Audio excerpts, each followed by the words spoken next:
The Project Gutenberg ebook of The Cruise of the Snark. This ebook is for the use of anyone anywhere in the United States and most other parts of the world at no cost and with almost no restrictions whatsoever. You may copy it, give it away or reuse it under the terms of the Project Gutenberg license included with this ebook or online at www.gutenberg.org. If you are not located in the United States, you will have to check the laws of the country where you are located before using this ebook. Title: The Cruise of the Snark. Author: Jack London. Release date: February 1, 2001. Ebook number 2512. Most recently updated, August 1, 2021. Language: English. Credits: David Price. Start of the Project Gutenberg ebook. The Cruise of the Snark. The Cruise of the Snark. By Jack London. Author of Valley of the Moon, John Barleycorn. Mutiny of the Elsinore, etc. Yes, have heard the beat of the offshore wind and the thresh of the deep sea rain. You have heard the song How Long? How Long? Pull out on the trail again. Mills and Boon, Limited. 49 Rupert Street, London, W.1. Copyright in the United States of America by the Macmillan Company. 2. Charmian, the mate of the Snark, who took the wheel, night or day, when entering or leaving port or running a passage, who took the wheel in every emergency, and who wept after 2 years of sailing, when the voyage was discontinued. Contents: Chapter I Foreword. Chapter 2 The Inconceivable and Monstrous. Chapter 3 Adventure. Chapter 4 Finding One's Way About. Chapter V The First Landfall. Chapter 6 A Royal Sport. Chapter 7 The Lepers of Molokai. Chapter 8 The House of the Sun. Chapter 9 A Pacific Traverse. Chapter X Type. Chapter 11 The Nature Man. Chapter 12 The High Seat of Abundance. Chapter 13 The Stone Fishing of Bora Bora. Chapter 14 The Amateur Navigator. Chapter 15 Cruising in the Solomons. Chapter 16 Beche de Mer English. Chapter 17 The Amateur MD. Backward. Footnotes. Chapter I. Forward. It began in the swimming pool at Glen Ellen. Between swims it was our wont to come out and lie in the sand and let our skins breathe the warm air and soak in the sunshine. Roscoe was a yachtsman. I had followed the sea a bit. It was inevitable that we should talk about boats. We talked about small boats, and the seaworthiness of small boats. We instanced Captain Slocum and his 3 years' voyage around the world in the Spray. We asserted that we were not afraid to go around the world in a small boat, say 40 feet long. We asserted furthermore that we would like to do it. We asserted finally that there was nothing in this world we'd like better than a chance to do it. Let us do it, we said in fun. Then I asked Charmian privily if she'd really care to do it, and she said that it was too good to be true. The next time we breathed our skins in the sand by the swimming pool, I said to Roscoe, "Let us do it." I was in earnest, and so was he, for he said, "When shall we start?" I had a house to build on the ranch, also an orchard, a vineyard, and several hedges to plant, and a number of other things to do. We thought we would start in 4 or 5 years. Then the lure of the adventure began to grip us. Why not start at once? We'd never be younger, any of us. Let the orchard, vineyard, and hedges be growing up while we were away. When we came back, they would be ready for us, and we could live in the barn while we built the house. So the trip was decided upon, and the building of the Snark began. We named her the Snark because we could not think of any other name. This information is given for the benefit of those who otherwise might think there is something occult in the name. Our friends cannot understand why we make this voyage. They shudder and moan and raise their hands. No amount of explanation can make them comprehend that we are moving along the line of least resistance, that it is easier for us to go down to the sea in a small ship than to remain on dry land, just as it is easier for them to remain on dry land than to go down to the sea in the small ship. This state of mind comes of an undue prominence of the ego. They cannot get away from themselves. They cannot come out of themselves long enough to see that their line of least resistance is not necessarily everybody else's line of least resistance. They make of their own bundle of desires, likes, and dislikes a yardstick wherewith to measure the desires, likes, and dislikes of all creatures. This is unfair. I tell them so. But they cannot get away from their own miserable egos long enough to hear me. They think I am crazy. In return, I am sympathetic. It is a state of mind familiar to me. We are all prone to think there is something wrong with the mental processes of the man who disagrees with us. The ultimate word is I like. It lies beneath philosophy and is twined about the heart of life. When philosophy has maundered ponderously for a month, telling the individual what he must do, the individual says, in an instant, I like, and does something else, and philosophy goes glimmering. It is I like that makes the drunkard drink and the martyr wear a hair shirt, that makes one man a reveler and another man an anchorite, that makes one man pursue fame, another gold, another love, and another God. Philosophy is very often a man's way of explaining his own I like. But to return to the Snark, and why I, for one, want to journey in her around the world. The things I like constitute my set of values. The thing I like most of all is personal achievement, not achievement for the world's applause, but achievement for my own delight. It is the old I did it. I did it. With my own hands I did it. But personal achievement, with me, must be concrete. I'd rather win a water fight in the swimming pool, or remain astride a horse that is trying to get out from under me, than write the great American novel. Each man to his liking.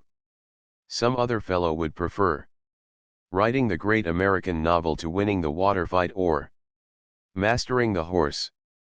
Possibly the proudest achievement of my life, my moment of highest living, occurred when I was 17. I was in a three-mast schooner off the coast of Japan. We were in a typhoon. All hands had been on deck most of the night. I was called from my bunk at 7 in the morning to take the wheel. Not a stitch of canvas was set. We were running before it under bare poles, yet the schooner fairly tore along. The seas were all of 1/8 of a mile apart, and the wind snatched the white caps from their summits, filling the air so thick with driving spray that it was impossible to see more than 2 waves at a time. The schooner was almost unmanageable, rolling her rail under to starboard and to port, veering and yawing anywhere between southeast and southwest, and threatening, when the huge seas lifted under her quarter, to broach to. Had she broached to, she would ultimately have been reported lost with all hands and no tidings. I took the wheel. The sailing master watched me for a space. He was afraid of my youth, feared that I lacked the strength and the nerve. But when he saw me successfully wrestle the schooner through several bouts, he went below to breakfast. Fore and aft, all hands were below at breakfast. Had she broached to, not one of them would ever have reached the deck. For 40 minutes I stood there, alone at the wheel, in my grasp the wildly careering schooner and the lives of 22 men. Once we were pooped. I saw it coming, and, half drowned, with tons of water crushing me, I checked the schooner's rush to broach to. At the end of the hour, sweating and played out, I was relieved. But I had done it. With my own hands I had done my trick at the wheel and guided 100 tons of wood and iron through a few million tons of wind and waves. My delight was in that I had done it, not in the fact that 22 men knew I had done it. Within the year, over half of them were dead and gone, yet my pride in the thing performed was not diminished by half. I am willing to confess, however, that I do like a small audience. But it must be a very small audience, composed of those who love me and whom I love. When I then accomplish personal achievement, I have a feeling that I am justifying their love for me. But this is quite apart from the delight of the achievement itself.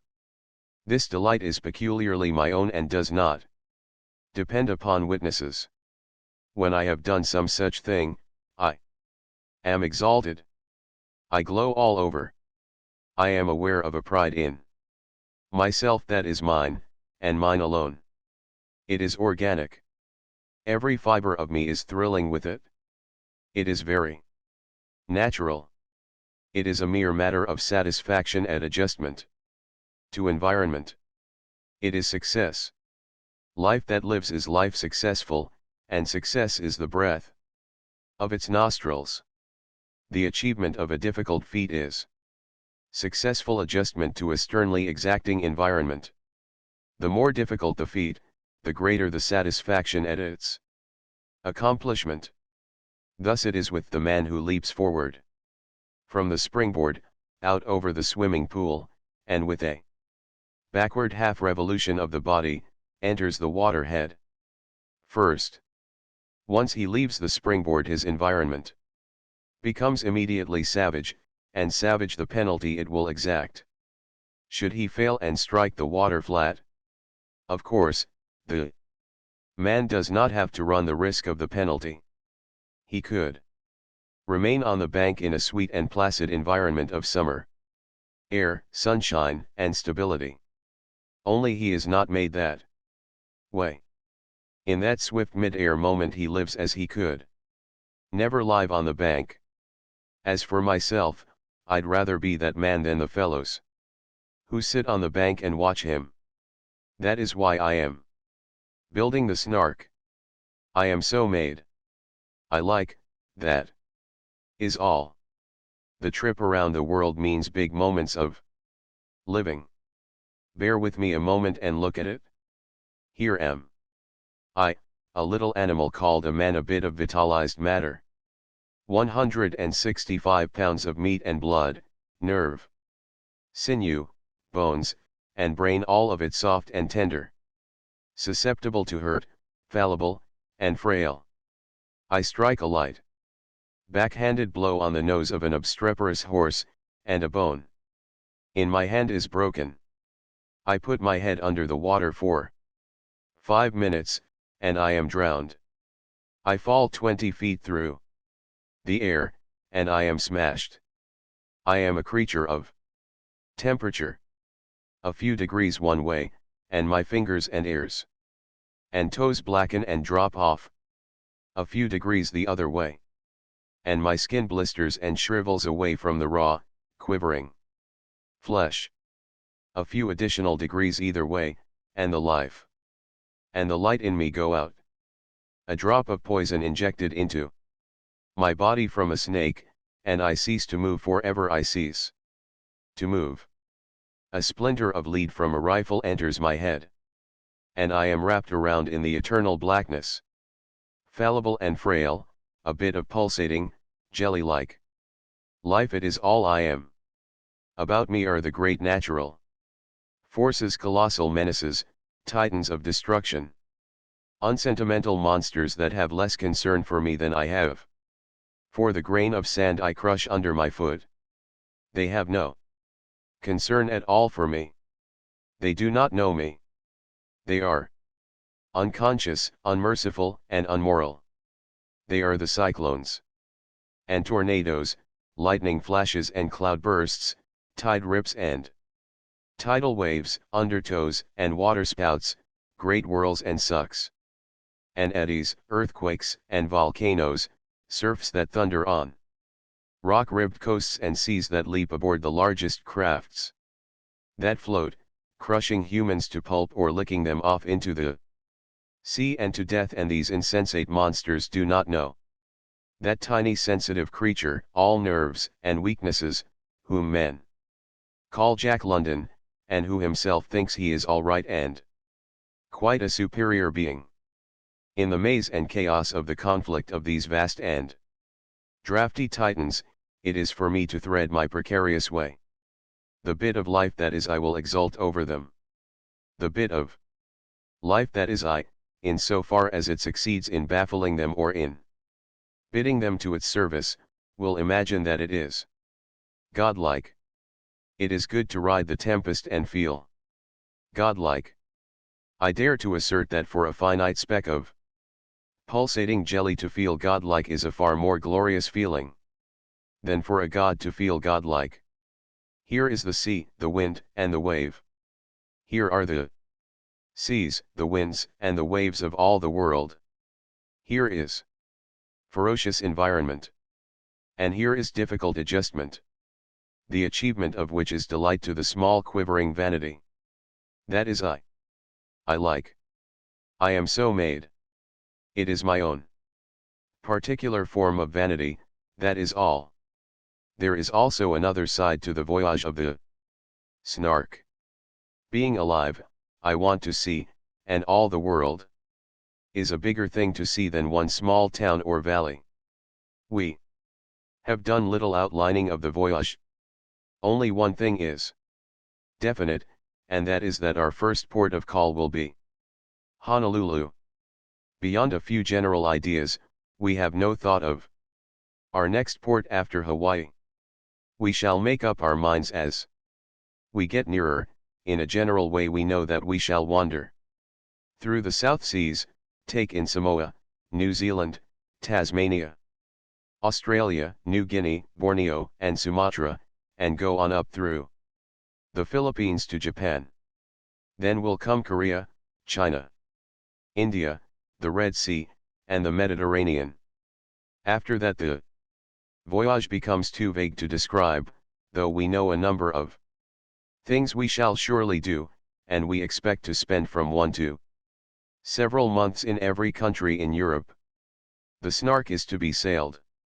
There will be a gasoline engine on board, but it will be used only in case of emergency, such as in bad water among reefs and shoals, where a sudden calm in a swift current leaves a sailing boat helpless. The rig of the Snark is to be what is called the ketch. The ketch rig is a compromise between the yawl and the schooner. Of late years, the yawl rig has proved the best for cruising. The ketch retains the cruising virtues of the yawl, and in addition manages to embrace a few of the sailing virtues of the schooner. The foregoing must be taken with a pinch of salt. It is all theory in my head. I've never sailed a ketch, nor even seen one. The theory commends itself to me. Wait till I get out on the ocean, then I'll be able to tell more about the cruising and sailing qualities of the ketch. As originally planned, the Snark was to be 40 feet long on the water line. But we discovered there was no space for a bathroom, and for that reason we have increased her length to 45 feet. Her greatest beam is 15 feet. She has no house and no hold. There is 6 feet of headroom, and the deck is unbroken save for 2 companionways. And a hatch for art. The fact that there is no house to break the strength of the deck will make us feel safer in case great seas thunder their tons of water down on board.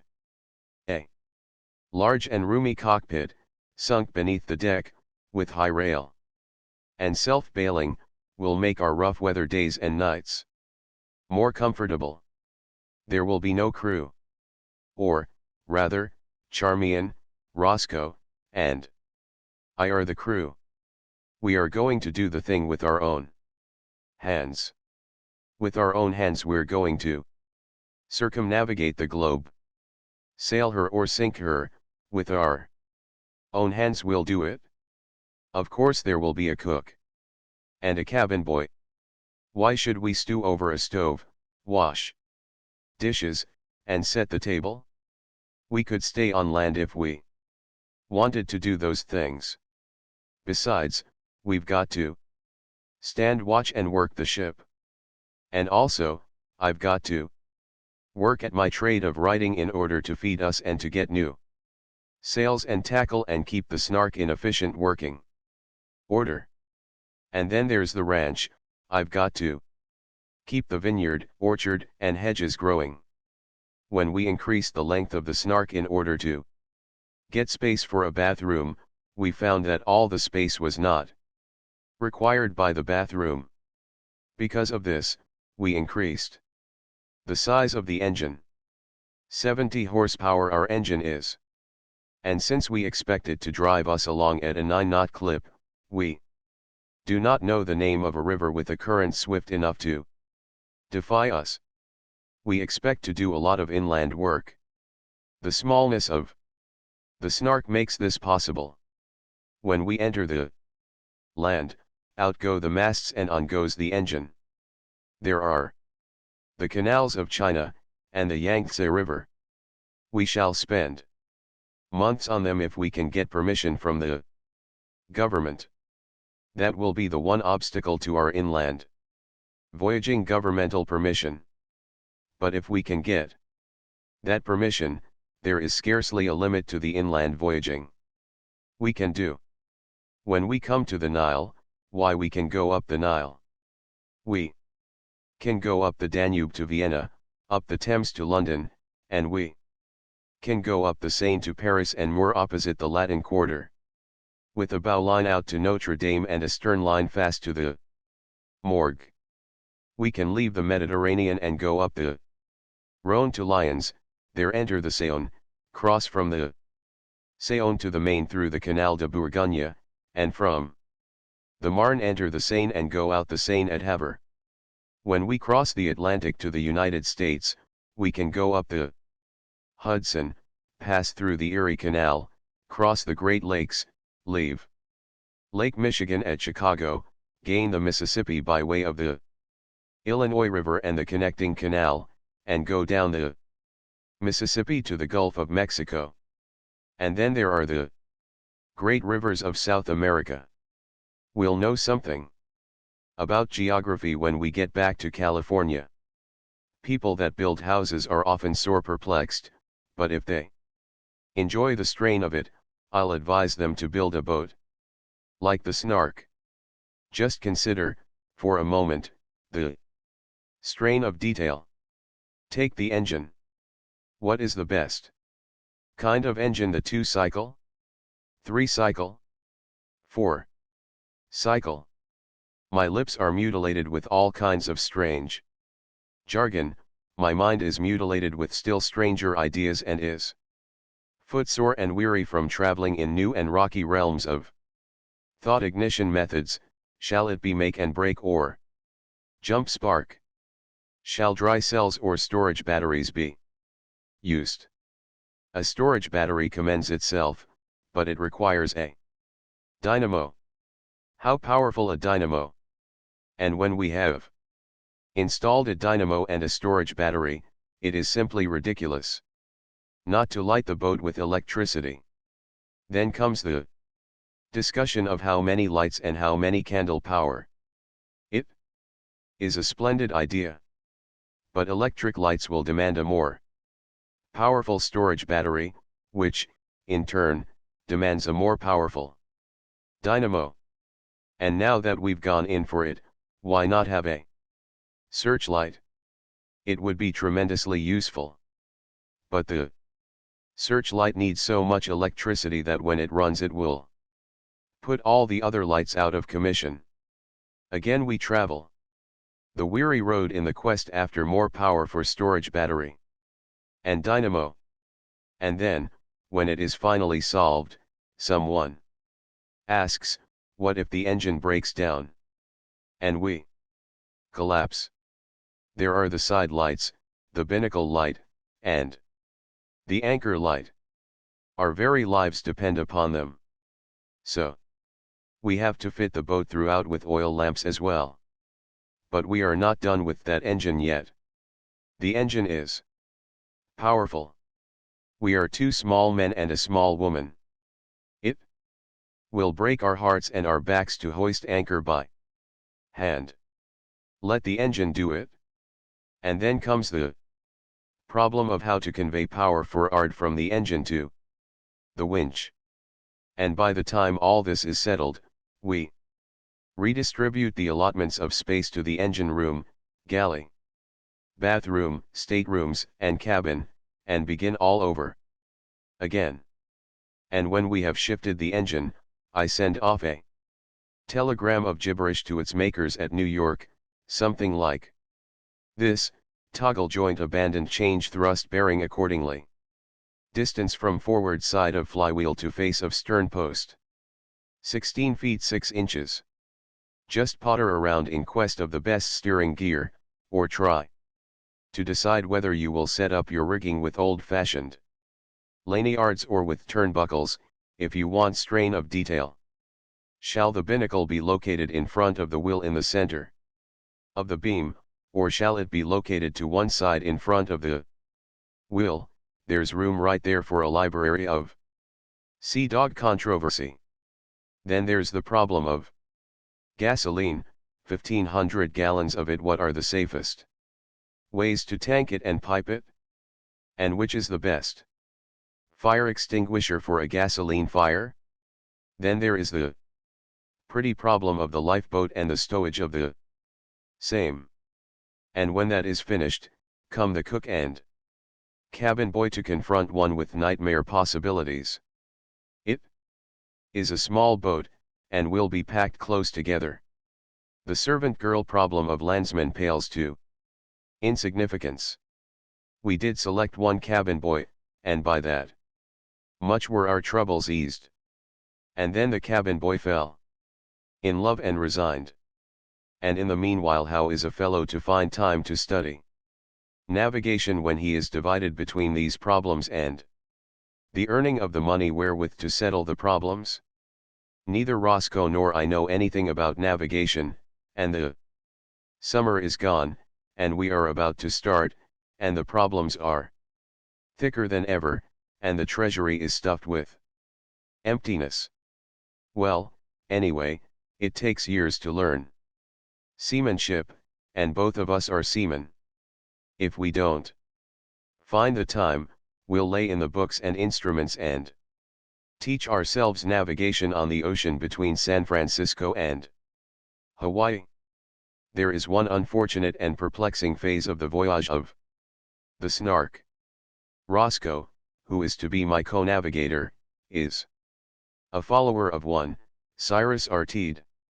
Now Cyrus Artide has a different cosmology from the one generally accepted, and Roscoe shares his views. Wherefore Roscoe believes that the surface of the earth is concave and that we live on the inside of a hollow sphere. Thus, though we shall sail on the one boat, the Snark, Roscoe will journey around the world on the inside, while I shall journey around on the outside. But of this, more anon. We threaten to be of the one mind before the voyage is completed. I am confident that I shall convert him into making the journey on the outside, while he is Equally confident that before we arrive back in San Francisco I shall be on the inside of the earth. How he is going to get me through the crust I don't know, but Roscoe is a masterful man. P.S. That engine. While we've got it, and the dynamo, and the storage battery, why not have an ice machine? Ice in the tropics. It is more necessary than bread. Here goes for the ice machine. Now I am plunged into chemistry, and my lips hurt, and my mind hurts, and how am I ever to find the time to study navigation? Chapter 2. The inconceivable and monstrous. Spare no money, I said to Roscoe. Let everything on the Snark be of the best. And never mind decoration. Plain pine boards is good enough finishing for me. But put the money into the construction. Let the Snark be as staunch and strong as any boat afloat. Never mind what it costs to make her staunch and strong. You see that she is made staunch and strong, and I'll go on writing and earning the money to pay for it.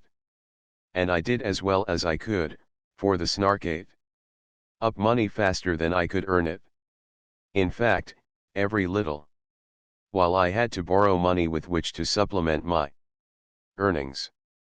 Now I borrowed $1,000, now I borrowed $2,000, and now I borrowed $5,000. And all the time I went on working every day and sinking the earnings in the venture. I worked Sundays as well, and I took no holidays. But it was worth it. Every time I thought of the Snark I knew she was worth it. For know, gentle reader, the staunchness of the Snark. She is 45 feet long on the waterline. Her garboard strake is 3 inches thick, her planking 2½ inches thick, her deck planking 2 inches thick, and in all her planking there are no buts. I know, for I ordered that planking especially from Puget Sound. Then the Snark has 4 watertight compartments, which is to say that her length is broken by 3 watertight bulkheads. Thus, no matter how large a leak the Snark may spring, only one compartment can fill with water. The other 3 compartments will keep her afloat anyway, and, besides, will enable us to mend the leak. There is another virtue in these bulkheads. The last compartment of all, in the very stern, contains 6 tanks that carry over 1,000 gallons of gasoline. Now gasoline is a very dangerous article to carry in bulk on a small craft far out on the wide ocean. But when the 6 tanks that do not leak are themselves contained in a compartment hermetically sealed off from the rest of the boat, the danger will be seen to be very small indeed. The Snark is a sailboat. She was built primarily to sail. But incidentally, as an auxiliary, a 70 horsepower engine was installed. This is a good, strong engine. I ought to know. I paid for it to come out all the way from New York City. Then, on deck, above the engine, is a windlass. It is a magnificent affair. It weighs several hundred pounds and takes up no end of deck room. You see, it is ridiculous to hoist up anchor by hand power when there is a 70 horsepower engine on board. So we installed the windlass, transmitting power to it from the engine by means of a gear and castings specially made in a San Francisco foundry. The Snark was made for comfort, and no expense was spared in this regard. There is the bathroom, for instance, small and compact, it is true, but containing all the conveniences of any bathroom upon land. The bathroom is a beautiful dream of schemes and devices, pumps, and levers, and sea valves. Why, in the course of its building, I used to lie awake nights thinking about that bathroom. And next to the bathroom come the lifeboat and the launch. They are carried on deck, and they take up what little space might have been left us for exercise. But then, they beat life, insurance, and the prudent man, even if he has built as staunch and strong a craft as the Snark, will see to it that he has a good lifeboat as well. And ours is a good one. It is a dandy. It was stipulated to cost $150, and when I came to pay the bill, it turned out to be $395. That shows how good a lifeboat it is. I could go on at great length relating the various virtues and excellences of the Snark, but I refrain. I have bragged enough as it is, and I have bragged to a purpose, as will be seen before my tale is ended. And please remember its title, The Inconceivable and Monstrous. It was planned that the Snark should sail on October 1st, 1906. That she did not so sail was inconceivable and monstrous. There was no valid reason for not sailing except that she was not ready to sail, and there was no conceivable reason why she was not ready. She was promised on November 1st, on November 15th, on December 1st, and yet she was never ready. On December 1st Charmian and I left the sweet, clean Sonoma country and came down to live in the stifling city, but not for long. Oh, no, only for 2 weeks, for we would sail on December 15th. And I guess we ought to know, for Roscoe said so, and it was on his advice that we came to the city to stay 2 weeks. Alas, the 2 weeks went by. 4 weeks went by, 6 weeks went by, 8 weeks went by, and we were farther away from sailing than ever. Explain. It? Who, me? I can't. It is the one thing in all my life that I have backed down on. There is no explaining it. If there were, I'd do it. I, who am an artisan of speech, confess my inability to explain why the Snark was not ready. As I have said, and as I must repeat, it was inconceivable and monstrous. The 8 weeks became 16 weeks, and then, one day, Roscoe cheered us up by saying, if we don't sail before April 1st, you can use my head for a football. 2 weeks later he said, I'm getting my head in training for that match. Never mind, Charmian and I said to each other. Think of the wonderful boat it is going to be when it is completed. Whereat we would rehearse for our mutual encouragement the manifold virtues and excellences of the Snark. Also, I would borrow more money, and I would get down closer to my desk and write harder, and I refused heroically to take a Sunday off and go out into the hills with my friends. I was building a boat, and by the eternal it was going to be a boat, and a boat. Spelled out all in capitals BOAT, and no matter what it cost I didn't care. So long as it was a BOAT. And, oh, there is one other excellence of the Snark, upon which I must brag, namely, her bow. No sea could ever come over it. It laughs at the sea, that bow does. It challenges the sea, it snorts defiance at the sea. And withal it is a beautiful bow, the lines of it are dreamlike. I doubt if ever a boat was blessed with a more beautiful and at the same time a more capable bow. It was made to punch storms. To touch that bow is to rest one's hand on the cosmic nose of things. To look at it is to realize that expense cut no figure where it was concerned. And every time our sailing was delayed, or a new expense was tacked on, We thought of that wonderful bow and were content. The Snark is a small boat. When I figured $7,000 as her generous cost, I was both generous and correct. I have built barns and houses, and I know the peculiar trait such things have of running past their estimated cost. This knowledge was already mine, when I estimated the probable cost of the building of the Snark at $7,000. Well, she cost $30,000. Now don't ask me, please. It is the truth. I signed the checks and I raised the money. Of course there is no explaining it, inconceivable and monstrous. Is what it is, as you will agree, I know, ere my tale is done. Then there was the matter of delay. I dealt with 47 different kinds of union men and with 115 different firms.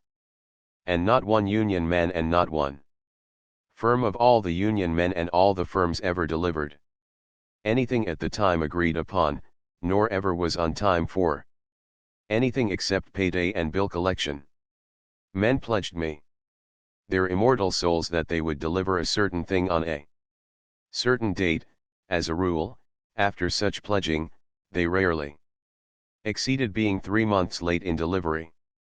And so it went, and Charmian and I consoled each other by saying what a splendid boat the Snark was, so staunch and strong.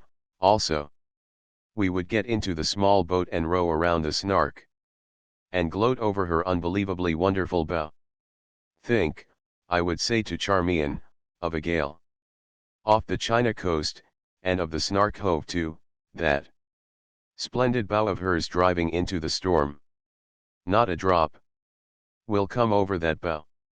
She'll be as dry as a feather, and we'll be all below playing whist while the gale howls. And Charmian would press my hand enthusiastically and exclaim, "It's worth every bit of it, the delay, and expense, and worry, and all the rest. Oh, what a truly wonderful boat." Whenever I looked at the bow of the Snark or thought of her watertight compartments, I was encouraged. Nobody else, however, was encouraged. My friends began to make bets against the various sailing dates of the Snark. Mr. Widget, who was left behind in charge of our Sonoma ranch, was the first to cash his bet. He collected on New Year's Day, 1907. After that the bets came fast and furious. My friends surrounded me like a gang of harpies, making bets against every sailing date I set. I was rash, and I was stubborn. I bet, and I bet, and I continued to bet, and I paid them all. Why, the womenkind of my friends grew so brave that those among them who never bet before began to bet with me. And I paid them, too. "Never mind," said Charmian to me, "just think of that bow and a being hove to on the China seas." "You see," I said to my friends, when I paid the latest bunch of wagers, "neither trouble nor cash is being spared in making the Snark the most seaworthy craft that ever sailed out through the Golden Gate. That is what causes all the delay." In the meantime editors and publishers with whom I had contracts pestered me with demands for explanations. But how could I explain to them, when I was unable to explain to myself, or when there was nobody, not even Roscoe, to explain to me? The newspapers began to laugh at me, and to publish rhymes anent the Snark's departure with refrains like, "Not yet, but soon." And Charmian cheered me up by reminding me of the bow, and I went to a banker and borrowed 5,000 more. There was one recompense for the delay, however. A friend of mine, who happens to be a critic, wrote a roast of me, of all I had done, and of all I ever was going to do, and he planned to have it published after I was out on the ocean. I was still on shore when it came out. And he has been busy explaining ever since. And the time continued to go by. One thing was becoming apparent, namely, that it was impossible to finish the Snark in San Francisco. She had been so long in the building that she was beginning to break down and wear out. In fact, she had reached the stage where she was breaking down faster than she could be repaired. She had become a joke. Nobody took her seriously, least of all the men who worked on her. I said we would sail just as she was and finish building her in Honolulu. Promptly she sprang a leak that had to be attended to before we could sail. I started her for the boatways. Before she got to them she was caught between two huge barges and received a vigorous crushing. We got her on the ways, and, part way along, the ways spread and dropped her through, stern first, into the mud. It was a pretty tangle, a job for wreckers, not boat builders. There are 2 high tides every 24 hours, and at every high tide, night and day, for a week, there were 2 steam tugs pulling and hauling on the Snark. There she was, stuck, fallen between the ways, and standing on her stern. Next, and while still in that predicament, we started to use the gears and castings made in the local foundry whereby power was conveyed from the engine to the windlass.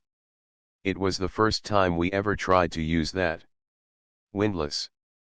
The castings had flaws, they shattered asunder. The gears ground together, and the windlass was out of commission. Following upon that, the 70 horsepower engine went out of commission. This engine came from New York, so did its bed plate. There was a flaw in the bed plate. There were a lot of flaws in the bed plate, and the 70 horsepower engine broke away from its shattered foundations, reared up in the air, smashed all connections and fastenings, and fell over on its side. And the Snark continued to stick between the spread ways, and the 2 tugs continued to haul vainly upon her. "Never mind," said Charmian, "think of what a staunch, strong boat she is." "Yes," said I, "and of that beautiful bow." So we took heart and went at it again.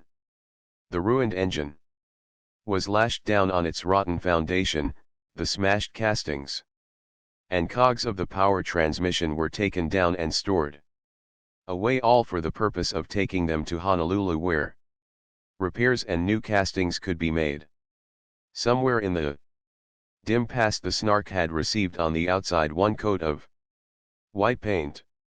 The intention of the color was still evident. However, when one got it in the right light, the Snark had never received any paint on the inside. On the contrary, she was coated inches thick with the grease and tobacco juice of the multitudinous mechanics who had toiled upon her. "Never mind," we said, "the grease and filth could be planed off, and later, when we fetched Honolulu, the Snark could be painted at the same time as she was being rebuilt." By main strength and sweat we dragged the Snark off from the wrecked ways and laid her alongside the Oakland City wharf. The drays brought all the outfit from home, the books and blankets and personal luggage. Along with this, everything else came on board in a torrent of confusion: wood and coal, water and water tanks, vegetables, provisions, oil, the lifeboat and the launch, all our friends. All the friends of our friends and those who claimed to be their friends, to say nothing of some of the friends of the friends of the friends of our crew. Also there were reporters, and photographers, and strangers, and cranks, and finally, and over all, clouds of coal dust from the wharf. We were to sail Sunday at 11, and Saturday afternoon had arrived. The crowd on the wharf and the coal dust were thicker than ever. In one pocket I carried a checkbook, a fountain pen, a dater, and a blotter. In another pocket I carried between $1,000 and $2,000 in paper money and gold.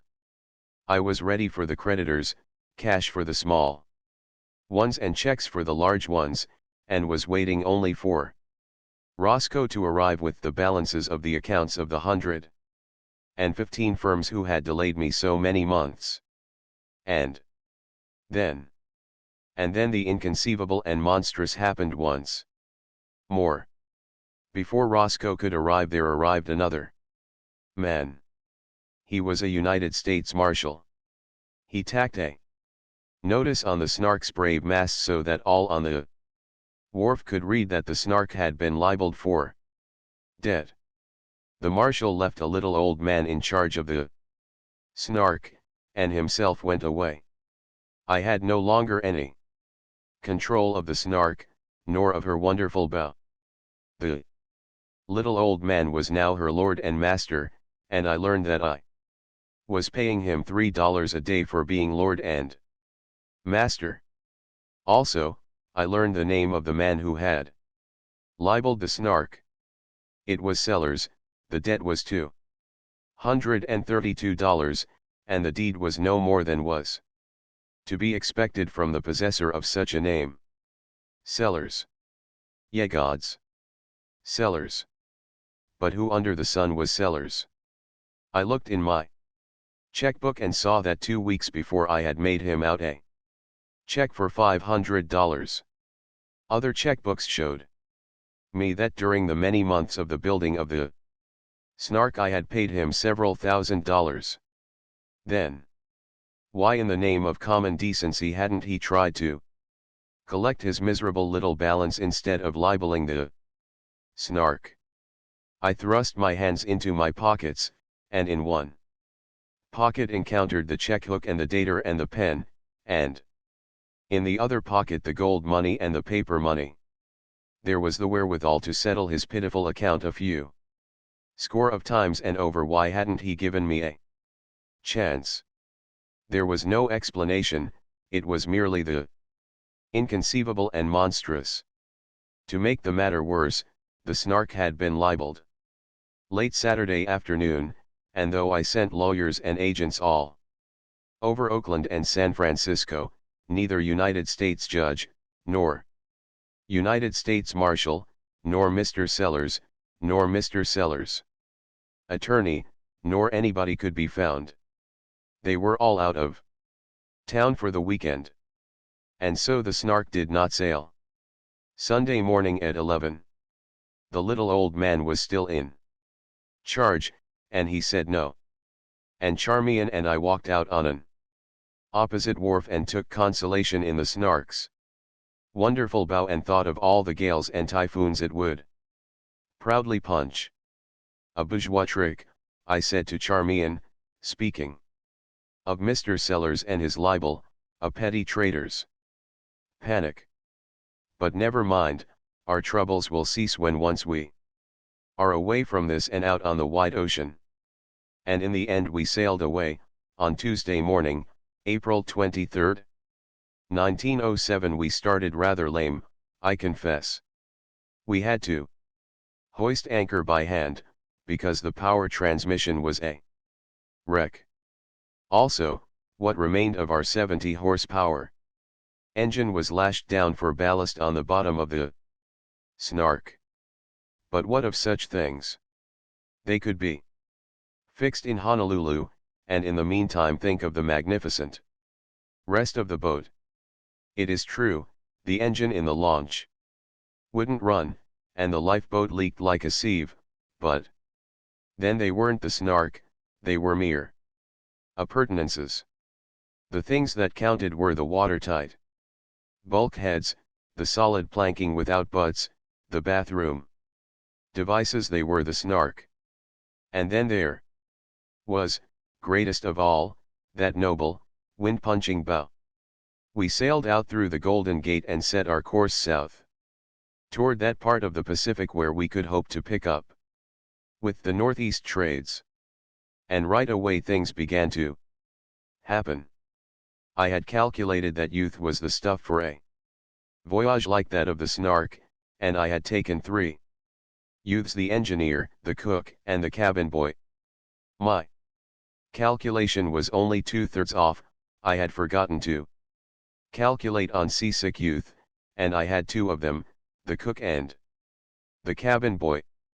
They immediately took to their bunks, and that was the end of their usefulness for a week to come. It will be understood, from the foregoing, that we did not have the hot meals we might have had, nor were things kept clean and orderly down below. But it did not matter very much anyway.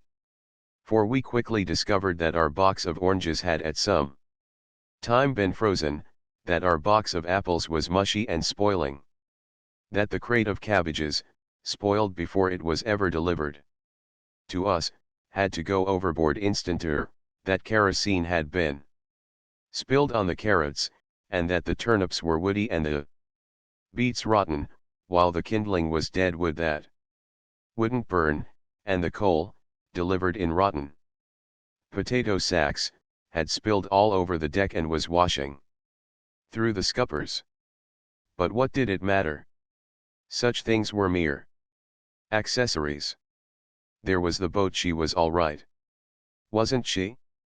I strolled along the deck and in 1 minute counted 14 butts in the beautiful planking ordered specially from Puget Sound in order that there should be no butts in it. Also, that deck leaked, and it leaked badly. It drowned Roscoe out of his bunk and ruined the tools in the engine room, to say nothing of the provisions it ruined in the galley. Also, the sides of the Snark leaked, and the bottom leaked, and we had to pump her every day to keep her afloat. The floor of the galley is a couple of feet above the inside bottom of the Snark, and yet I have stood on the floor of the galley, trying to snatch a cold bite, and been wet to the knees by the water churning around inside 4 hours after the last pumping. Then those magnificent watertight compartments that cost so much time and money, well, they weren't watertight after all. The water moved free as the air from one compartment to another. Furthermore, a strong smell of gasoline from the after compartment leads me to suspect that someone or more of the half-dozen tanks there stored have sprung a leak. The tanks leak, and they are not hermetically sealed in their compartment. Then there was the bathroom with its pumps and levers and sea valves. It went out of commission inside the first 20 hours. Powerful iron levers broke off short in one's hand when one tried to pump with them. The bathroom was the swiftest wreck of any portion of the Snark. And the ironwork on the Snark, no matter what its source, proved to be mush. For instance, the bedplate of the engine came from New York, and it was mush, so were the casting and gears for the windlass that came from San Francisco. And finally, there was the wrought iron used in the rigging, that carried away in all directions when the first strains were put upon it. Wrought iron, mind you, and it snapped like macaroni. A gooseneck on the gaff of the mainsail broke short off. We replaced it with the gooseneck from the gaff of the storm trysail, and the second gooseneck broke short off inside 15 minutes of use, and, mind you, it had been taken from the gaff of the storm trysail, upon which we would have depended in time of storm. At the present moment the Snark trails her mainsail like a broken wing, the gooseneck being replaced by a rough lashing. We'll see if we can get honest iron in Honolulu. Man had betrayed us and sent us to sea in a sieve, but the Lord must have loved us, for we had calm weather in which to Learn that we must pump every day in order to keep afloat, and that more trust could be placed in a wooden toothpick than in the most massive piece of iron to be found aboard. As the staunchness and the strength of the Snark went glimmering, Charmian and I pinned our faith more and more to the Snark's wonderful bow. There was nothing else left to pin to. It was all inconceivable and monstrous, we knew, but that bow, at least, was rational. And then, one evening, we started to heave to. How shall I describe it? First of all, for the benefit of the tyro, let me explain that heaving to is that sea maneuver which, by means of short and balanced canvas, compels a vessel to ride bow on to wind and sea. When the wind is too strong, or the sea is too high, a vessel of the size of the Snark can heave to with ease, whereupon there is no more work to do on deck. Nobody needs to steer. The lookout is superfluous. All hands can go below and sleep or play whist. Well, it was blowing half of a small summer gale, when I told Roscoe we'd heave to. Night was coming on. I had been steering nearly all day, and all hands on deck, Roscoe and Bert and Charmian, were tired, while all hands below were seasick. It happened that we had already put 2 reefs in. The big mainsail, the flying jib and the jib were taken in, and a reef put in the forestaysail. The mizzen was also taken in. About this time the flying jib boom buried itself in a sea and broke short off. I started to put the wheel down in order to heave to. The Snark at the moment was rolling in the trough. She continued rolling in the trough. I put the spokes down harder and harder. She never budged from the trough. The trough, gentle reader, is the most dangerous position all in which to lay a vessel. I put the wheel hard down, and still the Snark rolled in the trough. 8 points was the nearest I could get her to the wind. I had Roscoe and Bert come in on the main sheet. The Snark rolled on in the trough, now putting her rail under on one side and now under on the other side. Again the inconceivable and monstrous was showing its grisly head. It was grotesque, impossible. I refused to believe it. Under double-reefed mainsail and single-reefed staysail the Snark refused to heave to. We flattened the mainsail down. It did not alter the Snark's course 1/10 of a degree. We slacked the mainsail off with no more result.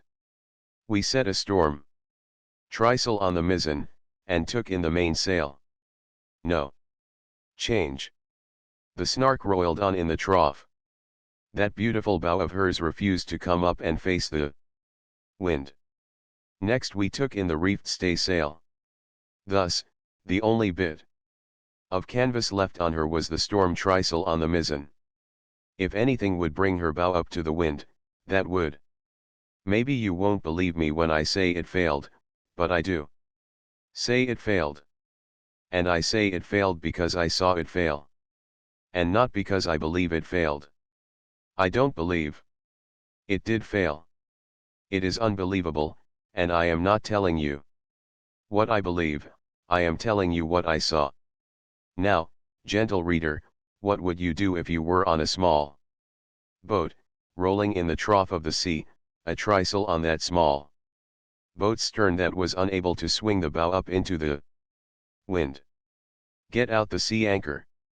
It's just what we did. We had a patent one, made to order and warranted not to dive. Imagine a hoop of steel that serves to keep open the mouth of a large, conical, canvas bag, and you have a sea anchor. Well, we made a line fast to the sea anchor and to the bow of the Snark, and then dropped the sea anchor overboard. It promptly dived. We had a tripping line on it, so we tripped the sea anchor and hauled it in. We attached a big timber as a float, and dropped the sea anchor over. Again. This time it floated. The line to the bow grew taut. The trysail on the mizzen tended to swing the bow into the wind, but, in spite of this tendency, the Snark calmly took that sea anchor in her teeth, and went on ahead, dragging it after her, still in the trough of the sea. And there you are. We even took in the trysail, hoisted the full mizzen in its place, and hauled the full mizzen down flat. And the Snark wallowed in the trough and dragged the sea anchor behind her. Don't believe me? I don't believe it myself. I am merely telling you what I saw. Now I leave it to you. Whoever heard of a sailing boat that wouldn't heave to, with a sea anchor to help it? Out of my brief experience with boats, I know I never did. And I stood on deck and looked on the naked face of the inconceivable and monstrous the Snark that wouldn't heave. 2. A stormy night with broken moonlight had come on. There was a splash of wet in the air, and up to windward there was a promise of rain squalls, and then there was the trough of the sea, cold and cruel in the moonlight, in which the Snark complacently rolled. And then we took in the sea anchor and the mizzen, hoisted the reefed staysail, ran the Snark off before it, and went below, not to the hot meal that should have awaited us, but to skate across the slush and slime on the cabin floor, where cook and cabin boy lay like dead men in their bunks, and to lie down in our own bunks, with our clothes on ready for a call, and to listen to the bilge water spouting knee-high on the galley floor. In the Bohemian Club of San Francisco there are some crack sailors. I know, because I heard them pass judgment on the Snark during the process of her building. They found only one vital thing the matter with her, and on this they were all agreed, namely, that she could not run. She was all right in every particular, they said, except that I'd never be able to run her before it in a stiff wind and sea. Her lines, they explained enigmatically, it is the fault of her lines. She simply cannot be made to run, that is all. Well, I wish I'd only had those crack sailors of the Bohemian Club on board the Snark the other night for them to see for themselves their 1. Vital, unanimous judgment absolutely reversed. Run. It is the one thing the Snark does to perfection. Run. She ran with a sea anchor fast for'ard and a full mizzen flattened down aft. Run. At the present moment, as I write this, we are bowling along before it, at a 6-knot clip, in the northeast trades. Quite a tidy bit of sea is running. There is nobody at the wheel is not even lashed and is set over a half-spoke weather helm. To be precise, the wind is northeast, the Snark's mizzen is furled, her mainsail is over to starboard, her head sheets are hauled flat, and the Snark's course is south-southwest. And yet there are men who have sailed the seas for 40 years. And who hold that no boat can run before it without being steered. They'll call me a liar when they read this. It's what they called Captain Slocum when he said the same of his Spray. As regards the future of the Snark, I'm all at sea. I don't know. If I had the money or the credit, I'd build another Snark that would heave to. But I am at the end of my resources. I've got to put up with the present Snark or quit, and I can't quit. So I guess I'll have to try to get along with heaving the Snark to stern. First, I am waiting for the next gale to see how it will work. I think it can be done. It all depends on how her stern takes the seas. and who knows but that some wild morning on the China Sea, some greybeard skipper will stare, rub his incredulous eyes and stare again, at the spectacle of a weird, small craft very much like the Snark, hove to stern first and riding out the gale. P.S. On my return to California after the voyage, I learned that the Snark was 43 feet on the waterline instead of 45. This was due to the fact that the builder was not on speaking terms with the tape line or 2-foot rule. Chapter 3. Adventure. No, adventure is not dead, and in spite of the steam engine and of Thomas Cook and Son, when the announcement of the contemplated voyage of the Snark was made, young men of roving disposition proved to be legion, and young women as well, to say nothing of the elderly men and women who volunteered for the voyage. Why, among my personal friends, there were at least half a dozen who regretted their recent or imminent marriages, and there was one marriage I know of that almost failed to come off because of the Snark. Every mail to me was burdened with the letters of applicants who were suffocating in the man-stifled towns, and it soon dawned upon me that a 20th century Ulysses required a corps of stenographers to clear his correspondence before setting sail. No, adventure is certainly not dead, not while one receives letters that begin. There is no doubt that when you read the soul plea from a female stranger in New York City, etc., and wherein one learns, a little farther on, that this female stranger weighs only 90 pounds, wants to be cabin boy, and yearns to see the countries of the world. The possession of a passionate fondness for geography was the way one applicant expressed the wanderlust that was in him, while another wrote, I am cursed with an eternal yearning to be always on the move. Consequently this letter to you. But best of all was the fellow who said he wanted to come because his feet itched. There were a few who wrote anonymously, suggesting names of friends and giving said friends qualifications, but to me there was a hint of something sinister in such proceedings, and I went no further in the matter. With 2 or 3 exceptions, all the hundreds that volunteered for my crew were very much in earnest. Many of them sent their photographs. 90% offered to work in any capacity, and 99% offered to work without salary. Contemplating your voyage on the Snark, said one, and notwithstanding its attendant dangers, to accompany you, in any capacity whatever, would be the climax of my ambitions. Which reminds me of the young fellow who was 17 years old and ambitious, and who, at the end of his letter, earnestly requested, but please do not let this get into the papers or magazines. Quite different was the one who said, I would be willing to work like hell and not demand pay. Almost all of them wanted me to telegraph, at their expense, my acceptance of their services, and quite a number offered to put up a bond to guarantee their appearance on sailing date. Some were rather vague in their own minds concerning the work to be done on the Snark, as, for instance, the one who wrote, I am taking the liberty of writing you this note to find out if there would be any possibility of my going with you as one of the crew of your boat to make sketches and illustrations.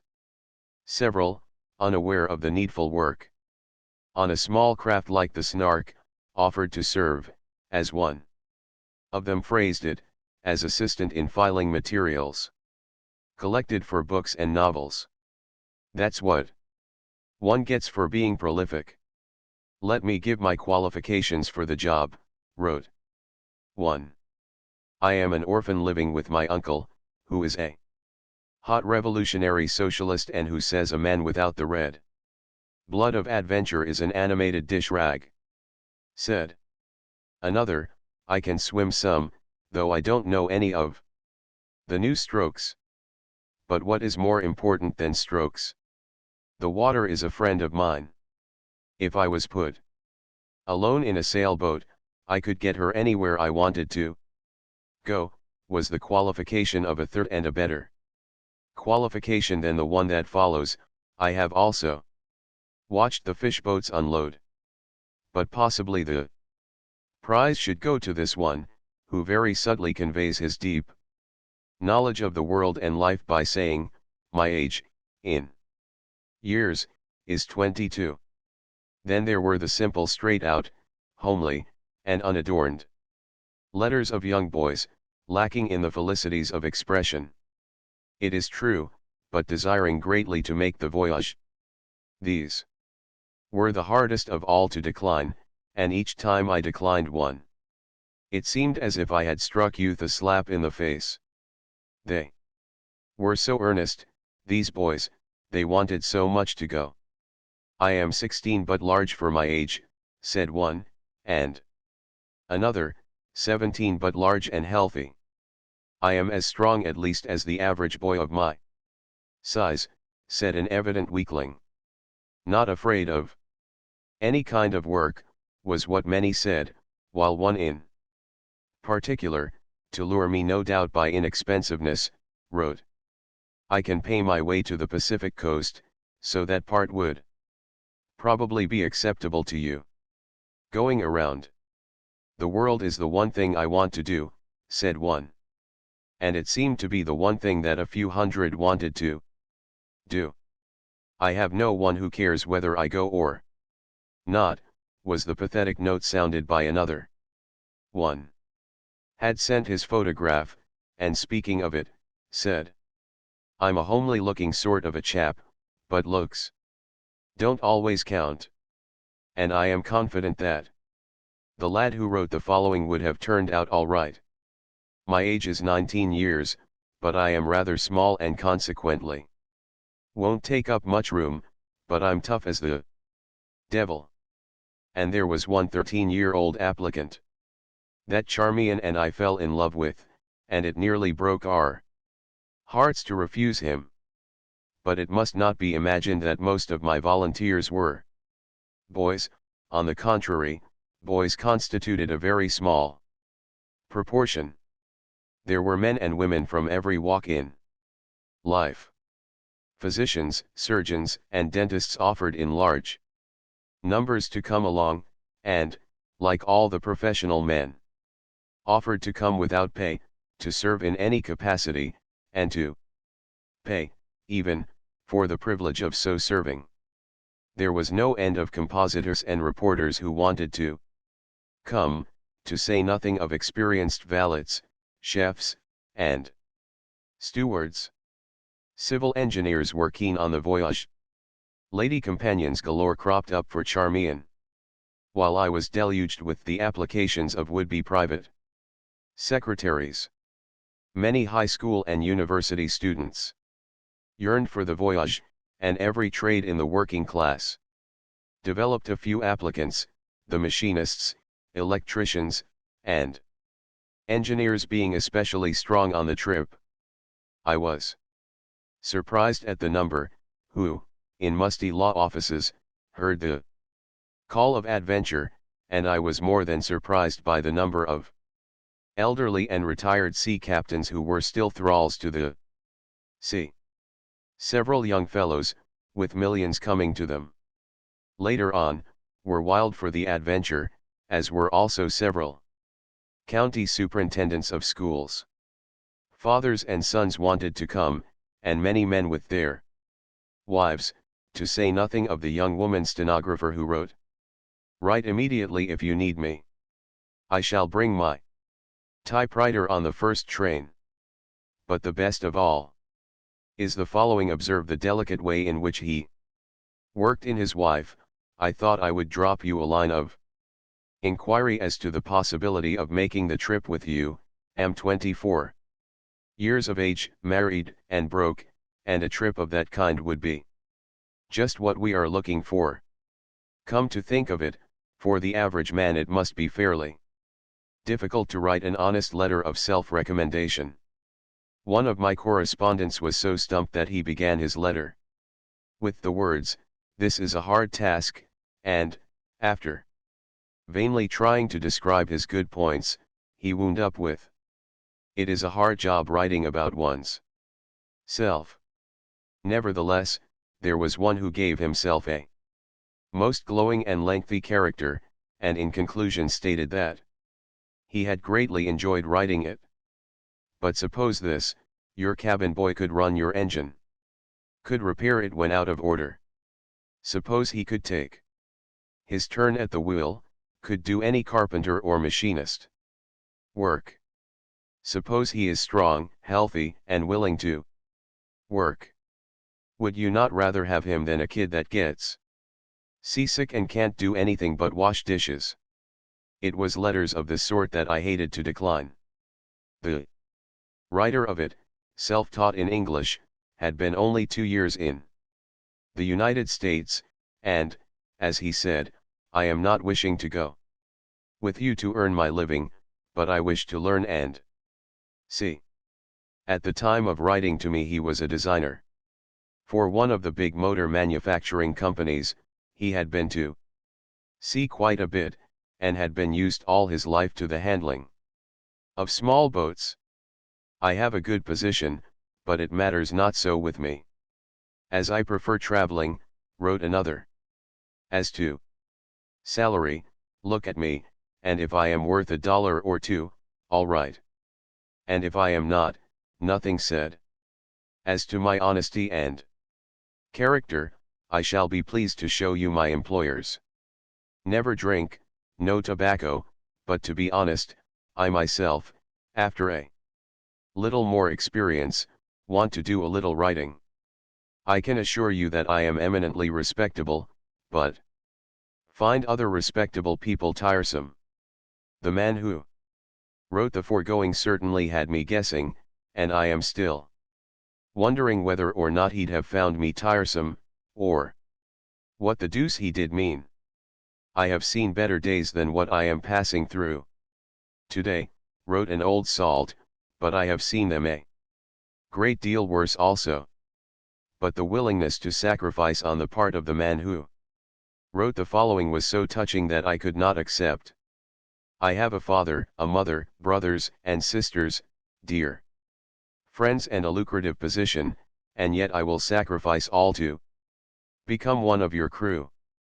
Another volunteer I could never have accepted was the finicky young fellow who, to show me how necessary it was that I should give him a chance, pointed out that to go in the ordinary boat, be it schooner or steamer, would be impracticable, for I would have to mix among and live with the ordinary type of seaman, which as a rule is not a clean sort of life. Then there was the young fellow of 26, who had run through the gamut of human emotions, and had done everything from cooking to attending Stanford University, and who, at the present writing, was a vaquero on a 55,000-acre range. Quite in contrast was the modesty of the one who said, "I am not aware of possessing any particular qualities that would be likely to recommend me to your consideration. But should you be impressed, you might consider it worth a few minutes' time to answer. Otherwise, there's always work at the trade. Not expecting, but hoping, I remain, etc." But I have held my head in both my hands ever since, trying to figure out the intellectual kinship between myself and the one who wrote. Long before I knew of you, I had mixed political economy and history and deducted therefrom many of your conclusions in concrete. Here, in its way, is one of the best, as it is the briefest that I received. "If any of the present company signed on for cruise happens to get cold feet and you need one more who understands boating, engines, etc., would like to hear from you, etc." Here is another brief one, point blank. "Would like to have the job of cabin boy on your trip around the world, or any other job on board. Am 19 years old. Weigh 140 pounds, and am an American. And here is a good one from a man a little over 5 feet long. When I read about your manly plan of sailing around the world in a small boat with Mrs. London, I was so much rejoiced that I felt I was planning it myself, and I thought to write you about filling either position of cook or cabin boy myself, but for some reason I did not do it, and I came to Denver from Oakland to join my friend's business last month, but everything is worse and unfavorable. But fortunately you have postponed your departure on account of the great earthquake, so I finally decided to propose you to let me fill either of the positions. I am not very strong, being a man of a little over 5 feet long, although I am of sound health and capability. I think I can add to your outfit an additional method of utilizing the power of the wind, wrote a well-wisher, which, while not interfering with ordinary sails in light breezes, will enable you to use the whole force of the wind in its mightiest blows, so that even when its force is so great that you may have to take in every inch of canvas used in the ordinary way, you may carry the fullest spread with my method. With my attachment your craft could not be upset. The foregoing letter was written in San Francisco under the date of April 16, 1906. And 2 days later, on April 18, came the great earthquake. And that's why I've got it in for that earthquake, for it made a refugee out of the man who wrote the letter, and prevented us from ever getting together. Many of my brother socialists objected to my making the cruise, of which the following is typical: the socialist cause and the millions of oppressed victims of capitalism has a right and claim upon your life and services. If, however, you persist, then, when you swallow the last mouthful of salt chuck you can hold before sinking, remember that we at least protested.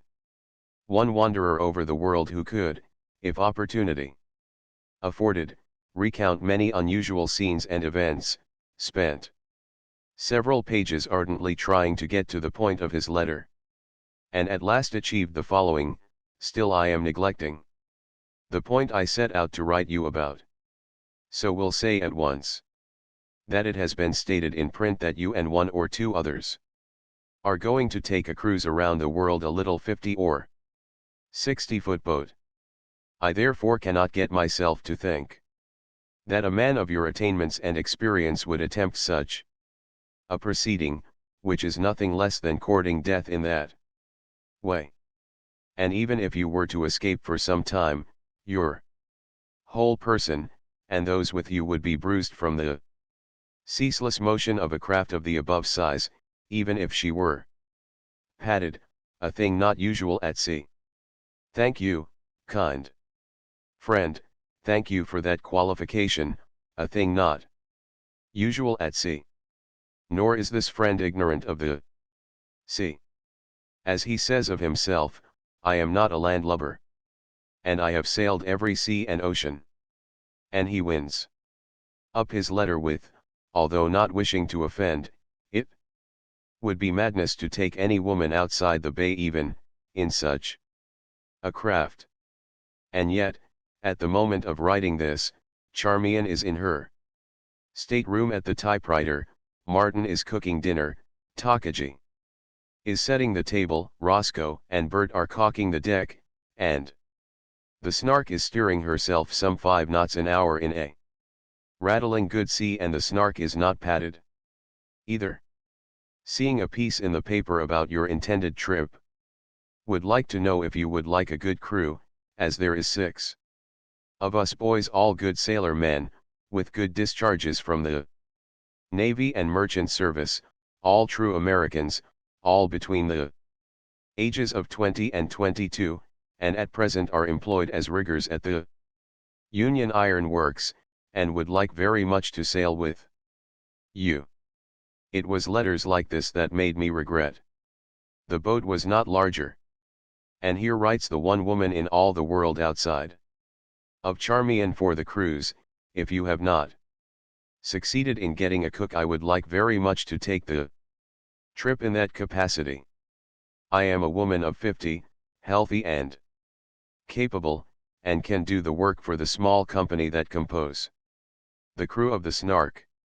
I am a very good cook and a very good sailor and something of a traveler, and the length of the voyage, if of 10 years' duration, would suit me better than one. References, etc. Someday, when I have made a lot of money, I'm going to build a big ship, with room in it for 1,000 volunteers. They will have to do all the work of navigating that boat around the world, or they'll stay at home. I believe that they'll work the boat around the world, for I know that adventure is not dead. I know adventure is not dead because I have had a long and intimate correspondence with adventure. Chapter 4. Finding one's way about. But, our friends objected, how dare you go to sea without a navigator on board? You're not a navigator, are you? I had to confess that I was not a navigator, that I had never looked through a sextant in my life, and that I doubted if I could tell a sextant from a nautical almanac. And when they asked if Roscoe was a navigator, I shook my head. Roscoe resented this. He had glanced at the epitome bought for our voyage, knew how to use logarithm tables, had seen a sextant at some time, and, what of this and of his seafaring ancestry, he concluded that he did no navigation. But Roscoe was wrong, I still insist. When a young boy he came from Maine to California by way of the Isthmus of Panama, and that was the only time in his life that he was out of sight of land. He had never gone to a school of navigation, nor passed an examination in the same, nor had he sailed the deep sea and learned the art from some other navigator. He was a San Francisco Bay yachtsman, where land is always only several miles away and the art of navigation is never employed. So the Snark started on her long voyage without a navigator. We beat through the Golden Gate on April 23, and headed for the Hawaiian Islands, 2,100 sea miles away as the Gulf lies. And the outcome was our justification. We arrived. And we arrived. Furthermore, without any trouble, as you shall see, that is, without any trouble to amount to anything. To begin with, Roscoe tackled the navigating. He had the theory all right. But it was the first time he had ever applied it, as was evidenced by the erratic behavior of the Snark. Not but what the Snark was perfectly steady on the sea, the pranks she cut were on the chart. On a day with a light breeze she would make a jump on the chart that advertised a wet sail and a flowing sheet, and on a day when she just raced over the ocean, she scarcely changed her position on the chart. Now when one's boat has logged 6 knots for 24 consecutive hours, it is incontestable that she has covered 144 miles of ocean. The ocean was all right, and so was the patent log. As for speed, one saw it with his own eyes. Therefore the thing that was not all right was the figuring that refused to boost the Snark along over the chart. Not that this happened every day, but that it did happen. And it was perfectly proper and no more than was to be expected from a first attempt at applying a theory. The acquisition of the knowledge of navigation has a strange effect on the minds of men.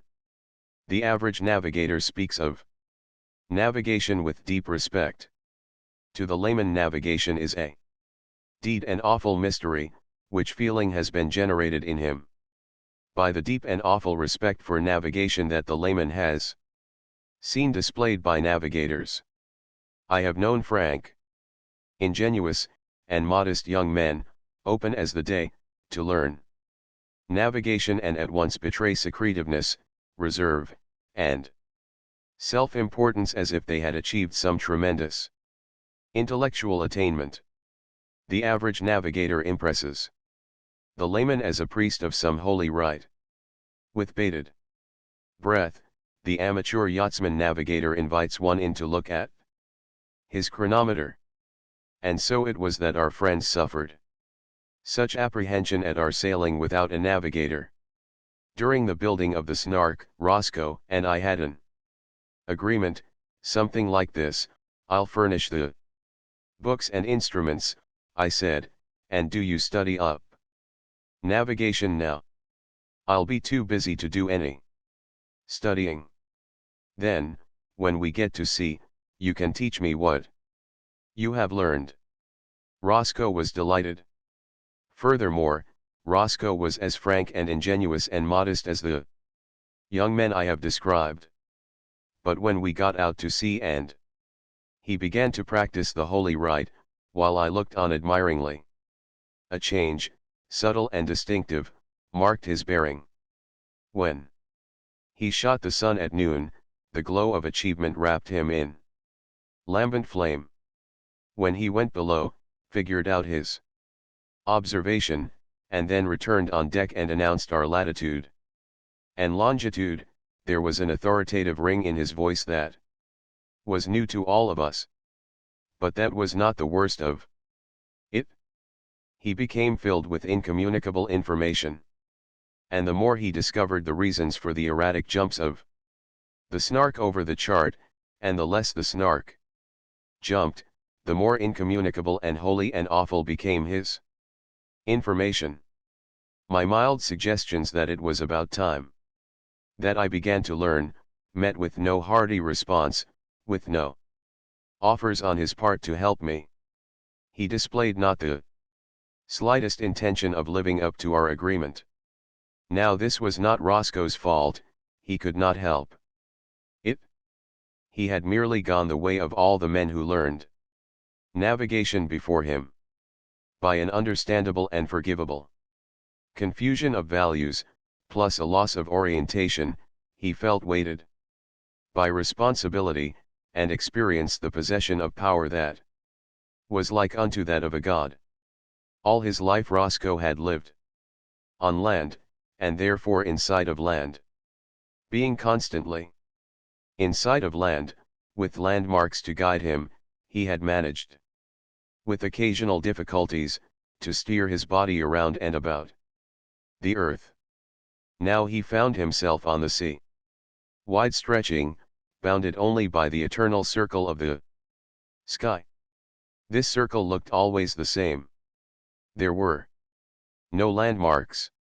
The sun rose to the east and set to the west, and the stars wheeled through the night.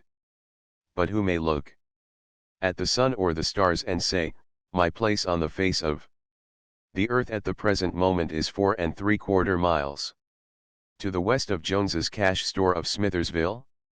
Or I know where I am now, for the Little Dipper informs me that Boston is 3 miles away on the second turning to the right.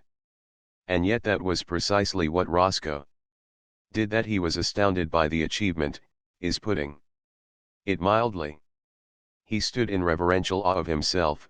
He had performed a miraculous feat. The act of finding himself on the face of the waters became a right, and he felt himself a superior being to the rest of us who knew not this right and were dependent on him for being shepherded across the heaving and limitless waste, the briny high road that connects the continents, and whereon there are no milestones.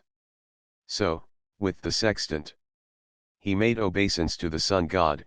He consulted ancient tomes and tables of magic characters, muttered prayers in a strange tongue that sounded like index parallax refraction, made Kabbalistic signs on paper, added and carried one, and then, on a piece of holy script called the Grail, I mean the Chart. He placed his finger on a certain space conspicuous for its blankness and said, "Here we are." When we looked at the blank space and asked, "And where is that?" he answered in the cipher code of the higher priesthood, 31-15-47 north, 133-530 west. And we said oh, and felt mighty small. So I aver, it was not Roscoe's fault. He was like unto a god, and he carried us in the hollow of his hand across the blank spaces on the chart. I experienced a great respect for Roscoe. This respect grew so profound that had he commanded, "Kneel down and worship me," I know that I should have flopped down on the deck and yammered. But, one day, there came a still small thought to me that said, "This is not a god, this is Roscoe, a mere man like myself. What he has done, I can do." Who taught him? Himself. Go you and do likewise, be your own teacher. And right there Roscoe crashed, and he was high priest of the Snark no longer. I invaded the sanctuary and demanded the ancient tomes and magic tables. Also the prayer wheel, the sextant, I mean. And now, in simple language, I shall describe how I taught myself navigation. One whole afternoon I sat in the cockpit, steering with one hand and studying logarithms with the other. 2 afternoons, 2 hours each, I studied the general theory of navigation and the particular process of taking a meridian altitude. Then I took the sextant, worked out the index error, and shot the sun. The figuring from the data of this observation was child's play. In the epitome and the nautical almanac were scores of cunning tables, all worked out by mathematicians and astronomers. It was like using interest tables and lightning calculator tables such as you all know. The mystery was mystery no longer. I put my finger on the chart and announced that that was where we were. I was right too. Or at least I was as right as Roscoe, who selected a spot a quarter of a mile away from mine. Even he was willing to split the distance with me. I had exploded the mystery, and yet, such was the miracle of it, I was conscious of new power in me, and I felt the thrill and tickle of pride. And when Martin asked me, in the same humble and respectful way I had previously asked Roscoe, as to where we were, it was with exaltation and spiritual chest-throwing that I answered in the cipher code of the higher priesthood and heard Martin's self-abasing and worshipful "Oh." As for Charmian, I felt that in a new way I had proved my right to her. And I was aware of another feeling, namely, that she was a most fortunate woman to have a man like me. I couldn't help it. I tell it as a vindication of Roscoe and all the other navigators. The poison of power was working in me. I was not as other men, most other men. I knew what they did not know, the mystery of the heavens, that pointed out the way across the deep. And the taste of power I had received drove me on. I steered at the wheel long hours with one hand, and studied mystery with the other. By the end of the week, teaching myself, I was able to do divers things. For instance, I shot the North Star. At night, of course, got its altitude, corrected for index error, dip, etc., and found our latitude. And this latitude agreed with the latitude of the previous noon, corrected by dead reckoning up to that moment. Proud. Well, I was even prouder with my next miracle. I was going to turn in at 9 o'clock. I worked out the problem, self-instructed, and learned what star of the first magnitude would be passing the meridian around 8:30. This star proved to be Alpha Crucis. I had never heard of the star before. I looked it up on the star map. It was one of the stars of the Southern Cross. What? Thought I. Have we been sailing with the Southern Cross in the sky of nights? And never known it? Dolts that we are. Gudgeons and moles. I couldn't believe it.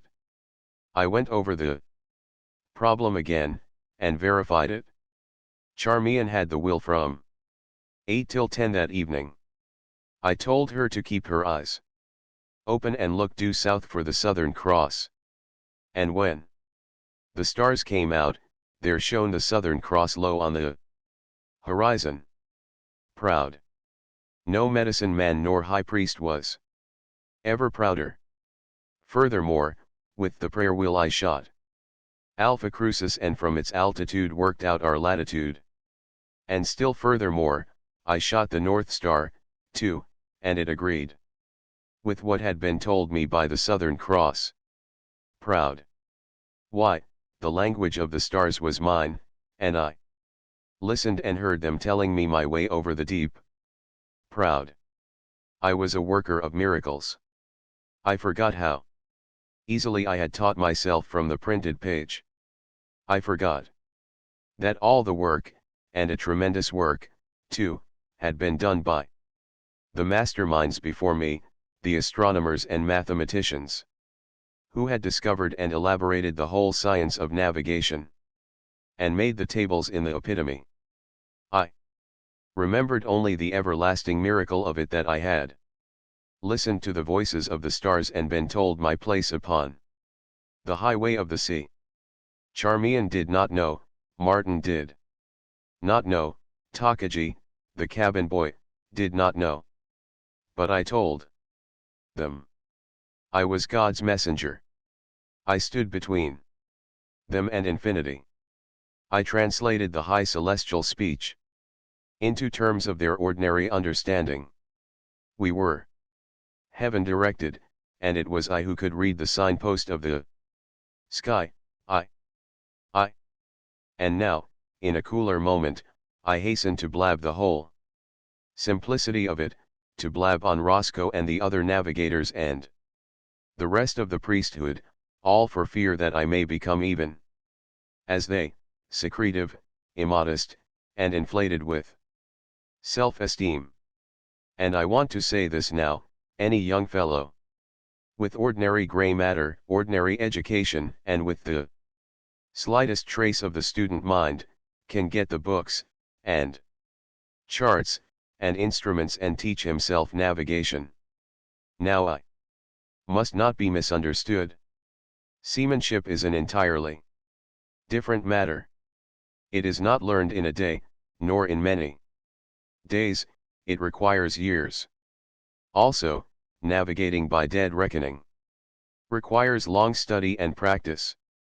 But navigating by observations of the sun, moon, and stars, thanks to the astronomers and mathematicians, is child's play. Any average young fellow can teach himself in a week. And yet, again, I must not be misunderstood. I do not mean to say that at the end of a week a young fellow could take charge of a 15,000-ton steamer, driving 20 knots an hour through the brine, racing from land to land, fair weather and foul, clear sky or cloudy, steering by degrees on the compass card and making landfalls with most amazing precision. But what I do mean is just this: the average young fellow I have described can get into a staunch sailboat and put out across the ocean, without knowing anything about navigation, and at the end of the week he will know enough to know where he is on the chart. He will be able to take a meridian observation with fair accuracy, and from that observation, with 10 minutes of figuring, work out his latitude and longitude. And carrying neither freight nor passengers, being under no press to reach his destination, he can jog comfortably along, and if at Any time he doubts his own navigation and fears an imminent landfall, he can heave to all night and proceed in the morning. Joshua Slocum sailed around the world a few years ago in a 37-foot boat all by himself. I shall never forget, in his narrative of the voyage, where he heartily endorsed the idea of young men, in similar small boats, making similar voyage. I promptly endorsed his idea, and so heartily that I took my wife along. While it certainly makes a cook's tour look like 30 cents, on top of that, on top of the fun and pleasure, it is a splendid education. For a young man, not a mere education in the things of the world outside, of lands, and peoples, and climates, but an education in the world inside, an education in oneself. A chance to learn one's own self, to get on speaking terms with one's soul. Then there is the training and the disciplining of it. First, naturally, the young fellow will learn his limitations, and next, inevitably, he will proceed to press back those limitations. And he cannot escape returning from such a voyage a bigger and better man. And as for sport, it is a king's sport, taking oneself around the world, doing it with one's own hands, depending on no one but oneself, and at the end, back at the starting point, contemplating with inner vision the planet rushing through space, and saying, I did it, with my own hands I did it. I went clear around that whirling sphere. And I can travel alone, without any nurse of a sea captain to guide my steps across the seas. I may not fly to other stars, but of this star I myself am master. As I write these lines I lift my eyes and look seaward. I am on the beach of Waikiki on the island of Oahu. Far, in the azure sky, the trade wind clouds drift low over the blue-green turquoise of the deep sea. Nearer, the sea is emerald and light olive green. Then comes the reef, where the water is all slaty purple flecked with red. Still nearer are brighter greens and tans, lying in alternate stripes, and showing where sand beds lie between the living coral banks. Through and over and out of these wonderful colors tumbles and thunders a magnificent surf. As I say, I lift my eyes to all this, and through the white crest of a breaker suddenly appears a dark figure, erect, a man-fish or a sea god. On the very forward face of the crest where the top falls over and down, driving in toward shore, buried to his loins in smoking spray, caught up by the sea and flung landward, bodily, a quarter of a mile. It is a Canuck on a surfboard. And I know that when I have finished these lines I shall be out in that riot of color and pounding surf, trying to bit those breakers even as he, and failing as he never failed, but living life as the best of us may live it. And the picture of that colored sea and that flying sea god Canuck becomes another reason for the young man to go west, and farther west, beyond the baths of sunset, and still west till he arrives home again. But to return. Please do not think that I already know it all. I know only the rudiments of navigation. There is a vast deal yet for me to learn. On the Snark there is a score of fascinating books on navigation waiting for me. There is the danger angle of Lecky, there is the line of Sumner, which, when you know least of all where you are, shows most conclusively where you are, and where you are not. There are dozens and dozens of methods of finding one's location on the deep, and one can work years before he masters it all in all its fineness. Even in the little we did learn there were slips that accounted for the apparently antic behavior of the Snark. On Thursday, May 16, for instance, the trade Wind failed us. During the 24 hours that ended Friday at noon, by dead reckoning we had not sailed 20 miles. Yet here are our positions, at noon, for the 2 days, worked out from our observations. Thursday. 20 degrees. 57. 9. N. 152 degrees. 40. 30. W. Friday. 21 degrees. 15. 33. N. 154 degrees. 12. The difference between the two positions was something like 80 miles. Yet we knew we had not traveled 20 miles. Now our figuring was all right. We went over it several times. What was wrong was the observations we had taken. To take a correct observation requires practice and skill, and especially so on a small craft like the Snark. The violently moving boat and the closeness of the observer's eye to the surface of the water are to blame. A big wave that lifts up a mile off is liable to steal the horizon away. But in our particular case there was another perturbing factor.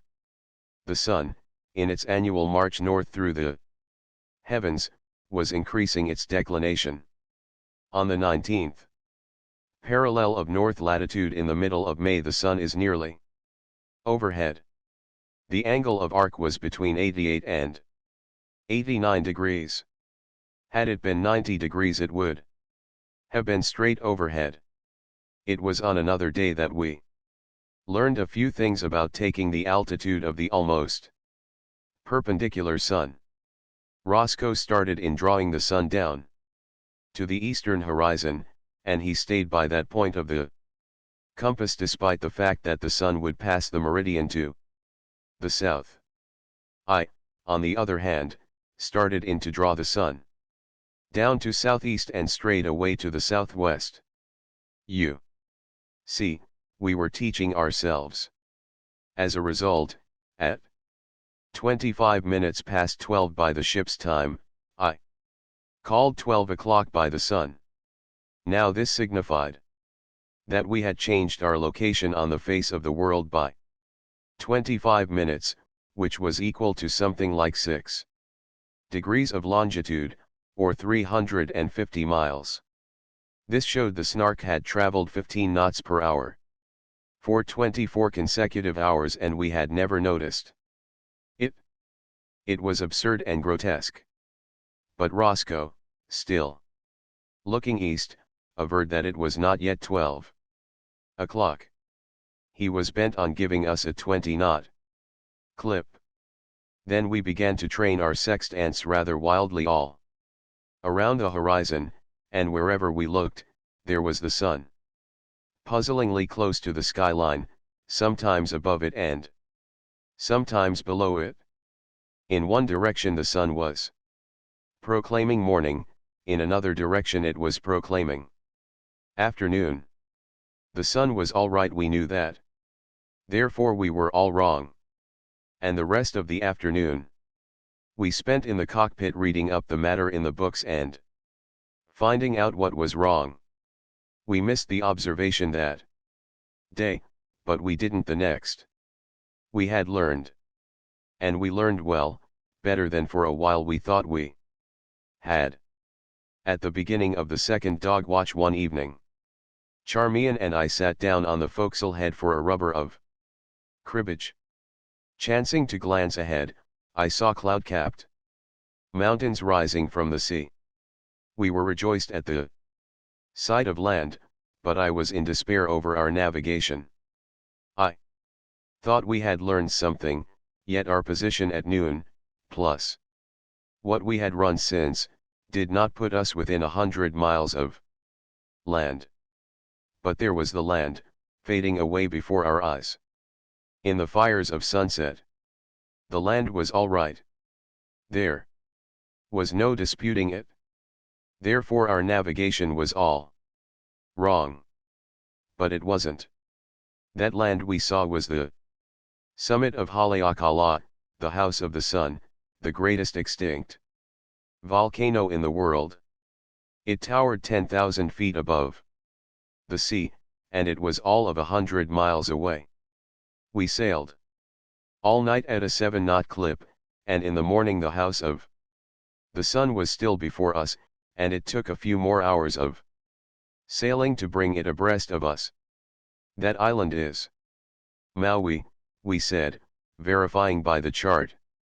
That next island sticking out is Molokai, where the lepers are. And the island next to that is Oahu. There is Makapuu Head. Now we'll be in Honolulu tomorrow. Our navigation is all right. Chapter V. The first landfall. It will not be so monotonous. At sea, I promised my fellow voyagers on the Snark. The sea is filled with life. It is so populous that every day something new is happening. Almost as soon as we pass through the Golden Gate and head south, we'll pick up with the flying fish. We'll be having them fried for breakfast. We'll be catching bonita and dolphin, and spearing porpoises from the bowsprit. And then there are the sharks. Without end. We passed through the Golden Gate and headed south. We dropped the mountains of California beneath the horizon, and daily the surf grew warmer. But there were no flying fish. No bonita and dolphin. The ocean was bereft of life. Never had I sailed on so forsaken a sea. Always, before, in the same latitudes, had I encountered flying fish. Never mind, I said. Wait till we get off the coast of Southern California. Then we'll pick up the flying fish. We came abreast of Southern California, abreast of the peninsula of Lower California, abreast of the coast of Mexico. And there were no flying fish. Nor was there anything else. No life moved. As the days went by, the absence of life became almost uncanny. Never mind, I said. When we do pick up with the flying fish, we'll pick up with everything else. The flying fish is the staff of life for all the other breeds. Everything will come in a bunch when we find the flying fish. When I should have headed the Snark southwest for Hawaii, I still held her south. I was going to find those flying fish. Finally the time came when, if I wanted to go to Honolulu, I should have headed the Snark due west. Instead of which I kept her south. Not until latitude 19 degrees did we encounter the first flying fish. He was very much alone. I saw him. 5 other pairs of eager eyes scanned the sea all day, but never saw another. So sparse were the flying fish that nearly a week more elapsed before the last one on board saw his first flying fish. As for the dolphin, bonita, porpoise, and all the other hordes of life, there weren't any. Not even a shark broke surface with his ominous dorsal fin. Bert took a dip daily under the bowsprit, hanging on to the stays and dragging his body through the water. And daily he canvassed the project of letting go and having a decent swim. I did my best to dissuade him. But with him I had lost all standing as an authority on sea life. If there are sharks, he demanded, why don't they show up? I assured him that if he really did let go and have a swim, the sharks would promptly appear. This was a bluff on my part. I didn't believe it. It lasted as a deterrent for 2 days. The 3rd day the wind fell calm. And it was pretty hot.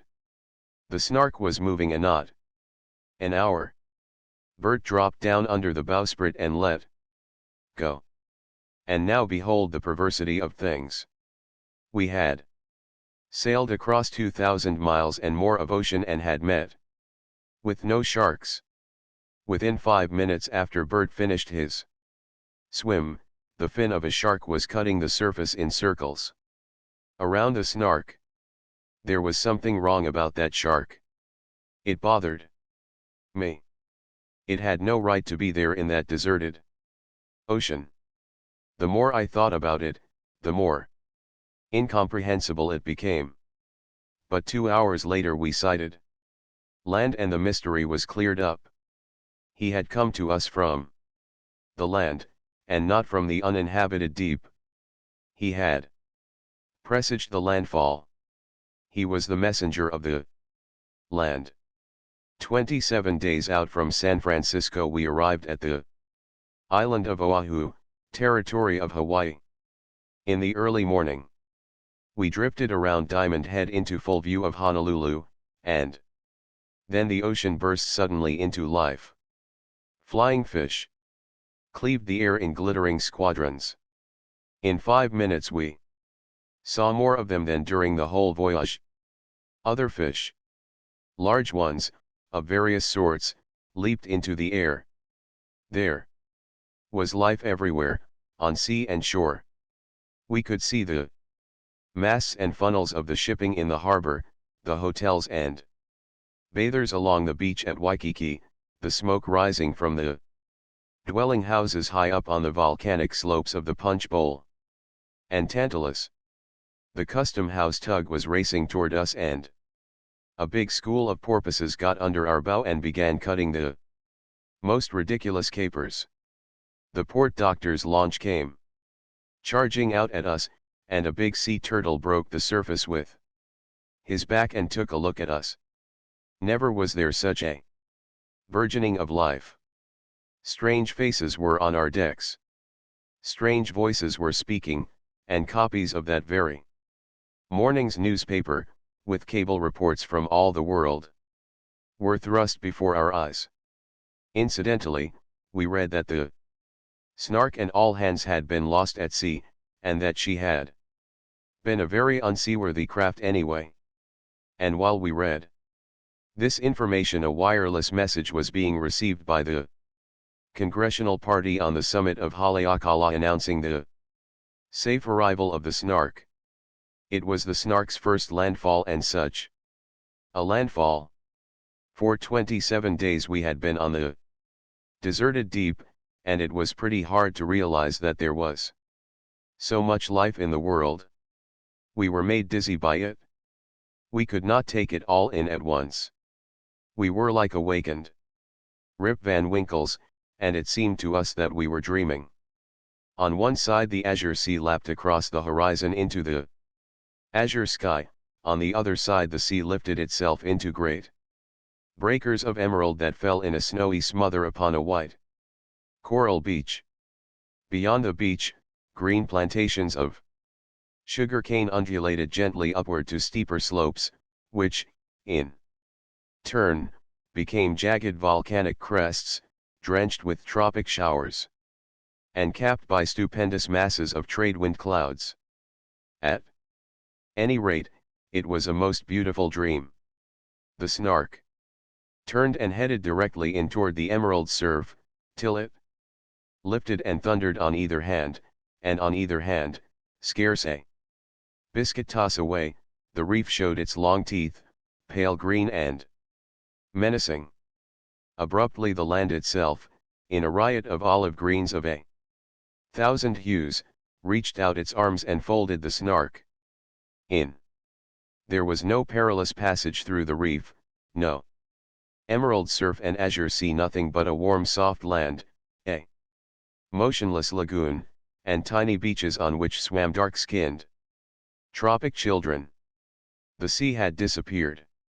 The Snark's anchor rumbled the chain through the hawse-pipe, and we lay without movement on a lineless, level floor. It was all so beautiful and strange that we could not accept it as real. On the chart this place was called Pearl Harbor, but we called it Dream Harbor. A launch came off to us, in it were members of the Hawaiian Yacht Club, come to greet us and make us welcome, with true Hawaiian hospitality, to all they had. They were ordinary men, flesh and blood and all the rest, but they did not tend to break our dreaming. Our last memories of men were of united states marshals and of panicky little merchants with rusty dollars for souls, who, in a reeking atmosphere of soot and coal dust, laid grimy hands upon the Snark and held her back from her world adventure. But these men who came to meet us were clean men. A healthy tan was on their cheeks, and their eyes were not dazzled and bespectacled from gazing overmuch at glittering dollar heaps. No, they merely verified the dream. They clinched it with their unsmirched souls. So we went ashore with them across a level flashing sea to the wonderful green land. We landed on a tiny wharf, and the dream became more insistent, for know that for 27 days we had been rocking across the ocean on the tiny Snark. Not once in all those 27 days had we known a moment's rest, a moment's cessation from movement. This ceaseless movement had become ingrained. Body and brain we had rocked and rolled so long that when we climbed out on the tiny wharf kept on rocking and rolling. This, naturally, we attributed to the wharf. It was projected psychology. I spraddled along the wharf and nearly fell into the water. I glanced at Charmian, and the way she walked made me sad. The wharf had all the seeming of a ship's deck. It lifted, tilted, heaved, and sank, and since there were no handrails on it, it kept Charmian and me busy avoiding falling in. I never saw such a preposterous little wharf. Whenever I watched it closely, it refused to roll, but as soon as I took my attention off from it, away it went, just like the Snark. Once, I caught it in the act, just as it upended, and I looked down the length of it for 200 feet, and for all the world it was like the deck of a ship ducking into a huge head sea. At last, however, supported by our hosts, we negotiated the wharf and gained the land. But the land was no better. The very first thing it did was to tilt up on one side, and far as the eye could see I watched it tilt, clear to its jagged, volcanic backbone, and I saw the clouds above tilt too. This was no stable, firm-founded land, else it would not cut such capers. It was like all the rest of our landfall, unreal. It was a dream. At any moment, like shifting vapor, it might dissolve away. The thought entered my head that perhaps it was my fault, that my head was swimming or that something I had eaten had disagreed with me. But I glanced at Charmian and her sad walk, and even as I glanced I saw her stagger and bump into the yachtsman by whose side she walked. I spoke to her, and she complained about the antic behavior of the land. We walked across a spacious, wonderful lawn and down an avenue of royal palms, and across more wonderful lawn in the gracious shade of stately trees. The air was filled with the songs of birds and was heavy with rich warm fragrances wafture from great lilies, and blazing blossoms of hibiscus, and other strange gorgeous tropic flowers. The dream was becoming almost impossibly beautiful to us who for so long had seen naught but the restless, salty sea. Charmian reached out her hand and clung to me for support against the ineffable beauty of it, thought I. But no. As I supported her I braced my legs, while the flowers and lawns reeled and swung around me. It was like an earthquake, only it quickly passed without doing any harm. It was fairly difficult to catch the land playing these tricks. As long as I kept my mind on it, nothing happened. But as soon as my attention was Distracted, away it went, the whole panorama, swinging and heaving and tilting at all sorts of angles. Once, however, I turned my head suddenly and caught that stately line of royal palms swinging in a great arc across the sky. But it stopped, just as soon as I caught it, and became a placid dream. Again. Next we came to a house of coolness, with great sweeping veranda, where lotus eaters might dwell. Windows and doors were wide open to the breeze, and the songs and fragrances blew lazily in and out. The walls were hung with topicloths. Couches with grass-woven covers invited everywhere, and there was a grand piano, that played, I was sure, nothing more exciting than lullabies. Servants, Japanese maids in native costume drifted around and about, noiselessly, like butterflies. Everything was preternaturally cool. Here was no blazing down of a tropic sun upon an unshrinking sea. It was too good to be true. But it was not real. It was a dream dwelling. I knew, for I turned suddenly and caught the grand piano cavorting in a spacious corner of the room. I did not say anything, for just then we were being received by a gracious woman, a beautiful Madonna, clad in flowing white and shod with sandals, who greeted us as though she had known us always. We sat at table on the lotus-eating veranda, served by the butterfly maids, and ate strange foods and partook of a nectar called poi. But the dream threatened to dissolve. It shimmered and trembled like an iridescent bubble about to break. I was just glancing out at the green grass and stately trees and blossoms of hibiscus, when suddenly I felt the table move. The table, and the Madonna across from me, and the veranda of the lotus eaters, the scarlet hibiscus, the greensward and the trees all lifted and tilted before my eyes, and heaved and sank down into the trough of a monstrous sea. I gripped my chair convulsively and held on. I had a feeling that I was holding on to the dream as well as the chair. I should not have been surprised had the sea rushed in and drowned all that fairyland, and had I found myself at the will of the Snark just looking up casually from the study of logarithms. But the dream persisted. I looked covertly at the Madonna and her husband. They evidenced no perturbation. The dishes had not moved upon the table.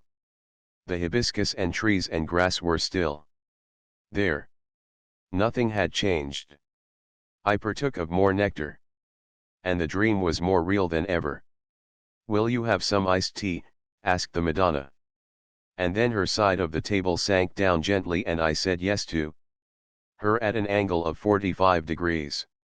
"Speaking of sharks," said her husband, up at Nihao there was a man, and at that moment the table lifted and heaved, and I gazed upward at him at an angle of 45 degrees. So the luncheon went on, and I was glad that I did not have to bear the affliction of watching Charmian walk suddenly. However, a mysterious word of fear broke from the lips of the lotus eaters. Ah, thought I, now the dream goes glimmering. I clutched the chair desperately, resolved to drag back to the reality of the Snark some tangible vestige of this lotus land. I felt the whole dream lurching and pulling to be gone. Just then the mysterious word of fear was repeated. It sounded like reporters. I looked and saw 3 of them coming across the lawn. Oh, blessed reporters! Then the dream was indisputably real after all. I glanced out across the shining water and saw the Snark at anchor, and I remembered that I had sailed in her from San Francisco to Hawaii, and that this was Pearl Harbor, and that even then I was acknowledging introductions and saying, in reply to the first, Question, yes, we had delightful weather all the way down. Chapter 6. A royal sport. That is what it is, a royal sport. For the natural kings of earth. The grass grows right down to the water at Waikiki Beach, and within 50 feet of the everlasting sea. The trees also grow down to the salty edge of things, and one sits in their shade and looks seaward at a majestic surf thundering in on the beach to one's very feet. Half a mile out, where is the reef, the white-headed combers thrust suddenly skyward out of the placid turquoise blue, and come rolling into shore. One after another they come. A mile long, with smoking crests, the white battalions of the infinite army of the sea. And one sits and listens to the perpetual roar, and watches the unending procession, and feels tiny and fragile before this tremendous force expressing itself in fury and foam and sound. Indeed, one feels microscopically small, and the thought that one may wrestle with this sea raises in one's imagination a thrill of apprehension, almost of fear. Why, they are a mile long, these bull-mouthed monsters, and they weigh 1,000 tons, and they charge into shore faster than a man can run. What chance? No chance at all, is the verdict of the shrinking ego, and one sits, and looks, and listens, and thinks the grass and the shade are a pretty good place in which to be. And suddenly, out there where a big smoker lifts skyward, rising like a sea god from out of the welter of spume and churning white, on the giddy, toppling, overhanging and downfalling, precarious crest appears the dark head of a man. Swiftly he rises through the rushing white.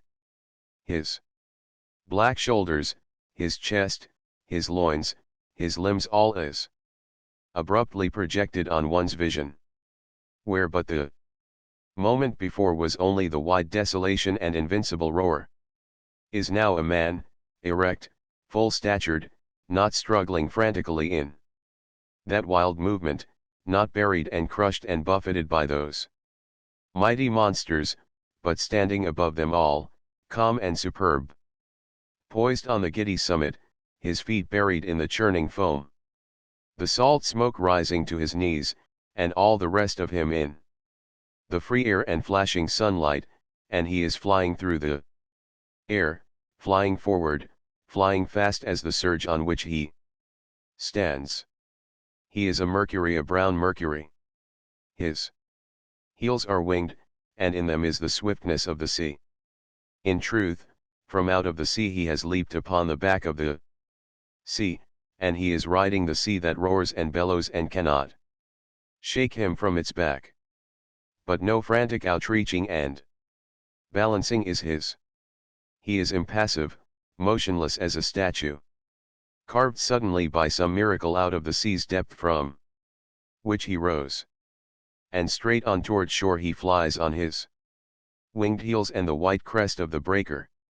There is a wild burst of foam, a long tumultuous rushing sound as the breaker falls futile and spent on the beach at your feet, and there, at your feet steps calmly ashore a Canuck, burnt, golden, and brown by the tropic sun.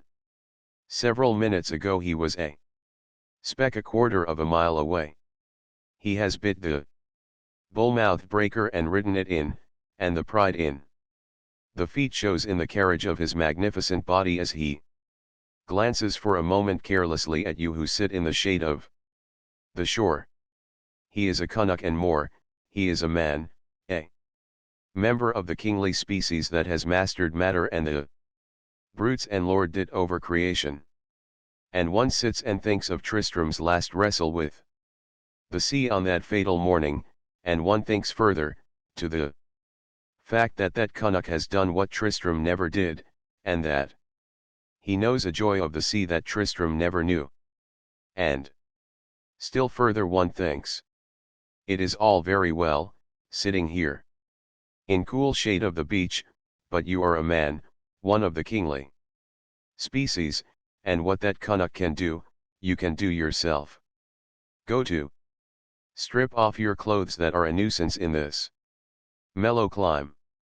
Get in and wrestle with the sea, wing your heels with the skill and power that reside in you, bid the sea's breakers, master them, and ride upon their backs as a king should.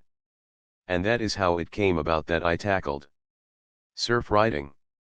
And now that I have tackled it, more than ever, do I hold it to be a royal sport. But first let me explain the physics of it. A wave is a communicated agitation. The water that composes the body of a wave does not move. If it did, when a stone is thrown into a pond and the ripples spread away in an ever-widening circle, there would appear at the center an ever-increasing hole. No, the water that composes the body of a wave is stationary. Thus, you may watch a particular portion of the ocean's surface and you will see the same water rise and fall 1,000 times to the agitation communicated by 1,000 successive waves. Now, imagine this communicated agitation moving shoreward. As the bottom shoals, the lower portion of the wave strikes land first and is stopped. But water is fluid, and the upper portion has not struck anything, wherefore it keeps on communicating its agitation, keeps on going. And when the top of the wave keeps on going, while the bottom of it lags behind, something is bound to happen. The bottom of the wave drops out from under and the top of the wave falls over, forward, and down, curling and cresting and roaring as it does. So, it is the bottom of a wave striking against the top of the land that is the cause of all surfs. But the transformation from a smooth undulation to a breaker is not abrupt except where the bottom shoals abruptly. Say, the bottom shoals gradually for from quarter of a mile to a mile. Then an equal distance will be occupied by the transformation. Such a bottom is that off the beach of Waikiki, and it produces a splendid surf riding surf. 1. Leaps upon the back of a breaker just as it begins to break, and stays on it as it continues to break all the way into shore. And now to the particular physics of surf riding. Get out on a flat board, 6 feet long, 2 feet wide, and roughly oval in shape. Lie down upon it like a small boy on a coaster and paddle with your hands out to deep water, where the waves begin to crest. Lie out there quietly on the board. Sea after sea breaks before, behind, and under and over you, and rushes into shore, leaving you behind. When a wave crests, it gets steeper. Imagine yourself, on your hoard, on the face of that steep slope. If it stood still, you would slide down just as a boy slides down a hill on his coaster. But, you object, the wave doesn't stand still. Very true, but the water composing the wave stands still, and there you have the secret. If ever you start sliding down the face of that wave, you'll keep on sliding and you'll never reach the bottom. Please don't laugh. The face of that wave may be only 6 feet, yet you can slide down it a quarter of a mile, or half a mile, and not reach the bottom. 4. See, since a wave is only a communicated agitation or impetus, and since the water that composes a wave is changing every instant, new water is rising into the wave as fast as the wave travels. You slide down this new water, and yet remain in your old position on the wave, sliding down the still newer water that is rising and forming the wave. You slide precisely as fast as the wave travels. If it travels 15 miles an hour, you slide 15 miles an hour. Between you and shore stretches a quarter of mile of water. As the wave travels, this water obligingly heaps itself into the wave, gravity does the rest, and down you go, sliding the whole length of it. If you still cherish the notion, while sliding, that the water is moving with you, thrust your arms into it and attempt to paddle, you will find that you have to be remarkably quick to get a stroke, for that water is dropping astern just as fast as you are rushing ahead. And now for another phase of the physics of surf riding. All rules have their exceptions. It is true that the water in a wave does not travel forward. But there is what may be called the send of the sea.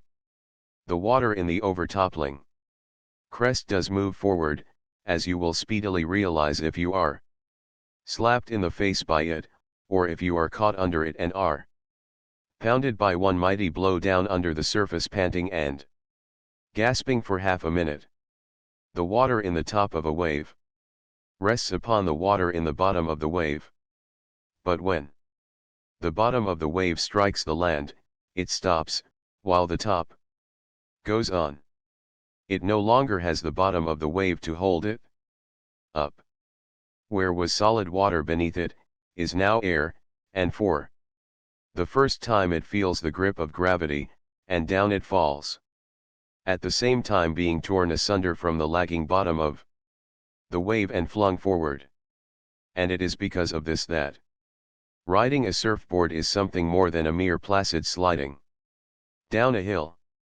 In truth, one is caught up and hurled shoreward as by some titan's hand. I deserted the cool shade, put on a swimming suit, and got hold of a surfboard. It was too small a board. But I didn't know, and nobody told me. I joined some little Canuck boys in shallow water, where the breakers were well spent, and small irregular kindergarten school. I watched the little Canuck boys. When a likely-looking breaker came along, they flopped upon their stomachs on their boards, kicked like mad with their feet, and rode the breaker into the beach.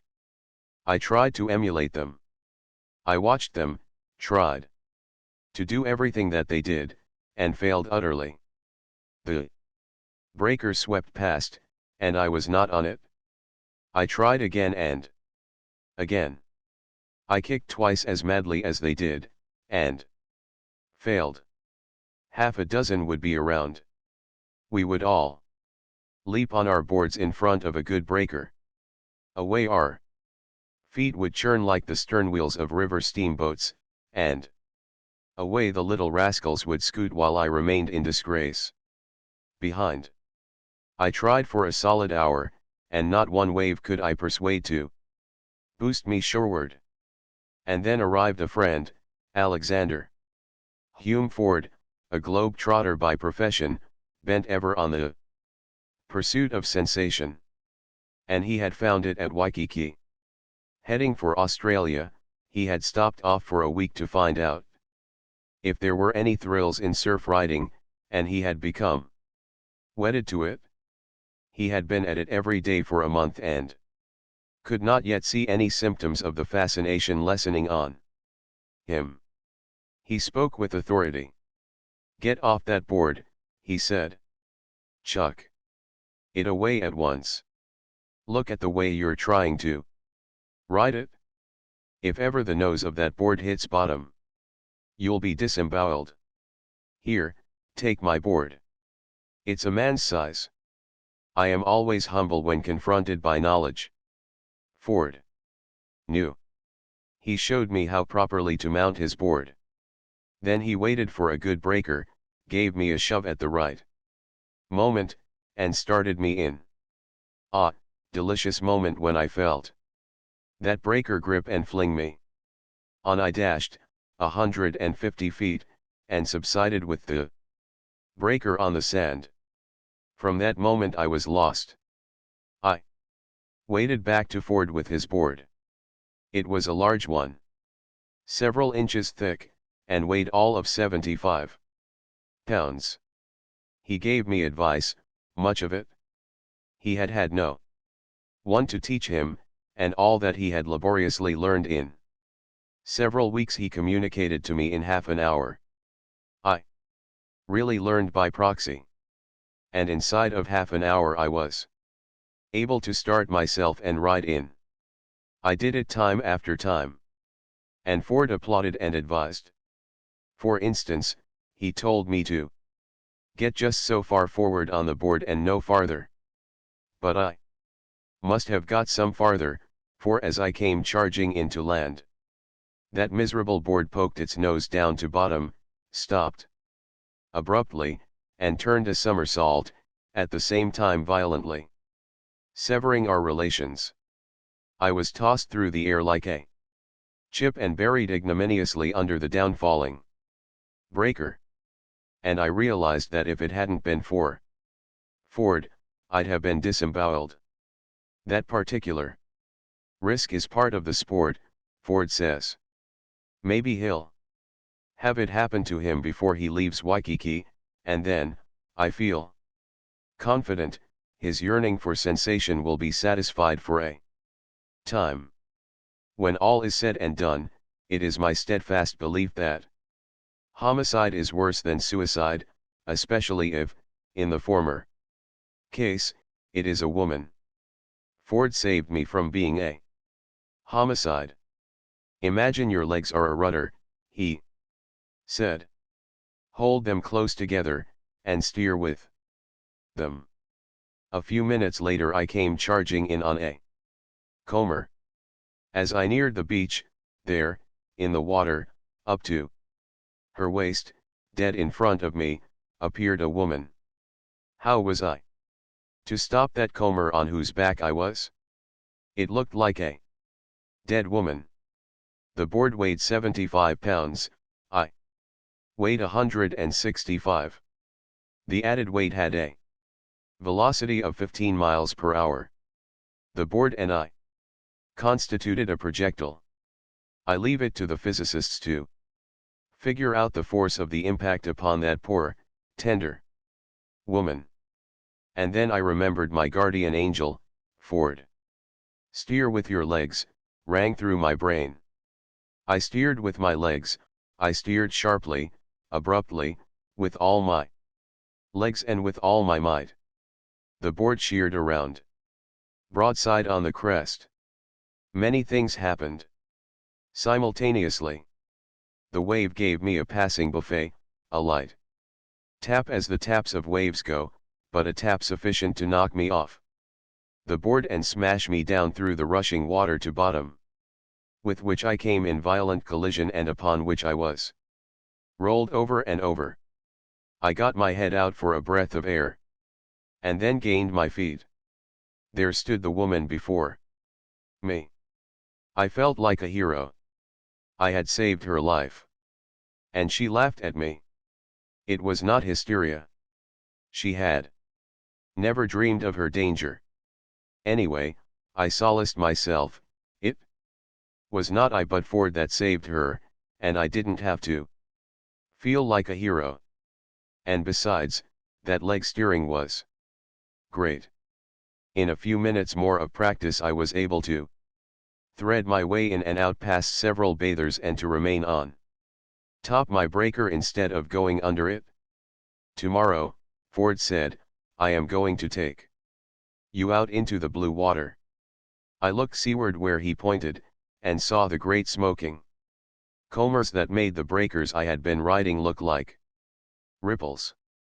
I don't know what I might have said had I not recollected just then that I was one of a kingly species. So all that I did say was, all right. I'll tackle them tomorrow.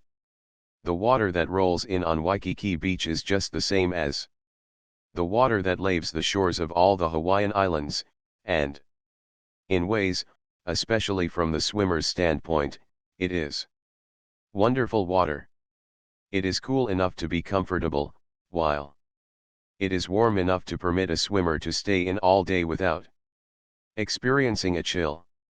Under the sun or the stars, at high noon or at midnight, in midwinter or in midsummer, It does not matter when, it is always the same temperature, not too warm, not too cold, just right.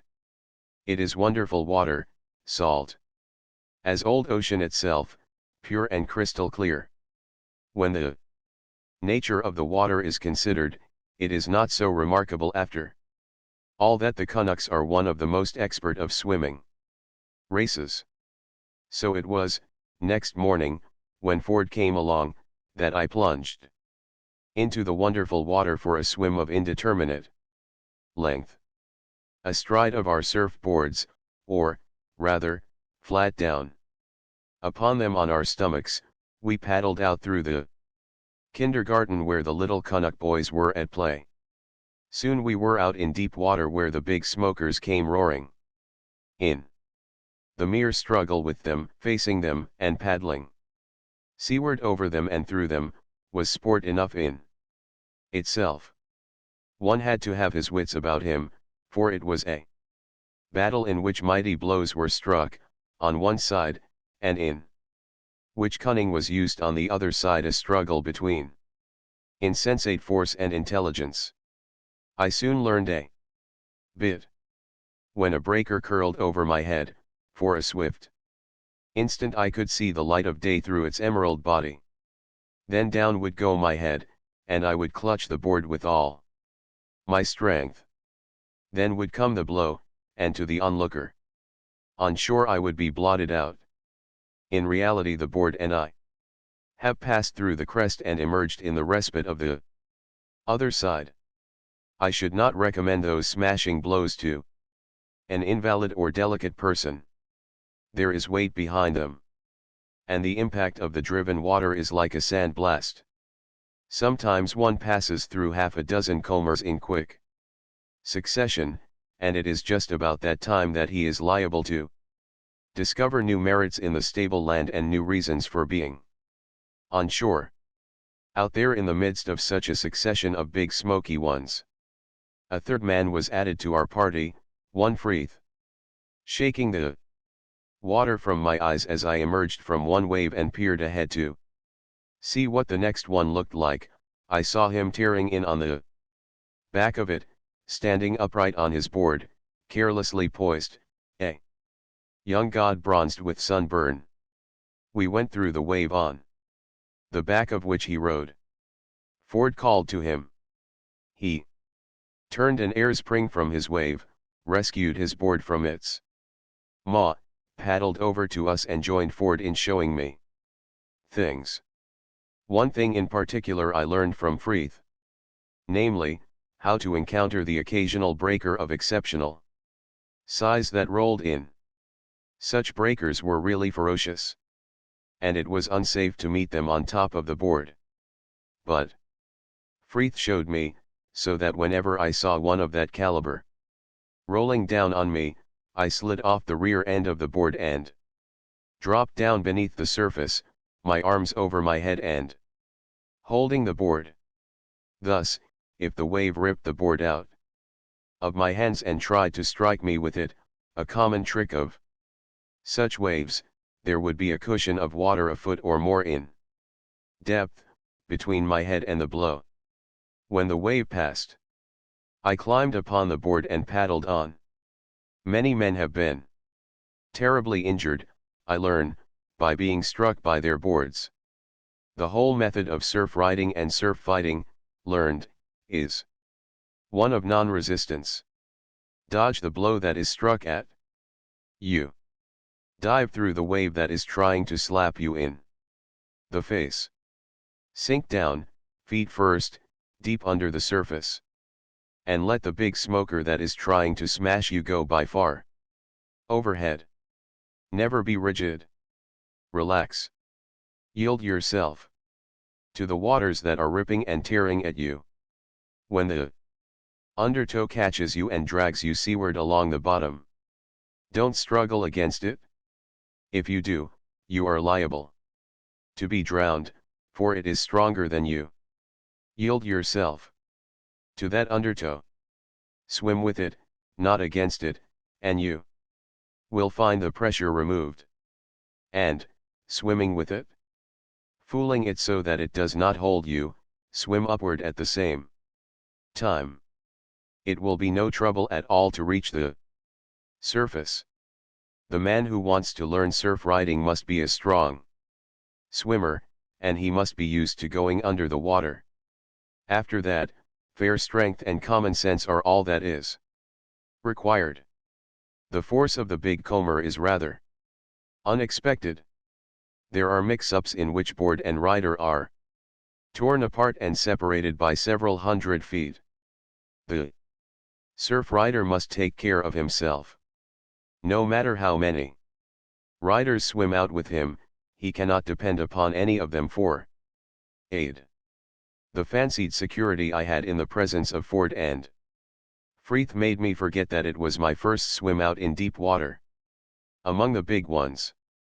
I recollected, however, and rather suddenly, for a big wave came in, and away went the two men on its back all the way to shore. I could have been drowned a dozen different ways before they got back to me. One slides down the face of a breaker on his surfboard, but he has to get started to sliding. Board and rider must be moving shoreward at a good rate before the wave overtakes them. When you see the wave coming that you want to ride in, you turn tail to it and paddle shoreward with all your strength, using what is called the windmill stroke. This is a sort of spurt performed immediately in front of the wave. If the board is going fast enough, the wave accelerates it, and the board begins its quarter of a mile slide. I shall never forget the first big wave I caught out there in the deep water. I saw it coming, turned my back on it and paddled for dear life. Faster and faster my board went, till it seemed my arms would drop off. What was happening behind me I could not tell. One cannot look behind and paddle the windmill stroke. I heard the crest of the wave hissing and churning, and then my board was lifted and flung forward. I scarcely knew what happened the first half-minute. Though I kept my eyes open, I could not see anything, for I was buried in the rushing white of the crest. But I did not mind. I was chiefly conscious of ecstatic bliss at having caught the wave. At the end of the half-minute, however, I began to see things, and to breathe. I saw that 3 feet of the nose of my board was clear out of water and riding on the air. I shifted my weight forward, and made the nose come down. Then I lay quite at rest in the midst of the wild movement, and watched the shore and the bathers on the beach grow distinct. I didn't cover quite a quarter of a mile on that wave. Because, to prevent the board from diving, I shifted my weight back, but shifted it too far and fell down the rear slope of the wave. It was my second day at surf riding, and I was quite proud of myself.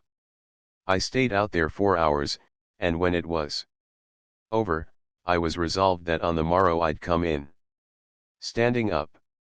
But that resolution paved a distant place. On the morrow I was in bed. I was not sick. But I was very unhappy, and I was in bed. When describing the wonderful water of Hawaii, I forgot to describe the wonderful sun of Hawaii.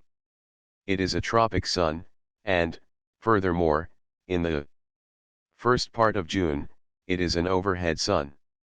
It is also an insidious, deceitful sun. For the first time in my life I was sunburned unawares. My arms, shoulders, and back had been burned many times in the past and were tough, but not so my legs.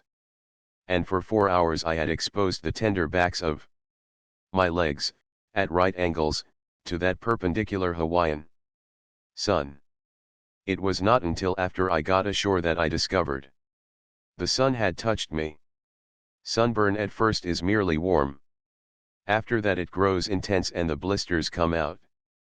Also, the joints, where the skin wrinkles, refuse to bend.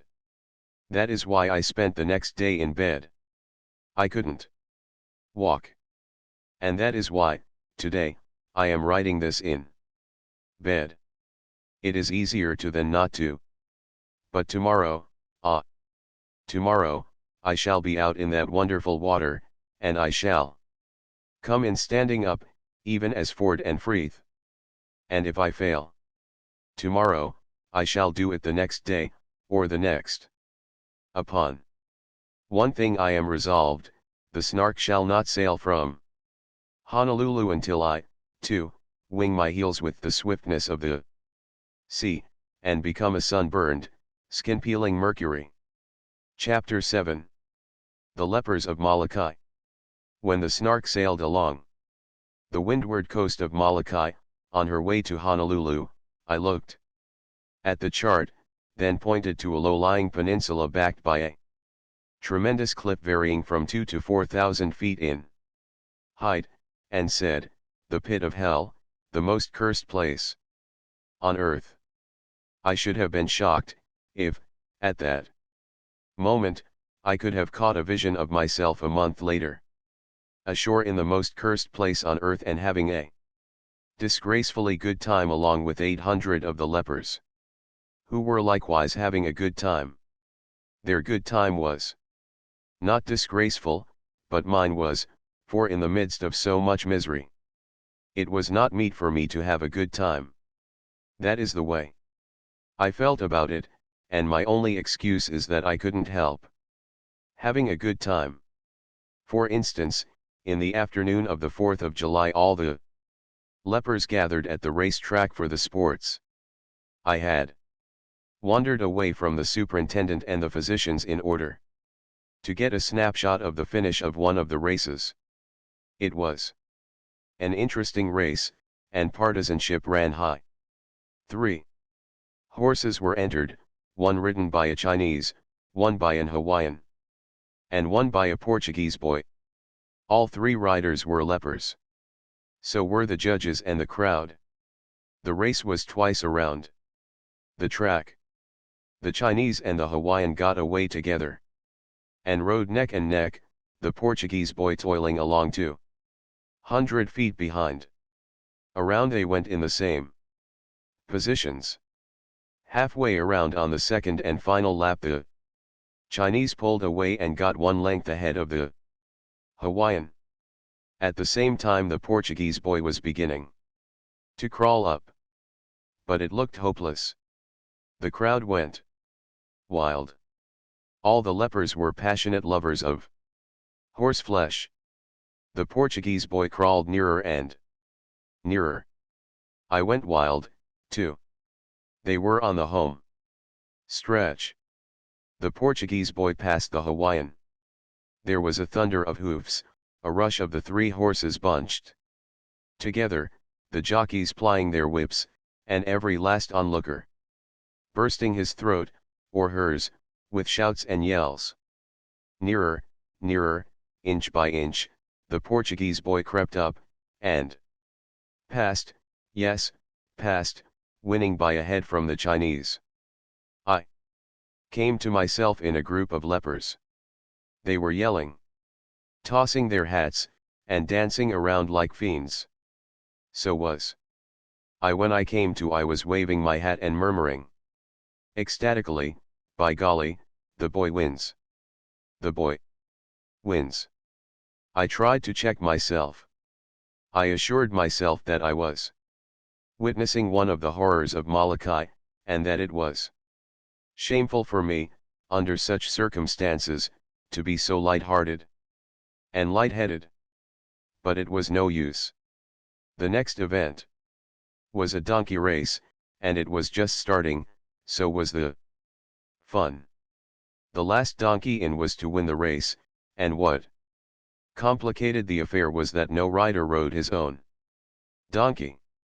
They rode one another's donkeys, the result of which was that each man strove to make the donkey he rode beat his own donkey ridden by someone else. Naturally, only men possessing very slow or extremely obstreperous donkeys had entered them for the race. One donkey had been trained to tuck in its legs and lie down whenever its rider touched its sides with his heels. Some donkeys strove to turn around and come back, others developed a penchant for the side of the track, where they stuck their heads over the railing and stopped, while all of them dawdled. Halfway around the track, one donkey got into an argument with its rider. When all the rest of the donkeys had crossed the wire, that particular donkey was still arguing. He won the race, though his rider lost it and came in on foot. And all the while nearly 1,000 lepers were laughing uproariously at the fun. Anybody in my place would have joined with them in having a good time. All the foregoing is by way of preamble to the statement that the horrors of Molokai, as they have been painted in the past, do not exist. The settlement has been written up repeatedly by sensationalists, and usually by sensationalists who have never laid eyes on it. Of course, leprosy is leprosy, and it is a terrible thing, but so much that is lurid has been written about Molokai that neither the lepers, nor those who devote their lives to them, have received a fair deal. Here is a case in point. A newspaper writer, who, of course, had never been near the settlement, vividly described Superintendent McVeigh crouching in a grass hut and being besieged nightly by starving lepers on their knees, wailing for food. This hair-raising account was copied by the press all over the United States and was the cause of many indignant and protesting editorials. Well, I lived and slept for 5 days in Mr. McVeigh's grass hut, which was a comfortable wooden cottage, by the way, and there isn't a grass house in the whole settlement, and I heard the lepers wailing for food only. The wailing was peculiarly harmonious and rhythmic, and it was accompanied by the music of stringed instruments, violins, guitars, ukuleles, and banjos. Also, the wailing was of various sorts. The leper brass band wailed, and 2 singing societies wailed, and lastly a quintet of excellent voices wailed. So much for a lie that should never have been printed. The wailing was the serenade which the glee clubs always give Mr. McVeigh when he returns from a trip to Honolulu. Leprosy is not so contagious as is imagined. I went for a week's visit to the settlement, and I took my wife along, all of which would not have happened had we had any apprehension of contracting the disease. Nor did we wear long, gauntlet gloves and keep apart from the lepers. On the contrary, we mingled freely with them, and before we left, knew scores of them by sight and name. The precautions of simple cleanliness seem to be all that is necessary. On returning to their own houses, after having been among and handling lepers, the non-lepers, such as the physicians and the superintendent, merely wash their faces and hands with mildly antiseptic soap and change their coats. That a leper is unclean, however, should be insisted upon, and the segregation of lepers, from what little is known of the disease, should be rigidly maintained. On the other hand, the awful horror with which the leper has been regarded in the past, and the frightful treatment he has received, have been unnecessary and cruel. In order to dispel some of the popular misapprehensions of leprosy, I want to tell something of the relations between the lepers and non-lepers as I observed them at Molokai. On the morning after our arrival, Charmian and I attended a shoot of the Kalahupapa Rifle Club, and caught our first glimpse of the democracy of affliction and alleviation that obtains. The club was just beginning a prize shoot for a cup put up by Mr. McVeigh, who is also a member of the club, as also are Dr. Goodhue and Dr. Hallman, the resident physicians, who, by the way, live in the settlement with their wives. All about us, in the shooting booth, were the lepers. Lepers and non-lepers were using the same guns, and all were rubbing shoulders in the confined space. The majority of the lepers were Hawaiians. Sitting beside me on a bench was a Norwegian. Directly in front of me, in the stand, was an American, a veteran of the Civil War, who had fought on the Confederate side. He was 65 years of age, but that did not prevent him from running up a good score. Strapping Hawaiian policemen, lepers, khaki-clad, were also shooting, as were Portuguese, Chinese, and Kokwas, the latter are native helpers in the settlement who are non-lepers.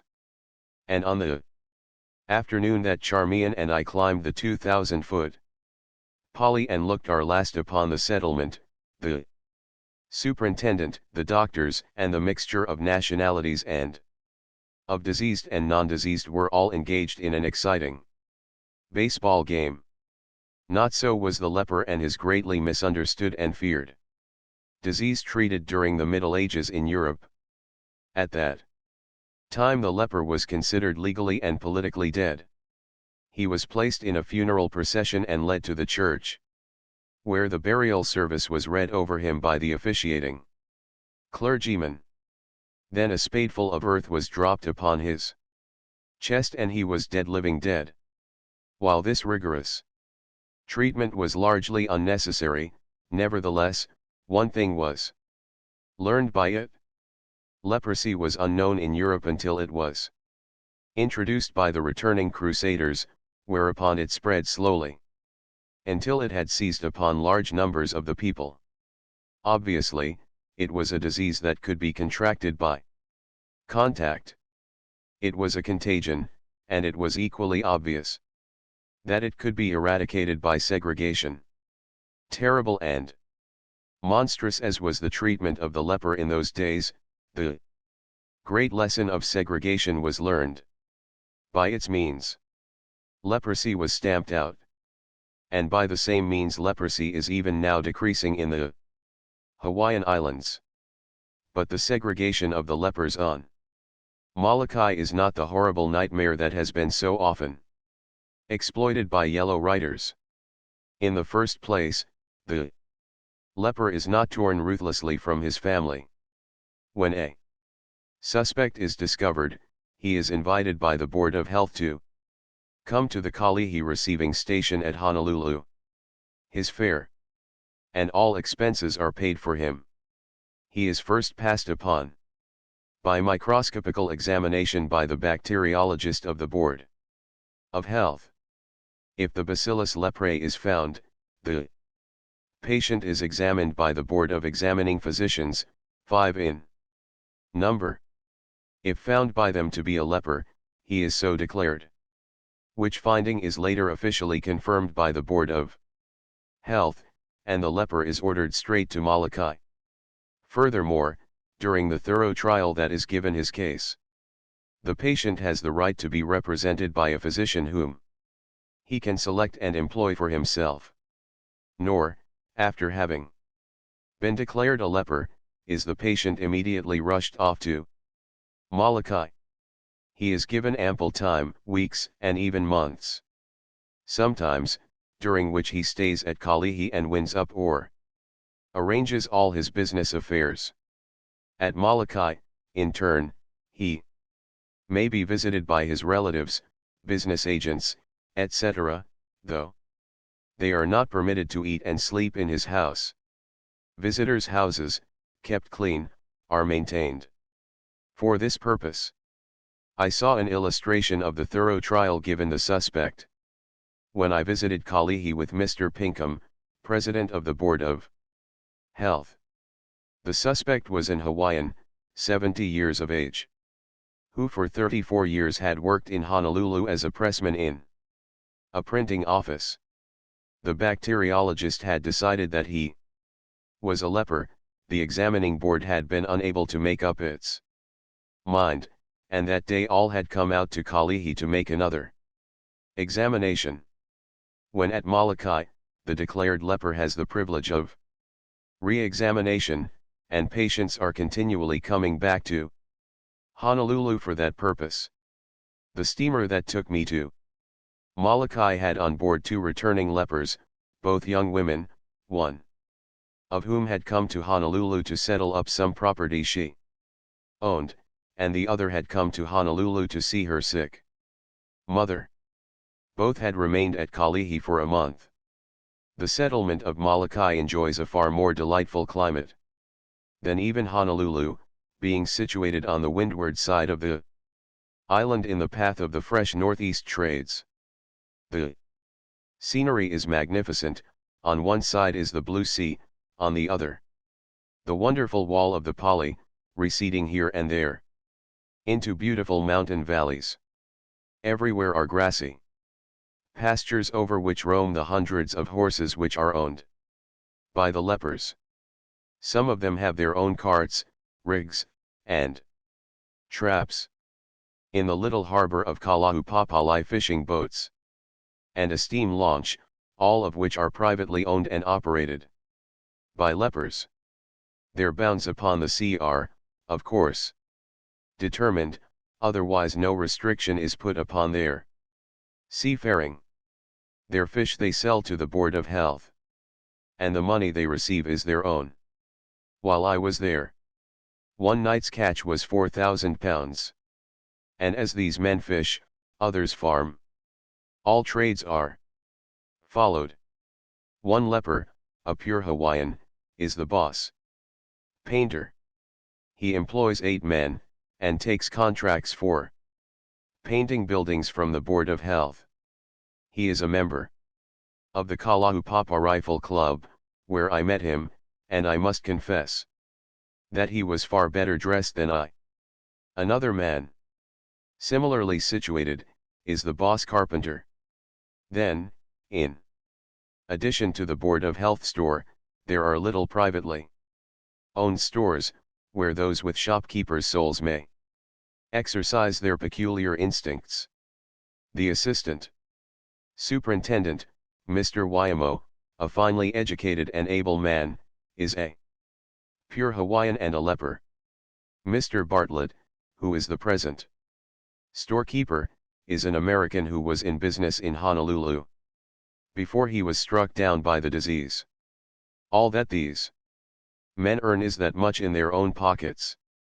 If they do not work, they are taken care of anyway by the territory, given food, shelter, clothes, and medical attendance.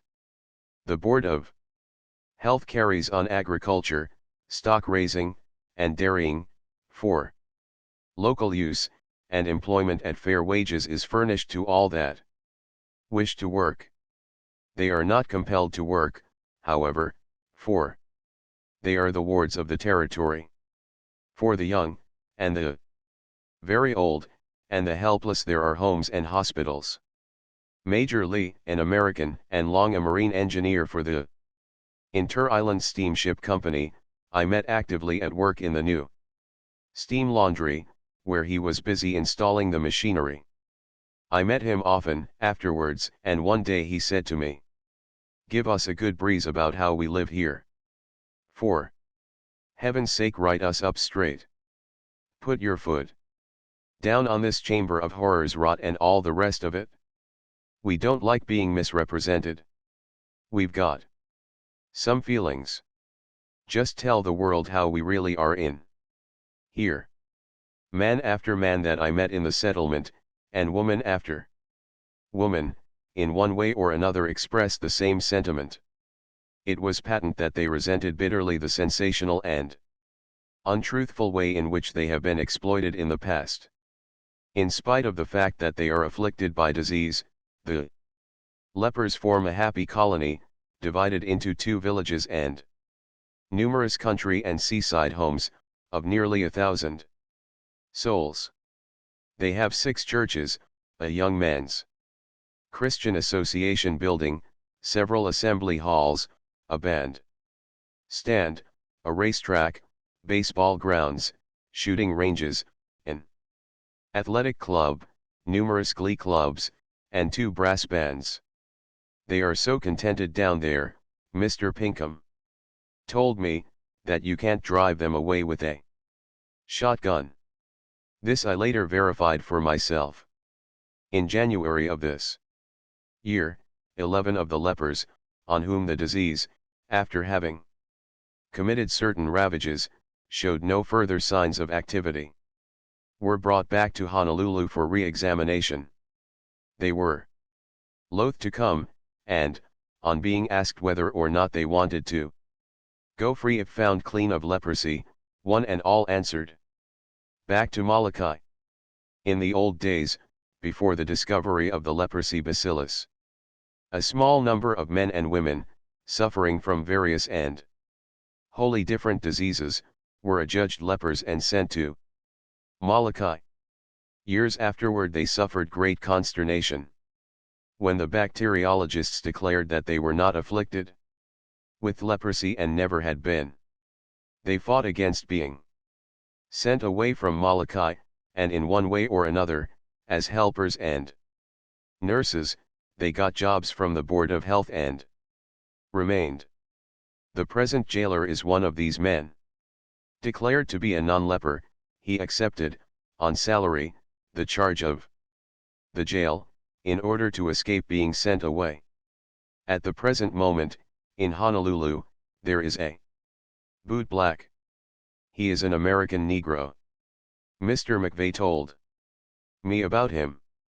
Long ago, before the bacteriological tests, he was sent to Molokai as a leper. As a ward of the state, he developed a superlative degree of independence and fomented much petty mischief.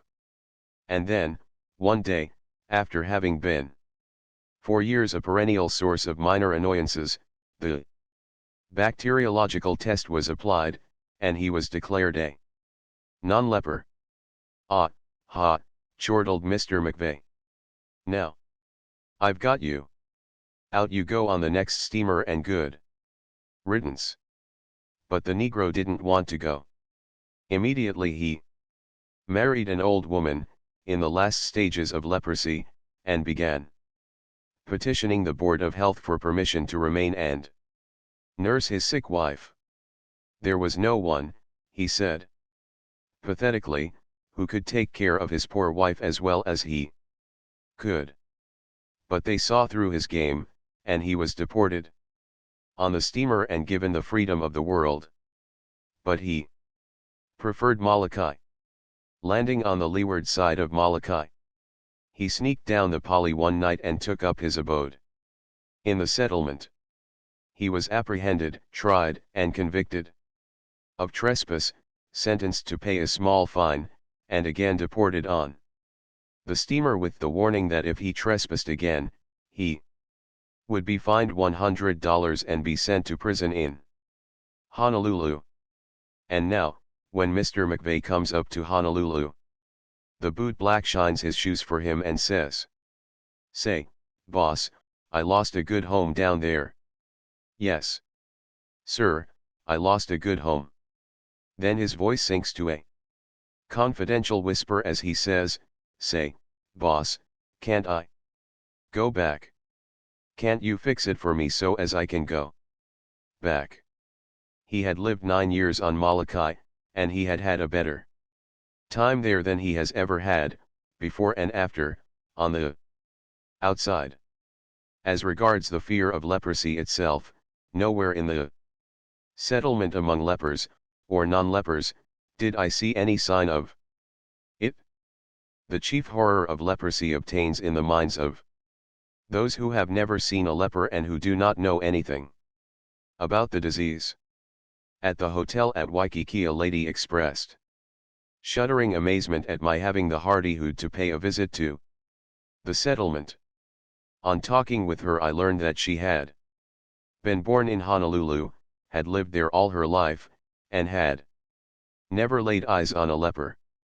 That was more than I could say of myself in the United States, where the segregation of lepers is loosely enforced and where I have repeatedly seen lepers on the streets of large cities. Leprosy is terrible, there is no getting away from that, but from what little I know of the disease and its degree of contagiousness, I would by far prefer to spend the rest of my days in Molokai than in any tuberculosis sanatorium.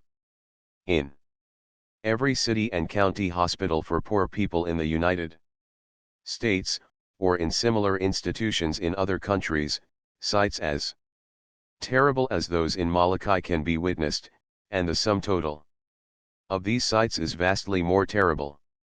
For that matter, if it were given me to choose between being compelled to live in Molokai for the rest of my life, or in the East End of London, the East Side of New York, or the stockyards of Chicago, I would select Molokai without debate. I would prefer 1 year of life in Molokai to 5 years of life in the above-mentioned cesspools of human degradation and misery. In Molokai the people are happy. I shall never forget the celebration of the 4th of July I witnessed there. At 6 o'clock in the morning the horribles were out, dressed fantastically, astride horses, mules, and donkeys, their own property, and cutting capers all over the settlement. 2 brass bands were out as well. Then there were the Paiute riders, 30 or 40 of them. Hawaiian women all, superb horsewomen dressed gorgeously in the old, native riding costume, and dashing about in 2s and 3s. And groups. In the afternoon Charmian and I stood in the judges' stand and awarded the prizes for horsemanship and costume to the Paiute riders. All about were the hundreds of lepers, with wreaths of flowers on heads and necks and shoulders, looking on and making merry. And always, over the brows of hills and across the grassy level stretches, appearing and disappearing, were the groups of men and women, gaily dressed, on galloping horses, and riders, flower-bedecked and flower-garlanded, singing, and laughing, and riding like the wind. And as I stood in the judges' stand and looked at all this, there came to my recollection the Lazar House of Havana, where I had once beheld some 200 lepers, prisoners inside 4 restricted walls until they died. No, there are a few thousand places I wot of in this world over which I would select Molokai as a place of permanent residence.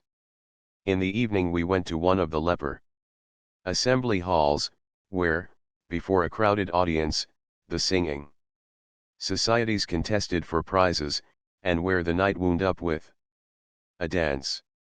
I have seen the Hawaiians living in the slums of Honolulu, and, having seen them, I can readily understand why the lepers, brought up from the settlement for re-examination, shouted one and all, back to Molokai. One thing is certain. The leper in the settlement is far better off than the leper who lies in hiding outside. Such a leper is a lonely outcast, living in constant fear of discovery, and slowly and surely rotting away. The action of leprosy is not steady. It lays hold of its victim, commits a ravage, and then lies dormant for an indeterminate period. It may not commit another ravage for 5 years, or 10 years, or 40 years, and the patient may enjoy uninterrupted good health. Rarely, however, do these first ravages cease of themselves. The skilled surgeon is required, and the skilled surgeon cannot be called in for the leper who is in hiding. For instance, the first ravage may take the form of a perforating ulcer in the sole of the foot. When the bone is reached, necrosis sets in. If the leper is in hiding, he cannot be operated upon, the necrosis will continue to eat its way up the bone of the leg, and in a brief and horrible time that leper will die of gangrene or some other terrible complication. On the other hand, if that same leper is in Molokai, the surgeon will operate upon the foot, remove the ulcer, cleanse the bone, and put a complete stop to that particular ravage of the disease. A month after the operation, the leper will be out riding horseback, running foot races, swimming in the breakers, or climbing the giddy sides of the valleys for mountain apples. And as has been stated before, the disease, lying dormant, may not again attack him for 5, 10, or 40 years. The old horrors of leprosy go back to the conditions that obtained before the days of antiseptic surgery, and before the time when physicians like Dr. Goodhue and Dr. Hallman went to live at the settlement. Dr. Goodhue is the pioneer surgeon there, and too much praise cannot be given him for the noble work he has done. I spent one morning in the operating room with him, and of the 3 operations he performed, 2 were on men, newcomers, who had arrived on the same steamer with me.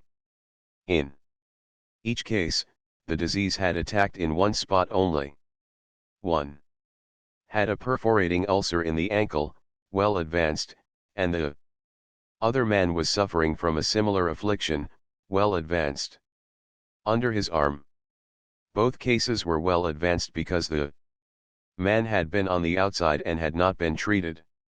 In each case, Dr. Goodhue put an immediate and complete stop to the ravage, and in 4 weeks those 2 men will be as well and able-bodied as they ever were in their lives.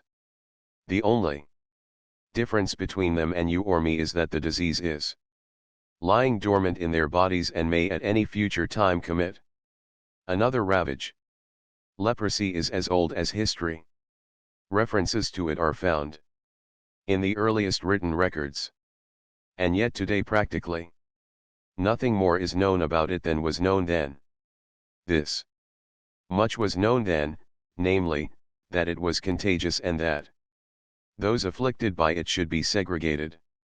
The difference between then and now is that today the leper is more rigidly segregated and more humanely treated. But leprosy itself still remains the same awful and profound mystery.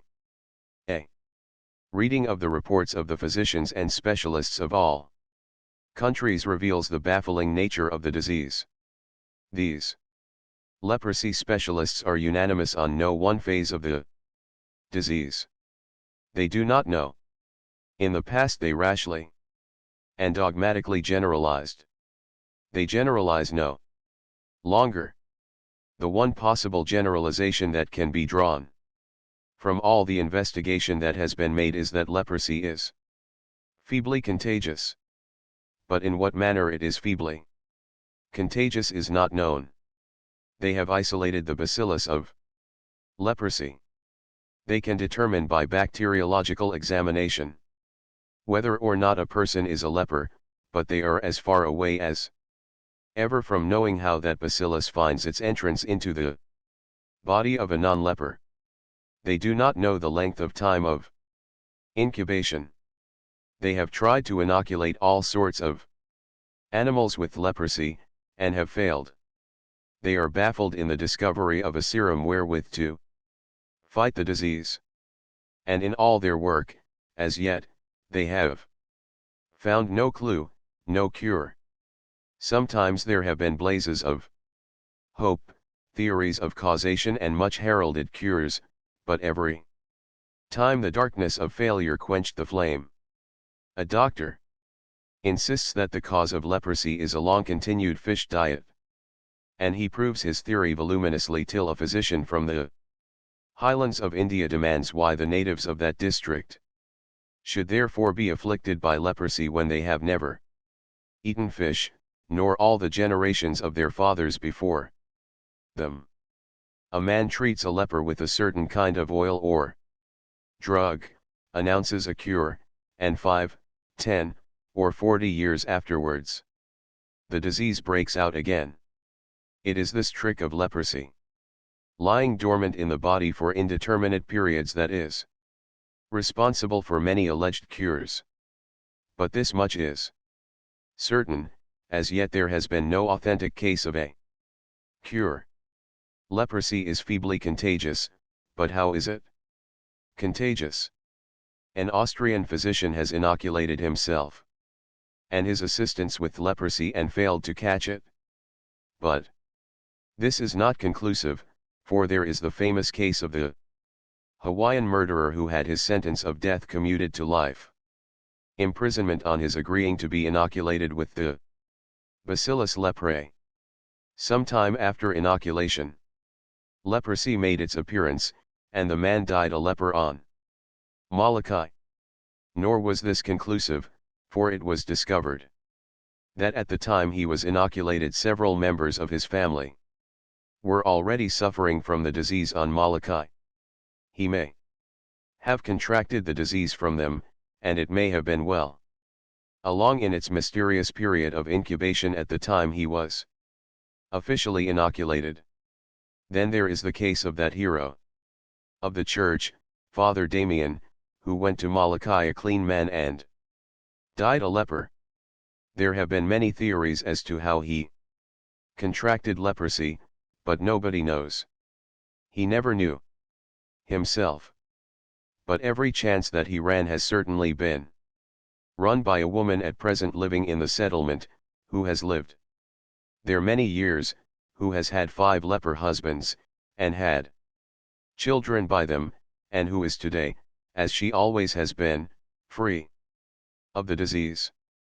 As yet no light has been shed upon the mystery of leprosy. When more is learned about the disease, a cure for it may be expected. Once an efficacious serum is discovered, and leprosy, because it is so feebly contagious, will pass away swiftly from the earth. The battle waged with it will be short and sharp. In the meantime, how to discover that serum, or some other unguist weapon? In the present, it is a serious matter. It is estimated that there are 500,000 lepers, not segregated, in India alone. Carnegie libraries, Rockefeller universities, and many similar benefactions are all very well, but one cannot help thinking how far a few thousands of dollars would go, say in the leper settlement of Molokai. The residents there are accidents of fate, scapegoats to some mysterious natural law of which man knows nothing, isolated for the welfare of their fellows who else might catch the dread disease, even as they have caught it. Nobody knows how. Not for their sakes merely, but for the sake of future generations, a few thousands of dollars would go far in a legitimate and scientific search after a cure for leprosy, for a serum, or for some undreamed discovery that will enable the medical world to exterminate the bacillus leprae. There's the place for your money, you philanthropists. Chapter 8. The House of the Sun. There are hosts of people who journey like restless spirits round and about this earth in search of seascapes and landscapes and the wonders and beauties of nature. They overrun Europe in armies, they can be met in droves and herds in Florida and the West Indies, at the pyramids, and on the slopes and summits of the Canadian and American Rockies, but in the House of the Sun they are as rare as live and wriggling dinosaurs. Haleakala is the Hawaiian name for the House of the Sunday. It is a noble dwelling, situated on the island of Maui, but so few tourists have ever peeped into it, much less entered it, that their number may be practically reckoned as 0. Yet I venture to state that for natural beauty and wonder the nature lover may see dissimilar things as great as Haleakala, but no greater, while he will never see elsewhere anything more beautiful or wonderful. Honolulu is 6 days steaming from San Francisco. Maui is a night's run on the steamer from Honolulu, and 6 hours more if he is in a hurry, can bring the traveler to Koli Koli, which is 10,032 feet above the sea and which stands hard by the entrance portal to the House of the Sun. Yet the tourist comes not, and Haleakala sleeps on in lonely and unseen grandeur.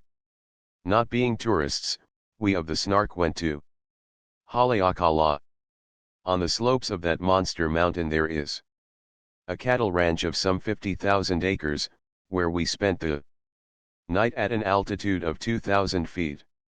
The next morning, it was boots and saddles, and with cowboys and pack horses we climbed to Ukulele, a mountain ranch house, the altitude of which, 5,500 feet, gives a severely temperate climate, compelling blankets at night and a roaring fireplace in the living room.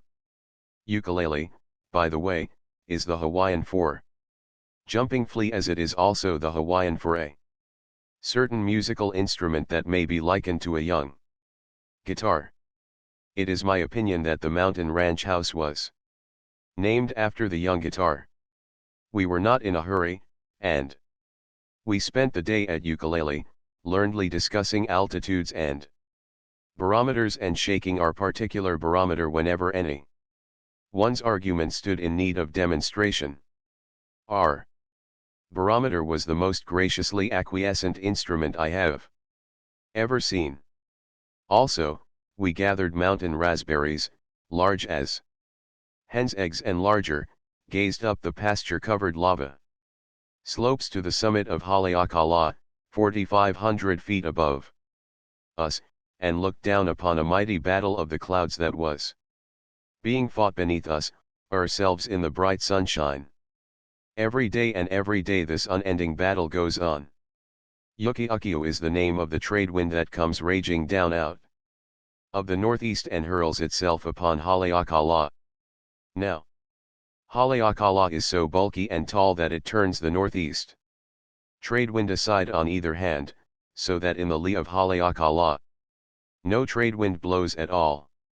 On the contrary, the wind blows in the counter direction, in the teeth of the northeast trade. This wind is called Nalu. And day and night, and always Yuki-Ukiyo and Nalu strive with each other, advancing, retreating, flanking, curving, curling, and turning and twisting. The conflict made visible by the cloud masses plucked from the heavens and hurled back and forth in squadrons, battalions, armies, and great mountain ranges.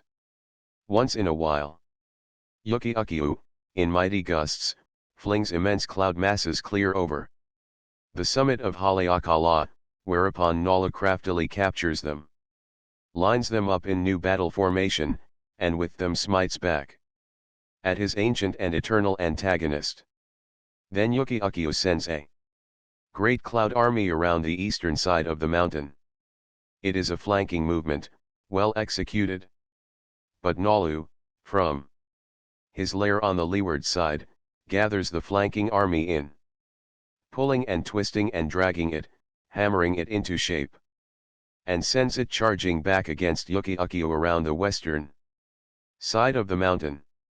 And all the while, above and below the main battlefield, high up the slopes toward the sea, Yuki-Ukiyo and Nalu are continually sending out little wisps of cloud, in ragged skirmish line, that creep and crawl over the ground, among the trees and through the canyons, and that spring upon and capture one another in sudden ambuscades and sorties.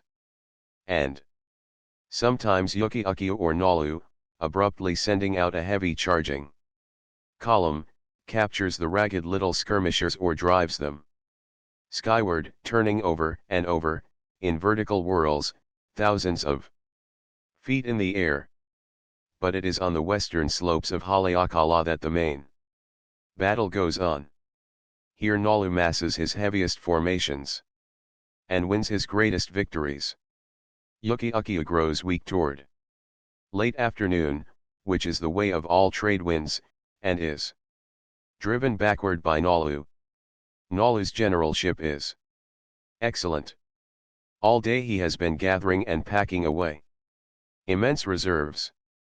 As the afternoon draws on, he welds them into a solid column, sharp-pointed, miles in length, a mile in width, and hundreds of feet thick.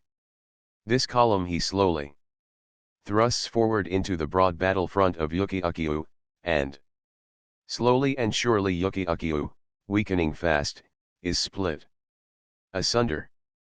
But it is not all bloodless. At times, Yuki-Ukiu struggles wildly, and with fresh accessions of strength, from the limitless northeast, smashes away half a mile at a time of Nalu's column and sweeps it off and away toward west Maui. Sometimes, when the two charging armies meet and on a tremendous perpendicular whirl results, the cloud masses lock together, mounting thousands of feet into the air and turning over and over. A favorite device of Yuki-Ukiu is to send a low, squat formation, densely packed, forward along the ground and under Nalu. When Yuki-Ukiu is under, he proceeds to buck. Nalu's mighty middle gives to the blow and bends upward, but usually he turns the attacking column back upon itself and sets it milling. And all the while the ragged little skirmishers, stray and detached, sneak through the trees and canyons, crawl along and through the grass, and surprise one another with unexpected leaps and rushes, while above, far above, serene and lonely in the rays of the setting sun, Haleakala looks down upon the conflict. And so, the night. But in the morning, after the fashion of trade winds, Yuki-Ukiu gathers strength and sends the hosts of Nalu rolling back in confusion and rout. And one day is like another day in the battle of the clouds, where Yuki-Ukiu and Nalu strive eternally on the slopes of Haleakala. Again in the morning, it was boots and saddles, cowboys, and pack horses, and the climb to the top began. One pack horse carried 20 gallons of water, slung in 5-gallon bags on either side, for water is precious and rare in the crater itself. In spite of the fact that several miles to the north and east of the crater rim more rain comes down than in any other place in the world, the way led upward across countless lava flows, without regard for trails, and never have I seen horses with such perfect footing as that of the 13 that composed our outfit. They climbed or dropped down perpendicular places with the sureness and coolness of mountain goats, and never a horse fell or balked. There is a familiar and strange illusion experienced by all who climb isolated mountains. The higher one climbs, the more of the earth's surface becomes visible, and the effect of this is that the horizon seems uphill from the observer. This illusion is especially notable on Haleakala, for the old volcano rises directly from the sea without buttresses or connecting ranges. In consequence, as fast as we climbed up the grim slope of Haleakala, still faster did Haleakala, ourselves, and all about us, sink down into the center of what appeared a profound abyss. Everywhere, far above us, towered the horizon. The ocean sloped down from the horizon to us.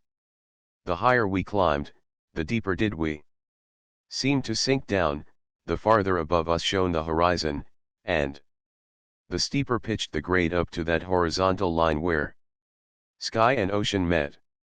It was weird and unreal, and vagrant. Thoughts of Sims Hole and of the volcano through which Jules Verne journeyed to the center of the earth flitted through one's mind.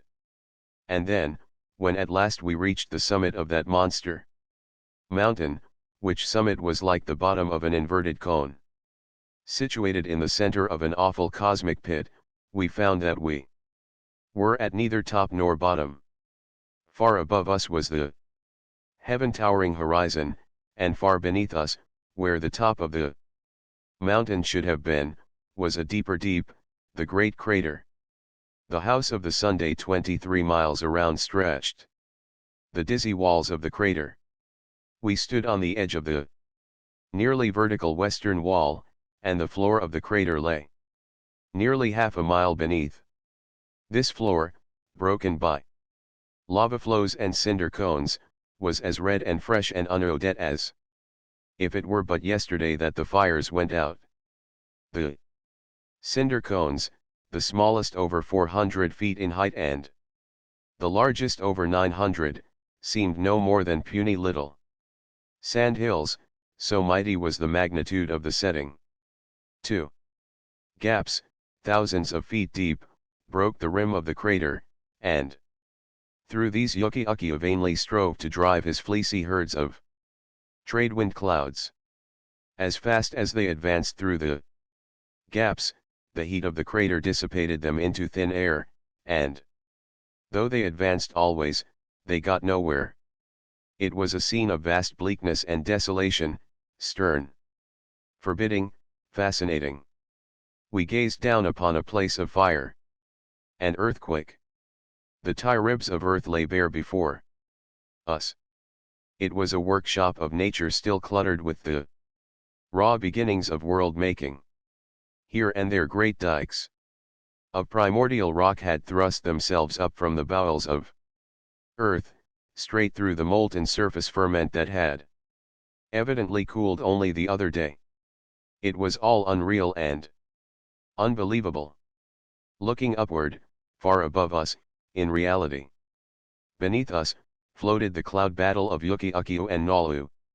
And higher up the slope of the seeming abyss, above the cloud battle, in the air and sky, hung the islands of Lanai and Molokai.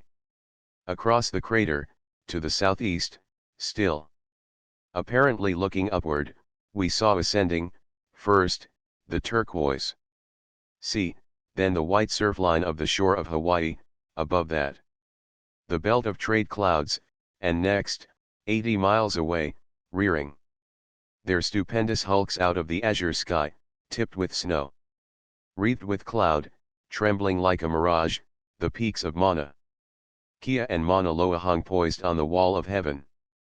It is told that long ago, one Maui, the son of Hina, lived on what is now known as West Maui.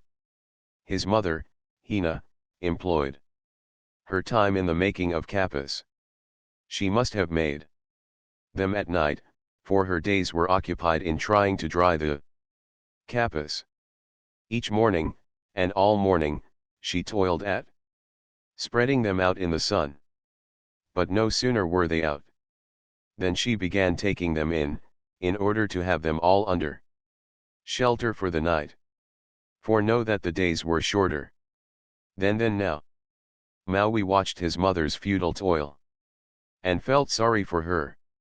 He decided to do something, oh, no, not to help her hang out and take in the kapas. He was too clever for that. His idea was to make the sun go slower. Perhaps he was the first Hawaiian astronomer. At any rate, he took a series of observations of the sun from various parts of the island. His conclusion was that the sun's path was directly across Haleakala. Unlike Joshua, he stood in no need of divine assistance. He gathered a huge quantity of coconuts, from the fiber of which he braided a stout cord, and in one end of which he made a noose, even as the cowboys of Haleakala do to this day. Next he climbed into the house of the sun and laid in wait. When the sun came tearing along the path, bent on completing its journey in the shortest time possible, the valiant youth threw his lariat around one of the sun's largest and strongest beams. He made the sun slow down some, also, he broke the beam short off. And he kept on roping and breaking off beams till the sun said it was willing to listen to reason. Maui set forth his terms of peace, which the sun accepted, agreeing to go more slowly thereafter. Wherefore Hina had ample time in which to dry her kapas. And the days are longer than they used to be, which last is quite in accord with the teachings of modern astronomy. We had a lunch of jerked beef and hard poi in a stone corral, used of old time for the night impounding of cattle being driven across the island. Then we skirted the rim for half a mile and began the descent into the crater. 2,500 feet beneath lay the floor, and down a steep slope of loose volcanic cinders we dropped, the sure-footed horses slipping and sliding, but always keeping their feet. The black surface of the cinders, when broken by the horses' hoofs, turned to a yellow ochre dust, virulent in appearance and acid of taste, that arose in clouds. There was a gallop across a level stretch to the mouth of a convenient blowhole. And then the descent continued in clouds of volcanic dust, winding in and out among cinder cones, brick red, old rose, and purplish black of color. Above us, higher and higher, towered the crater walls, while we journeyed on across innumerable lava flows, turning and twisting a devious way among the adamantine billows of a petrified sea. Saw-toothed waves of lava vexed the surface of this weird ocean, while on either hand arose jagged crests and spiracles of fantastic shape. Our way led on past a bottomless pit and along and over the main stream of the latest lava flow for 7 miles. At the lower end of the crater was our camping spot, in a small grove of olapa and kolea trees, tucked away in a corner of the crater at the base of walls that rose perpendicularly 1,500 feet. Here was pasturage for the horses, but no water, and first we turned aside and picked our way across a mile of lava to a known water hole in a crevice in the crater wall. The water hole was empty. But on climbing 50 feet up the crevice, a pool was found, containing half a dozen barrels of water. A pail was carried up, and soon a steady stream of the precious liquid was running down the rock and filling the lower pool, while the cowboys below were busy fighting the horses back, for there was room for one only to drink at a time. Then it was on to camp at the foot of the wall, up which herds of wild goats scrambled and blatted, while the tent arose to the sound of rifle firing. Jerked beef, hard poi, and broiled kid were the menu. Over the crest of the crater, just above our heads, rolled a sea of clouds, driven on by Yuki-Ukiu. Though this sea rolled over the crest unceasingly, it never blotted out, nor dimmed the moon, for the heat of the crater dissolved the clouds as fast as they rolled in. Through the moonlight, attracted by the campfire, came the crater cattle to peer and challenge. They were rolling fat, though they rarely drank water, the morning dew on the grass taking its place. It was because of this dew that the tent made a welcome bedchamber, and we fell asleep to the chanting of hulas by the unwearied Hawaiian cowboys, in whose veins, no doubt, ran the blood of Maui, their valiant forebear. The camera cannot do justice to the House of the Sun. The sublimated chemistry of photography may not lie, but it certainly does not tell all the truth. The Ko'olau gap may be faithfully reproduced, just as it impinged on the retina of the camera, yet in the resulting picture the gigantic scale of things would be missing. Those walls that seem several 100 feet in height are almost as many thousand.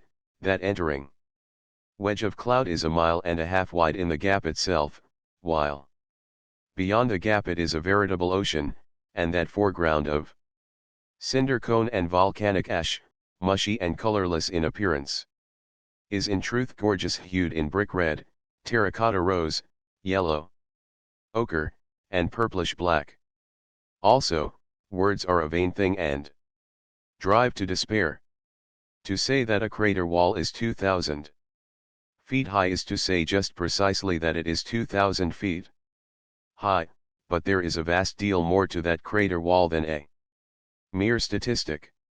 The Sun is 93 millions of miles distant, but to mortal conception the adjoining county is farther away. This frailty of the human brain is hard on the sun. It is likewise hard on the house of the sun. Haleakala has a message of beauty and wonder for the human soul that cannot be delivered by proxy. Koli Koli is 6 hours from Kahului. Kahului is a night's run from Honolulu. Honolulu is 6 days from San Francisco, and there you are. We climbed the crater walls, put the horses over impossible places, rolled stones, and shot wild goats. I did not get any goats. I was too busy rolling stones.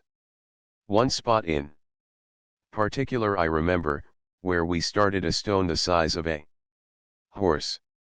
It began the descent easy enough, rolling over, wobbling, and threatening to stop, but in a few minutes it was soaring through the air 200 feet at a jump.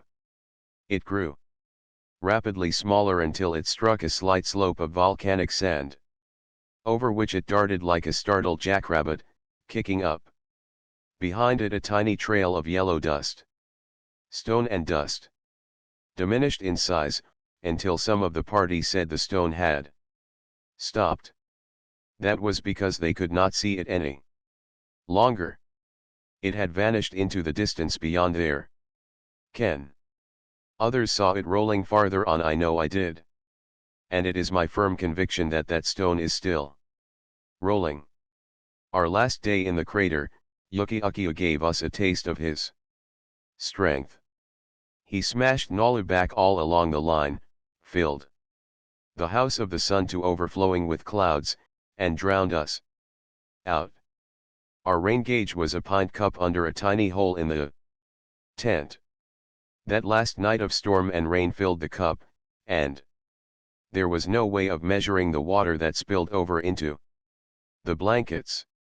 With the rain gauge out of business, there was no longer any reason for remaining, so we broke camp in the wet gray of dawn, and plunged eastward across the lava to the Kaupo Gap. East Maui is nothing more or less than the vast lava stream that flowed long ago through the Kaupo Gap, and down this stream we picked our way from an altitude of 6,500 feet to the sea. This was a day's work in itself for the horses, but never were there such horses. Safe in the bad places, never rushing, never losing their heads. As soon as they found a trail wide and smooth enough to run on, they ran. There was no stopping them until the trail became bad again, and then they stopped of themselves. Continuously, for days, they had performed the hardest kind of work, and fed most of the time on grass foraged by themselves at night while we slept, and yet that day they covered 28 leg-breaking miles and galloped into Hana like a bunch of colts. Also, there were several of them, reared in the dry region on the leeward side of Haleakala, that had never worn shoes in all their lives. Day after day, and all day long, unshod, they had traveled over the sharp lava, with the extra weight of a man on their backs, and their hoofs were in better condition than those of the shod horses. The scenery between Vierazes, where the Kaupo Gap empties into the sea, and Lana, which we covered in half a day, is well worth a week or month, but, wildly beautiful as it is, it becomes pale and small in comparison with the wonderland that lies beyond the rubber plantations between Hana and the Onamanu Gulch. 2 days were required to cover this marvelous stretch, which lies on the windward side of Haleakala. The people who dwell there call it the Ditch Country. An unprepossessing name, but it has no other. Nobody else ever comes there. Nobody else knows anything about it, with the exception of a handful of men, whom business has brought there. Nobody has heard of the ditch country of Maui. Now a ditch is a ditch, assumably muddy, and usually traversing uninteresting and monotonous landscapes. But the Nahiku ditch is not an ordinary ditch. The windward side of Haleakala is serried by 1,000 precipitous gorges, down which rush as many torrents, each torrent of which achieves a score of cascades and waterfalls before it reaches the sea. More rain comes down here than in any other region in the world. In 1904 the year's downpour was 420 inches. Water means sugar, and sugar is the backbone of the territory of Hawaii, wherefore the Nahiku Ditch, which is not a ditch, but a chain of tunnels. The water travels underground, appearing only at intervals to leap a gorge, traveling high in the air on a giddy flume and plunging into and through the opposing mountain. This magnificent waterway is called a ditch, and with equal appropriateness can Cleopatra's barge be called a boxcar. There are no carriage roads through the ditch country, and before the ditch was built, or bored, rather, there was no horse trail. Hundreds of inches of rain annually, on fertile soil, under a tropic sun, means a steaming jungle of vegetation. A man, on foot, cutting his way through, might advance a mile a day, but at the end of a week he would be a wreck, and he would have to crawl hastily back if he wanted to get out before the vegetation overran the passageway he had cut. O'Shaughnessy was the daring engineer who conquered the jungle and the gorges, ran the ditch and made the horse trail. He built enduringly, in concrete and masonry, and made one of the most remarkable water farms in the world.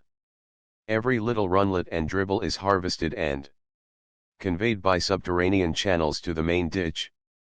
But so heavily does it rain at times that countless spillways let the surplus escape to the sea. The horse trail is not very wide. Like the engineer who built it, it dares anything. Where the ditch plunges through the mountain, it climbs over, and where the ditch leaps a gorge on a flume, the horse trail takes advantage of the ditch and crosses on top of the flume. That careless trail thinks nothing of traveling up or down the faces of precipices. It gouges its narrow way out of the wall, dodging around waterfalls or passing under them where they thunder down in white fury, while straight overhead the wall rises hundreds of feet, and straight beneath it sinks 1,000. And those marvelous mountain horses are as unconcerned as the trail. They fox-trot along it as a matter of course, though the footing is slippery with rain, and they will gallop with their hind feet slipping over the edge if you let them. I advise only those with steady nerves and cool heads to tackle the Nahiku Ditch trail. One of our cowboys was noted as the strongest and bravest on the big ranch. He had ridden mountain horses all his life on the rugged western slopes of Haleakala. He was first in the horse breaking, and when the others hung back, as a matter of course, he would go in to meet a wild bull in the cattle pen. He had a reputation. But he had never ridden over the Nahiku Ditch.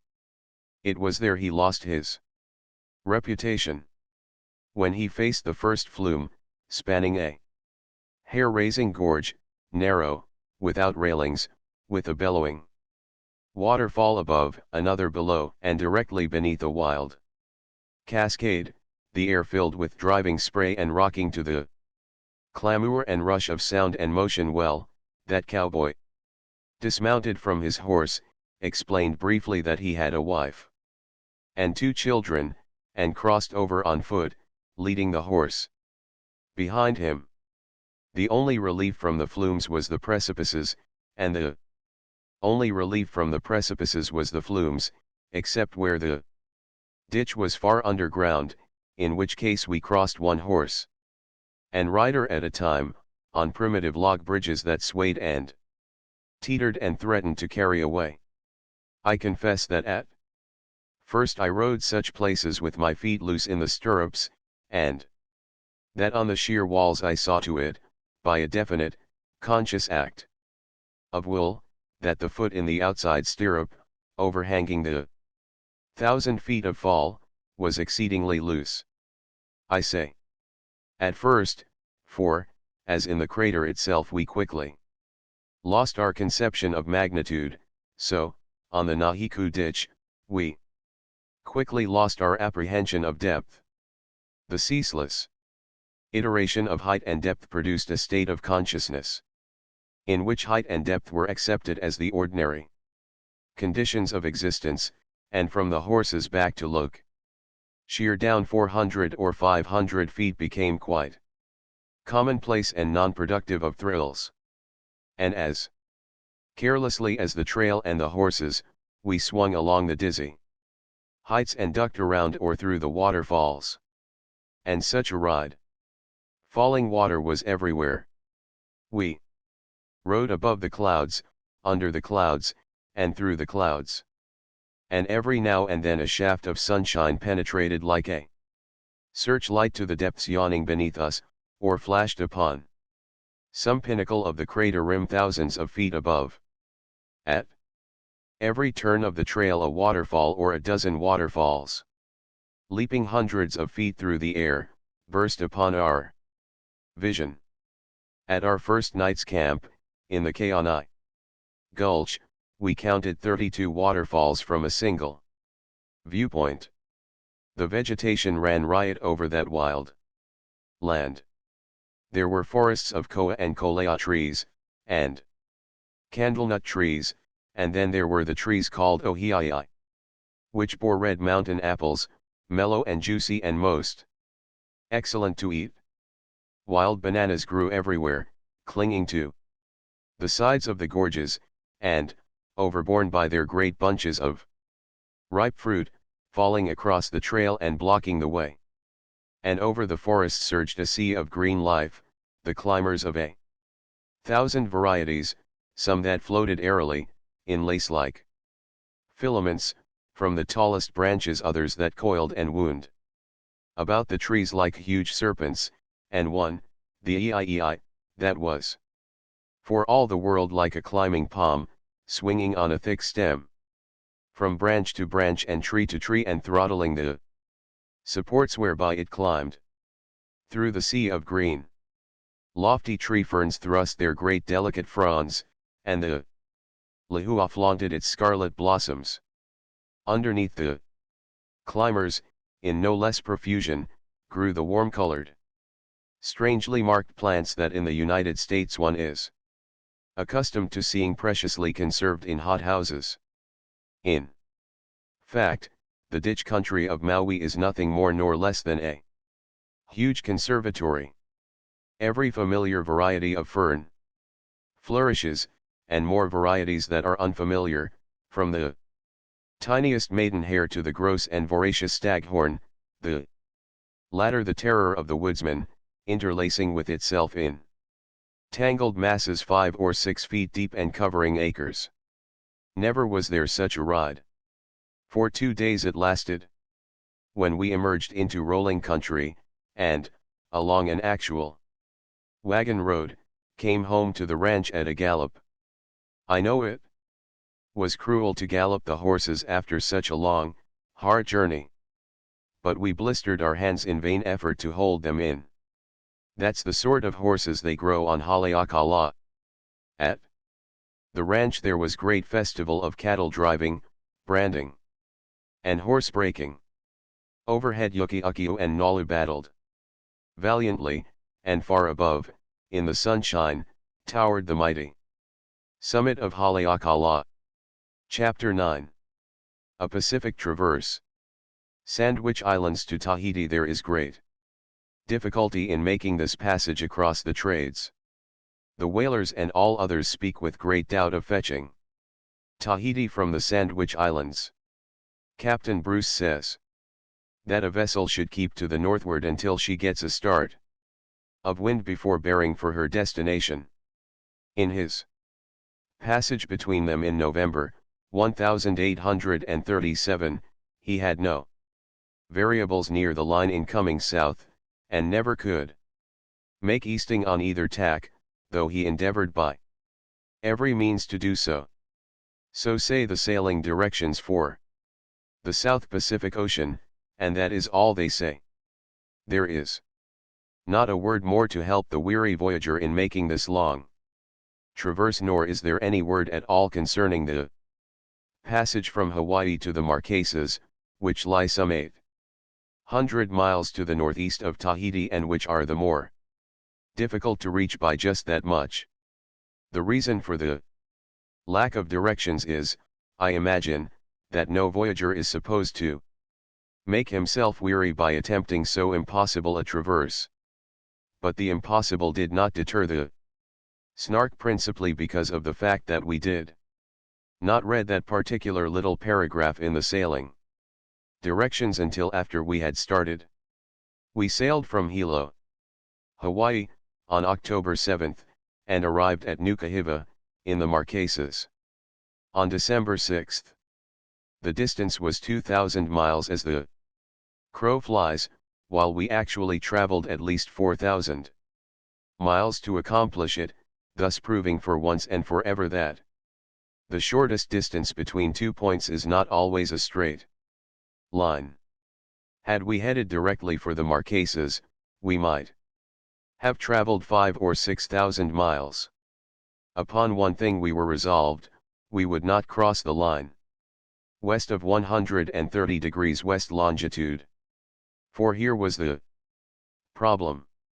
To cross the line to the west of that point, if the southeast trades were well around to the southeast, would throw us so far to leeward of the Marquesas that a head beat would be maddeningly impossible.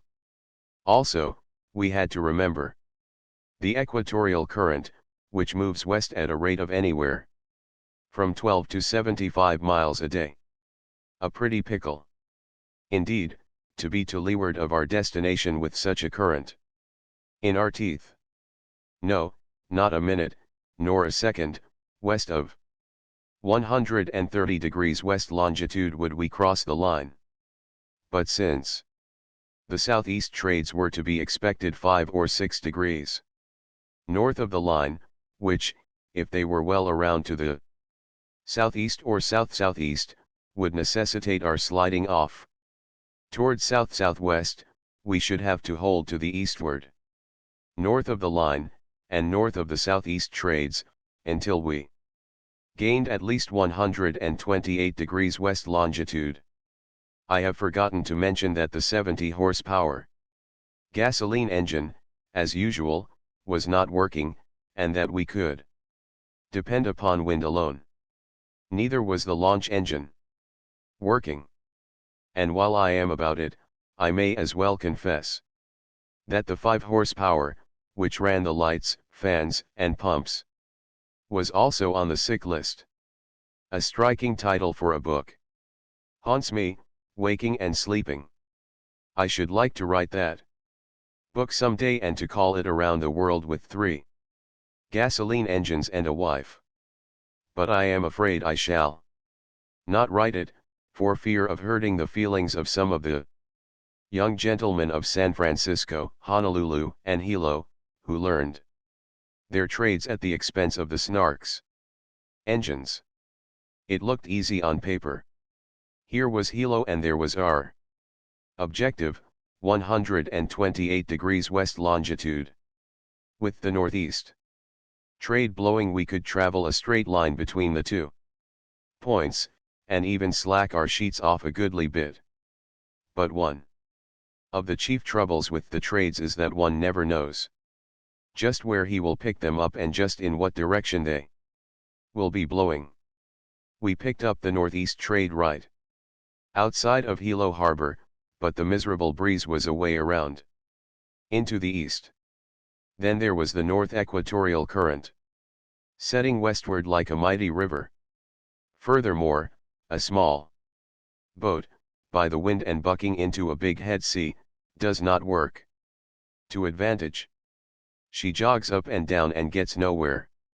Her sails are full and straining, every little while she presses her lee rail under, she flounders, and bumps, and splashes, and that is all. Whenever she begins to gather way, she runs kerchug into a big mountain of water and is brought to a standstill. So, with the Snark, the resultant of her smallness, of the trade around into the east, and of the strong equatorial current, was along sag south. Oh, she did not go quite south. But the easting she made was distressing. On October 11th, she made 40 miles easting. October 12th, 15 miles, October 13th, no easting, October 14th, 30 miles, October 15th, 23 miles, October 16th, 11 miles, and on October 17th, she actually went to the westward 4 miles. Thus, in a week she made 115 miles easting, which was equivalent to 16 miles a day. But, between the longitude of Hilo and 128 degrees west longitude is a difference of 27 degrees, or, roughly, 1,600 miles. At 16 miles a day, 100 days would be required to accomplish this distance. And even then, our objective, 128 degrees west longitude, was 5 degrees north of the line, while Nukahiva, in the Marquesas, lay 9 degrees south of the line and 12 degrees to the west. There remained only one thing to do to work south out of the trade and into the variables. It is true that Captain Bruce found no variables on his traverse, and that he never could make easting on either tack. It was the variables or nothing with us, and we prayed for better luck than he had had. The variables constitute the belt of ocean lying between the trades and the doldrums, and are conjectured to be the drafts of heated air which rise in the doldrums, flow high in the air counter to the trades, and gradually sink down till they fan the surface of the ocean where they are found. And they are found where they are found. For they are wedged between the trades and the doldrums, which same shift their territory from day to day and month to month. We found the variables in 11 degrees north latitude, and 11 degrees north latitude we hugged jealously.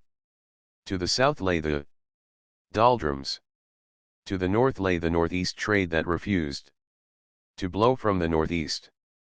The days came and went, and always they found the Snark somewhere near the 11th parallel. The variables were truly variable. A light headwind would die away and leave us rolling in a calm for 48 hours.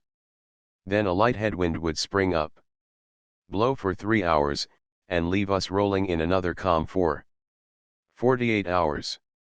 Then hurrah, the wind would come out of the west, fresh, beautifully fresh, and send the Snark along, wing and wing, her wake bubbling, the log line straight astern. At the end of half an hour, while we were preparing to set the spinnaker, with a few sickly gasps, the wind would die away. And so it went. We wagered optimistically on every favorable fan of air that lasted over 5 minutes, but it never did any good. The fans faded out just the same. But there were exceptions. In the variables, if you wait long enough, something is bound to happen, and we were so plentifully stocked with food and water that we could afford to wait. On October 26th, we actually made 103 miles of easting, and we talked about it for days afterwards. Once we caught a moderate gale from the south, which blew itself out in 8 hours, but it helped us to 71 miles of easting in that particular 24 hours. And then, just as it was expiring, the wind came straight out from the north, the directly opposite quarter, and fanned us along over another degree of easting. In years and years no sailing vessel has attempted this traverse, and we found ourselves in the midst of one of the loneliest of the Pacific solitudes. In the 60 days we were crossing it we sighted no sail, lifted no steamers. Smoke above the horizon. A disabled vessel could drift in this deserted expanse for a dozen generations, and there would be no rescue. The only chance of rescue would be from a vessel like the Snark, and the Snark happened to be there. Principally because of the fact that the traverse had been begun before the particular paragraph in the sailing directions had been read. Standing upright on deck, a straight line drawn from the eye to the horizon would measure 3 miles and a half. Thus, 7 miles was the diameter of the circle of the sea in which we had our center. Since we remained always in the center, and since we constantly were moving in some direction, we looked upon many circles. But all circles looked alike. No tufted islets, gray headlands, nor glistening patches of white canvas ever marred the symmetry of that unbroken curve. Clouds came and went, rising up over the rim of the circle, flowing across the space of it, and spilling away and down across the opposite rim. The world faded as the procession of the weeks marched by. The world faded until at last there ceased to be any world except the little world of the Snark, freighted with her 7 souls and floating on the expanse of the waters. Our memories of the world, the great world, became like dreams of former lives we had lived somewhere before we came to be born on the Snark. After we had been out of fresh vegetables for some time, we mentioned such things in much the same way I have heard my father mention the vanished apples of his boyhood. Man is a creature of habit, and we on the Snark had got the habit of the Snark. Everything about her and aboard her was as a matter of course. And anything different would have been an irritation and an offense. There was no way by which the great world could intrude. Our bell rang the hours, but no caller ever rang it. There were no guests to dinner, no telegrams, no insistent telephone jangles invading our privacy.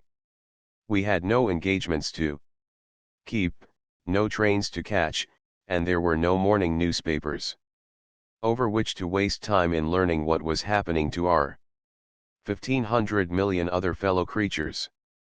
But it was not dull.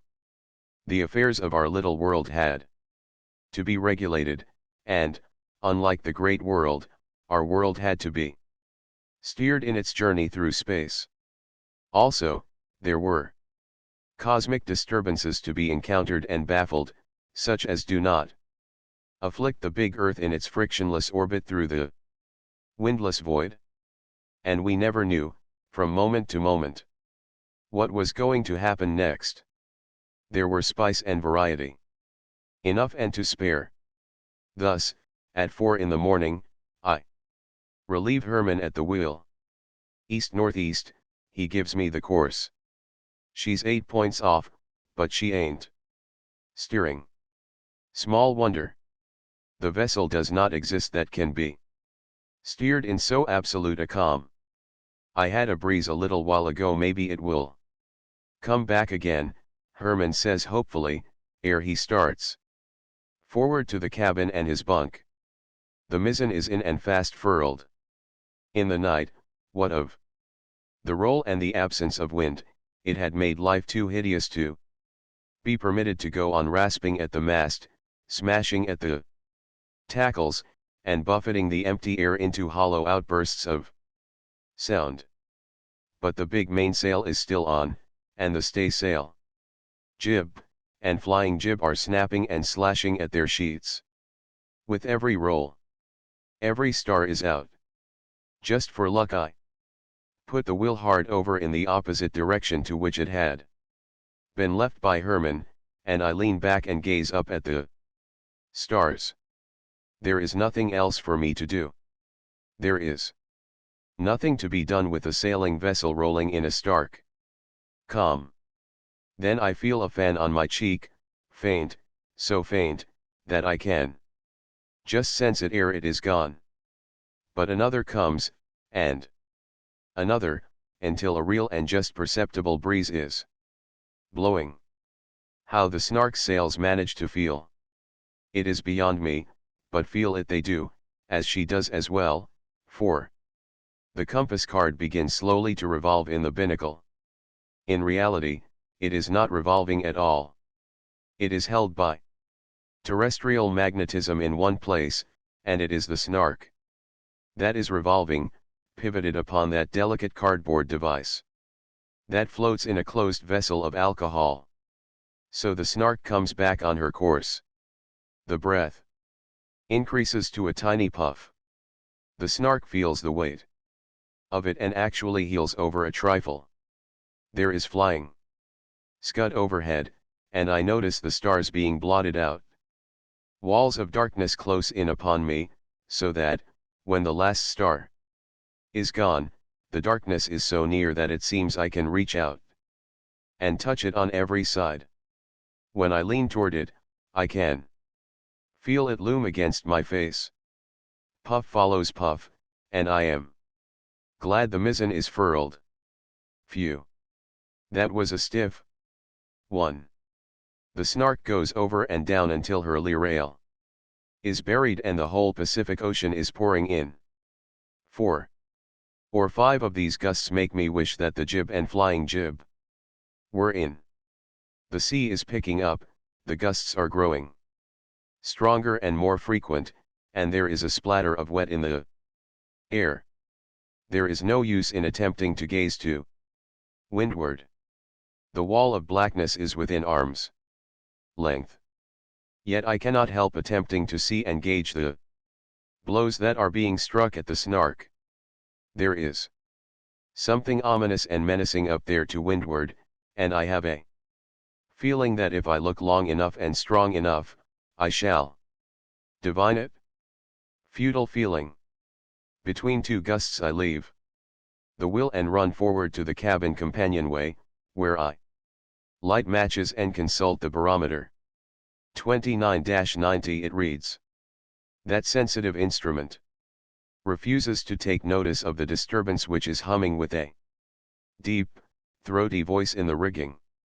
I get back to the wheel just in time to meet another gust, the strongest yet. Well, anyway, the wind is abeam and the Snark is on her course, eating up easting. That at least is well. The jib and flying jib bother me, and I wish they were in. She would make easier weather of it, and less risky weather likewise.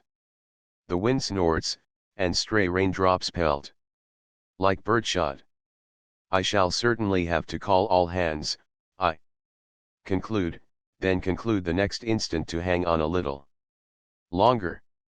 Maybe this is the end of it, and I shall have called them for nothing. It is better to let them sleep. I hold the Snark down to her task, and from out of the darkness, at right angles, comes a deluge of rain, accompanied by shrieking wind. Then everything eases except the blackness, and I rejoice in that I have not called the men. No sooner does the wind ease than the sea picks up. The combers are breaking now, and the boat is tossing like a cork. Then out of the blackness the gusts come harder and faster than before. If only I knew what was up there to windward in the blackness.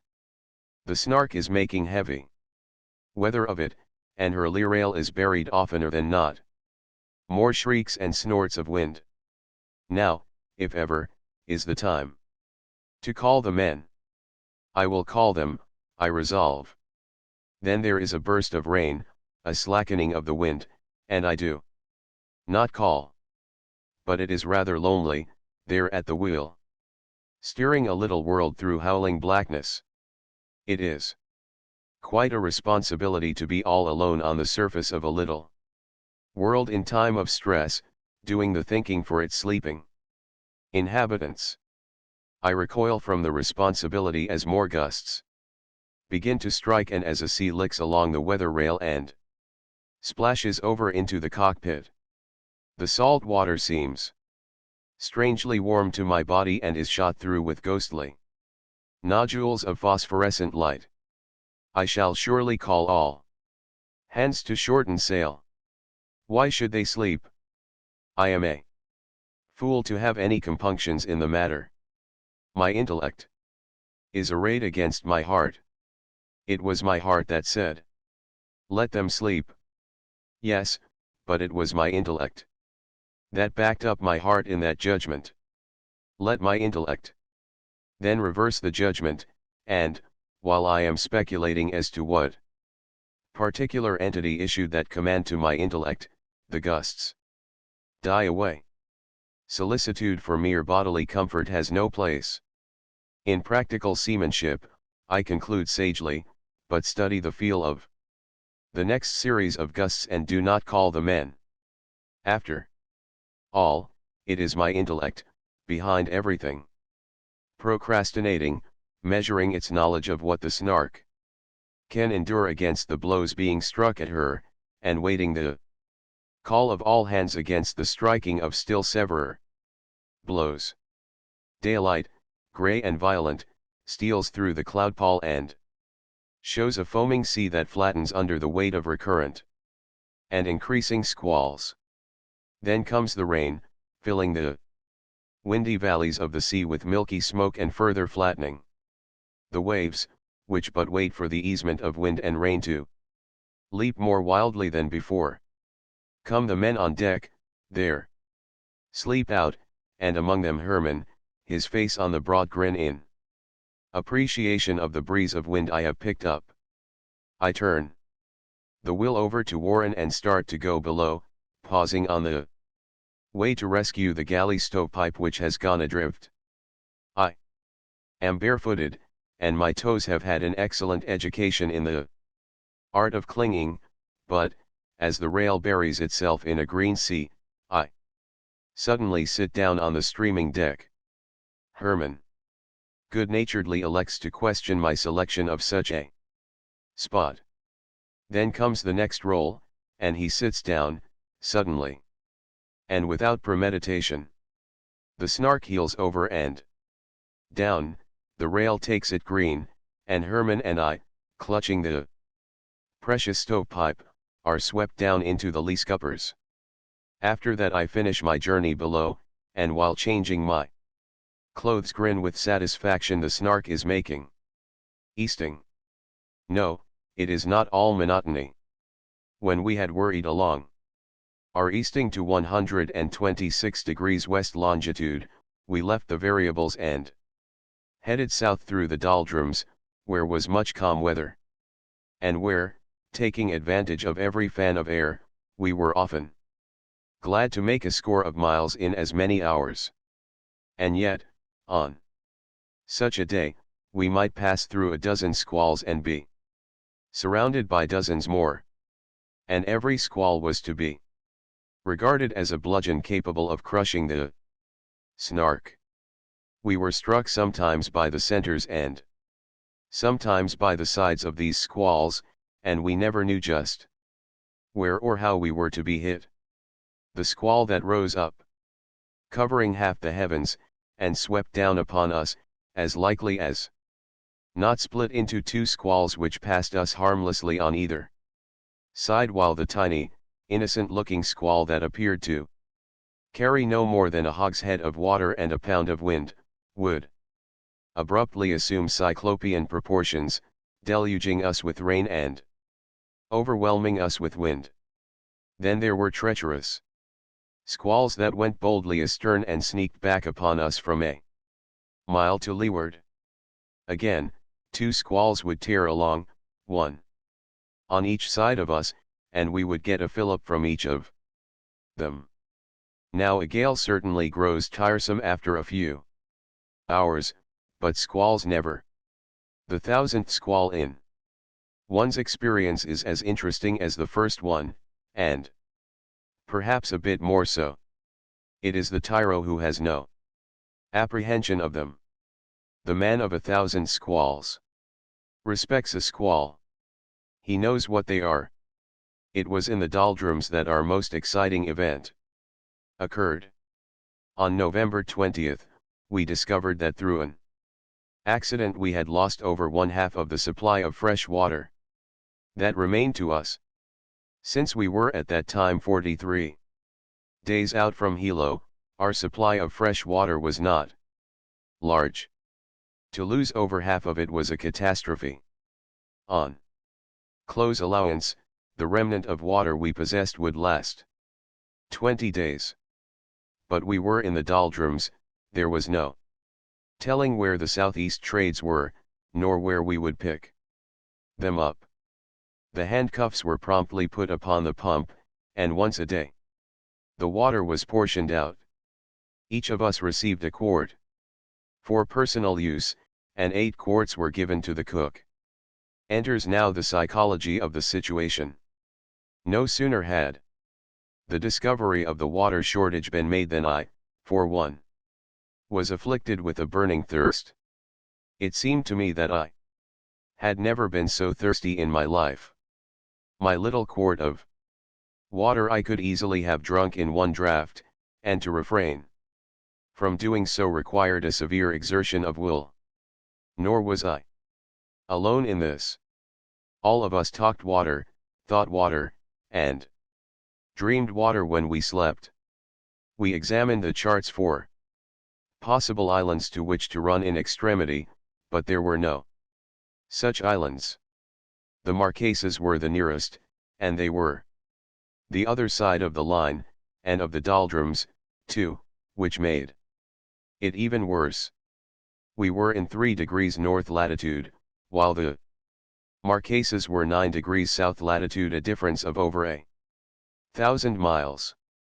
Furthermore, the Marquesas lay some 14 degrees to the west of our longitude. A pretty pickle for a handful of creatures sweltering on the ocean in the heat of tropic calms. We rigged lines on either side between the main and mizzen riggings. To these we laced the big deck awning, hoisting it up aft with a sailing pennant so that any rain it might collect would run forward where it could be caught. Here and there squalls passed across the circle of the sea. All day we watched them, now to port or starboard, and again ahead or astern. But never one came near enough to wet us. In the afternoon a big one bore down upon us. It spread out across the ocean as it approached, and we could see it emptying countless thousands of gallons into the salt sea. Extra attention was paid to the awning, and then we waited. Warren, Martin, and Herman made a vivid picture. Grouped together, holding on to the rigging, swaying to the roll, they were gazing intently at the squall. Strain, anxiety, and yearning were in every posture of their bodies. Beside them was the dry and empty awning. But they seemed to grow limp and to droop as the squall broke in half, one part passing on ahead, the other drawing astern and going to leeward. But that night came rain. Martin, whose psychological thirst had compelled him to drink his quart of water early, got his mouth down to the lip of the awning and drank the deepest draught I ever have seen drunk. The precious water came down in bucketfuls and tubfuls, and in 2 hours we caught and stored away in the tanks 120 gallons. Strange to say, in all the rest of our voyage to the Marquesas, not another drop of rain fell on board. If that squall had missed us, the handcuffs would have remained on the pump, and we would have busied ourselves with utilizing our surplus gasoline for distillation purposes. Then there was the fishing. One did not have to go in search of it, for it was there at the rail. A 3-inch steel hook, on the end of a stout line, with a piece of white rag for bait, was all that was necessary to catch bonita swaying from 10 to 25 pounds. Bonitas feed on flying fish, wherefore they are unaccustomed to nibbling at the hook. They strike as gamely as the gamest fish in the sea. And their first run is something that no man who has ever caught them will forget. Also, bonitas are the veriest cannibals. The instant one is hooked he is attacked by his fellows. Often and often we hauled them on board with fresh, clean-bitten holes in them the size of teacups. One school of bonitas, numbering many thousands, stayed with us day and night for more than 3 weeks. Aided by the Snark, it was great hunting, for they cut a swath of destruction through the ocean half a mile wide and 1,500 miles in length. They ranged along abreast of the Snark on either side, pouncing upon the flying fish her forefoot scared up.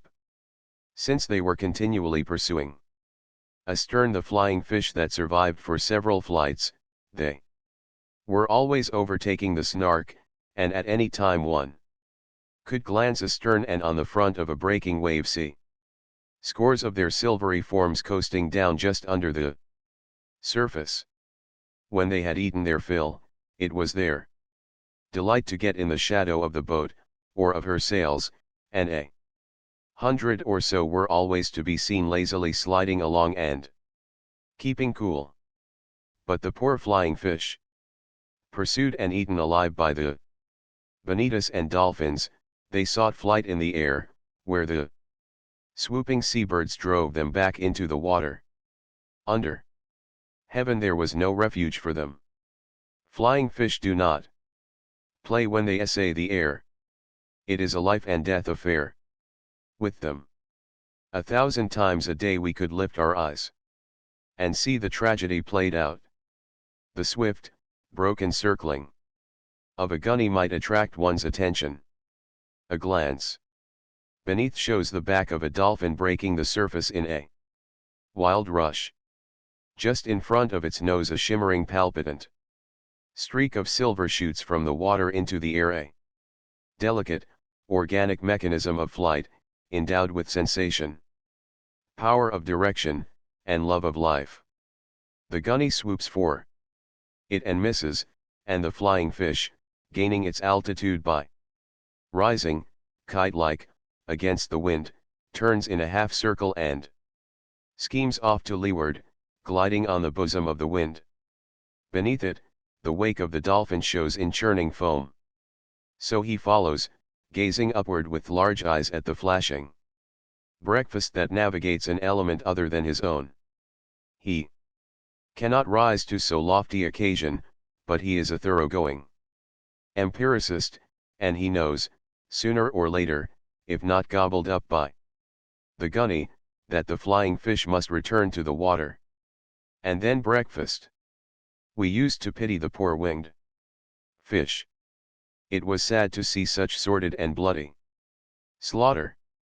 And then, in the night watches, when a forlorn little flying fish struck the mainsail and fell gasping and splattering on the deck, we would rush for it just as eagerly, just as greedily, just as voraciously, as the dolphins and bonitas. For know that flying fish are most toothsome for breakfast. It is always a wonder to me that such dainty meat does not build dainty tissue in the bodies of the devourers. Perhaps the dolphins and bonitas are coarser fibered because of the high speed at which they drive their bodies in order to catch their prey. But then again, the flying fish drive their bodies at high speed, too. Sharks we caught occasionally, on large hooks, with chain swivels, bent on a length of small rope. And sharks meant pilotfish and remoras and various sorts of parasitic creatures. Regular man-eaters some of the sharks proved. Tiger-eyed and with 12 rows of teeth, razor-sharp. By the way, we of the Snark are agreed that we have eaten many fish that will not compare with baked shark smothered in tomato dressing. In the calms we occasionally caught a fish called hake by the Japanese cook. And once, on a spoon hook trolling 100 yards astern, we caught a snake-like fish, over 3 feet in length and not more than 3 inches in diameter, with 4 fangs in his jaw. He proved the most delicious fish, delicious in meat and flavor, that we have ever eaten on board.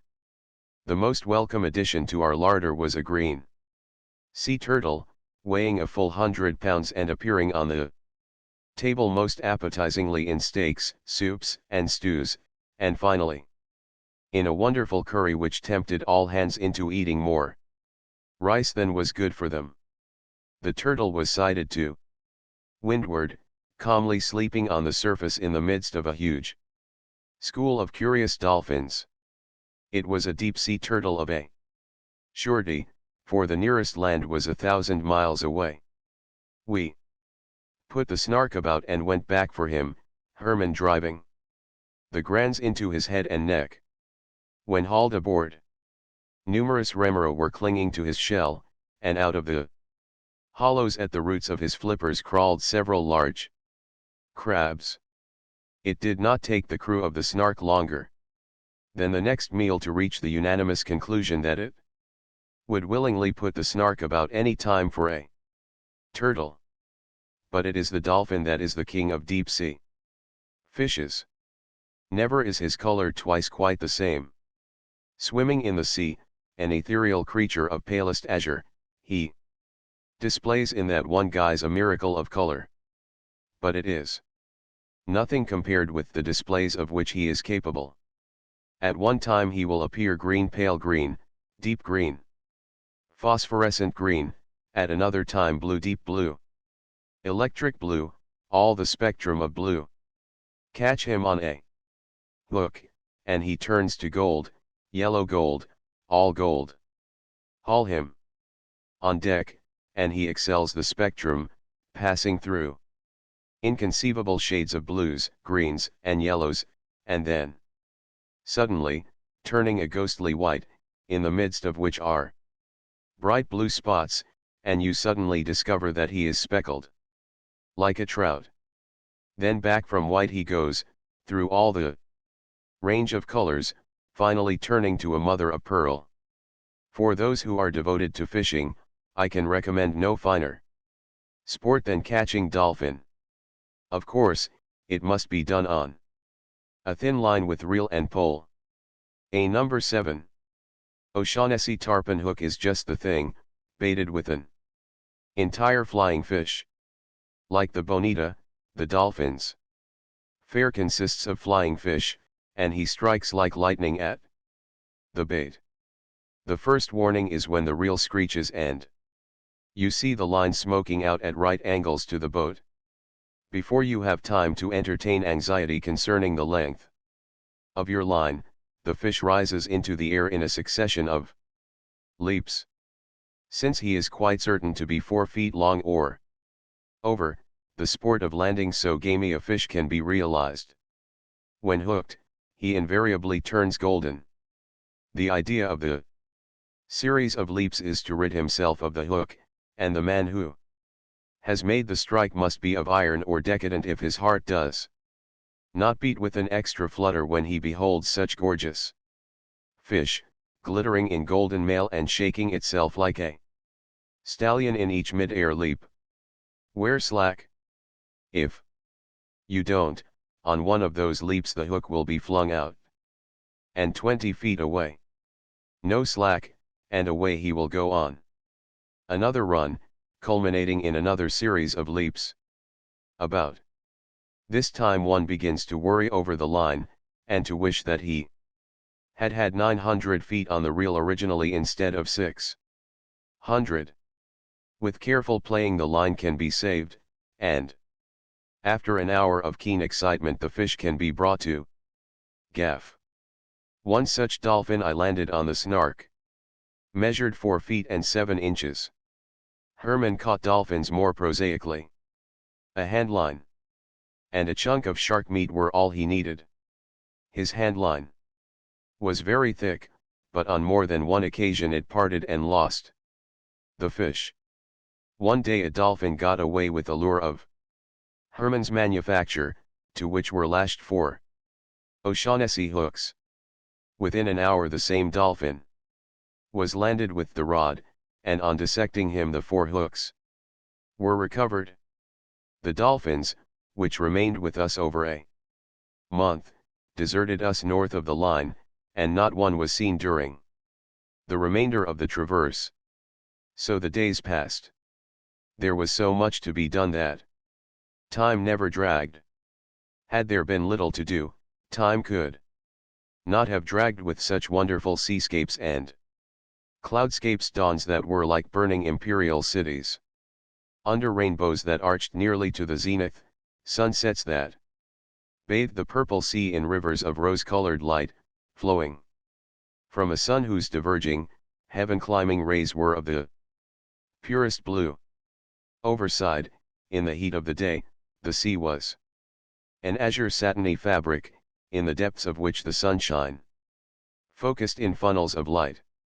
Astern, deep down, when there was a breeze, bubbled a procession of milky turquoise ghosts, the foam flung down by the hull of the Snark, each time she floundered against a sea. At night the wake was phosphorescent fire, where the Medusa's slime resented our passing bulk, while far down could be observed the unceasing flight of comets, with long, undulating, nebulous tails caused by the passage of the Bonitas through the resentful Medusa slime. And now and again, from out of the darkness on either hand, just under the surface, larger phosphorescent organisms flashed up like electric lights, marking collisions with the careless bonita scurrying ahead to the good hunting just beyond our bowsprit. We made our easting, worked down through the doldrums, and caught a fresh breeze out of south by west. Hauled up by the wind, on such a slant, we would fetch past the Marquesas far away to the westward. But the next day, on Tuesday, November 26th, in the thick of a heavy squall, the wind shifted suddenly to the southeast. It was the trade at last. There were no more squalls, naught but fine weather, a fair wind, and a whirling log, with sheets slacked off and with spinnaker and mainsail swaying and bellying on either side. The trade backed more and more, until it blew out of the northeast, while we steered a steady course to the southwest. 10 days of this, and on the morning of December 6th, at 5 o'clock, we sighted land just where it ought to have been, dead ahead. We passed to leeward of Uahuka, skirted the southern edge of Nukahiva, and that night, in driving squalls and inky darkness, fought our way into an anchorage in the narrow bay of Teahe. The anchor rumbled down to the blatting of wild goats on the cliffs, and the air we breathed was heavy with the perfume of flowers. The traverse was accomplished. 60 days from land to land, across a lonely sea above whose horizons never rise the straining sails of ships. Chapter X. Typing. To the eastward Uahuka was being blotted out by an evening rain squall that was fast overtaking the Snark. But that little craft, her big spinnaker, filled by the southeast trade, was making a good race of it. Cape Martin, the southeasternmost point of Nukuhiva, was abeam, and Controller Bay was opening up as we fled past its wide entrance, where Sail Rock, for all the world like the spritzel of a Columbia River salmon boat, was making brave weather of it in the smashing southeast swell. "What do you make that out to be?" I asked Herman, at the wheel. "A fishing boat, sir," he answered after careful scrutiny. Yet on the chart it was plainly marked, Sail Rock. But we were more interested in the recesses of Controller Bay, where our eyes eagerly sought out the 3 bights of land, and centered on the midmost one, where the gathering twilight showed the dim walls of a valley extending inland. How often we had pored over the chart and centered always on that midmost bight, and on the valley it opened, the valley of Typing. Tapy, the chart spelled it, and spelled it correctly, but I prefer Typy, and I shall always spell it Typy. When I was a little boy, I read a book spelled in that manner, Herman Melville's Typy, and many long hours I dreamed over its pages. Nor was it all dreaming. I resolved there and then, mightily, come what would, that when I had gained strength and years, I, too, would voyage to Typing. For the wonder of the world was penetrating to my tiny consciousness, the wonder that was to lead me to many lands, and that leads and never fails. The years passed. But Typee was not forgotten. Returned to San Francisco from a 7-month cruise in the North Pacific, I decided the time had come. The brig Galilee was sailing for the Marquesas, but her crew was complete, and I, who was an able seaman before the mast and young enough to be overweeningly proud of it, was willing to condescend to ship as cabin boy in order to make the pilgrimage to Typee. Of course, the Galilee would have sailed from the Marquesas without me, for I was bent on finding another Fayaway and another Corrie. I doubt that the captain read desertion in my eye. Perhaps even the berth of cabin boy was already filled. At any rate, I did not get it.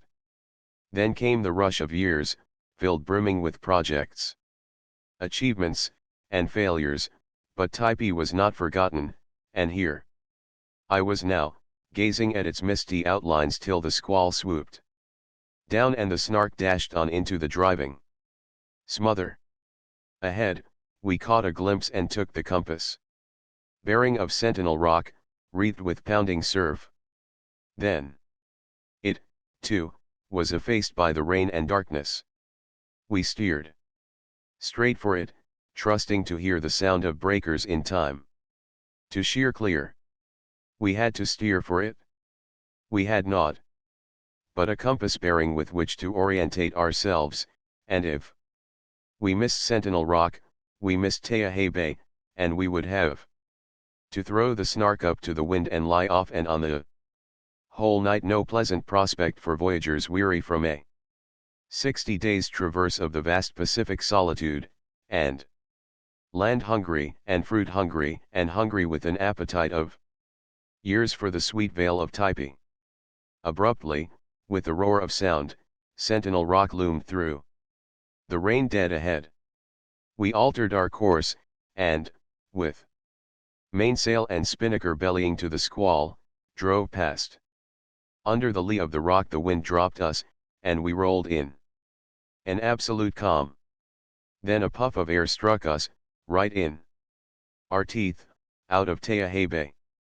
It was in spinnaker, up mizzen, all sheets by the wind, and we were moving slowly ahead, heaving the lead and straining our eyes for the fixed red light on the ruined fort that would give us our bearings to anchorage. The air was light and baffling, now east, now west, now north, now south, while from either hand came the roar of unseen breakers.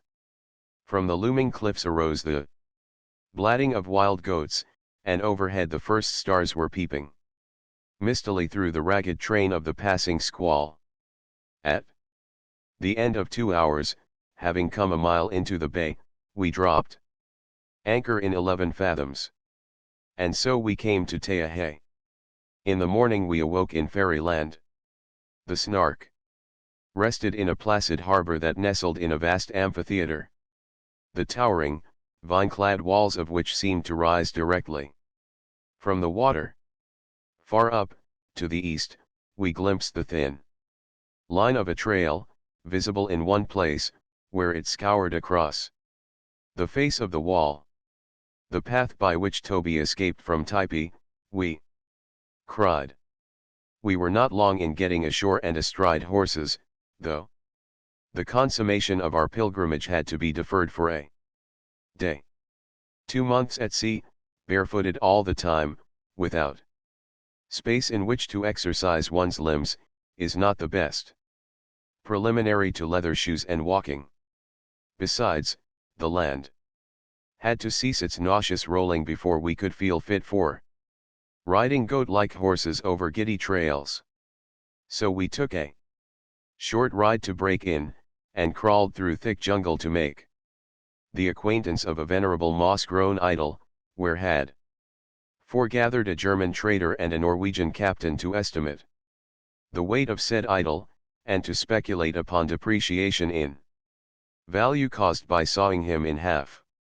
They treated the old fellow sacrilegiously, digging their knives into him to see how hard he was and how deep his mossy mantle, and commanding him to rise up and save them trouble by walking down to the ship himself. In lieu of which, 19 Canucks slung him on a frame of timbers and toted him to the ship, where, battened down under hatches, even now he is cleaving the South Pacific Hornward and toward Europe, the ultimate abiding place for all good heathen idols, save for the few in America and one in particular, who grins beside me as I write, and who, barring shipwreck, will grin somewhere in my neighborhood until I die. And he will win out. He will be grinning when I am dust. Also, as a preliminary, we attended a feast, where one Teara Tamara'i, the son of an Hawaiian sailor who deserted from a whale ship, commemorated the death of his Marquesan mother by roasting 14 whole hogs and inviting in the village. So we came along, welcomed by a native herald, a young girl, who stood on a great rock and chanted the information that the banquet was made perfect by our presence, which information she extended impartially to every arrival. Scarcely were we seated, however, when she changed her tune, while the company manifested intense excitement. Her cries became eager and piercing. From a distance came answering cries, in men's voices, which blended into a wild, barbaric chant that sounded incredibly savage, smacking of blood and war. Then, through vistas of tropical foliage appeared a procession of savages, naked save for gaudy loincloths. They advanced slowly, uttering deep guttural cries of triumph and exaltation. Slung from young saplings carried on their shoulders were mysterious objects of considerable weight, hidden from view by wrappings of green leaves. Nothing but pigs, innocently fat and roasted to a turn, were inside those wrappings, but the men were carrying them into camp, in imitation of old times when they carried in long pig. Now long pig is not pig. Long pig is the Polynesian euphemism for human flesh, and these descendants of man-eaters, a king's son at their head, brought in the pigs to table as of old their grandfathers had brought in their slain enemies. Every now and then the procession halted in order that the bearers should have every advantage in uttering particularly ferocious shouts of victory, of contempt for their enemies, and of gustatory desire. So, Melville, 2 generations ago, witnessed the bodies of slain Happer warriors, wrapped in palm leaves, carried to banquet at the Ti. At another time, at the Ti, he observed a curiously carved vessel of wood, and on looking into it, his eyes fell upon the disordered members of a human skeleton, the bones still fresh with moisture, and with particles of flesh clinging to them here and there. Cannibalism has often been regarded as a fairy story by ultra-civilized men who dislike, perhaps, the notion that their own savage forebears have somewhere in the past been addicted to similar practices. Captain Cook was rather skeptical upon the subject, until, one day, in a harbour of New Zealand, he deliberately tested the matter. A native happened to have Brought on board, for sale, a nice, sun-dried head. At Cook's orders, strips of the flesh were cut away and handed to the native, who greedily devoured them. To say the least, Captain Cook was a rather thoroughgoing empiricist. At any rate, by that act he supplied one ascertained fact of which science had been badly in need. Little did he dream of the existence of a certain group of islands, thousands of miles away, where in subsequent days there would arise a curious suit at law, when an old chief of Maui would be charged with defamation of character because he persisted in asserting that his body was the living repository of Captain Cook's great toe. It is said that the plaintiffs failed to prove that the old chief was not the tomb of the navigator's great toe, and that the suit was dismissed. I suppose I shall not have the chance in these degenerate days to see any long pig eaten, but at least I am already the possessor of a duly certified Marquesan calabash, oblong in shape, curiously carved, over a century old, from which has been drunk the blood of 2 shipmasters. One of those captains was a mean man. He sold a decrepit whaleboat, as good as new what of the fresh white paint, to a Marquesan chief. But no sooner had the captain sailed away than the whaleboat dropped to pieces. It was his fortune, some time afterwards, to be wrecked, of all places, on that particular island. The Marquesan chief was ignorant of rebates and discounts, but he had a primitive sense of equity and an equally primitive conception of the economy of nature, and he balanced the account by eating the man who had cheated him. We started in the cool dawn for Taipei, astride ferocious little stallions that pawed and screamed and bit and fought one another, quite oblivious of the fragile humans on their backs and of the slippery boulders, loose rocks, and yawning gorges. The way led up an ancient road through a jungle of trees. On every side were the vestiges of a one-time dense population. Wherever the eye could penetrate the thick growth, glimpses were caught of stone walls and of stone foundations, 6 to 8 feet in height, built solidly throughout, and many yards in width and depth. They formed great stone platforms, upon which, at one time, there had been houses. But the houses and the people were gone, and huge trees sank their roots through the platforms and towered over the underrunning jungle. These foundations are called Peipes, the Pipis of Melville, who spelled phonetically.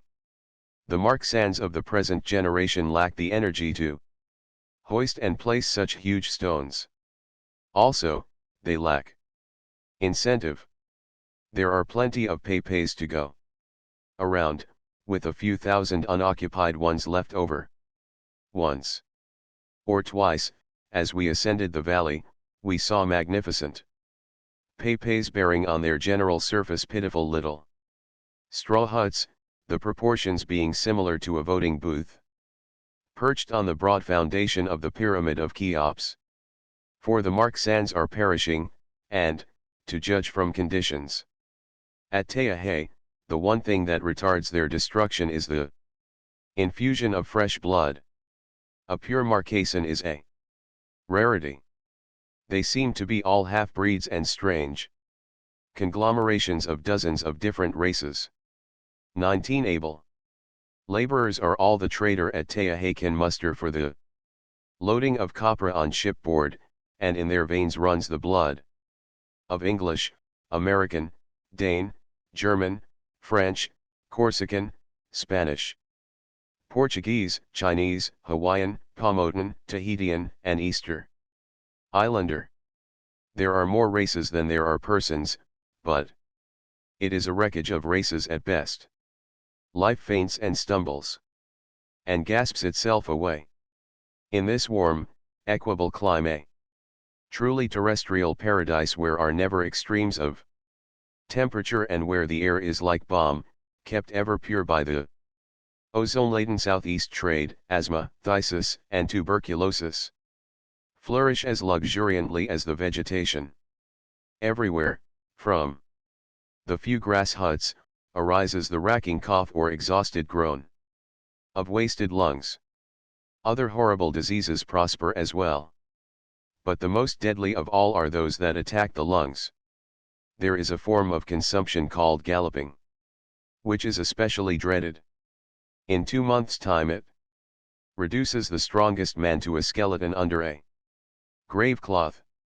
In valley after valley the last inhabitant has passed and the fertile soil has relapsed to jungle.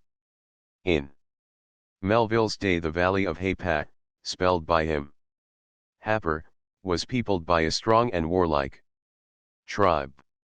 A generation later, it contained but 200 persons. Today it is an untenanted, howling, tropical wilderness.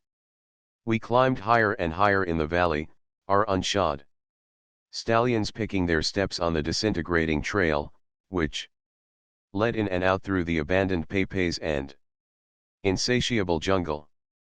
The sight of red mountain apples, the ohias, familiar to us from Hawaii, caused a native to be sent climbing after them. And again he climbed for coconuts. I have drunk the coconuts of Jamaica and of Hawaii, but I never knew how delicious such draught could be till I drank it here in the Marquesas. Occasionally we rode under wild limes and oranges, great trees which had survived the wilderness longer than the motes of humans who had cultivated them. We rode through endless thickets of yellow pollen cassie, if riding it could be called, for those fragrant thickets were inhabited by wasps. And such wasps! Great yellow fellows the size of small canary birds, darting through the air with behind them drifting a bunch of legs a couple of inches long. A stallion abruptly stands on his forelegs and thrusts his hind legs skyward. He withdraws them from the sky long enough to make one wild jump ahead, and then returns them to their index position. It is nothing. His thick hide has merely been punctured by a flaming lance of wasp virility. Then a second and a third stallion, and all the stallions, begin to cavort on their forelegs over the precipitous landscape. Swat! A white-hot poniard penetrates my cheek. Swat again! I am stabbed in the neck. I am bringing up the rear end, getting more than my share. There is no retreat, and the plunging horses ahead, on a precarious trail, promise little safety. My horse overruns Charmian's horse, and that sensitive creature, fresh stung at the psychological moment, planks one of his hoofs into my horse and the other hoof into me. I thank my stars that he is not steel-shod, and half arise from the saddle at the impact of another flaming dagger. I am certainly getting more than my share, and so is my poor horse, whose pain and panic are only exceeded by mine. Get out of the way. I'm coming. I shout, frantically dashing my cap at the winged vipers around me. On one side of the trail the landscape rises straight up. On the other side it sinks straight down. The only way to get out of my way is to keep on going. How that string of horses kept their feet is a miracle, but they dashed ahead, overrunning one another, galloping, trotting, stumbling, jumping, scrambling, and kicking methodically skyward every time a wasp landed on them. After a while we drew breath and counted our injuries. And this happened not once, nor twice, but time after time. Strange to say, it never grew monotonous. I know that I, for one, came through each brush with the undiminished zest of a man flying from sudden death. No, the pilgrim from Taipei to Taipei will never suffer from ennui on the way. At last we arose above the vexation of wasps. It was a matter of altitude, however, rather than of fortitude. All about us lay the jagged backbones of ranges, as far as the eye could see, thrusting their pinnacles into the trade wind. Clouds. Under us, from the way we had come, the Snark lay like a tiny toy on the calm water of Tayahe Bay. Ahead we could see the inshore indentation of Controller Bay. We dropped down 1,000 feet, and Taipei lay beneath us. Had a glimpse of the gardens of paradise been revealed to me, I could scarcely have been more ravished with the sight, so said Melville on the moment of his first view of the valley. He saw a garden. We saw a wilderness. Where were the 100 groves of the breadfruit tree he saw? We saw jungle. Nothing but jungle, with the exception of 2 grass huts and several clumps of coconuts breaking the primordial green mantle. Where was the Ti of Mehavi, the bachelor's hall, the palace where women were taboo, and where he ruled with his lesser chieftains, keeping the half-dozen dusty and torpid ancients to remind them of the valorous past? From the swift stream no sounds arose of maids and matrons pounding tapa. And where was the hut that old Narya eternally builded? In vain I looked for him. Perched 90 feet from the ground in some tall coconut, taking his morning smoke. We went down a zigzag trail under overarching, matted jungle, where great butterflies drifted by in the silence. No tattooed savage with club and javelin guarded the path, and when we forded the stream, we were free to roam where we pleased. No longer did the taboo, sacred and merciless, reign in that sweet vale. Nay, the taboo still did reign, a new taboo, for when we approached too near the several wretched native women, the taboo was uttered warningly. And it was well. They were lepers. The man who warned us was afflicted horribly with elephantiasis. All were suffering from lung trouble. The valley of Taipei was the abode of death, and the dozen survivors of the tribe were gasping feebly the last painful breaths of the race. Certainly the battle had not been to the strong, for once the Taipeians were very strong, stronger than the Happers, stronger than the Tayaheans, stronger than all the tribes of Nukuhiva. The word Taipei, or, rather, Taipei, originally signified an eater of human flesh. But since all the Marksans were human flesh eaters, to be so designated was the token that the Taipeians were the human flesh eaters par excellence. Not alone to Nukuhiva did the Taipeian reputation for bravery and ferocity extend. In all the islands of the Marquesas the Taipeians were named with dread. Man could not conquer them. Even the French fleet that took possession of the Marquesas left the Taipeians alone. Captain Porter, of the frigate Essex, once invaded the valley. His sailors and Marines were reinforced by 2,000 warriors of Happer and Tayahe. They penetrated quite a distance into the valley, but met with so fierce a resistance that they were glad to retreat and get away in their flotilla of boats and war canoes. Of all inhabitants of the South Seas, the Marksans were adjudged the strongest and the most beautiful. Melville said of them, I was especially struck by the physical strength and beauty they displayed. In beauty of form they surpassed anything I had ever seen. Not a single instance of natural deformity was observable in all the throng attending the revels. Every individual appeared free from those blemishes which sometimes mar the effect of an otherwise perfect form. But their physical excellence did not merely consist in an exemption from these evils. Nearly every individual of the Number might have been taken for a sculptor's model. Mendana, the discoverer of the Marquesas, described the natives as wondrously beautiful to behold. Figueroa, the chronicler of his voyage, said of them, in complexion they were nearly white, of good stature and finely formed. Captain Cook called the Marquesans the most splendid islanders in the South Seas. The men were described, as in almost every instance of lofty stature, scarcely ever less than 6 feet in height. And now all this strength and beauty has departed, and the valley of Typee is the abode of some dozen wretched creatures, afflicted by leprosy, elephantiasis, and tuberculosis.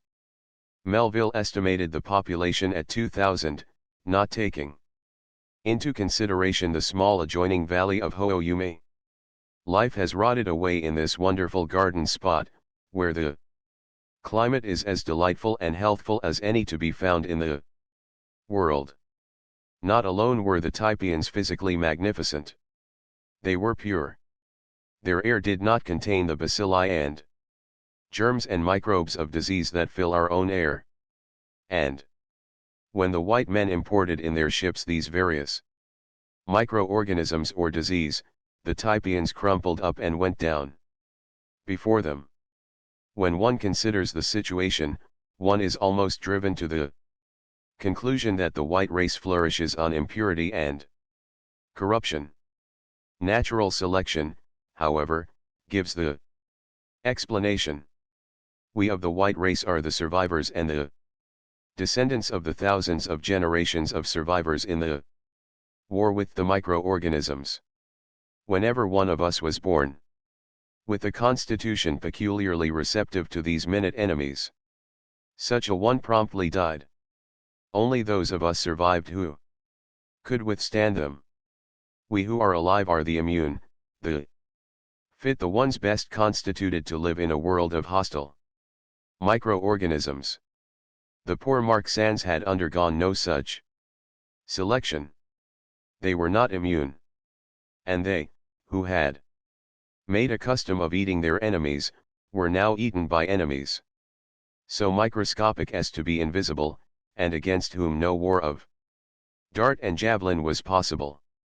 On the other hand, had there been a few 100,000 Marquesans to begin with, there might have been sufficient survivors to lay the foundation for a new race, a regenerated race, if a plunge into a festering bath of organic poison can be called regeneration.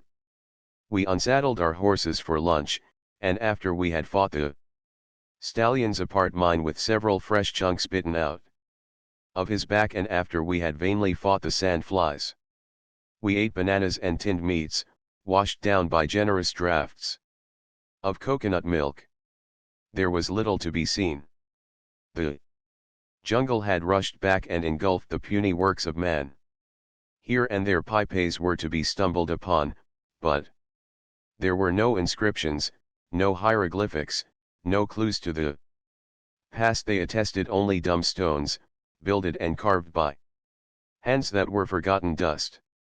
Out of the pipes grew great trees, jealous of the wrought work of man, splitting and scattering the stones back into the primeval chaos. We gave up the jungle and sought the stream with the idea of evading the sandflies. Vain hope. To go in swimming, one must take off his clothes. The sandflies are aware of the fact, and they lurk by the river bank in countless myriads. In the native they are called the now-now, which is pronounced now-now. They are certainly well named, for they are the insistent present. There is no past nor future when they fasten upon one's epidermis, and I am willing to wager that Omar Khayyam could never have written the Rubaiyat in the valley of Typee. It would have been psychologically impossible. I made the strategic mistake of undressing on the edge of a steep bank where I could dive in but could not climb out. When I was ready to dress, I had 100 yards walk on the bank before I could reach my clothes. At the first step, fully 10,000 now-nos landed upon me.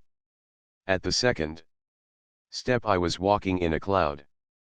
By the third step the sun was dimmed in the sky. After that I don't know what happened. When I arrived at my clothes, I was a maniac.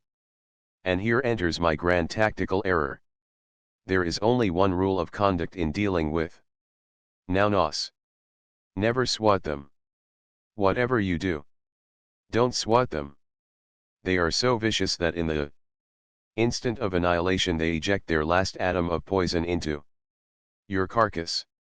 You must pluck them delicately, between thumb and forefinger, and persuade them gently to remove their proboscides from your quivering flesh. It is like pulling teeth. But the difficulty was that the teeth sprouted faster than I could pull them, so I swatted, and, so doing, filled myself full with their poison. This was a week ago. At the present moment I resemble a sadly neglected smallpox convalescent. Ho'oyumi is a small valley, separated from Taipei by a low ridge, and thither we started when we had knocked our indomitable and insatiable riding animals into submission. As it was, Warren's mount, after a mile run, selected the most dangerous part of the trail for an exhibition that kept us all on the anxious seat for fully 5 minutes. We rode by the mouth of Taipei Valley and gazed down upon the beach from which Melville escaped. There was where the whale boat lay on its oars close into the surf, and there was where Karakoi, the taboo Canuck, stood in the water and trafficked for the sailor's life. There, surely, was where Melville gave Fayaway the parting embrace ere he dashed for the boat. And there was the point of land from which Mehavi and Momo and their following swam off to intercept the boat, only to have their wrists gashed by sheath knives when they laid hold of the gunwale, though it was reserved for Momo to receive the boat hook full in the throat from Melville's hands. We rode on to Ho'oyumi. So closely was Melville guarded that he never dreamed of the existence of this valley, though he must continually have met its inhabitants, for they belonged to Taipei. We rode through the same abandoned pepes. But as we neared the sea we found a profusion of coconuts, breadfruit trees and taro patches, and fully a dozen grass dwellings. In one of these we arranged to pass the night, and preparations were immediately put on foot for a feast. A young pig was promptly dispatched, and while he was being roasted among hot stones, and while chickens were stewing in coconut milk, I persuaded one of the cooks to climb an unusually tall coconut palm. The cluster of nuts at the top was fully 125 feet from the ground, but that native strode up to the tree, seized it in both hands, jackknived at the waist so that the soles of his feet rested flatly against the trunk, and then he walked right straight up, without stopping. There were no notches in the tree. He had no ropes to help him.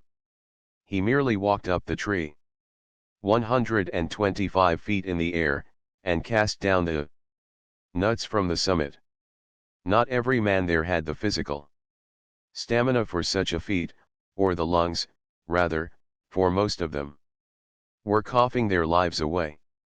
Some of the women kept up a ceaseless moaning and groaning, so badly were their lungs wasted.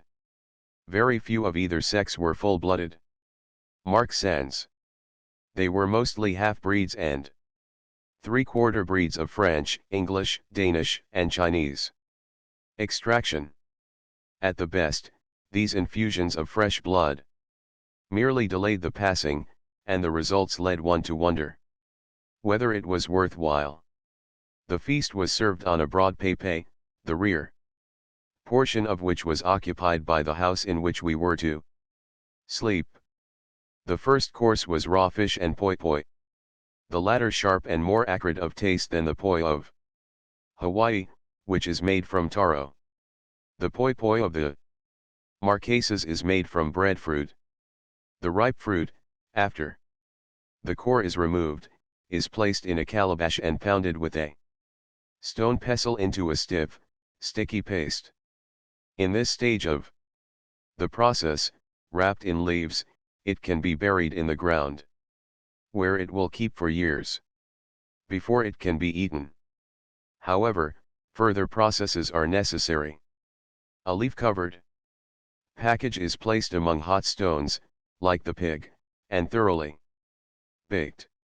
After that it is mixed with cold water and thinned out, not thin enough to run, but thin enough to be eaten by sticking one's first and second fingers into it. On close acquaintance it proves a pleasant and most healthful food. And breadfruit, ripe and well boiled or roasted, it is delicious. Breadfruit and taro are kingly vegetables, the pair of them, though the former is patently a misnomer and more resembles a sweet potato than anything else, though it is not merely like a sweet potato, nor is it so sweet. The feast ended, we watched the moon rise over Taipei. The air was like balm, faintly scented with the breath of flowers.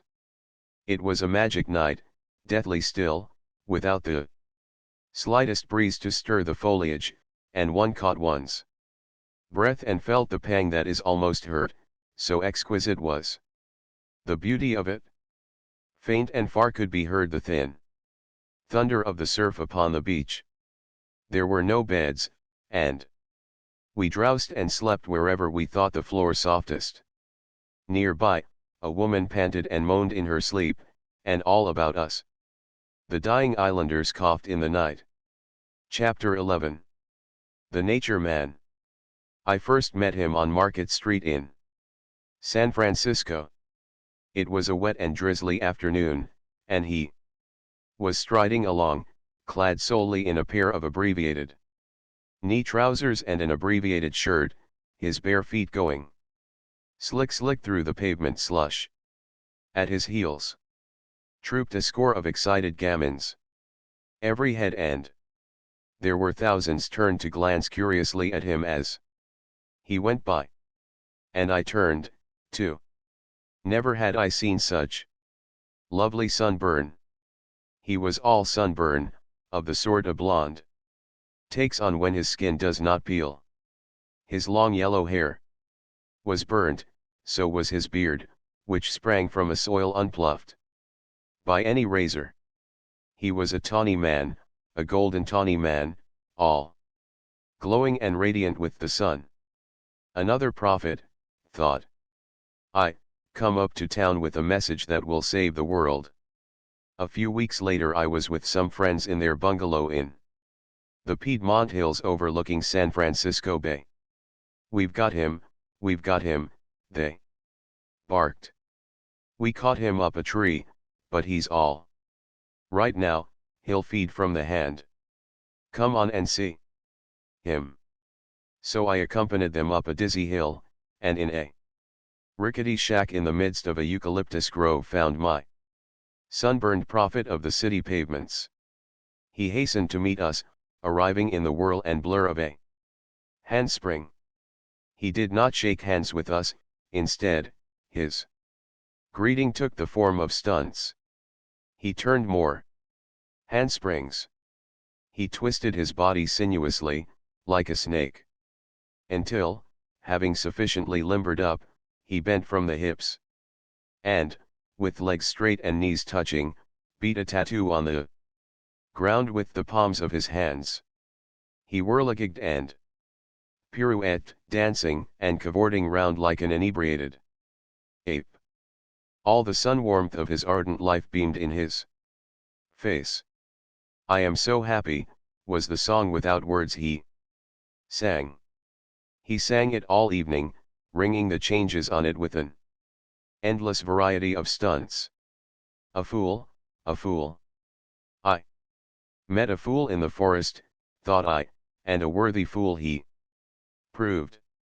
Between handsprings and whirligigs he delivered his message that would save the world. It was twofold. First, let suffering humanity strip off its clothing and run wild in the mountains and valleys, and, second, let the very miserable world adopt phonetic spelling. I caught a glimpse of the great social problems being settled by the city populations, swarming naked over the landscape, to the popping of shotguns, the barking of ranch dogs, and countless assaults with pitchforks, wielded by irate farmers. The years passed, and, one sunny morning, the Snark poked her nose into a narrow opening in a reef that smoked with the crashing impact of the trade wind swell, and beat slowly up Papeete harbor. Coming off to us was a boat, flying a yellow flag. We knew it contained the port doctor. But quite a distance off, in its wake, was a tiny outrigger canoe that puzzled us. It was flying a red flag. I studied it through the glasses, fearing that it marked some hidden danger to navigation, some recent wreck or some buoy or beacon that had been swept away. Then the doctor came on board. After he had examined the state of our health and been assured that we had no live rats hidden away in the Snark, I asked him the meaning of the red flag. "Oh, that is Darling," was the answer. And then Darling, Ernest Darling, flying the red flag that is indicative of the brotherhood of man, hailed us. "Hello, Jack," he called. "Hello, Charmian."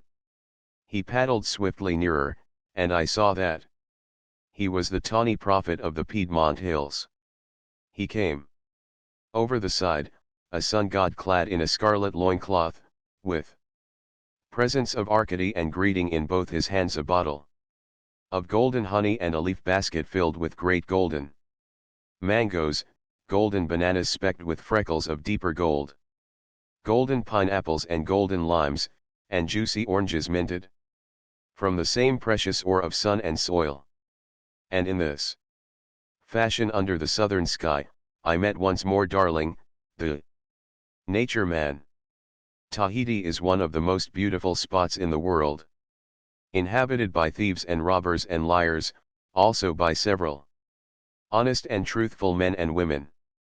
Wherefore, because of the blight cast upon Tahiti's wonderful beauty by the spidery human vermin that infest it, I am minded to write, not of Tahiti, but of the nature man.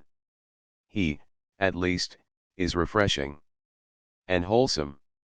The spirit that emanates from him is so gentle and sweet that it would harm nothing, hurt nobody's feelings save the feelings of a predatory and plutocratic capitalist. "What does this red flag mean?" I asked. "Socialism, of course." Yes, I know that," I went on, "but what does it mean in your hands?" "Why, that I've found my message." "And that you are delivering it to Tahiti?" I demanded incredulously. "Sure," he answered simply, and later on I found that he was, too. When we dropped anchor, lowered a small boat into the water, and started ashore, the nature man joined us. Now, thought I shall be pestered to death by this crank. Waking or sleeping, I shall never be quit of him until I sail away from here. But never in my life was I more mistaken. I took a house and went to live and work in it, and the nature man never came near me. He was waiting for the invitation. In the meantime, he went aboard the Snark and took possession of her library, delighted by the quantity of scientific books, and shocked, as I learned afterwards, by the inordinate amount of fiction. The nature man never wastes time on fiction. After a week or so, my conscience smote me, and I invited him to dinner at a downtown hotel. He arrived, looking unwontedly stiff and uncomfortable in a cotton jacket. When invited to peel it off, he beamed his gratitude and joy, and did so, revealing his sun-gold skin, from waist to shoulder, covered only by a piece of fishnet of coarse twine and large of mesh. A scarlet loincloth completed his costume. I began my acquaintance with him that night, and during my long stay in Tahiti that acquaintance ripened into friendship. "So you write books," he said, one day when, tired and sweaty, I finished my morning's work. "I, too, write books," he announced. "Aha," thought I, now at last is he going to pester me with his literary efforts. My soul was in revolt. I had not come all the way to the South Seas to be a literary bureau. "This is the book I write," he explained, smashing himself a resounding blow on the chest with his clenched fist. The gorilla in the African jungle pounds his chest till the noise of it can be heard half a mile away. "A pretty good chest," quoth I, admiringly. "It would even make a gorilla envious." And then, and later, I learned the details of the marvelous book Ernest Darling had written. 12 years ago he lay close to death. He weighed but 90 pounds, and was too weak to speak. The doctors had given him up. His father, a practicing physician, had given him up. Consultations with other physicians had been held upon him. There was no hope for him. Overstudy, as a school teacher, and as a university student, and 2 successive attacks of pneumonia were responsible for his breakdown.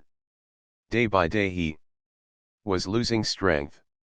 He could extract no nutrition from the heavy foods they gave him, nor could pellets and powders help his stomach to do the work of digestion.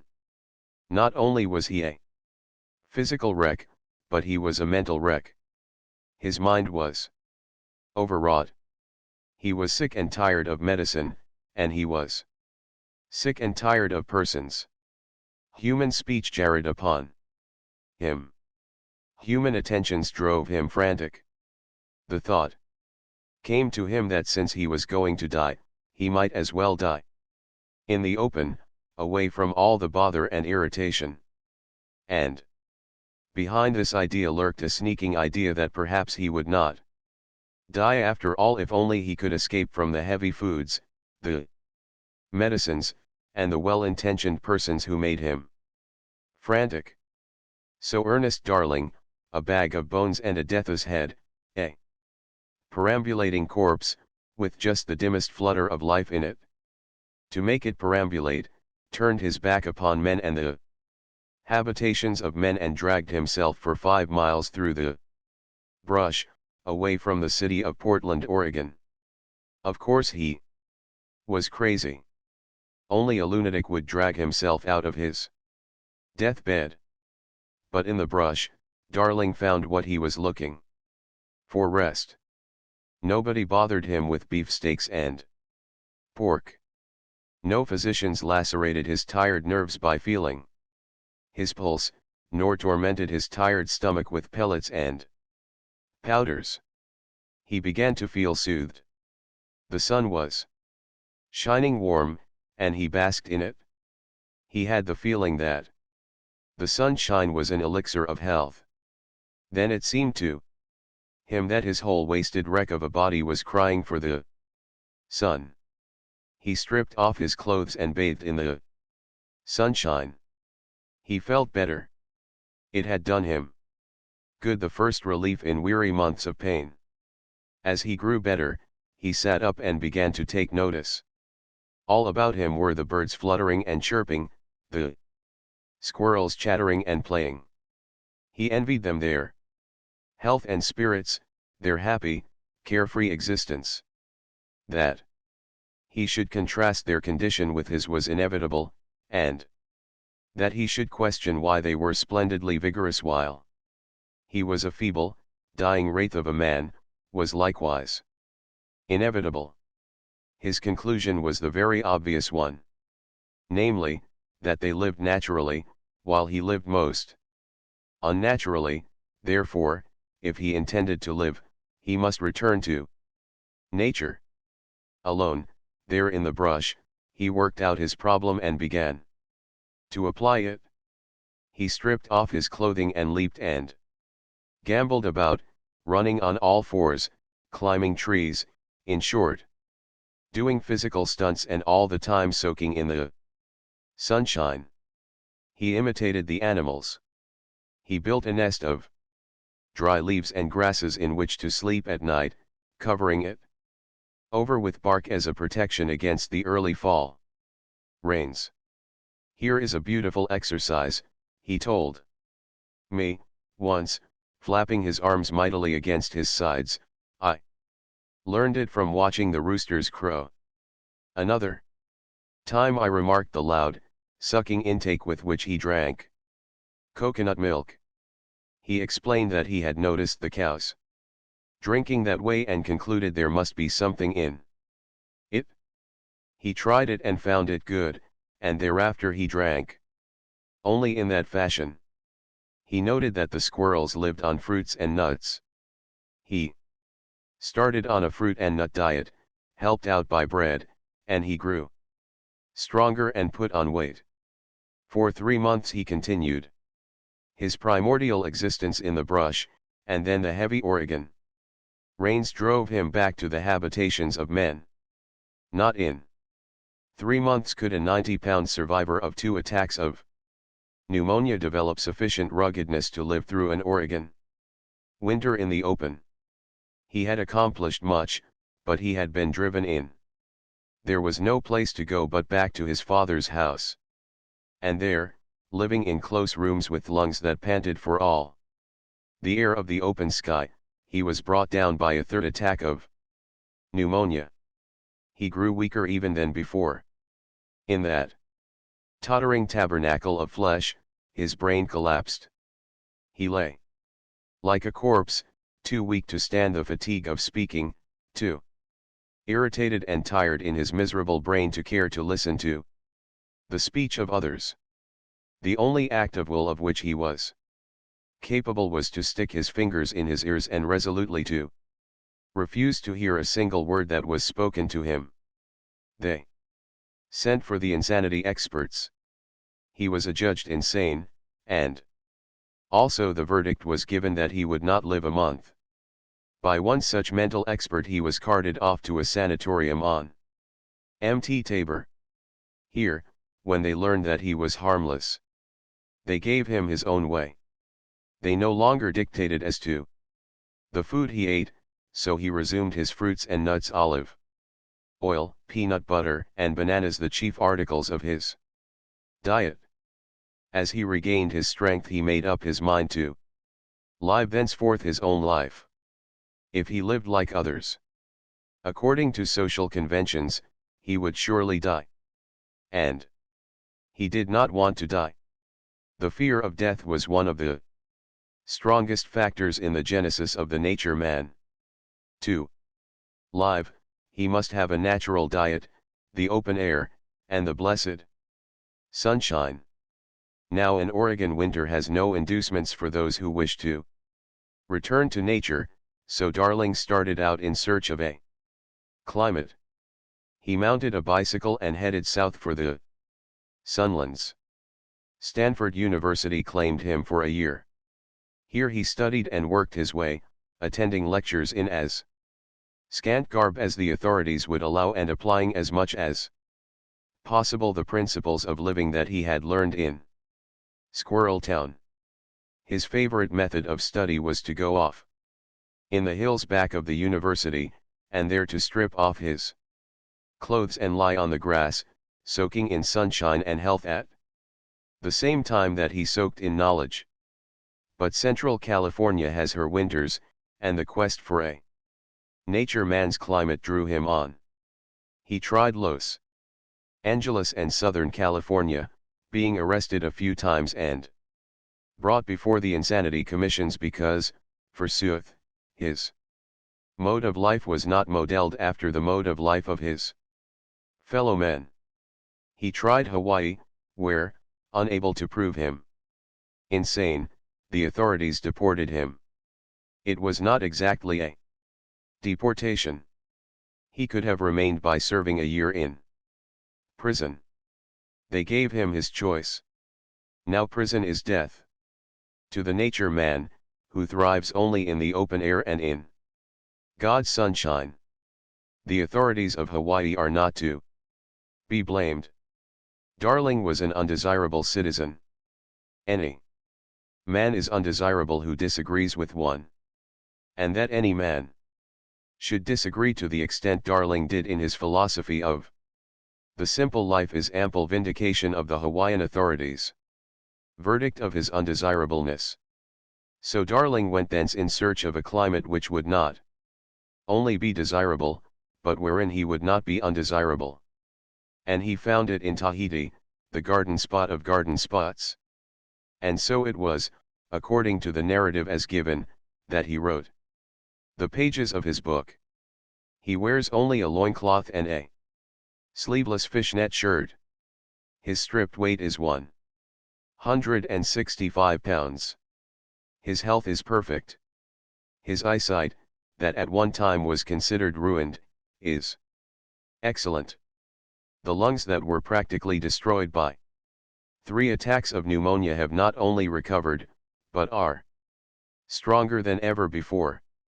I shall never forget the first time, while talking to me, that he squashed a mosquito. The stinging pest had settled in the middle of his back between his shoulders. Without interrupting the flow of conversation, without dropping even a syllable, his clenched fist shot up in the air, curved backward, and smote his back between the shoulders, killing the mosquito, and making his frame resound like a bass drum. It reminded me of nothing so much as of horses kicking the woodwork in their stalls. The gorilla in the African jungle pounds his chest until the noise of it can be heard half a mile away. He will announce suddenly, and thereat beat a hair-raising devil's tattoo on his own chest. One day he noticed a set of boxing gloves hanging on the wall, and promptly his eyes brightened. "Do you box?" I asked. "I used to give lessons in boxing when I was at Stanford," was the reply. And there and then we stripped and put on the gloves. Bang! A long, gorilla arm flashed out, landing the gloved end on my nose. Biff! He caught me, in a duck, on the side of the head, nearly knocking me over sidewise. I carried the lump raised by that blow for a week. I ducked under a straight left, and landed a straight right on his stomach. It was a fearful blow. The whole weight of my body was behind it, and his body had been met as it lunged forward. I looked for him to crumple up and go down, instead of which his face beamed approval, and he said, "That was beautiful." The next instant I was covering up and striving to protect myself from a hurricane of hooks, jolts, and uppercuts. Then I watched my chance and drove in for the solar plexus. I hit the mark. The nature man dropped his arms, gasped, and sat down suddenly. "I'll be all right," he said. "Just wait a moment." And inside 30 seconds he was on his feet, and returning the compliment, for he hooked me in the solar plexus. And I gasped, dropped my hands, and sat down just a trifle more suddenly than he had.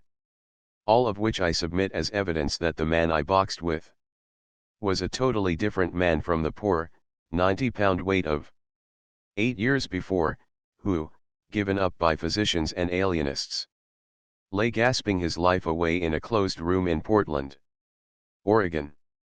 The book that Ernest Darling has written is a good book, and the binding is good, too.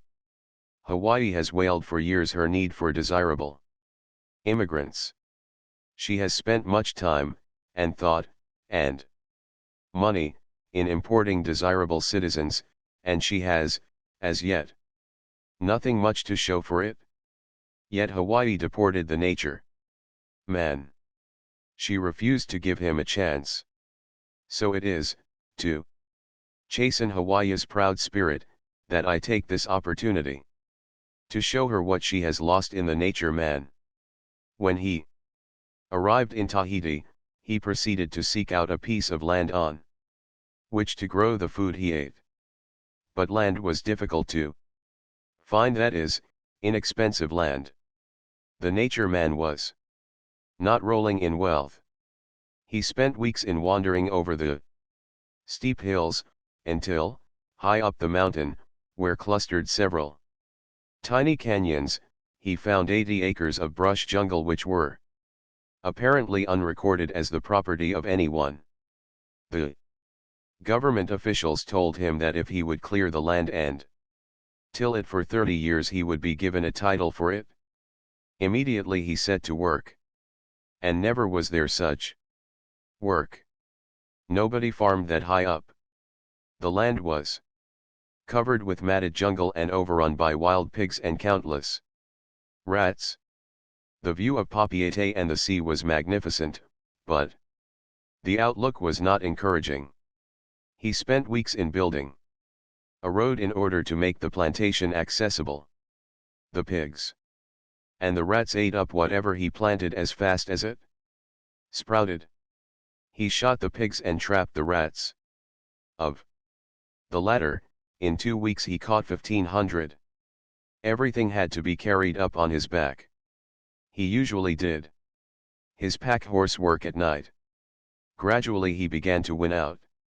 A grass-walled house was built on the fertile, volcanic soil he had wrested from the jungle, and jungle beasts were growing 500 coconut trees, 500 papaya trees, 300 mango trees, many breadfruit trees and alligator pear trees, to say nothing of vines, bushes, and vegetables. He developed the drip of the hills in the canyons and worked out an efficient irrigation scheme, ditching the water from canyon to canyon and paralleling the ditches at different altitudes. His narrow canyons became botanical gardens. The arid shoulders of the hills, where formerly the blazing sun had parched the jungle and beaten it close to earth, blossomed into trees and shrubs and flowers. Not only had the nature man become self-supporting, but he was now a prosperous agriculturist with produce to sell to the city dwellers of Papeete. Then it was discovered that his land, which the government officials had informed him was without an owner, really had an owner, and that deeds, descriptions, etc., were on record. All his work bade fair to be lost. The land had been valueless when he took it up, and the owner, a large landholder, was unaware of the extent to which the nature man had developed it. A just price was agreed upon, and Darling's deed was officially filed. Next came a more crushing blow. Darling's access to market was destroyed. The road he had built was fenced across by triple barbed wire fences. It was one of those jumbles in human affairs that is so common in this absurdest of social systems. Behind it was the fine hand of the same conservative element that hailed the nature man before the Insanity Commission in Los Angeles and that deported him from Hawaii. It is so hard for self-satisfied men to understand any man whose satisfactions are fundamentally different. It seems clear that the officials have connived with the conservative element, for to this day the road the nature man built is closed. Nothing has been done about it, while an adamant unwillingness to do anything about it is evidenced on every hand. But the nature man dances and sings along his way. He does not sit up nights thinking about the wrong which has been done him. He leaves the worrying to the doers of the wrong. He has no time for bitterness. He believes he is in the world for the purpose of being happy, and he has not a moment to waste in any other pursuit. The road to his plantation is blocked. He cannot build a new road, for there is no ground on which he can build it. The government has restricted him to a wild pig trail which runs precipitously up the mountain. I climbed the trail with him, and we had to climb with hands and feet in order to get up. Nor can that wild pig trail be made into a road by any amount of toil less than that of an engineer, a steam engine, and a steel cable. But what does the nature man care? In his gentle ethics the evil men do him he requites with goodness. And who shall say he is not happier than they? Never mind their pesky road, he said to me as we dragged ourselves up a shelf of rock and sat down, panting, to rest. I'll get an air machine soon and fool them. I'm clearing a level space for a landing stage for the airships, and next time you come to Tahiti you will alight right at my door. Yes, the nature man has some strange ideas besides that of the gorilla pounding his chest in the African jungle. The nature man has ideas about levitation. Yes, sir, he said to me, levitation is not impossible. And think of the glory of it lifting oneself from the ground by an act of will. Think of it. The astronomers tell us that our whole solar system is dying, that, barring accidents, it will all be so cold that no life can live upon it. Very well. In that day all men will be accomplished levitationists, and they will leave this perishing planet and seek more hospitable worlds. How can levitation be accomplished? By progressive fasts. Yes, I have tried them, and toward the end I could feel myself actually getting lighter. The man is a maniac, thought I.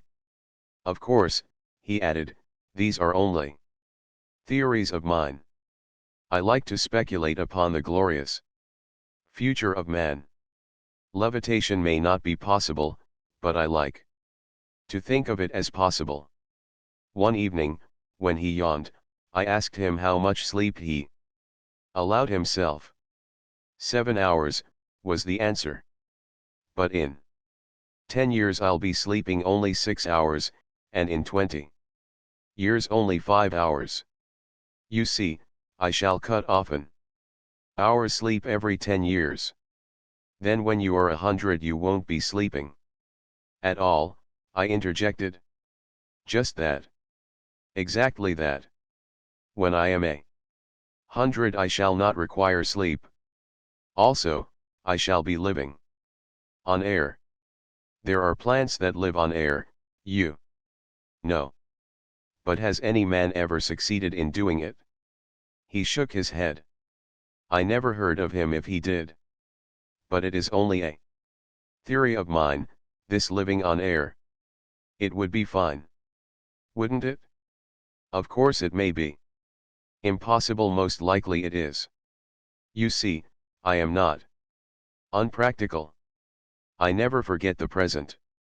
When I soar ahead into the future, I always leave a string by which to find my way back again. I fear me the nature man is a joker. At any rate he lives the simple life. His laundry bill cannot be large. Up on his plantation he lives on fruit, the labor cost of which, in cash, he estimates at 5 cents a day. At present, because of his obstructed road and because he is head over heels in the propaganda of socialism, he is living in town, where his expenses, including rent, are 25 cents a day. In order to pay those expenses he is running a night school for Chinese. The nature man is not bigoted. When there is nothing better to eat than meat, he eats meat, as, for instance, when in jail or on shipboard and the nuts and fruits give out. Nor does he seem to crystallize into anything except sunburn. Drop anchor anywhere and the anchor will drag, that is, if your soul is a limitless, fathomless sea. And not dog pound, he quoted to me, then added, you see, my anchor is always dragging. I live for human health and progress, and I strive to drag my anchor always in that direction. To me, the two are identical. Dragging anchor is what has saved me. My anchor did not hold me to my deathbed. I dragged anchor into the brush and fooled the doctors. When I recovered health and strength, I started, by preaching and by example, to teach the people to become nature men and nature women. But they had deaf ears. Then, on the steamer coming to Tahiti, a quartermaster expounded socialism to me. He showed me that an economic square deal was necessary before men and women could live naturally. So I dragged anchor once more, and now I am working for the cooperative commonwealth. When that arrives, it will be easy to bring about nature living. I had a dream last night, he went on thoughtfully, his face slowly breaking into a glow. It seemed that 25 nature men and nature women had just arrived on the steamer from California, and that I was starting to go with them up the wild pig trail to the plantation. Ah, me, Ernest darling, sun worshipper and nature man, there are times when I am compelled to envy you and your carefree existence. I see you now, dancing up the steps and cutting antics on the veranda, your hair dripping from a plunge in the salt sea, your eyes sparkling, your sun-gilded body flashing, your chest resounding to the devil's own tattoo as you chant. The gorilla in the African jungle pounds his chest until the noise of it can be heard half a mile away. And I shall see you always as I saw you that last day, when the Snark poked her nose once more through the passage in the smoking reef, outward bound, and I waved goodbye to those on shore.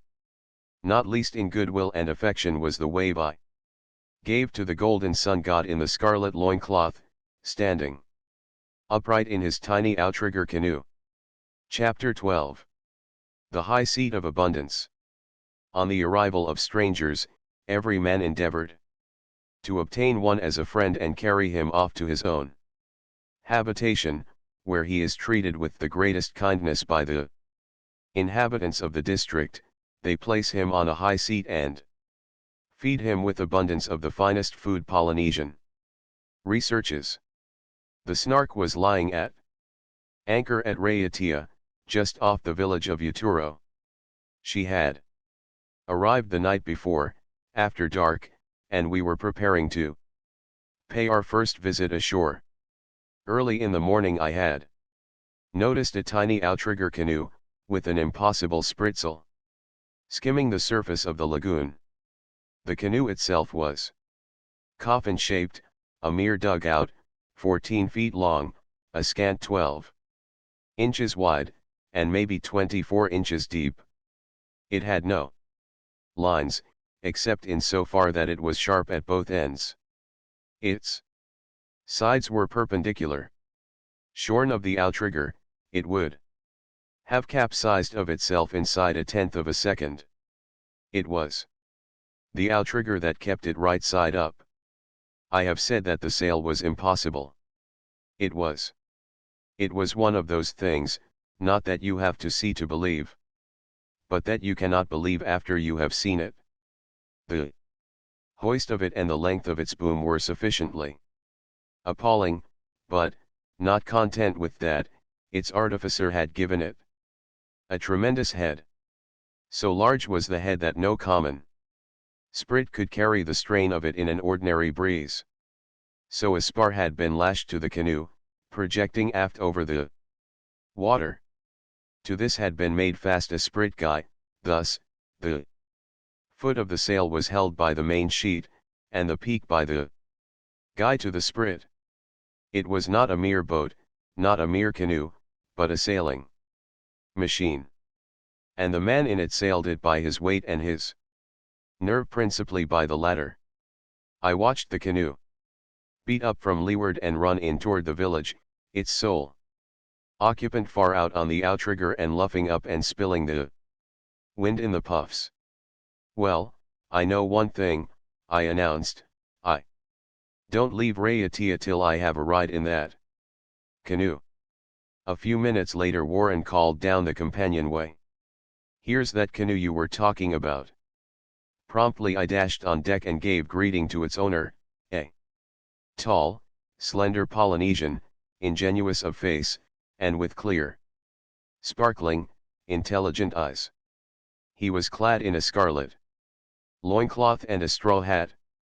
In his hands were presents of fish, a bunch of greens, and several enormous yams, all of which acknowledged by smiles, which are coinage still in isolated spots of Polynesia, and by frequent repetitions of Morouru, which is the Tahitian "thank you."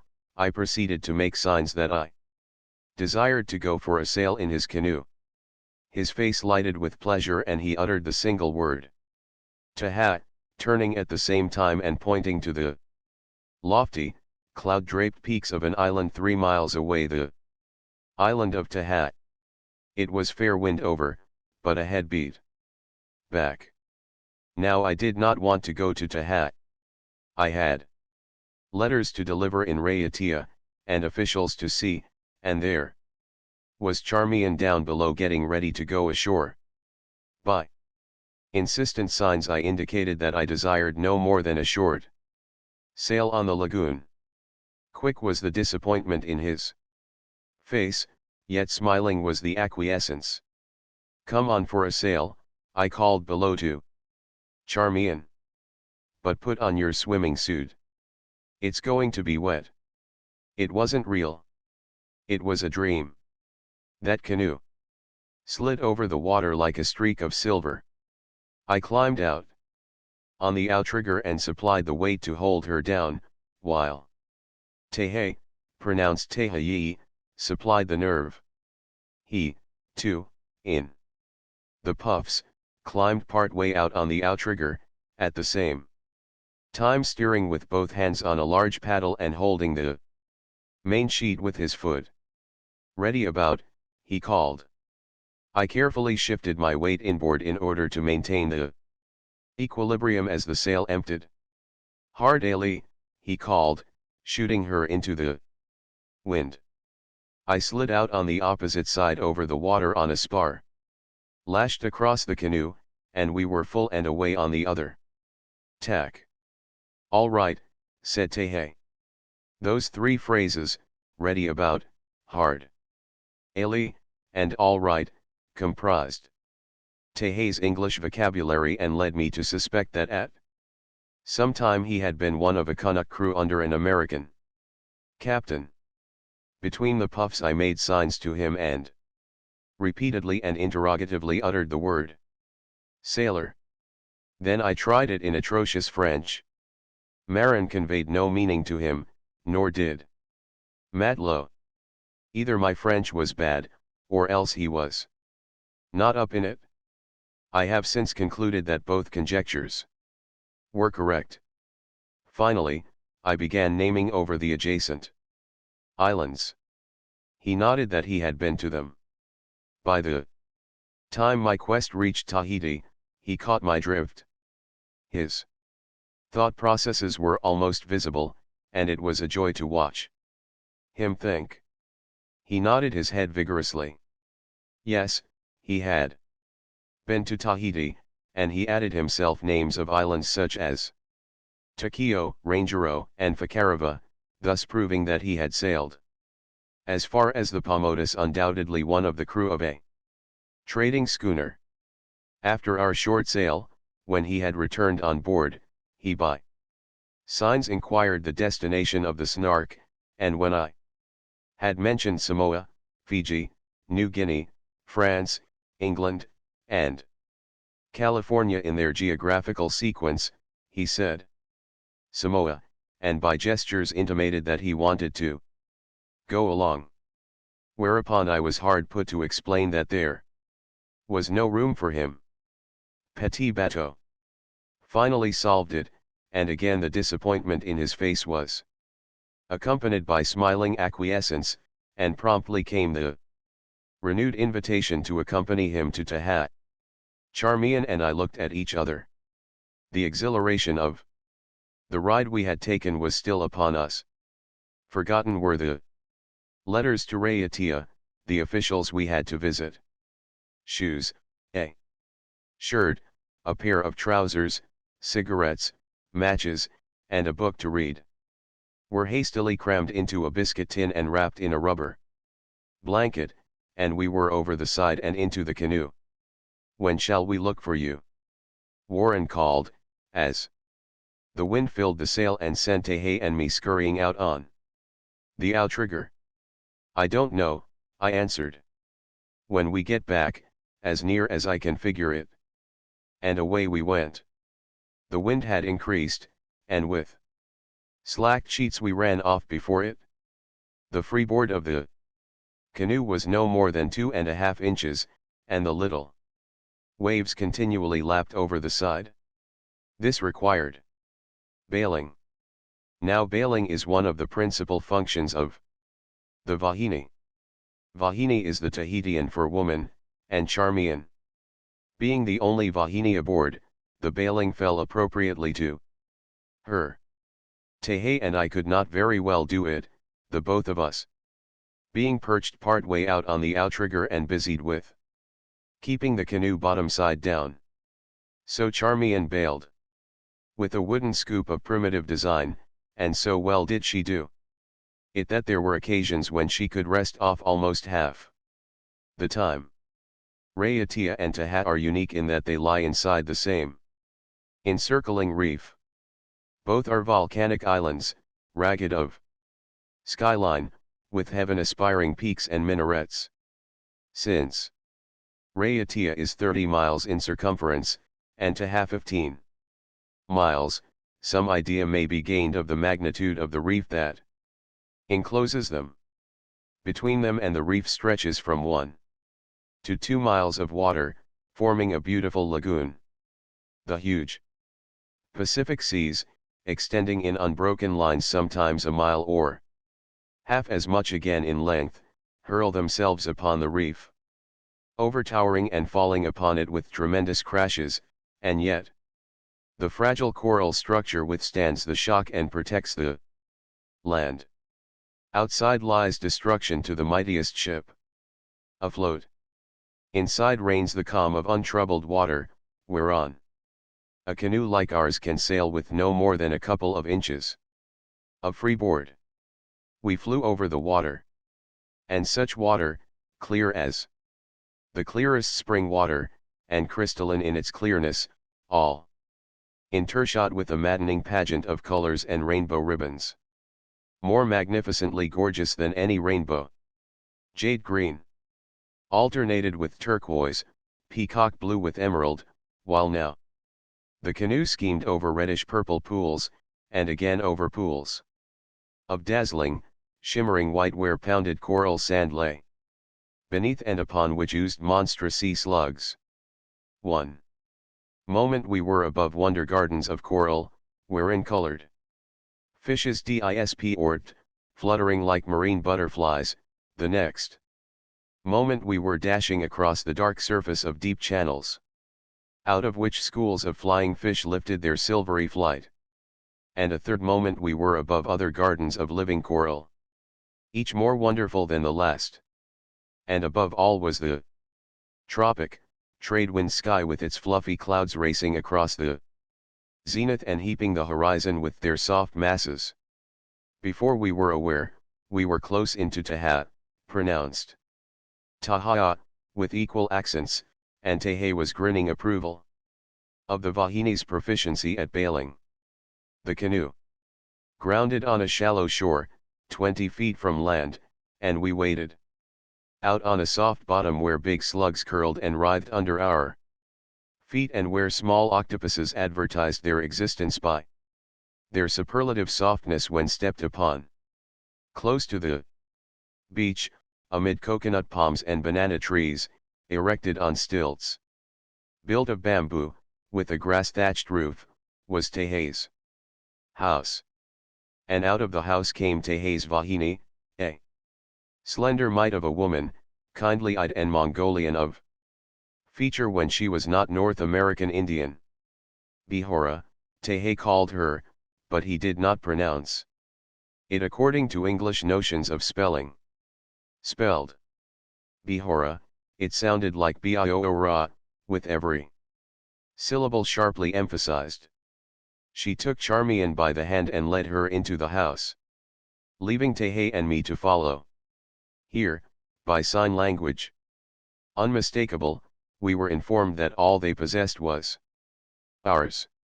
No hidalgo was ever more generous in the expression of giving, while I am sure that few hidalgos were ever as generous in the actual practice. We quickly discovered that we dare not admire their possessions, for whenever we did admire a particular object, it was immediately presented to us. The two Vahinis, according to the way of Vahinis, got together in a discussion and examination of feminine fripperies, while Tehei and I, manlike, went over fishing tackle and wild pig hunting, to say nothing of the device whereby bonitas are caught on 40-foot poles from double canoes. Charmian admired a sewing basket, the best example she had seen of Polynesian basketry. It was hers. I admired a bonita hook, carved in one piece from a pearl shell. It was mine. Charmian was attracted by a fancy braid of straw senet, 30 feet of it in a roll, sufficient to make a hat of any design one wished. The roll of senet was hers. My gaze lingered upon a poi pounder that dated back to the old stone days. It was mine. Charmian dwelt a moment too long on a wooden poi bowl, canoe-shaped, with 4 legs, all carved in one piece of wood. It was hers. I glanced a second time at a gigantic coconut calabash. It was mine. Then Charmian and I held a conference in which we resolved to admire no more, not because it did not pay well enough, but because it paid too well. Also, we were already racking our brains over the contents of the Snark for suitable return presents. Christmas is an easy problem compared with a Polynesian giving feast. We sat on the cool porch, on Bihora's best mats while dinner was preparing, and at the same time met the villagers. In 2s and 3s and groups they strayed along, shaking hands and uttering the Tahitian word of greeting Iorana, pronounced Yorana. The men, big, strapping fellows, were in loincloths, with here and there no shirt, while the women wore the universal ahu, a sort of adult pinafore that flows in graceful lines from the shoulders to the ground. Sad to see was the elephantiasis that afflicted some of them. Here would be a comely woman of magnificent proportions, with the port of a queen, yet marred by one arm 4 times or a dozen times the size of the other.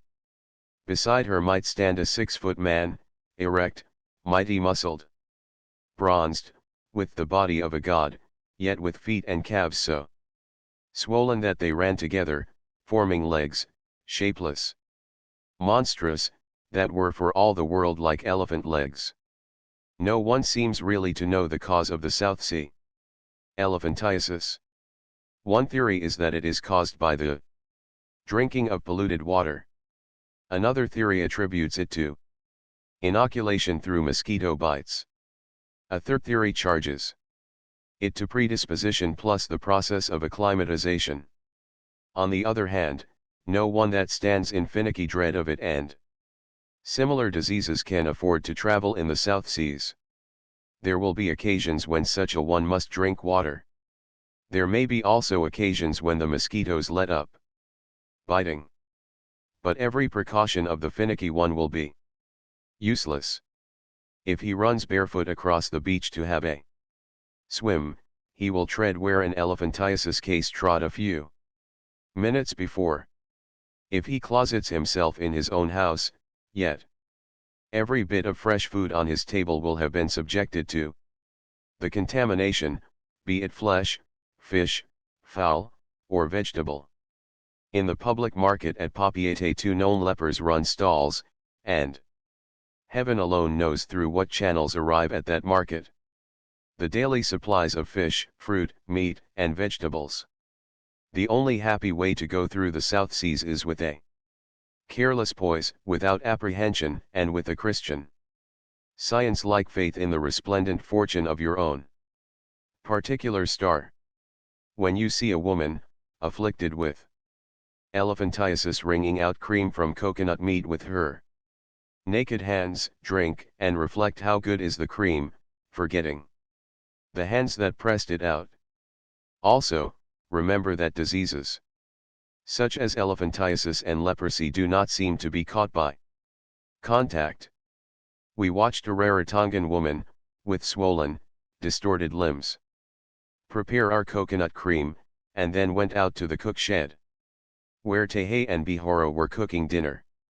And then it was served to us on a dry goods box in the house. Our hosts waited until we were done and then spread their table on the floor. But our table, we were certainly in the high seat of abundance.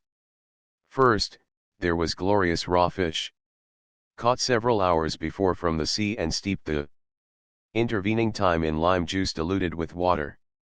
Then came roast chicken, 2 coconuts, sharply sweet, served. For drink, there were bananas that tasted like strawberries, and that melted in the mouth, and there was banana poi that made one regret that his Yankee forebears ever attempted puddings. Then there was boiled yam, boiled taro, and roasted feies, which last are nothing more or less than large mealy, juicy, red-colored cooking bananas. We marveled at the abundance, and, even as we marveled, a pig was brought on, a whole pig, a sucking pig, swathed in green leaves, and roasted upon the hot stones of a native oven, the most honorable and triumphant dish in the Polynesian cuisine. And after that came coffee, black coffee, delicious coffee. Native coffee grown on the hillsides of Tahat. Tehe's fishing tackle fascinated me, and after we arranged to go fishing, Charmian and I decided to remain all night. Again Tehe broached Samoa, and again my petit bateau brought the disappointment and the smile of acquiescence to his face. Bora Bora was my next port. It was not so far away but that cutters made the passage back and forth between it and Raiatea. So I invited Tehe to go that far with us on the Snark. Then I learned that his wife had been born on Bora Bora and still owned a house there. She likewise was invited, and immediately came the counter-invitation to stay with them in their house in Bora Bora. It was Monday. Tuesday we would go fishing and return to Raiatea. Wednesday we would sail by Tahat and off a certain point, a mile away, pick up Tehe and Bihora and go on to Bora Bora. All this we arranged in detail, and talked over scores of other things as well, and yet Tehe knew 3 phrases in English, Charmian and I knew possibly a dozen Tahitian words, and among the 4 of us there were a dozen or so French words that all understood. Of course, such polyglot conversation was slow, but, eked out with a pad, a lead pencil, the face of a clock Charmian drew on the back of a pad, and with 10,001 gestures, we managed to get on very nicely. At the first moment we evidenced an inclination for bed. The visiting natives, with soft iaianas, faded away, and Tehe and Bihoro likewise faded away. The house consisted of one large room, and it was given over to us, our hosts going elsewhere to sleep. In truth, their castle was ours. And right here, I want to say that of all the entertainment I have received in this world at the hands of all sorts of races in all sorts of places, I have never received entertainment that equaled this at the hands of this brown-skinned couple of Tahat. I do not refer to the presents, the free-handed generousness, the high abundance, but to the fineness of courtesy and consideration and tact, and to the sympathy that was real. Sympathy in that it was understanding. They did nothing they thought ought to be done for us, according to their standards, but they did what they divined we wanted to be done for us, while their divination was most successful. It would be impossible to enumerate the hundreds of little acts of consideration they performed during the few days of our intercourse. Let it suffice for me to say that of all hospitality and entertainment I have known, in no case was theirs not only not excelled, but in no case was it quite equaled. Perhaps the most delightful feature of it was that it was due to no training, to no complex social ideals, but that it was the untutored and spontaneous outpouring from their hearts. The next morning we went fishing, that is, Tehe, Charmian and I did, in the coffin-shaped canoe, but this time the enormous sail was left behind. There was no room for sailing and fishing at the same time in that tiny craft. Several miles away, inside the reef, in a channel 20 fathoms deep, Tehe dropped his baited hooks and rock sinkers. The bait was chunks of octopus flesh, which he bit out of a live octopus that writhed in the bottom of the canoe. 9 of these lines he set, each line attached to one end of a short length of bamboo, floating on the surface. When a fish was hooked, the end of the bamboo was drawn under the water. Naturally, the other end rose up in the air, bobbing and waving frantically for us to make haste. And make haste we did, with whoops and yells and driving paddles, from one signaling bamboo to another, hauling up from the depths great glistening beauties from 2 to 3 feet in length. Steadily, to the eastward, an ominous squall had been rising and blotting out the bright trade-wind sky. And we were 3 miles to leeward of home. We started as the first wind gusts whitened the water. Then came the rain, such rain as only the tropics afford, where every tap and main in the sky is open wide, and when, to top it all, the very reservoir itself spills over in blinding deluge. Well, Charmian was in a swimming suit, I was in pajamas, and Tehe wore only a loincloth. Bihoro was on the beach waiting for us, and she led Charmian into the house in much the same fashion that the mother leads in the naughty little girl who has been playing in mud puddles. It was a change of clothes and a dry and quiet smoke while Kai Kai was preparing. Kai Kai, by the way, is the Polynesian for food or to eat. Or, rather, it is one form of the original root, whatever it may have been, that has been distributed far and wide over the vast area of the Pacific. It is Kai in the Marquesas, Rarotonga, Manahiki, Niue, Whakafo, Tonga, New Zealand, and Vat.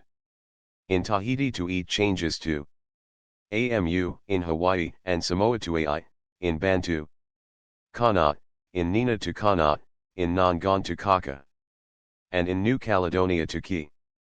But by whatsoever sound or symbol, it was welcome to our ears after that long paddle in the rain.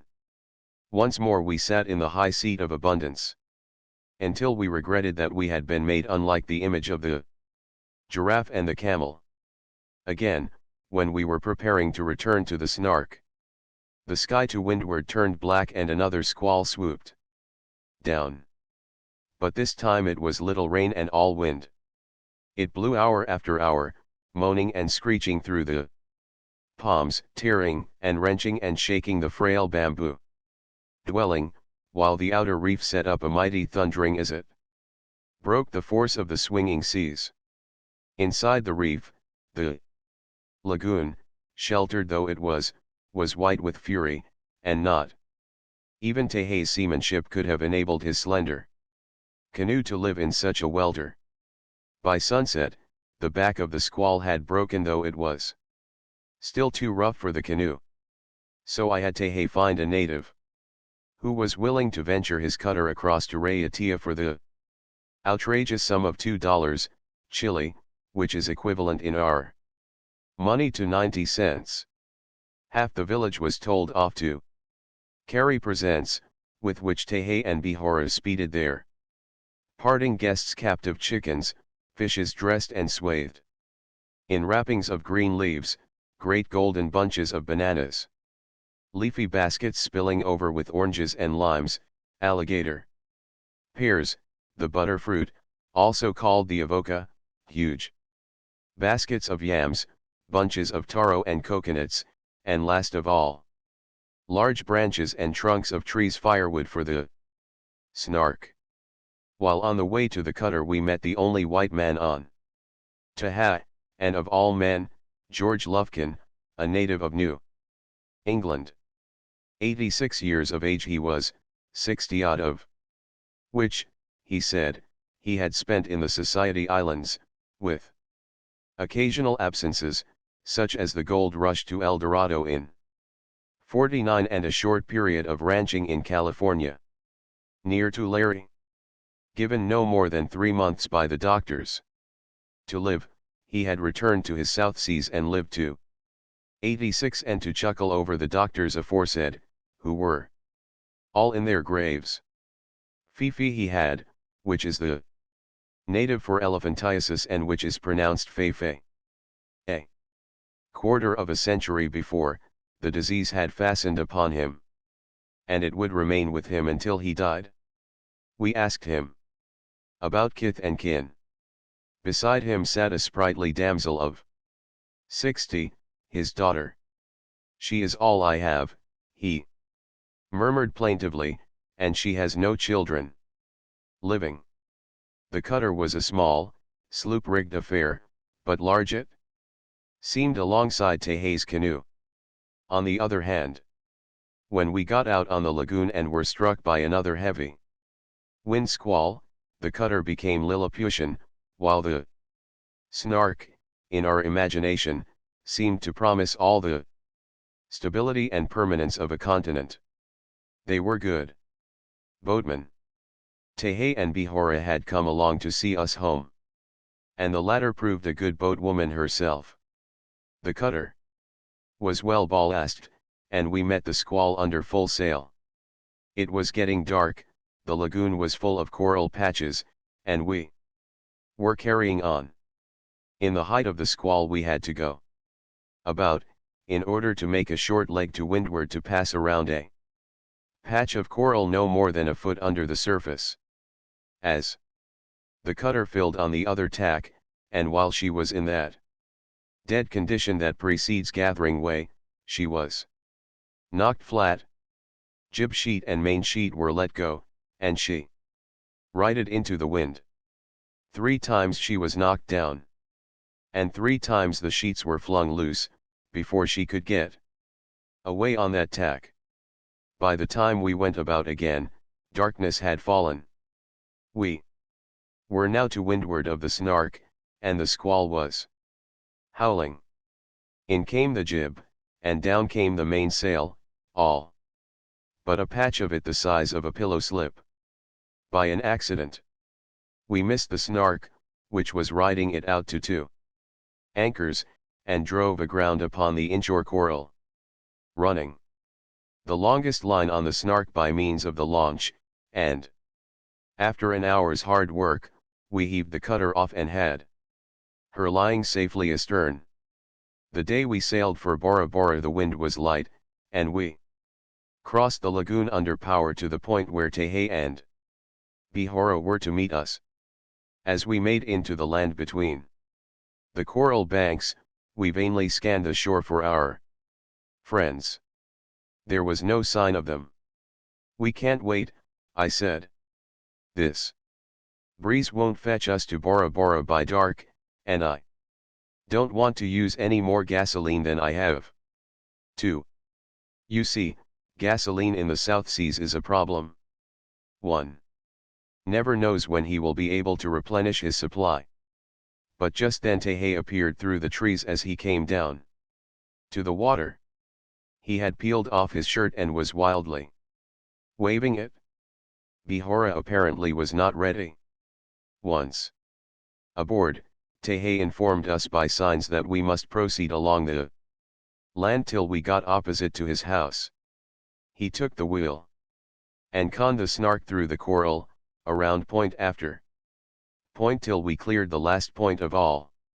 Cries of welcome went up from the beach, and Bihora, assisted by several of the villagers, brought off 2 canoe loads of abundance. There were yams, taro, feies, breadfruit, coconuts, oranges, limes, pineapples, watermelons, alligator pears, pomegranates, fish, chickens galore crowing and cackling and laying eggs on our decks, and a live pig that squealed infernally. And all the time in apprehension of imminent slaughter. Under the rising moon we came in through the perilous passage of the reef of Bora Bora and dropped anchor off Vaitape village. Bihora, with housewifely anxiety, could not get ashore too quickly to her house to prepare more abundance for us. While the launch was taking her and Tehei to the little jetty, the sound of music and of singing drifted across the quiet lagoon. Throughout the Society Islands we had been continually informed that we would find the Bora Borans very jolly. Charmian and I went ashore to see, and on the village green, by forgotten graves on the beach, found the youths and maidens dancing, flower garlanded and flower bedecked, with strange phosphorescent flowers in their hair that pulsed and dimmed and glowed in the moonlight. Farther along the beach, we came upon a huge grass house, oval-shaped 70 feet in length, where the elders of the village were singing high means. They, too, were flower garlanded and jolly. And they welcomed us into the fold as little lost sheep straying along from outer darkness. Early next morning Tehei was on board, with a string of fresh caught fish and an invitation to dinner for that evening. On the way to dinner, we dropped in at the Hymen house.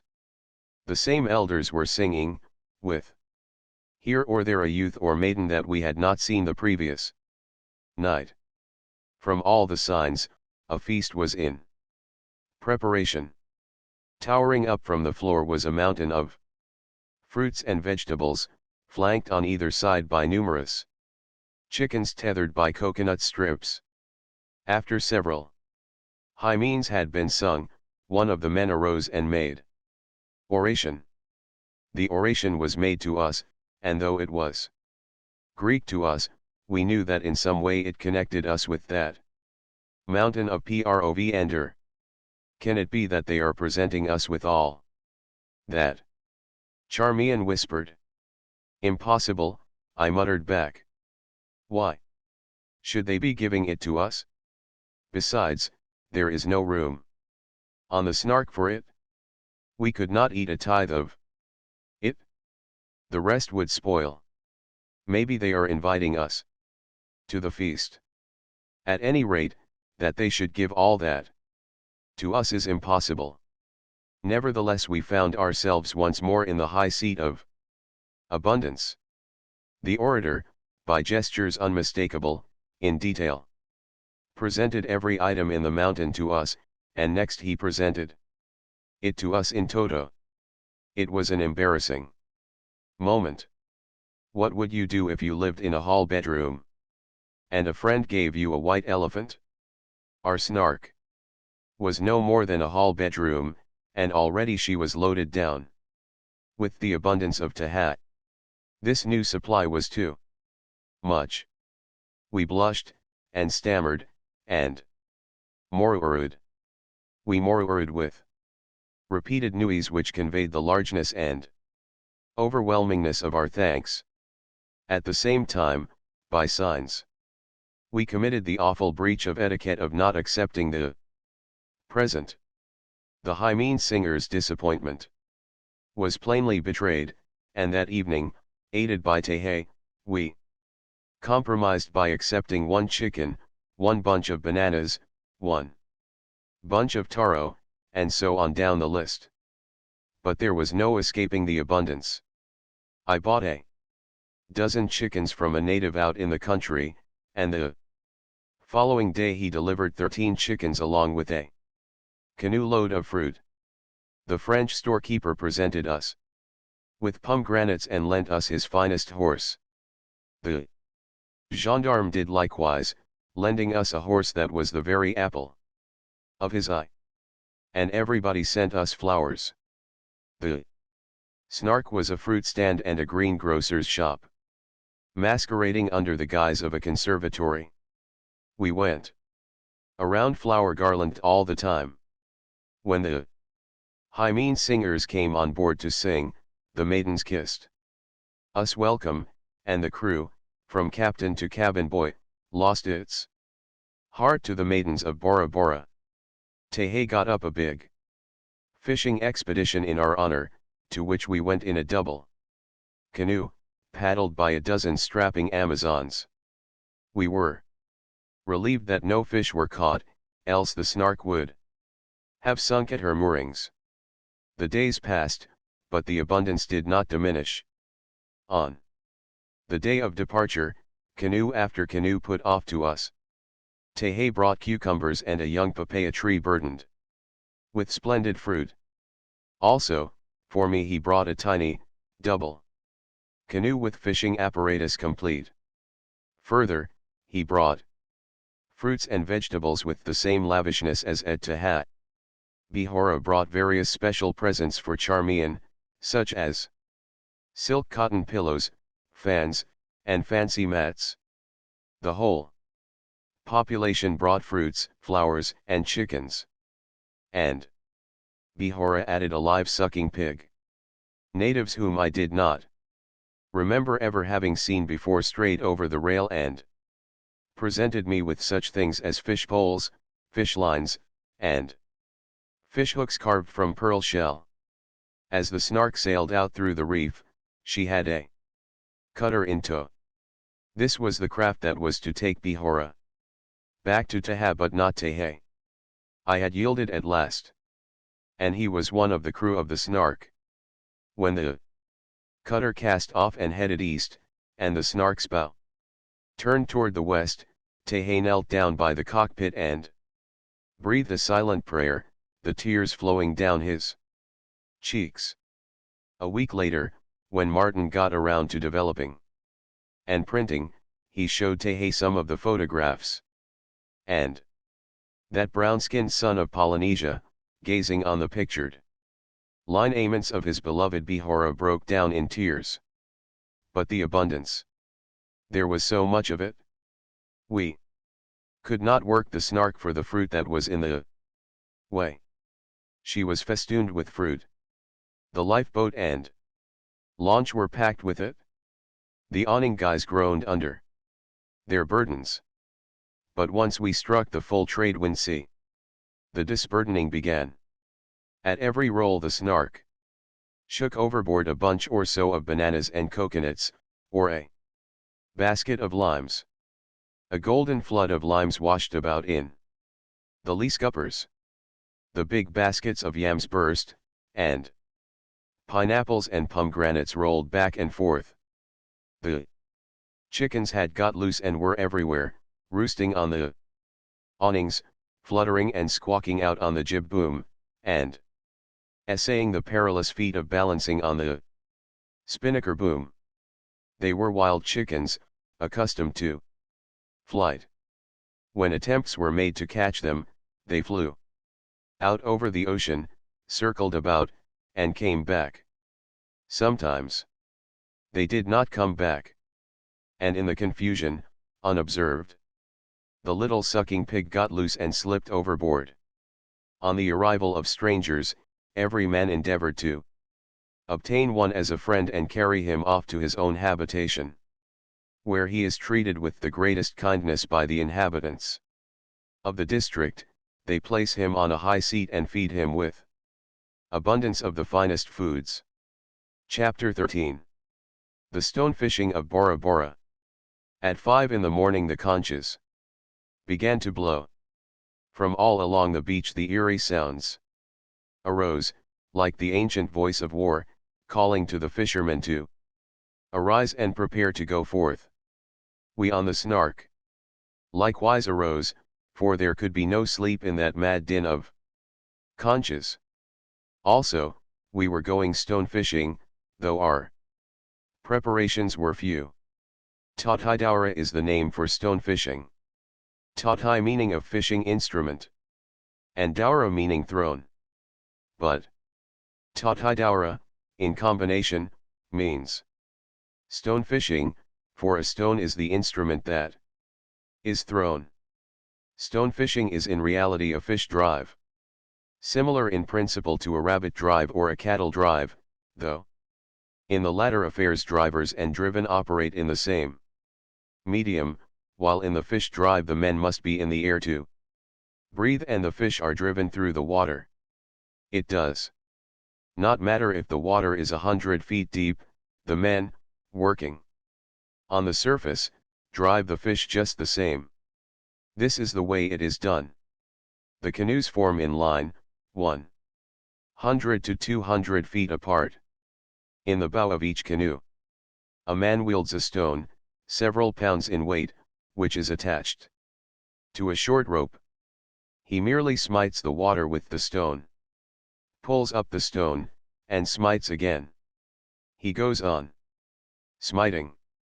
In the stern of each canoe another man paddles, driving the canoe ahead and at the same time keeping it in the formation. The line of canoes advances to meet a second line a mile or two away, the ends of the lines hurrying together to form a circle, the far edge of which is the shore. The circle begins to contract upon the shore, where the women, standing in a long row out into the sea, form a fence of legs, which serves to break any rushes of the frantic fish. At the right moment when the circle is sufficiently small, a canoe dashes out from shore, dropping overboard a long screen of coconut leaves and encircling the circle, thus reinforcing the palisade of legs. Of course, the fishing is always done inside the reef in the lagoon. Trace Jolie, the gendarme said, after explaining by signs and gestures that thousands of fish would be caught of all sizes from minnows to sharks, and that the captured fish would boil up and upon the very sand of the beach. It is a most successful method of fishing, while its nature is more that of an outing festival, rather than of a prosaic food-getting task. Such fishing parties take place about once a month at Bora Bora, and it is a custom that has descended from old time. The man who originated it is not remembered. They always did this thing. But one cannot help wondering about that forgotten savage of the long ago, into whose mind first flashed the scheme of easy fishing, of catching huge quantities of fish without hook, or net, or spear. One thing about him we can know, he was a radical. And we can be sure that he was considered feather-brained and anarchistic by his conservative tribesmen. His difficulty was much greater than that of the modern inventor, who has to convince in advance only one or two capitalists. That early inventor had to convince his whole tribe in advance, for without the cooperation of the whole tribe, the device could not be tested. One can well imagine the nightly powwowings in that primitive island world, when he called his comrades antiquated mossbacks, and they called him a fool, a freak, and a crank, and charged him with having come from Kansas. Heaven alone knows at what cost of gray hairs and expletives he must finally have succeeded in winning over a sufficient number to give his idea a trial.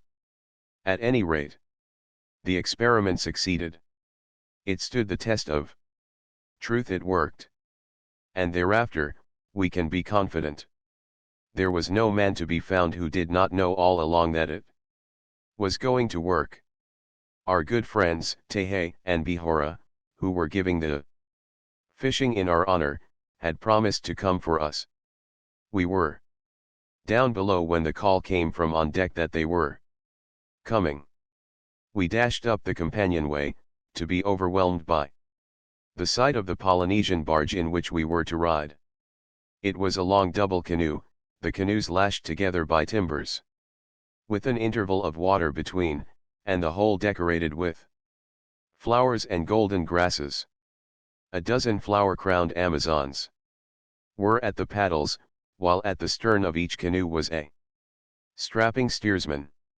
All were garlanded with gold and crimson and orange flowers, while each wore about the hips a scarlet pareu. There were flowers everywhere. Flowers, flowers, flowers, without end. The whole thing was an orgy of color.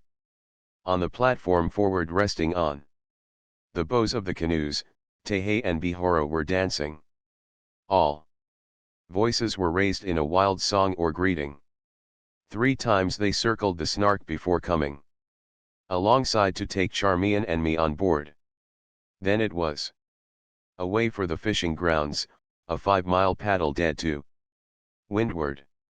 Everybody is jolly in Bora Bora, is the saying throughout the Society Islands, and we certainly found everybody jolly. Canoe songs, shark songs, and fishing songs were sung to the dipping of the paddles, all joining in on the swinging choruses. Once in a while the cry "Mao" was raised, whereupon all strained like mad at the paddles. Mao is shark, and when the deep-sea tigers appear, the natives paddle for dear life for the shore, knowing full well the danger they run of having their frail canoes overturned and of being devoured.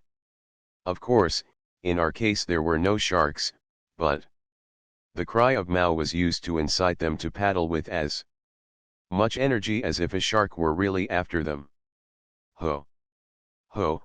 Was another cry that made us foam through the water.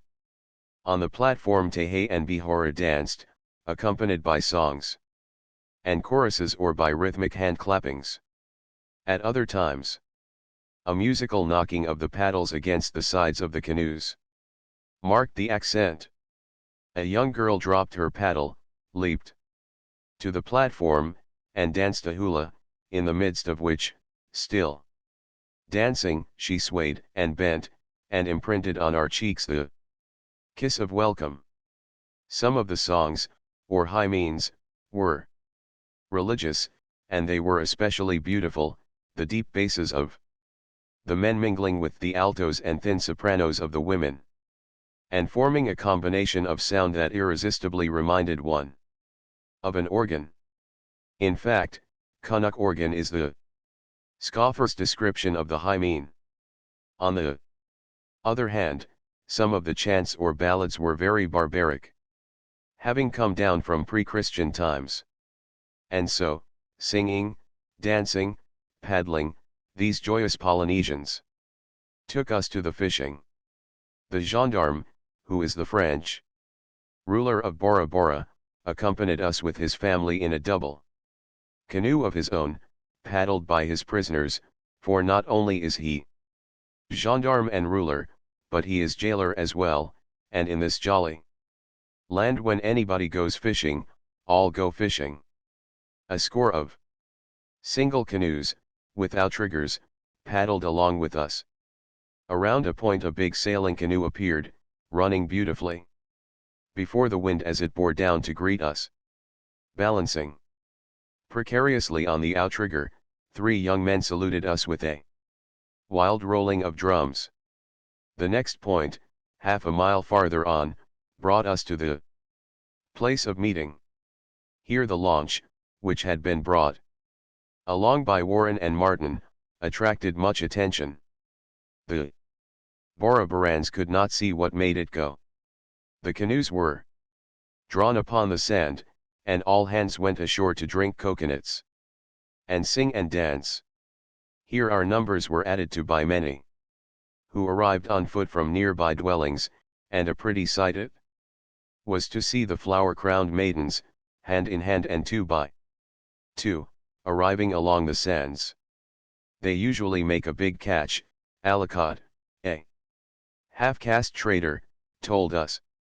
At the finish the water is fairly alive with fish. It is lots of fun. Of course you know all the fish will be yours. All. I groaned, for already the Snark was loaded down with lavish presents, by the canoe load, of fruits, vegetables, pigs, and chickens. Yes, every last fish, Alicott answered. You see, when the surround is completed, you, being the guest of honor, must take a harpoon and impale the first one. It is the custom. Then everybody goes in with their hands and throws the catch out on the sand. There will be a mountain of them. Then one of the chiefs will make a speech in which he presents you with the whole kit and boodle. But you don't have to take them all. You get up and make a speech, selecting what fish you want for yourself and presenting all the rest back again. Then everybody says you are very generous. But what would be the result if I kept the whole present? I asked. It has never happened, was the answer. It is the custom to give and give back again. The native minister started with a prayer for success in the fishing, and all heads were bared. Next, the chief fisherman told off the canoes and allotted them their places. Then it was into the canoes and away. No women, however, came along, with the exception of Bihora and Charmian. In the old days even they would have been tabooed. The women remained behind to wade out into the water and form the palisade of legs. The big double canoe was left on the beach, and we went in the launch. Half the canoes paddled off to leeward, while we, with the other half, headed to windward a mile and a half, until the end of our line was in touch with the reef. The leader of the drive occupied a canoe midway in our line. He stood erect, a fine figure of an old man, holding a flag in his hand. He directed the taking of positions and the forming of the two lines by blowing on a conch. When all was ready, he waved his flag to the right. With a single splash the throwers in every canoe on that side struck the water with their stones. While they were hauling them back a matter of a moment, for the stones scarcely sank beneath the surface, the flag waved to the left, and with admirable precision every stone on that side struck the water. So it went, back and forth, right and left, with every wave of the flag.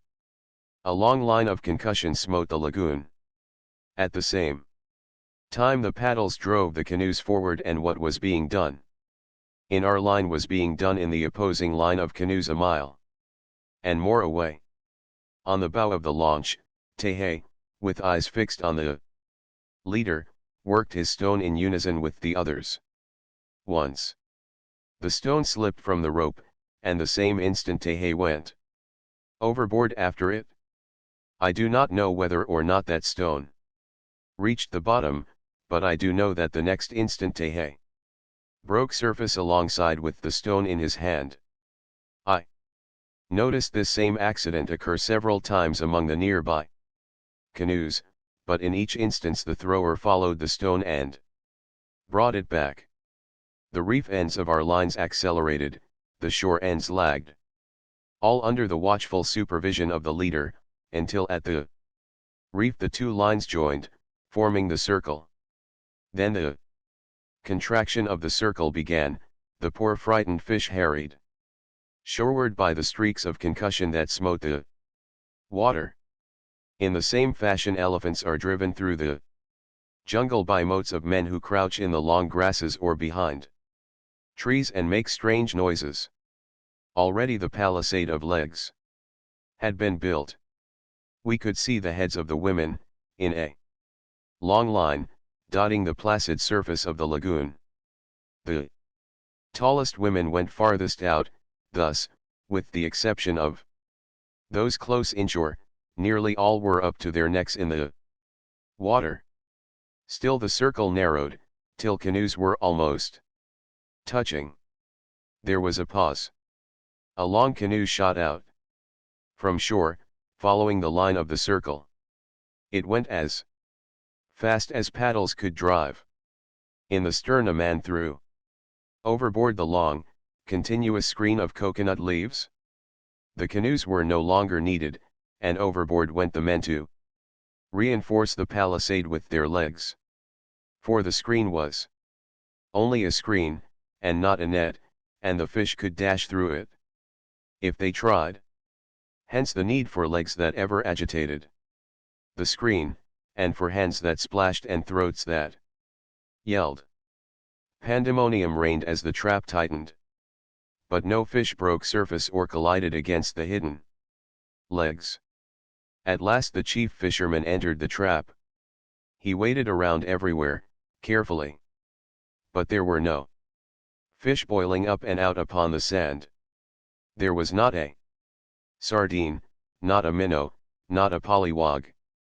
Something must have been wrong with that prayer, or else, and more likely, as one grizzled fellow put it, the wind was not in its usual quarter and the fish were elsewhere in the lagoon. In fact, there had been no fish to drive. About once in 5 these drives are failures. Alicott consoled us. Well, it was the stone fishing that had brought us to Bora Bora, and it was our luck to draw the one chance in 5. Had it been a raffle, it would have been the other way about. This is not pessimism. Nor is it an indictment of the plan of the universe. It is merely that feeling which is familiar to most fishermen at the empty end of a hard day. Chapter 14. The Amateur Navigator. There are captains and captains. And some mighty fine captains, I know, but the run of the captains on the Snark has been remarkably otherwise. My experience with them has been that it is harder to take care of one captain on a small boat than of 2 small babies. Of course, this is no more than is to be expected. The good men have positions, and are not likely to forsake their 1,000 to 15,000 ton billets for the Snark. With her 10 tons net, the Snark has had to cull her navigators from the beach, and the navigator on the beach is usually a congenital inefficient, the sort of man who beats about for a fortnight trying vainly to find an ocean isle and who returns with his schooner to report the island sunk with all on board, the sort of man whose temper or thirst for strong waters works him out of billets faster than he can work into them. The Snark has had 3 captains, and by the grace of God she shall have no more. The first captain was so senile as to be unable to give a measurement for a boom jaw to a carpenter. So utterly agedly helpless was he, that he was unable to order a sailor to throw a few buckets of salt water on the Snark's deck. For 12 days, at anchor, under an overhead tropic sun, the deck lay dry. It was a new deck. It cost me $135 to recalc it. The second captain was angry. He was born angry. Papa is always angry, was the description given him by his half-breed son. The third captain was so crooked that he couldn't hide behind a corkscrew. The truth was not in him, common honesty was not in him, and he was as far away from fair play and square dealing as he was from his proper course when he nearly wrecked the Snark on the Ringgold Isles. It was at Suva, in the Fijis, that I discharged my third and last captain and took up again the role of amateur navigator. I had essayed it once before, under my first captain, who, out of San Francisco, jumped the Snark so amazingly over the chart that I really had to find out what was doing. It was fairly easy to find out, for we had a run of 2,100 miles before us. I knew nothing of navigation, but, after several hours of reading up and half an hour's practice with the sextant, I was able to find the Snark's latitude by meridian observation and her longitude by the simple method known as equal altitudes. This is not a correct method. It is not even a safe method, but my captain was attempting to navigate by it, and he was the only one on board who should have been able to tell me that it was a method to be eschewed. I brought the Snark to Hawaii, but the conditions favored me. The sun was in northern declination and nearly overhead. The legitimate chronometer sight method of ascertaining the longitude I had not heard of. Yes, I had heard of it.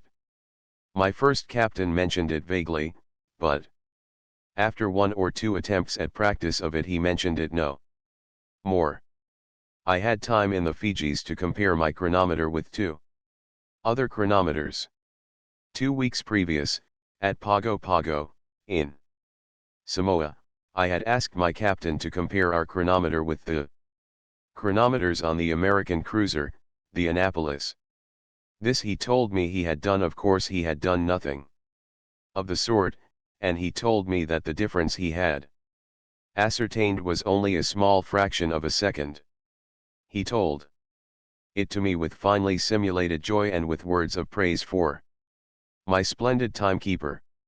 I repeat it now, with words of praise for his splendid and unblushing unveracity. For, behold, 14 days later, in Suva, I compared the chronometer with the one on the Achua, an Australian steamer, and found that mine was 31 seconds fast. Now 31 seconds of time, converted into arc, equals 7¼ miles.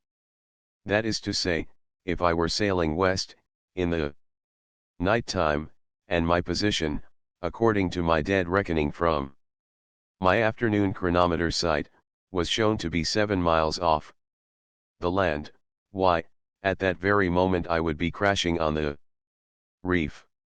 Next I compared my chronometer with Captain Woolley's. Captain Woolley, the harbor master, gives the time to Suva, firing a gun signal at 12 noon, 3 times a week. According to his chronometer mine was 59 seconds fast, which is to say, that, sailing west, I should be crashing on the reef when I thought I was 15 miles off from it. I compromised by subtracting 31 seconds from the total of my chronometer's losing error, and sailed away for Tanna, in the New Hebrides, resolved, when nosing around the land on dark nights, to bear in mind the other 7 miles I might be out. According to Captain Woolley's instrument, Tanna lay some 600 miles west-southwest from the Fijis, and it was my belief that while covering that distance I could quite easily knock into my head sufficient navigation to get me there. Well, I got there, but listen first to my troubles. Navigation is easy, I shall always contend that, but when a man is taking 3 gasoline engines and a wife around the world and is riding hard every day to keep the engines supplied with gasoline and the wife with pearls and volcanoes, he hasn't much time left in which to study navigation. Also, it is bound to be easier to study said science ashore, where latitude and longitude are unchanging, in a house whose position never alters, than it is to study navigation. On a boat that is rushing along day and night toward land that one is trying to find and which he is liable to find disastrously at a moment when he least expects it. To begin with, there are the compasses and the setting of the courses. We sailed from Suva on Saturday afternoon, June 6, 1908, and it took us till after dark to run the narrow, reef-ridden passage between the islands of Viti Levu and Mbanga. The open ocean lay before me. There was nothing in the way with the exception of Vatulile, a miserable little island that persisted in poking up through the sea some 20 miles to the west-southwest, just where I wanted to go. Of course, it seemed quite simple to avoid it by steering a course that would pass it 8 or 10 miles to the north. It was a black night, and we were running before the wind. The man at the wheel must be told what direction to steer in order to miss Vatulile. But what direction? I turned me to the navigation books. True course I lighted upon.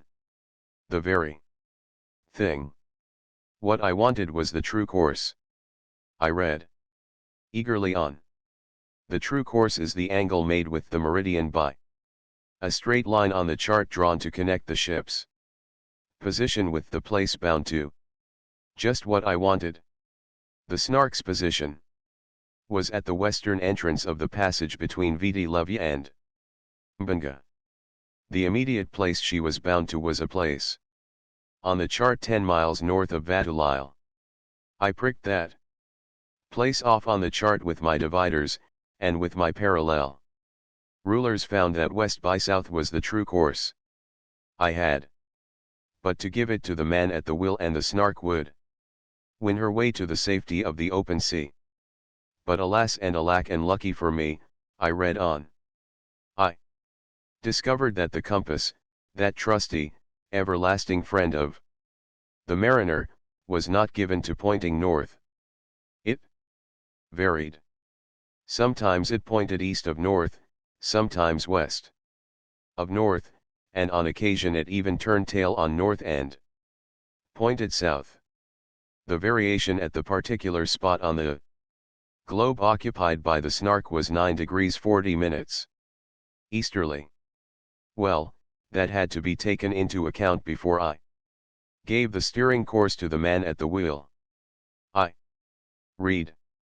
The correct magnetic course is derived from the true course by applying to it the variation.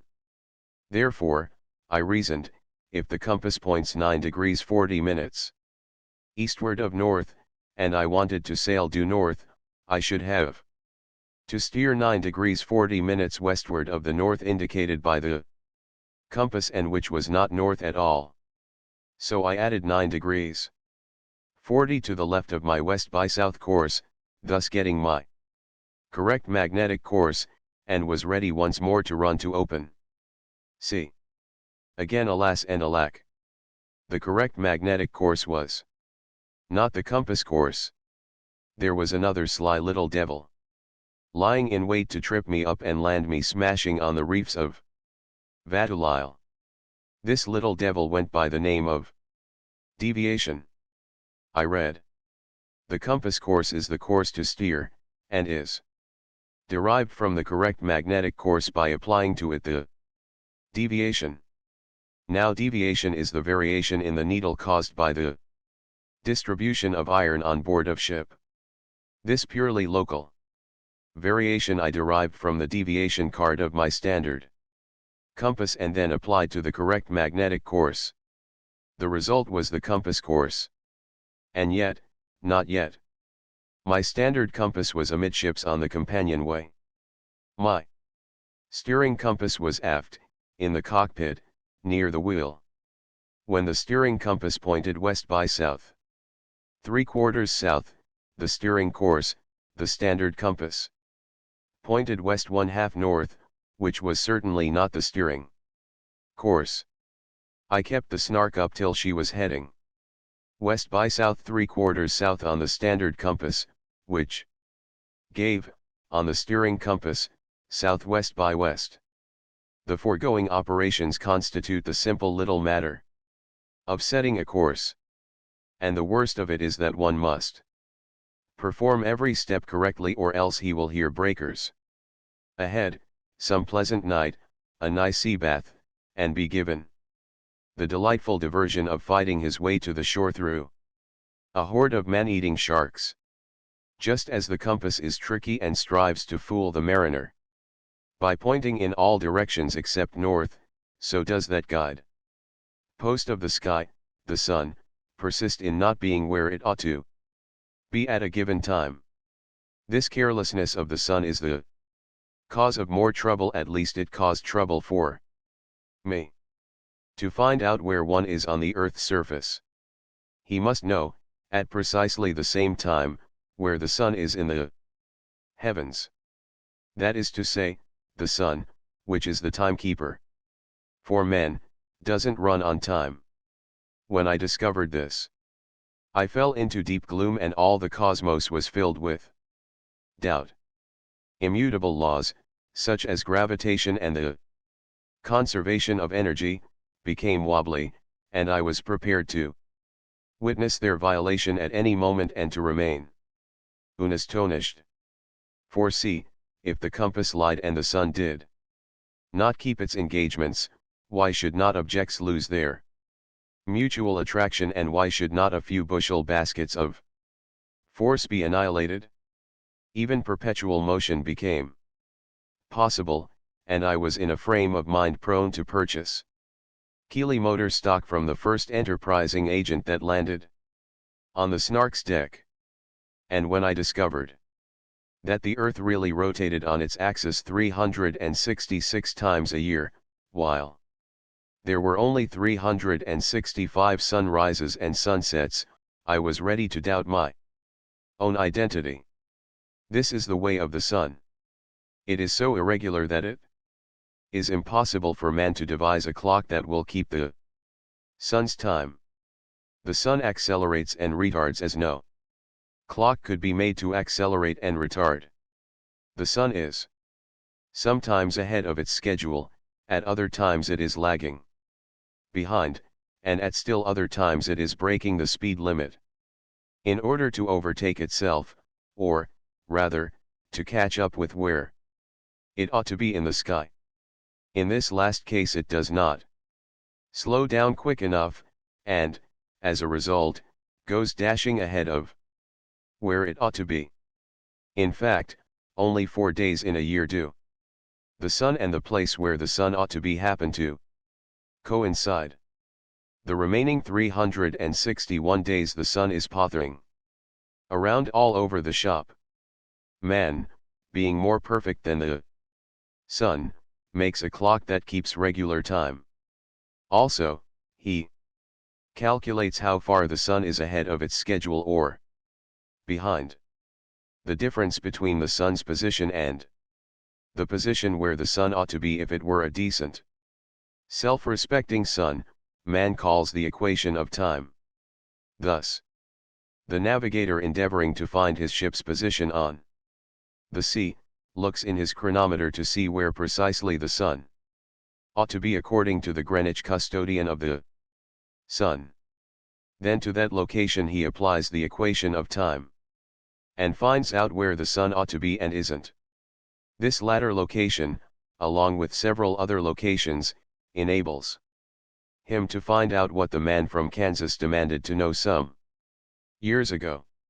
The Snark sailed from Fiji on Saturday, June 6th, and the next day, Sunday, on the wide ocean, out of sight of land, I proceeded to endeavor to find out my position by a chronometer sight for longitude and by a meridian observation for latitude. The chronometer sight was taken in the morning, when the sun was some 21 degrees above the horizon. I looked in the nautical almanac and found that on that very day, June 7th, the sun was behind time 1 minute and 26 seconds, and that it was catching up at a rate of 14.67 seconds per hour. The chronometer said that at the precise moment of taking the Sun's altitude. It was 25 minutes after 8 o'clock at Greenwich. From this date it would seem a schoolboy's task to correct the equation of time. Unfortunately, I was not a schoolboy.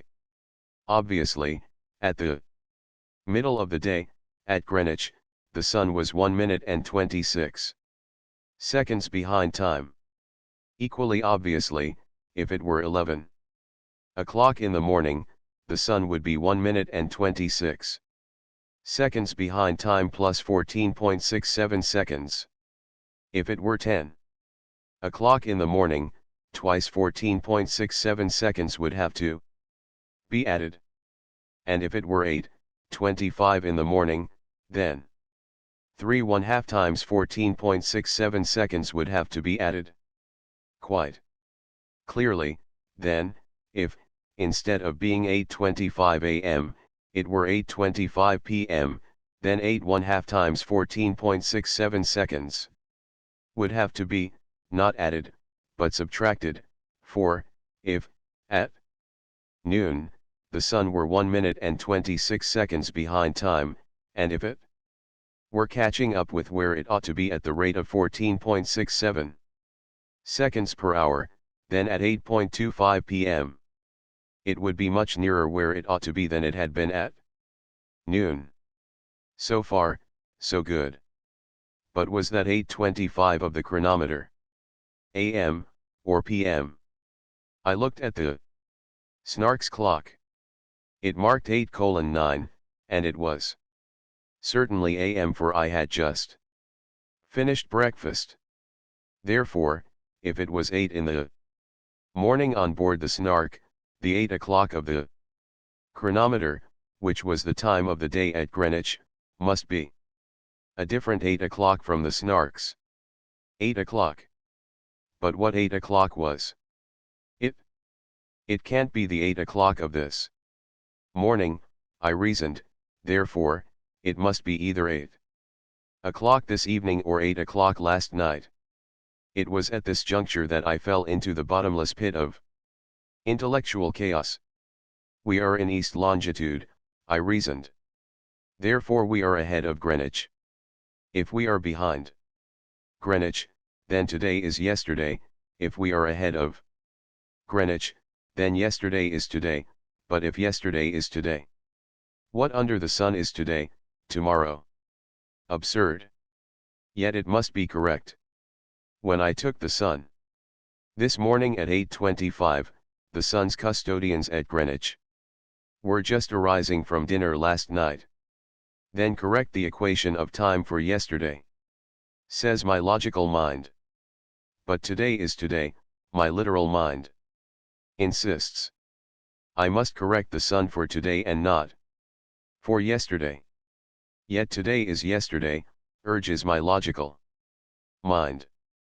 That's all very well, my literal mind continues. If I were in Greenwich, I might be in yesterday. Strange things happen in Greenwich.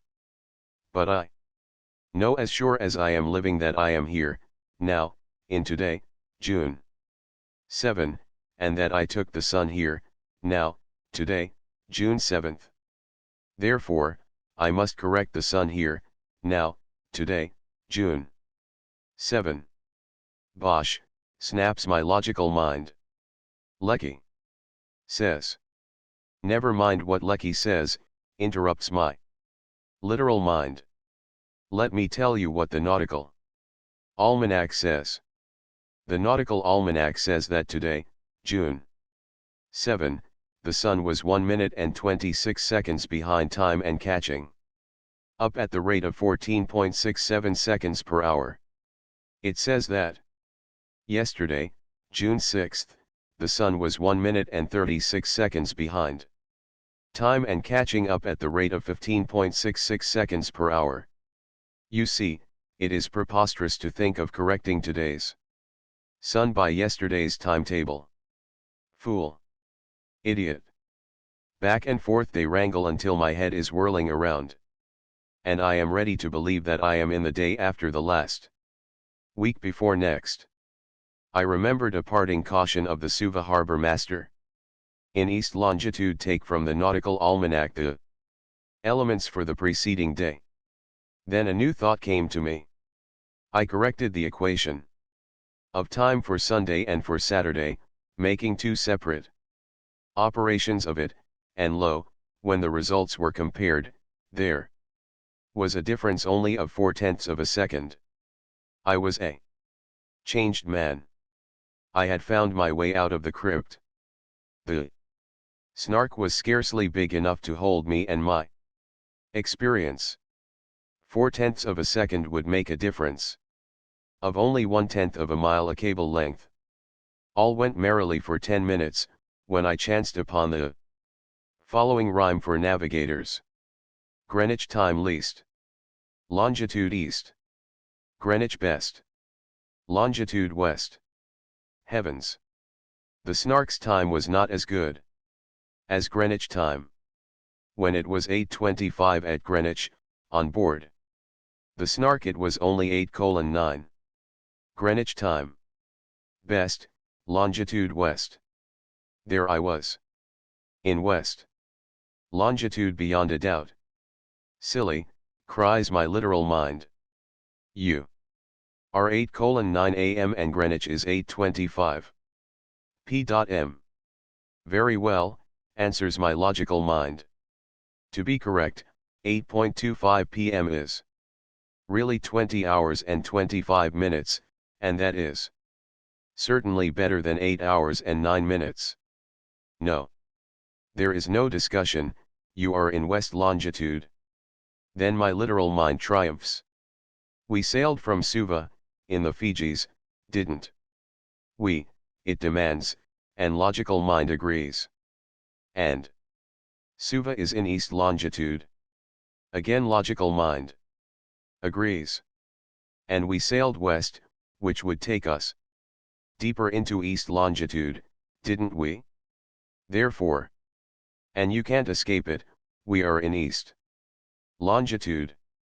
Greenwich time best, longitude west, chance my logical mind, and you must grant that 20 hours and 25 minutes is better than 8 hours and 9 minutes. All right, I break in upon the squabble.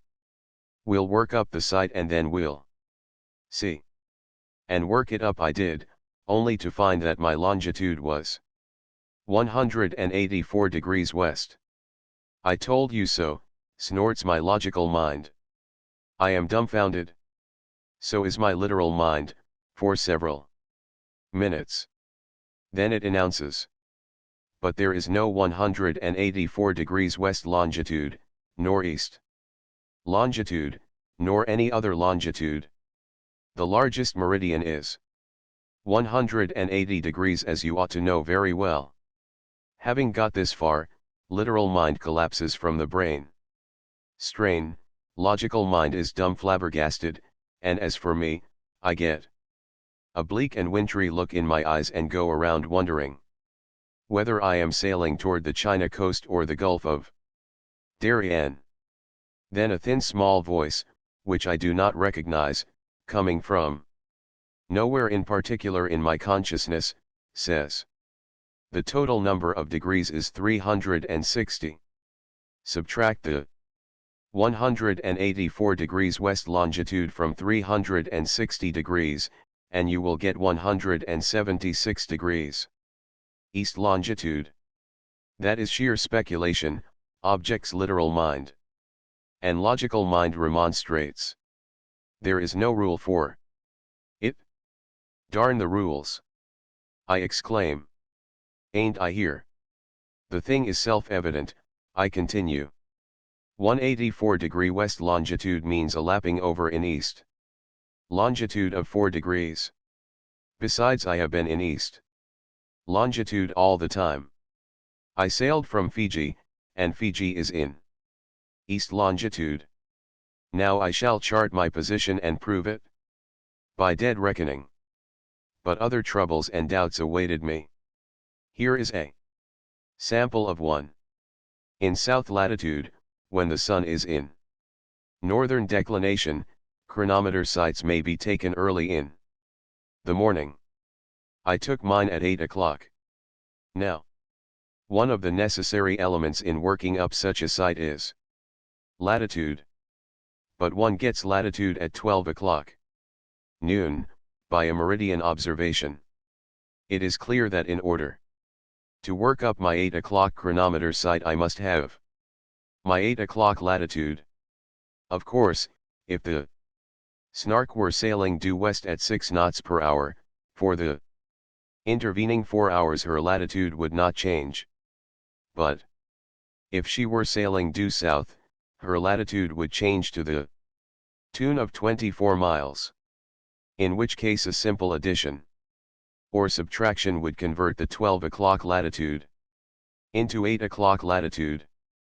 But suppose the Snark were sailing southwest. Then the traverse tables must be consulted. This is the illustration. At 8 a.m. I took my chronometer sight. At the same moment the distance recorded on the log was noted. At 12 m, when the sight for latitude was taken, I again noted the log, which showed me that since 8 o'clock the Snark had run 24 miles. Her true course had been west 3/4 south. I entered table I, in the distance column, on the page for 3/4 point courses, and stopped at 24, the number of miles run. Opposite, in the next two columns, I found that the Snark had made 3.5 miles of southing or latitude, and that she had made 23.7 miles of westing. To find my 8 o'clock latitude was easy. I had but to subtract 3.5 miles from my noon latitude. All the elements being present, I worked up my longitude. But this was my 8 o'clock longitude. Since then, and up till noon, I had made 23.7 miles of westing. What was my noon longitude? I followed the rule, turning to Traverse Table No. 2. Entering the table, according to rule, and going through every detail, according to rule, I found the difference of longitude for the 4 hours to be 25 miles. I was aghast. I entered the table again. According to rule, I entered the table half a dozen times. According to rule, and every time found that my difference of longitude was 25 miles. I leave it to you, gentle reader. Suppose you had sailed 24 miles and that you had covered 3.5 miles of latitude, then how could you have covered 25 miles of longitude? Even if you had sailed due west 24 miles, and not changed your latitude, how could you have changed your longitude 25 miles? In the name of human reason, how could you cover 1 mile more of longitude than the total number of miles you had sailed? It was a reputable traverse table, being none other than Bowditch's. The rule was simple, as navigators' rules go. I had made no error. I spent an hour over it, and at the end still faced the glaring impossibility of having sailed 24 miles, in the course of which I changed my latitude 3.5 miles and my longitude 25 miles. The worst of it was that there was nobody to help me out. Neither Charmian nor Martin knew as much as I knew about navigation.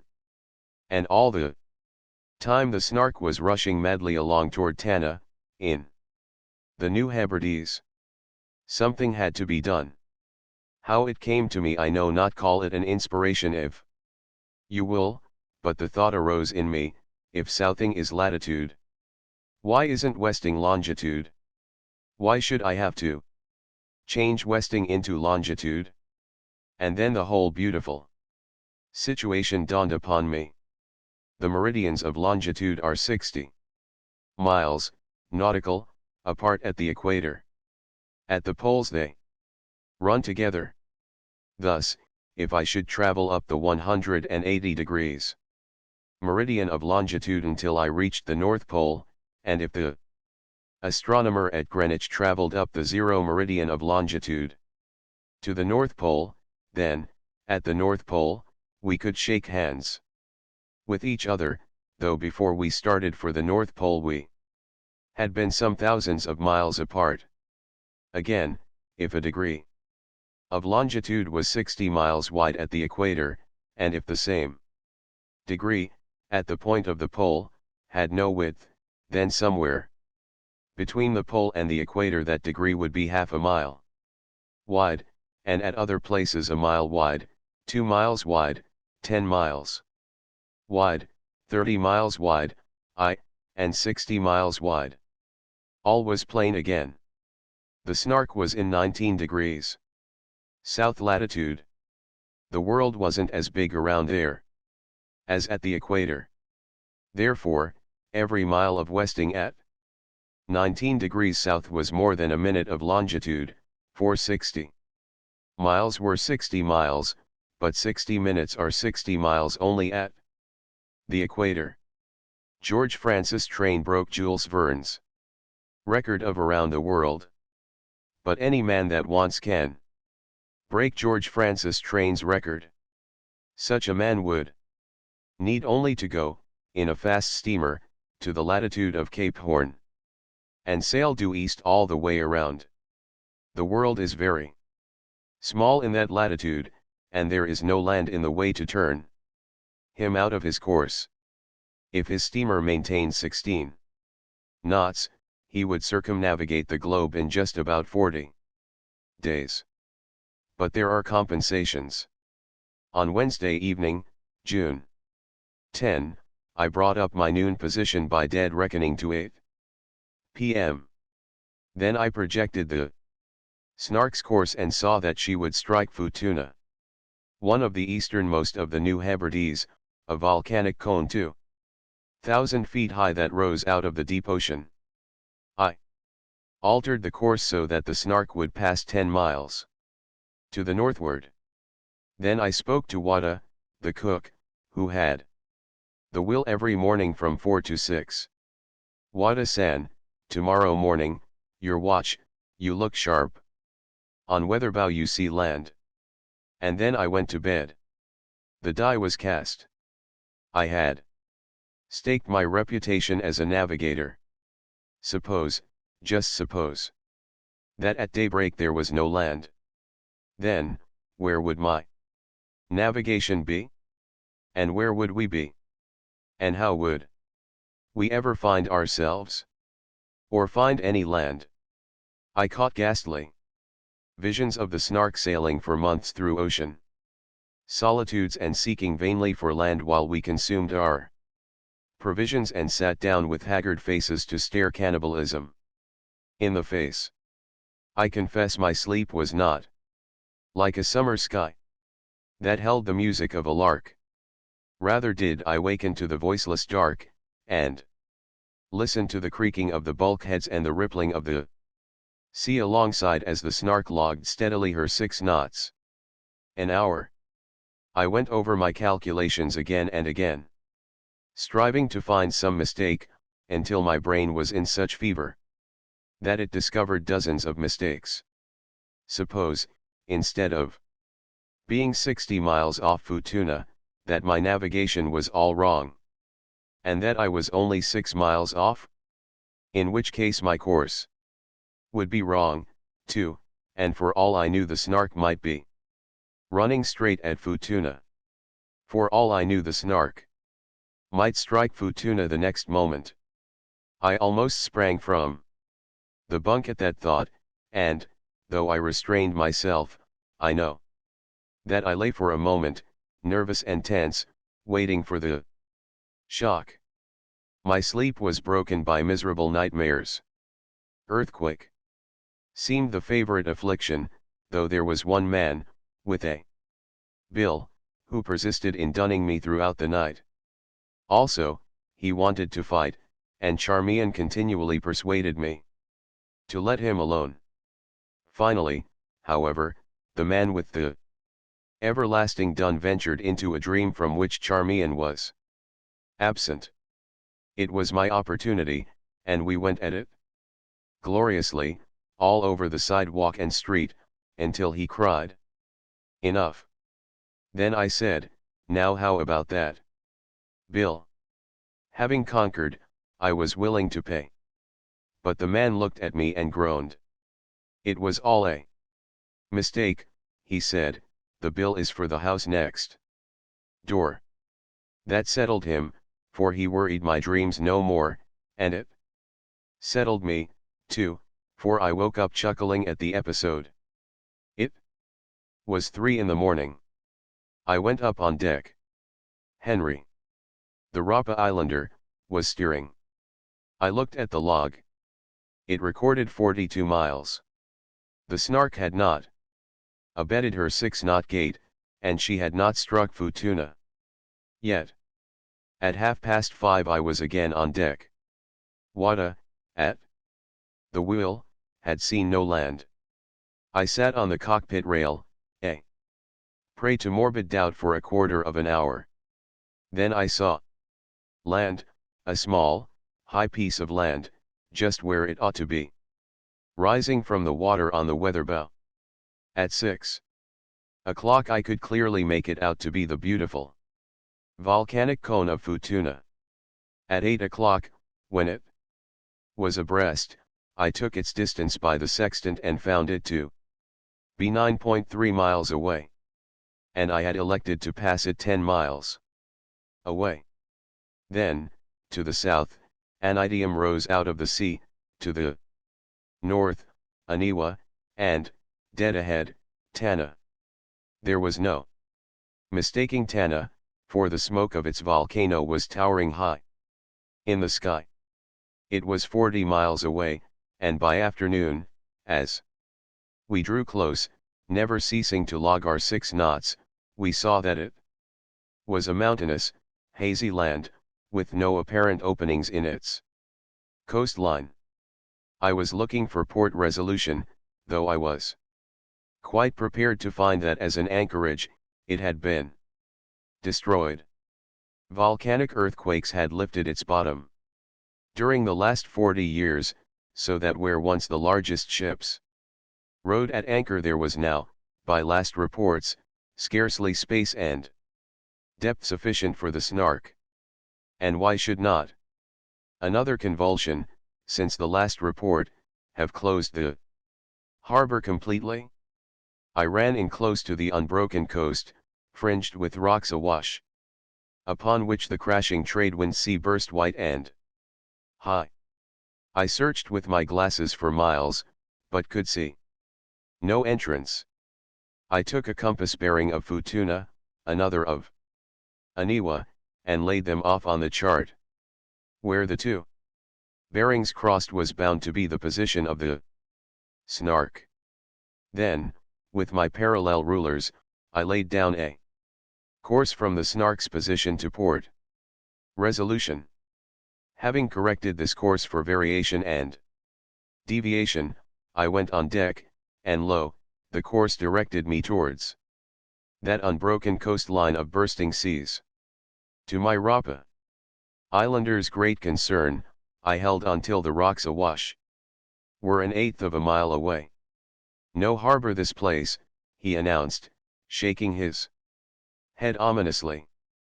But I altered the course and ran along parallel with the coast. Charmian was at the wheel. Martin was at the engine, ready to throw on the propeller. A narrow slit of an opening showed up suddenly. Through the glasses I could see the seas breaking clear across. Henry, the Rapa man, looked with troubled eyes, so did Tehe, the Taha man. "No passage, there," said Henry. "We go there, we finish quick, sure." I confess I thought so, too, but I ran on abreast, watching to see if the line of breakers from one side the entrance did not overlap the line from the other side.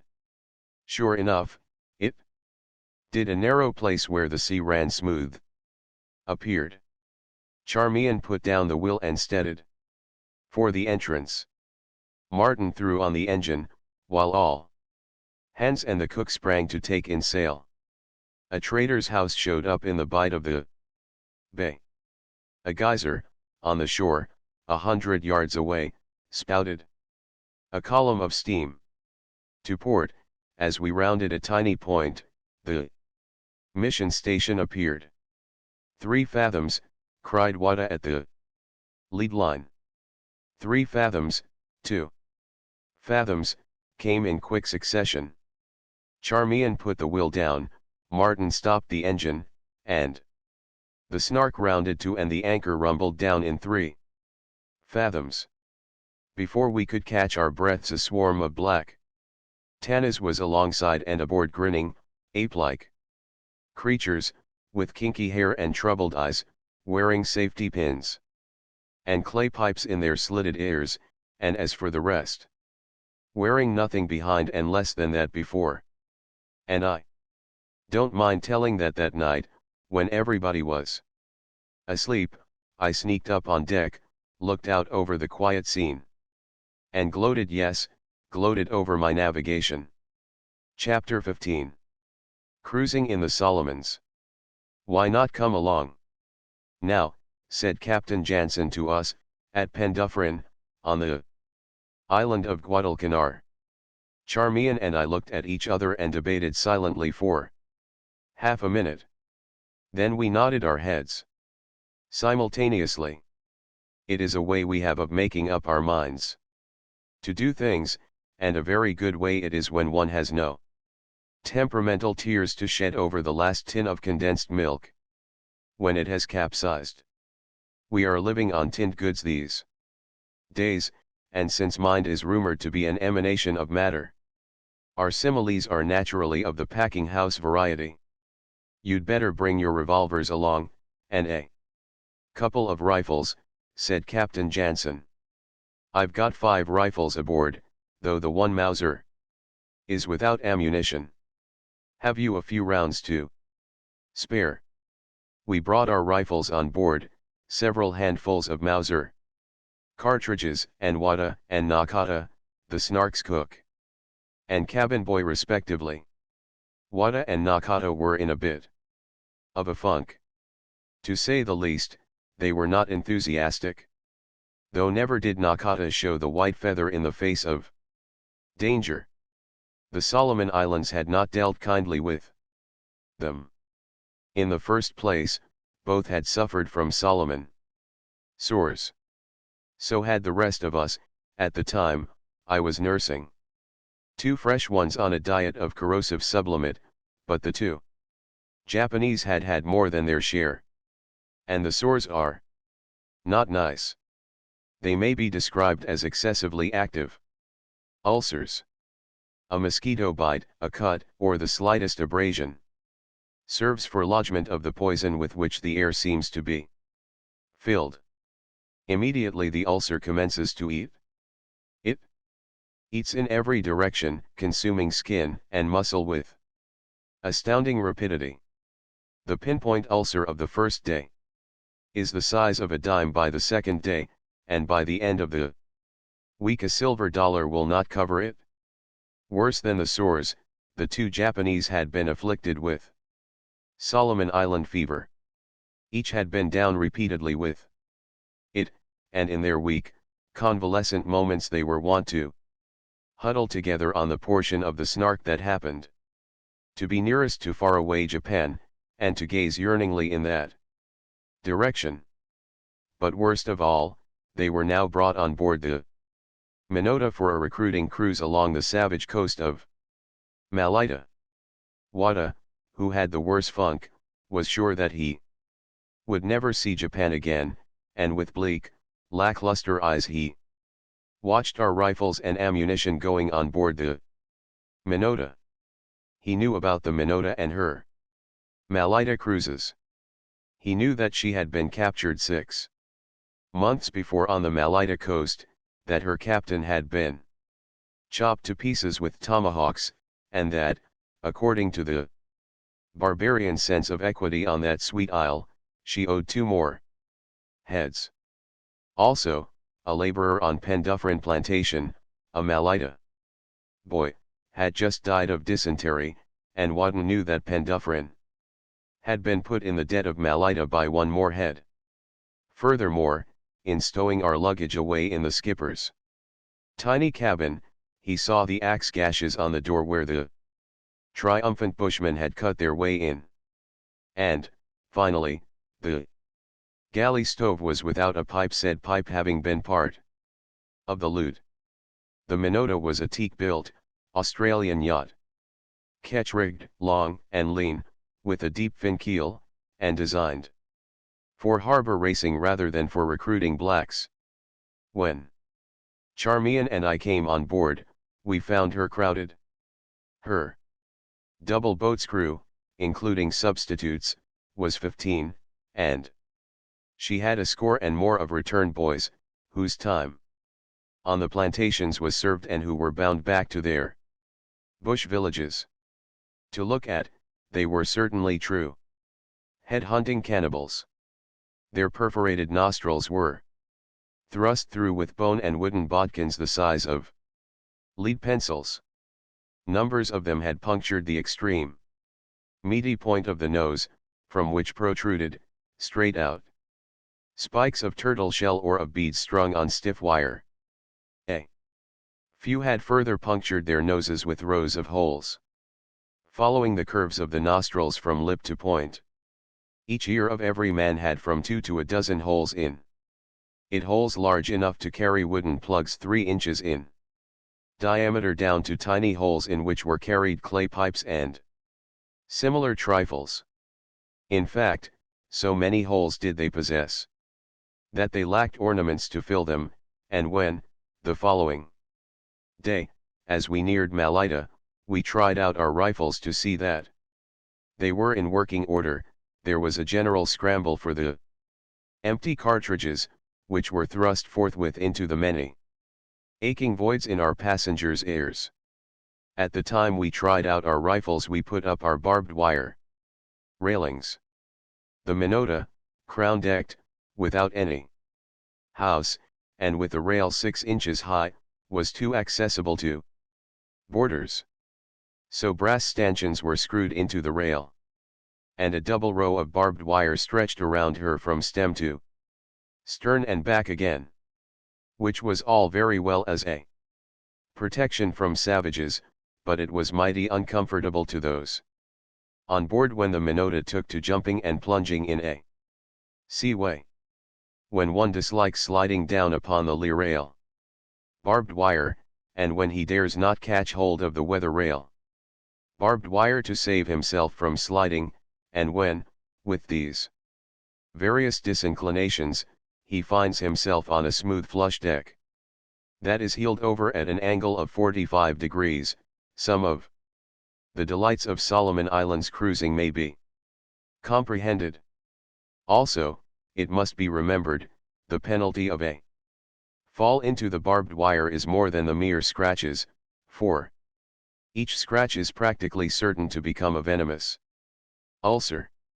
That caution will not save one from the wire was evidenced one fine morning when we were running along the Malaita coast with the breeze on our quarter. The wind was fresh, and a tidy sea was making. A black boy was at the wheel. Captain Jansen, Mr. Jacobson, the mate, Charmian, and I had just sat down on deck to breakfast. 3 unusually large seas caught us. The boy at the wheel lost his head. 3 times the Minota was swept. The breakfast was rushed over the lee rail. The knives and forks went through the scuppers, a boy aft went clean overboard, and was dragged back, and our doughty skipper lay half inboard and half out, jammed in the barbed wire. After that, for the rest of the cruise, our joint use of the several remaining eating utensils was a splendid example of primitive communism. On the Eugenie, however, it was even worse, for we had but 1 teaspoon among 4 of us, but the Eugenie is another story. Our first port was Suyu on the west coast of Malaita. The Solomon Islands are on the fringe of things. It is difficult enough sailing on dark nights, through reef-spiked channels and across erratic currents where there are no lights to guide. From northwest to southeast the Solomons extend across 1,000 miles of sea, and on all the thousands of miles of coasts there is not one lighthouse, but the difficulty is seriously enhanced by the fact that the land itself is not correctly charted. Suyu is an example. On the Admiralty chart of Malaita, the coast at this point runs a straight, unbroken line.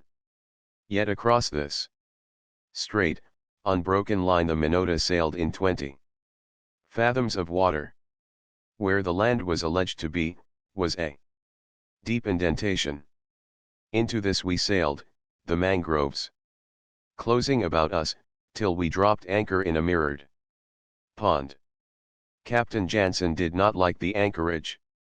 It was the first time he had been there, and Suyu had a bad reputation. There was no wind with which to get away in case of attack, while the crew could be bushwhacked to a man if they attempted to tow out in the whale boat. It was a pretty trap, if trouble blew up. Suppose the Minota went ashore, what would you do? I asked. She's not going ashore, was Captain Jansen's answer. But just in case she did, I insisted. He considered for a moment and shifted his glance from the mate buckling on a revolver to the boat's crew climbing into the whaleboat, each man with a rifle. We'd get into the whaleboat, and get out of here as fast as God'd let us, came the skipper's delayed reply. He explained at length that no white man was sure of his Malaita crew in a tight place, that the Bushmen looked upon all wrecks as their personal property, that the Bushman possessed plenty of Snider rifles, and that he had on board a dozen return boys for Suyu who were certain to join in with their friends and relatives ashore when it came to looting the Minota. The first work of the whaleboat was to take the return boys and their trade boxes ashore. Thus one danger was removed. While this was being done, a canoe came alongside manned by 3 naked savages. And when I say naked, I mean naked. Not one vestige of clothing did they have on, unless nose rings, ear plugs, and shell armlets be accounted clothing. The head man in the canoe was an old chief, one-eyed, reputed to be friendly, and so dirty that a boat scraper would have lost its edge on him. His mission was to warn the skipper against allowing any of his people to go ashore. The old fellow repeated the warning again that night. In vain did the whaleboat ply about the shores of the bay in quest of recruits. The bush was full of armed natives, all willing enough to talk with the recruiter, but not one would engage to sign on for 3 years plantation labor at £6 per year. Yet they were anxious enough to get our people ashore. On the second day they raised a smoke on the beach at the head of the bay. This being the customary signal of men desiring to recruit, the boat was sent. But nothing resulted. No one recruited, nor were any of our men lured ashore. A little later we caught glimpses of a number of armed natives moving about on the beach. Outside of these rare glimpses, there was no telling how many might be lurking in the bush. There was no penetrating that primeval jungle with the eye. In the afternoon, Captain Jansen, Charmian, and I went dynamiting fish. Each one of the boat's crew carried a Lee Enfield. Johnny, the native recruiter, had a Winchester beside him at the steering sweep. We rowed in close to a portion of the shore that looked deserted. Here the boat was turned around and backed in case of attack, the boat would be ready to dash away. In all the time I was on Malita I never saw a boat land bow on. In fact, the recruiting vessels use two boats, one to go in on the beach, armed, of course, and the other to lie off several hundred feet and cover the first boat. The Minota, however, being a small vessel, did not carry a covering boat. We were close in to the shore and working in closer. Stern first, when a school of fish was sighted. The fuse was ignited and the stick of dynamite thrown. With the explosion, the surface of the water was broken by the flash of leaping fish. At the same instant the woods broke into life. A score of naked savages, armed with bows and arrows, spears, and Sniders, burst out upon the shore. At the same moment our boat's crew lifted their rifles. And thus, the opposing parties faced each other, while our extra boys dived over after the stunned fish. 3 fruitless days were spent at Suyu. The Minota got no recruits from the bush, and the bushmen got no heads from the Minota. In fact, the only one who got anything was Wada, and his was a nice dose of fever. We towed out with the whale boat, and ran along the coast to Langa. Langa, a large village of salt-water people, built with prodigious labor on a lagoon sandbank, literally built up, an artificial island reared as a refuge from the bloodthirsty bushmen. Here, also, on the shore side of the lagoon, was Bainu, the place where the Minota was captured half a year previously and her captain killed by the bushmen. As we sailed in through the narrow entrance, a canoe came alongside with the news that the men of war had just left that morning after having burned 3 villages, killed some 30 pigs, and drowned a baby. This was the Cambrian Captain Lewis commanding. He and I had first met in Korea during the Japanese-Russian War, and we had been crossing each other's trail ever since without ever a meeting. The day the Snark sailed into Suva, in the Fijis, we made out the Cambrian going out. At Vila, in the New Hebrides, we missed each other by 1 day. We passed each other in the night time off the island of Santo. And the day the Cambrian arrived at Tulagi, we sailed from Pendufferin, a dozen miles away. And here at Longalonga we had missed by several hours.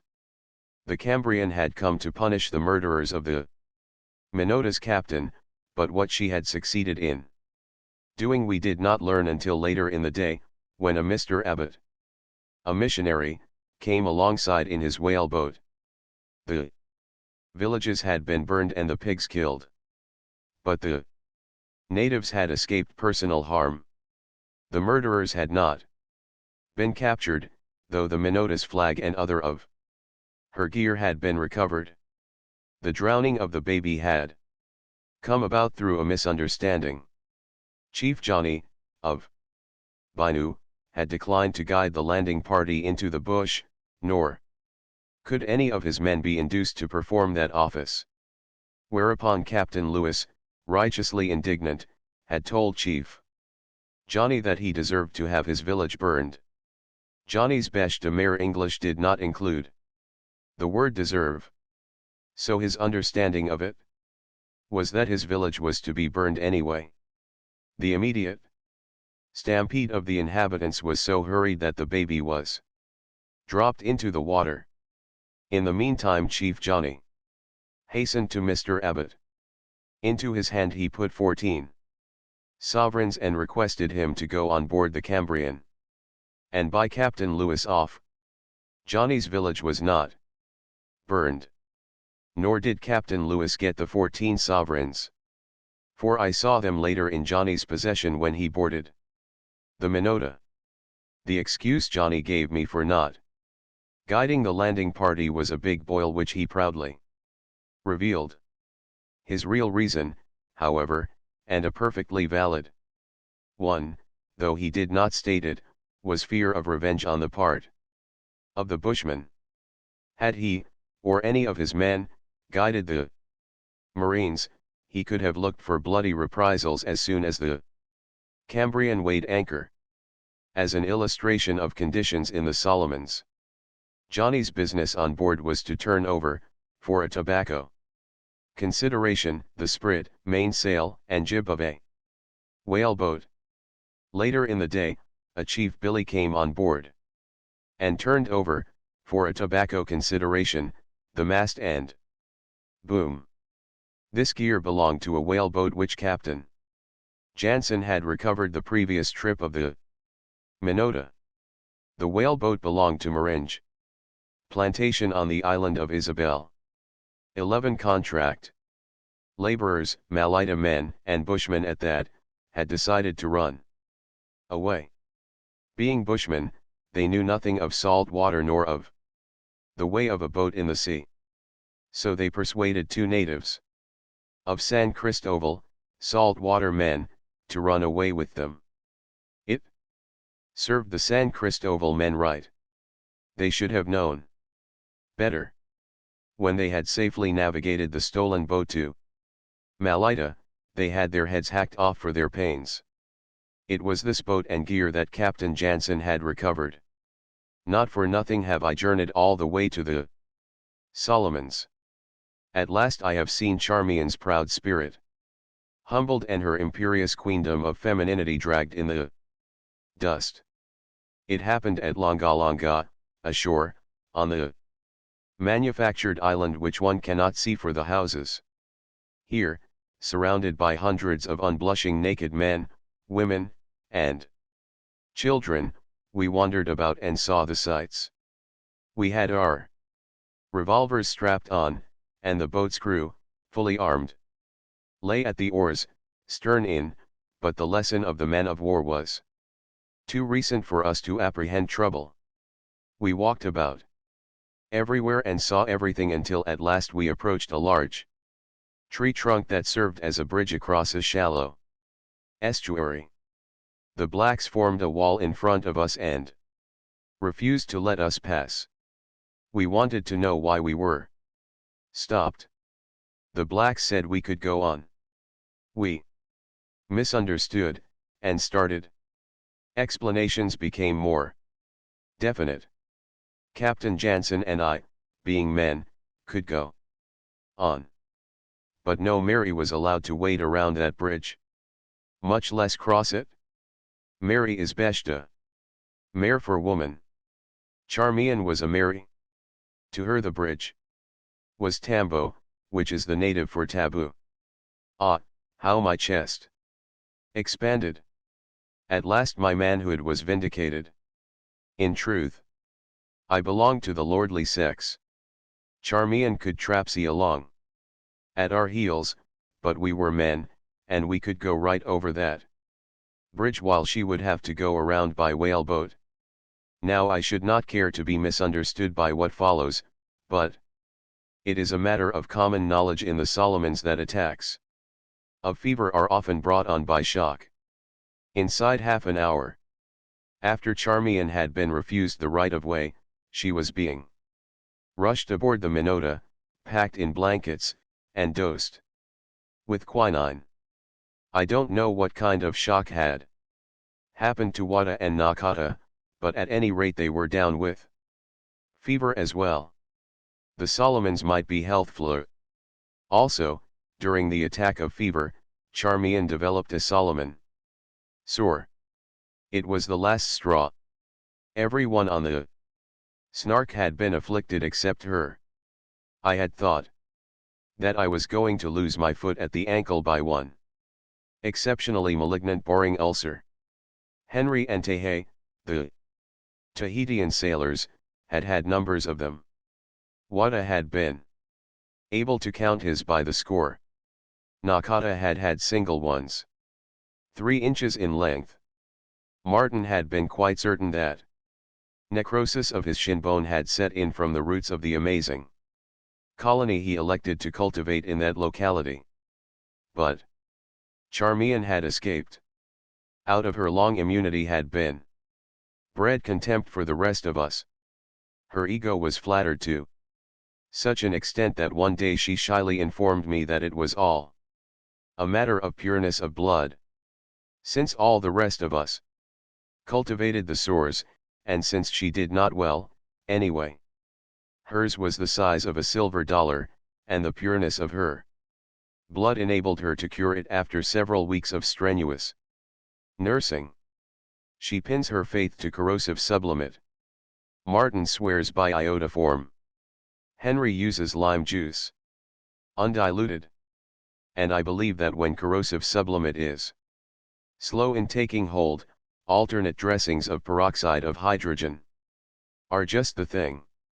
There are white men in the Solomons who stake all upon boracic acid, and others who are prejudiced in favor of Lysol. I also have the weakness of a panacea. It is California. I defy any man to get a Solomon Island sore in California. We ran down the lagoon from Longa, between mangrove swamps, through passages scarcely wider than the Minota, and past the reef villages of Kalaka and Aki. Like the founders of Venice, these saltwater men were originally refugees from the mainland, too weak to hold their own in the bush. Survivors of village massacres, they fled to the sandbanks of the lagoon. These sandbanks they built up into islands. They were compelled to seek their provender from the sea, and in time they became saltwater men. They learned the ways of the fish and the shellfish, and they invented hooks and lines, nets and fish traps. They developed canoe bodies. Unable to walk about, spending all their time in the canoes, they became thick-armed and broad-shouldered, with narrow waists and frail spindly legs. Controlling the sea-coast, they became wealthy, trade with the interior passing largely through their hands. But perpetual enmity exists between them and the Bushmen. Practically their only truces are on market days, which occur at stated intervals, usually twice a week. The bush women and the saltwater women do the bartering. Back in the bush, 100 yards away, fully armed, lurk the bushmen, while to seaward, in the canoes, are the saltwater men. There are very rare instances of the market day truces being broken. The bushmen like their fish too well, while the saltwater men have an organic craving for the vegetables they cannot grow on their crowded islets. 30 miles from Longa brought us to the passage between Basakina Island and the mainland. Here, at nightfall, the wind left us, and all night, with the whaleboat towing ahead and the crew on board sweating at the sweeps, we strove to win through. But the tide was against us. At midnight, midway in the passage, we came up with the Eugenie, a big recruiting schooner, towing with 2 whaleboats. Her skipper, Captain Keller, a sturdy young German of 22, came on board for a gam, and the latest news of Malaita was swapped back and forth. He had been in luck, having gathered in 20 recruits at the village of Fiu. While lying there, one of the customary courageous killings had taken place. The murdered boy was what is called a saltwater bushman, that is, a saltwater man who is half bushman and who lives by the sea but does not live on an islet. 3 bushmen came down to this man where he was working in his garden. They behaved in friendly fashion, and after a time suggested kai kai. Kai kai means food. He built a fire and started to boil some taro. While bending over the pot, one of the bushmen shot him through the head. He fell into the flames. Whereupon they thrust a spear through his stomach, turned it around, and broke it off. My word, said Captain Keller, I don't want ever to be shot with a Snyder. Spread You could drive a horse and carriage through that hole in his head. Another recent courageous killing I heard of on Malaita was that of an old man. A bush chief had died a natural death. Now the Bushmen don't believe in natural deaths. No one was ever known to die a natural death. The only way to die is by bullet, tomahawk, or spear thrust. When a man dies in any other way, it is a clear case of having been charmed to death. When the bush chief died naturally, his tribe placed the guilt on a certain family. Since it did not matter which one of the family was killed, they selected this old man who lived by himself. This would make it easy. Furthermore, he possessed no Snyder. Also, he was blind. The old fellow got an inkling of what was coming and laid in a large supply of arrows. 3 brave warriors, each with a Snyder, came down upon him in the night time. All night they fought valiantly with him. Whenever they moved in the bush and made a noise or a rustle, he discharged an arrow in that direction. In the morning, when his last arrow was gone, the 3 heroes crept up to him and blew his brains out. Morning found us still vainly toiling through the passage. At last, in despair, we turned tail, ran out to sea, and sailed clear round Basakina to our objective, Malu. The anchorage at Malu was very good, but it lay between the shore and an ugly reef, and while easy to enter, it was difficult to leave the direction of the southeast. Trade necessitated a beat to windward. The point of the reef was widespread and shallow, while a current bore down at all times upon the point. Mr. Caulfield, the missionary at Malu, arrived in his whaleboat from a trip down the coast.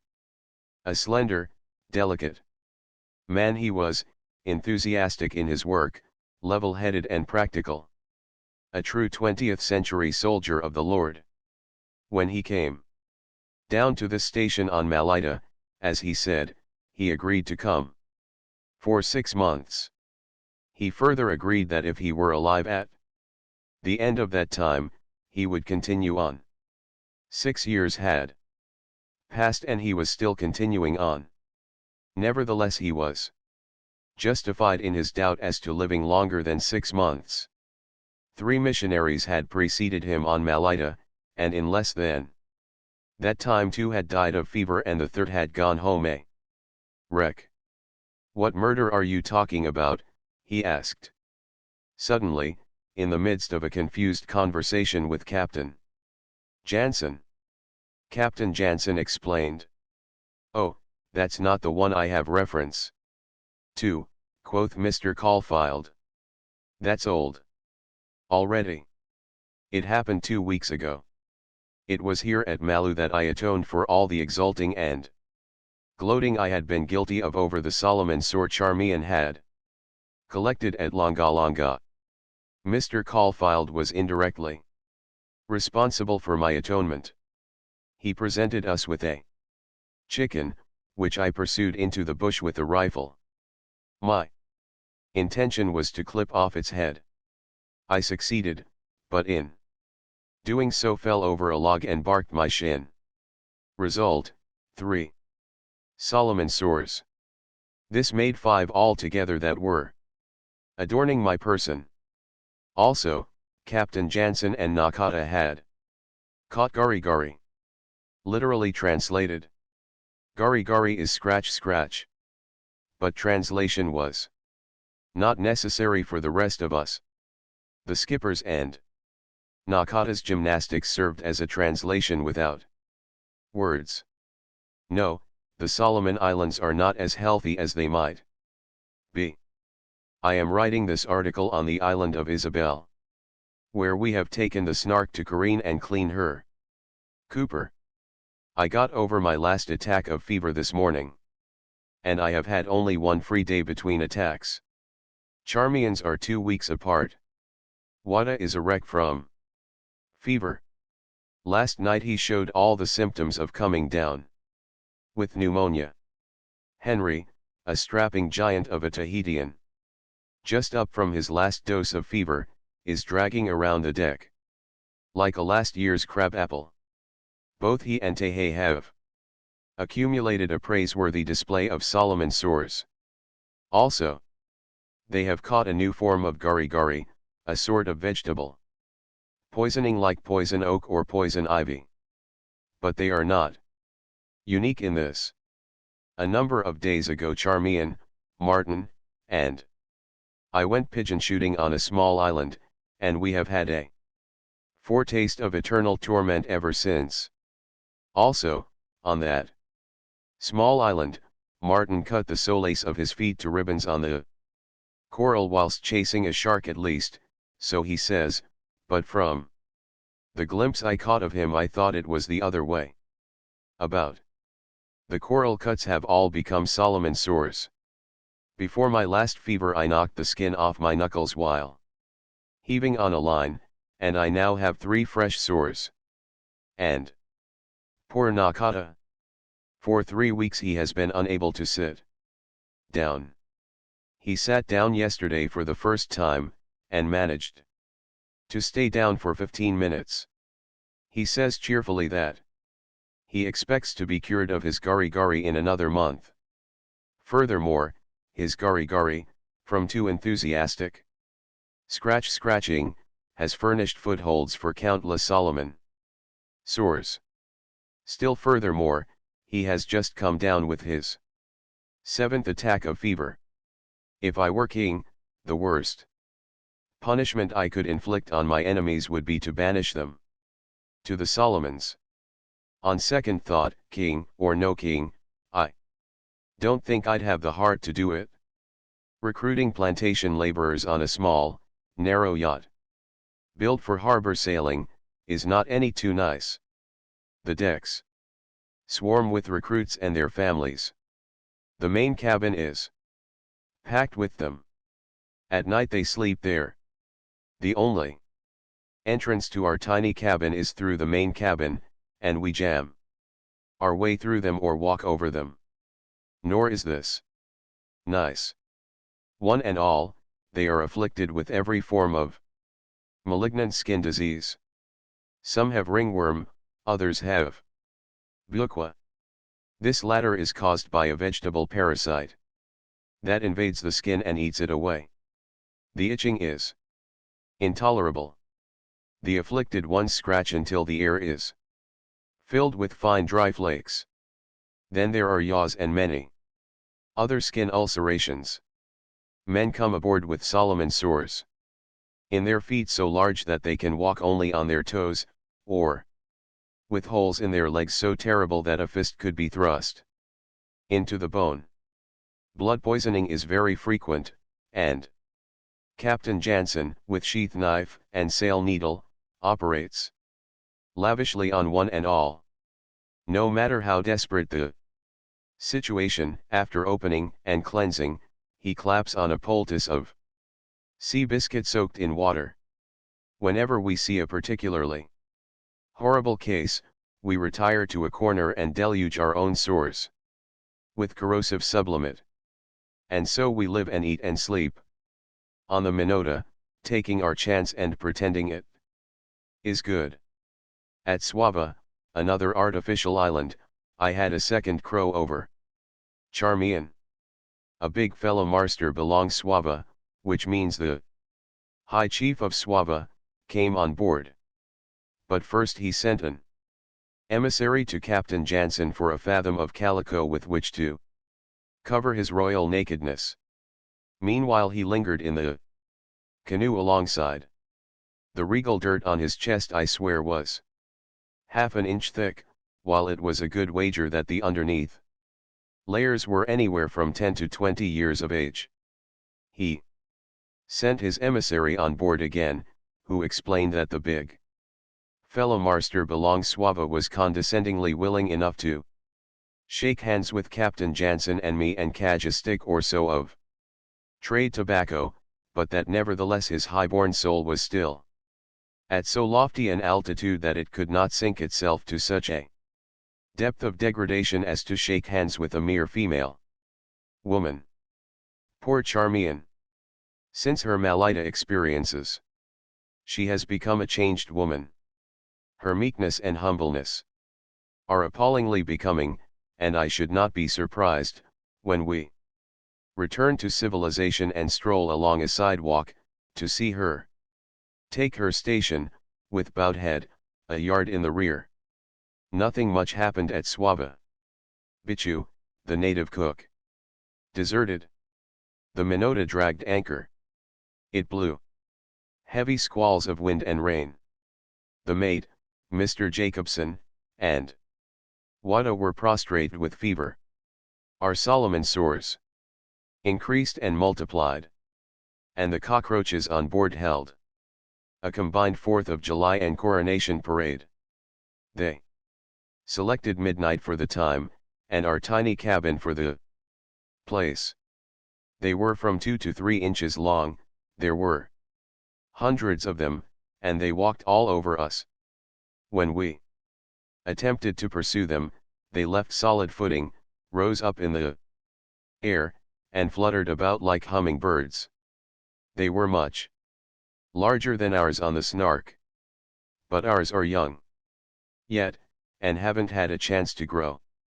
Also, the Snark has centipedes, big ones, 6 inches long. We kill them occasionally, usually in Charmian's bunk. I've been bitten twice by them, both times foully, while I was asleep. But poor Martin had worse luck. After being sick in bed for 3 weeks, the first day he sat up he sat down on one. Sometimes I think they are the wisest who never go to Carcassonne. Later on we returned to Malu, picked up 7 recruits, hove up anchor, and started to beat out the treacherous entrance. The wind was chopping about, the current upon the ugly point of reef setting strong. Just as we were on the verge of clearing it and gaining open sea, the wind broke off 4 points. The Minota attempted to go about, but missed stays. 2 of her anchors had been lost at Tulagi. Her one remaining anchor was let go. Chain was let out to give it a hold on the coral. Her fin keel struck bottom, and her main topmast lurched and shivered as if about to come down upon our heads. She fetched up on the slack of the anchors at the moment a big comber smashed her shoreward. The chain parted. It was our only anchor. The Minota swung around on her heel and drove headlong into the breakers. Bedlam reigned. All the recruits below, bushmen and afraid of the sea, dashed panic-stricken on deck and got in everybody's way. At the same time the boat's crew made a rush for the rifles. They knew what going ashore on Malaita meant, one hand for the ship and the other hand to fight off the natives. What they held on with I don't know, and they needed to hold on as the Minota lifted, rolled, and pounded on the coral. The bushmen clung in the rigging, too witless to watch out for the topmast. The whaleboat was run out with a tow line, endeavoring in a puny way to prevent the Minota from being flung farther in toward the reef, while Captain Jansen and the mate, the latter pallid and weak with fever, were resurrecting a scrap anchor from out the ballast and rigging up a stock for it. Mr. Caulfield, with his mission boys, arrived in his whaleboat to help. When the Minota first struck, there was not a canoe in sight, but like vultures circling down out of the blue, canoes began to arrive from every quarter. The boat's crew, with rifles at the ready, kept them lined up 100 feet away, with the promise of death if they ventured nearer. And there they clung, 100 feet away, black and ominous, crowded with men, holding their canoes with their paddles on the perilous edge of the breaking surf. In the meantime the bushmen were flocking down from the hills armed with spears, sniders, arrows, and clubs, until the beach was massed with them. To complicate matters, at least 10 of our recruits had been enlisted from the very bushmen ashore who were waiting hungrily for the loot of the tobacco and trade goods and all that we had on board. The Minota was honestly built, which is the first essential for any boat that is pounding on a reef. Some idea of what she endured may be gained from the fact that in the first 24 hours she parted 2 anchor chains and 8 hawsers. Our boat's crew was kept busy diving for the anchors and bending new lines. There were times when she parted the chains reinforced with hawsers. And yet she held together. Tree trunks were brought from ashore and worked under her to save her keel and bilges, but the trunks were gnawed and splintered and the ropes that held them frayed to fragments. And still she pounded and held together. But we were luckier than the Ivanhoe, a big recruiting schooner, which had gone ashore on Malaita several months previously and been promptly rushed by the natives. The captain and crew succeeded in getting away in the whaleboats, and the bushmen and saltwater men looted her clean of everything portable. Squall after squall, driving wind and blinding rain, smote the Minota, while a heavier sea was making. The Eugenie lay at anchor 5 miles to windward, but she was behind a point of land and could not know of our mishap. At Captain Jansen's suggestion, I wrote a note to Captain Keller, asking him to bring extra anchors and gear to our aid. But not a canoe could be persuaded to carry the letter. I offered half a case of tobacco, but the blacks grinned and held their canoes bow on to the breaking seas. A half a case of tobacco was worth £3. In 2 hours, even against the strong wind and sea, a man could have carried the letter and received in payment what he would have labored half a year for on a plantation. I managed to get into a canoe and paddle out to where Mr. Caulfield was running an anchor with his whaleboat. My idea was that he would have more influence over the natives. He called the canoes up to him, and a score of them clustered around and heard the offer of half a case of tobacco. No one spoke. "I know what you think," the missionary called out to them. "You think plenty tobacco on the schooner. And you're going to get it? I tell you plenty rifles. On schooner. You no get tobacco, you get bullets." At last, one man, alone in a small canoe, took the letter and started. Waiting for relief, work went on steadily on the Minota. Her water tanks were emptied, and spars, sails, and ballast started shoreward. There were lively times on board when the Minota rolled one bilge down and then the other, a score of men leaping for life and legs as the trade boxes, booms, and 80-pound pigs of iron ballast rushed across from rail to rail and back again. The poor pretty harbor yacht. Her decks and running rigging were a raffle. Down below everything was disrupted. The cabin floor had been torn up to get at the ballast, and rusty bilge water swashed and splashed. A bushel of limes, in a mess of flour and water, charged about like so many sticky dumplings escaped from a half-cooked stew. In the inner cabin, Nakata kept guard over our rifles and ammunition. 3 hours from the time our messenger started, a whaleboat, pressing along under a huge spread of canvas, broke through the thick of a shrieking squall to windward.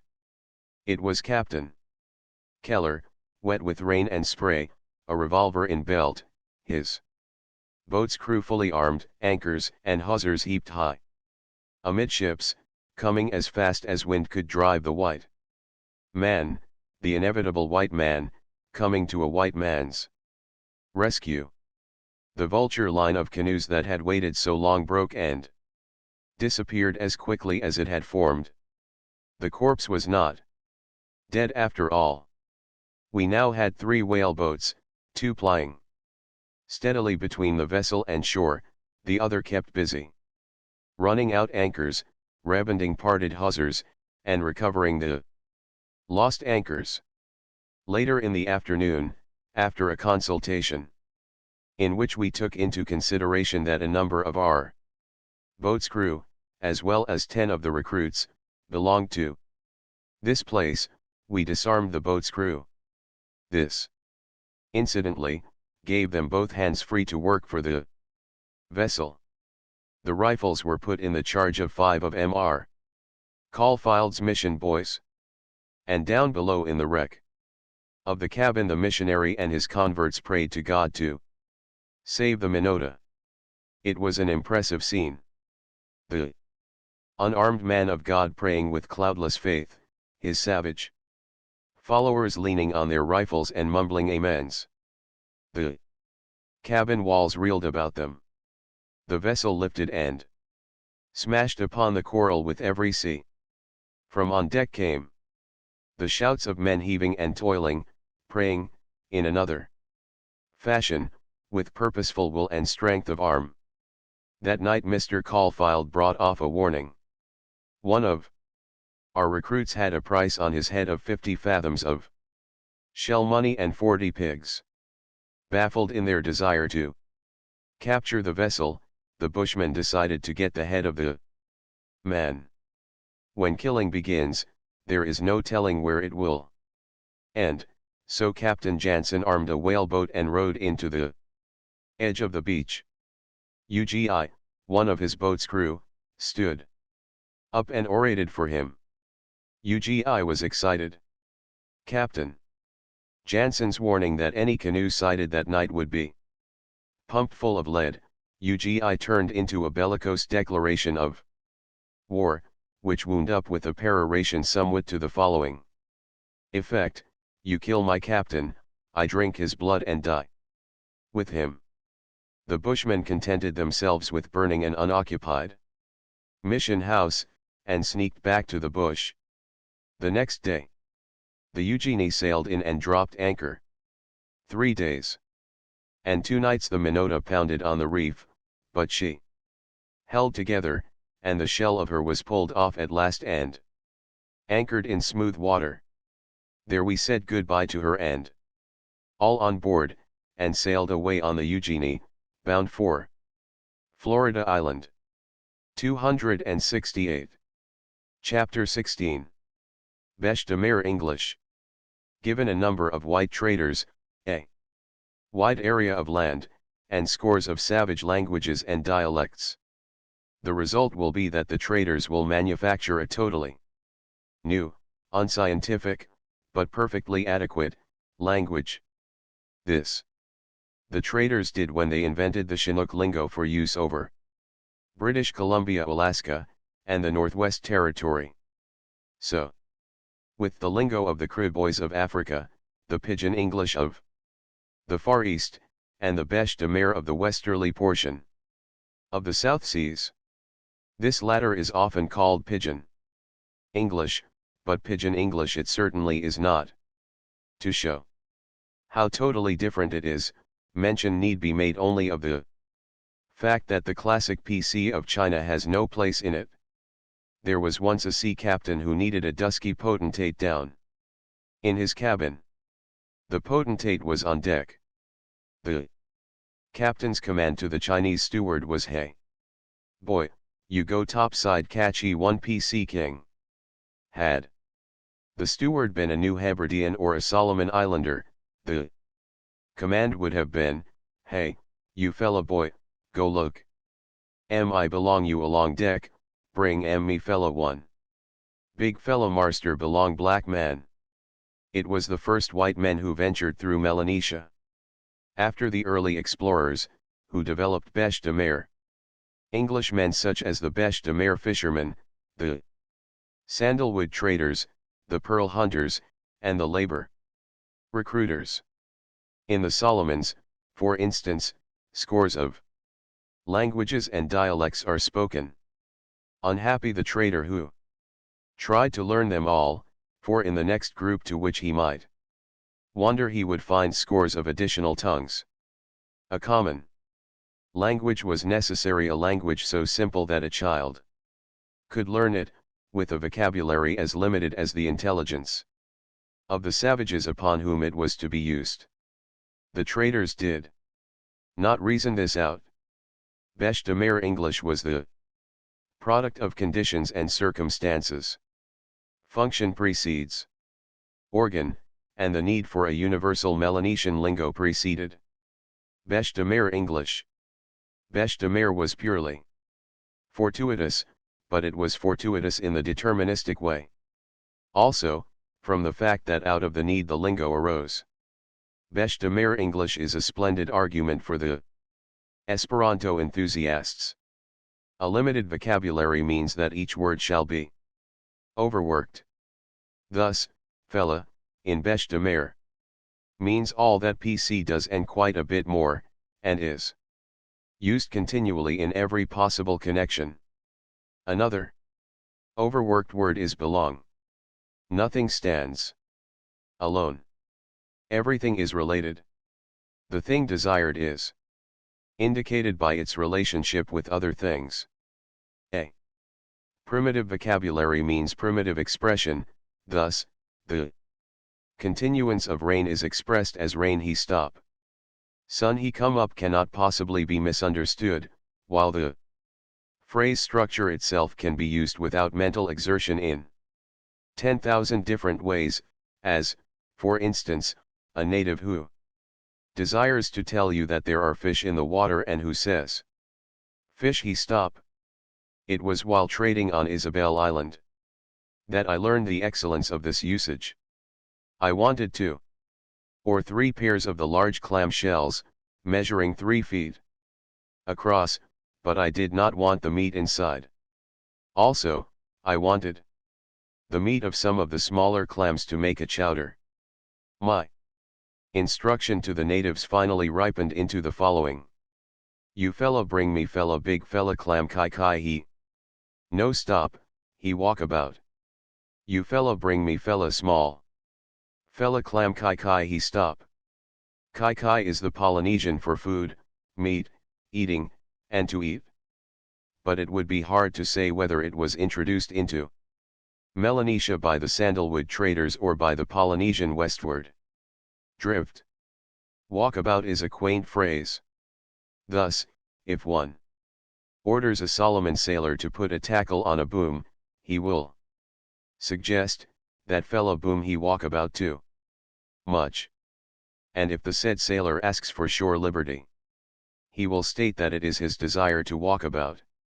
Or if said sailor be seasick, he will explain his condition by stating, belly belong me walk about too much. Too much, by the way, does not indicate anything excessive. It is merely the simple superlative. Thus, if a native is asked the distance to a certain village, his answer will be one of these 4, close up. Long way little bit, long way big bit, or long way too much. Long way too much does not mean that one cannot walk to the village, it means that he will have to walk farther than if the village were a long way big bit. Gammon is to lie, to exaggerate, to joke. Mary is a woman. Any woman is a Mary. All women are Marys. Doubtlessly the first dim white adventurer whimsically called a native woman Mary, and of similar birth must have been many other words in Bêche de mer. The white men were all seamen, and so capsize and sing out were introduced into the lingo. One would not tell a Melanesian cook to empty the dishwater, but he would tell him to capsize it. To sing out is to cry loudly, to call out, or merely to speak. Sing is a song. The native Christian does not think of God calling for Adam in the Garden of Eden. In the native's mind, God sings out for Adam. Savvy or catchy are practically the only words which have been introduced straight from Pidgin English. Of course, pickaninny has happened along, but some of its uses are delicious. Having bought a fowl from a native in a canoe, the native asked me if I wanted pickaninny stop along him. Fella. It was not until he showed me a handful of hen's eggs that I understood his meaning. My word, as an exclamation with 1,000 significances, could have arrived from nowhere else than Old England. A paddle, a sweep, or an oar, is called washi, and washi is also the verb. Here is a letter, dictated by one Peter, a native trader at Santa Ana, and addressed to his employer. Harry, the schooner captain, started to write the letter, but was stopped by Peter at the end of the second sentence. Thereafter the letter runs in Peter's own words, for Peter was afraid that Harry gammoned too much, and he wanted the straight story of his needs to go to headquarters. Santa Ana. Trader Peter has worked 12 months for your firm and has not received any pay yet. He hereby wants £12. At this point Peter began dictation. Harry he gammon along him all the time too much. I like him 6 tin biscuit, 4 bag rice, 24 tin Bula Macau. Me like him 2 rifle, me savvy look out along boat, some place me go man he no good, he kai along. Me. Peter. Bula Macau means tinned beef. This word was corrupted from the English language by the Samoans, and from them learned by the traders, who carried it along with them into Melanesia. Captain Cook and the other early navigators made a practice of introducing seeds, plants, and domestic animals amongst the natives. It was at Samoa that one such navigator landed a bull and a cow. This is a bull and cow, said he to the Samoans.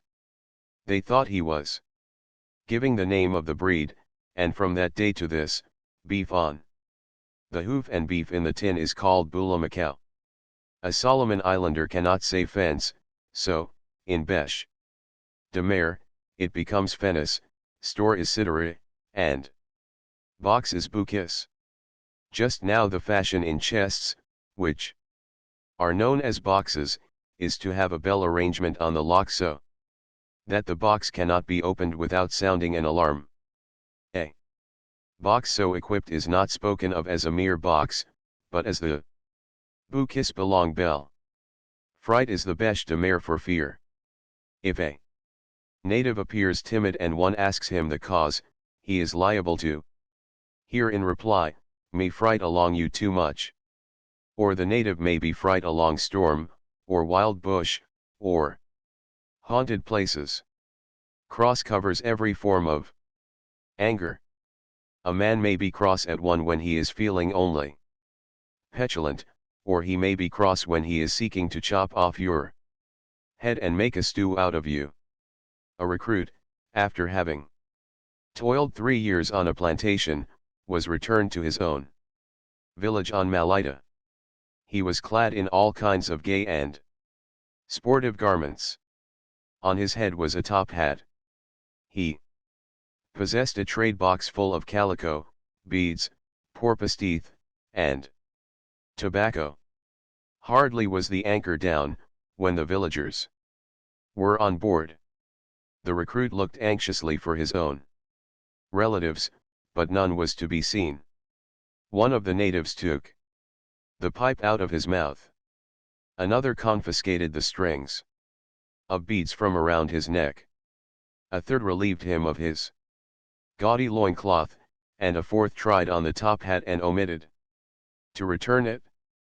Finally, one of them took his trade box, which represented 3 years' toil, and dropped it into a canoe alongside. "That fellow belong you?" the captain asked the recruit, referring to the thief. "No belong me," was the answer. Then why? In Jericho do you let him take the box, the captain demanded indignantly. Quoth the recruit, me speak. Along him, say Bukis he stop, that fella he cross along. Me, which was the recruit's way of saying that the other man would murder him. God's wrath, when he sent the flood, was merely a case of being cross along. Mankind. What name is the great interrogation of Beshta? Mer. It all depends on how it is uttered. It may mean, what is your business? What do you mean by this? Outrageous conduct? What do you want? What is the thing you are after? You had best watch out, I demand an explanation, and a few hundred other things. Call a native out of his house in the middle of the night, and he is likely to demand, what name you sing out along me. Imagine the predicament of the Germans on the plantations of Bougainville Island, who are compelled to learn Beshta Mer English in order to handle the native laborers. It is to them an unscientific polyglot, and there are no textbooks by which to study it. It is a source of unholy delight to the other white planters and traders to hear the German wrestling stolidly with the circumlocutions and shortcuts of a language that has no grammar and no dictionary. Some years ago large numbers of Solomon Islanders were recruited to labor on the sugar plantations of Queensland. A missionary urged one of the laborers, who was a convert, to get up and preach a sermon to a shipload of Solomon Islanders who had just arrived. He chose for his subject the fall of man. And the address he gave became a classic in all Australasia. It proceeded somewhat in the following manner. Altogether you boy belong Solomons you know savvy white man. Me fellow me savvy him. Me fellow me savvy talk. A long white man. Before long time altogether no place he stop. God. Big fellow marster belong white man, him fella he make em. Altogether. God big fellow marster belong white man, he make em big fella garden. He good fella too much. A long garden plenty yam he stop, plenty coconut, plenty taro. Plenty kumara, sweet potatoes, altogether good fella. Kai too much. Bime by God big fellow marster belong white man he make em one fellow man and put em along garden belong him. He call em this fellow man Adam. He name belong him. He put him this fellow man Adam along garden. And he speak, this fella garden he belong. You.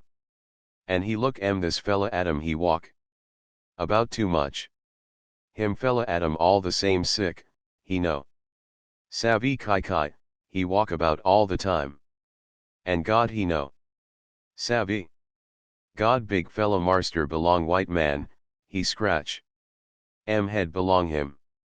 God say, what name? Me no savvy what name this fella Adam he want.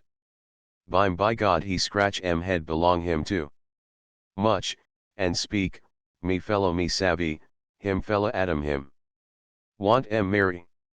So he make Adam he go asleep, he take one fella bone belong him, and he make em one fella marry along bone.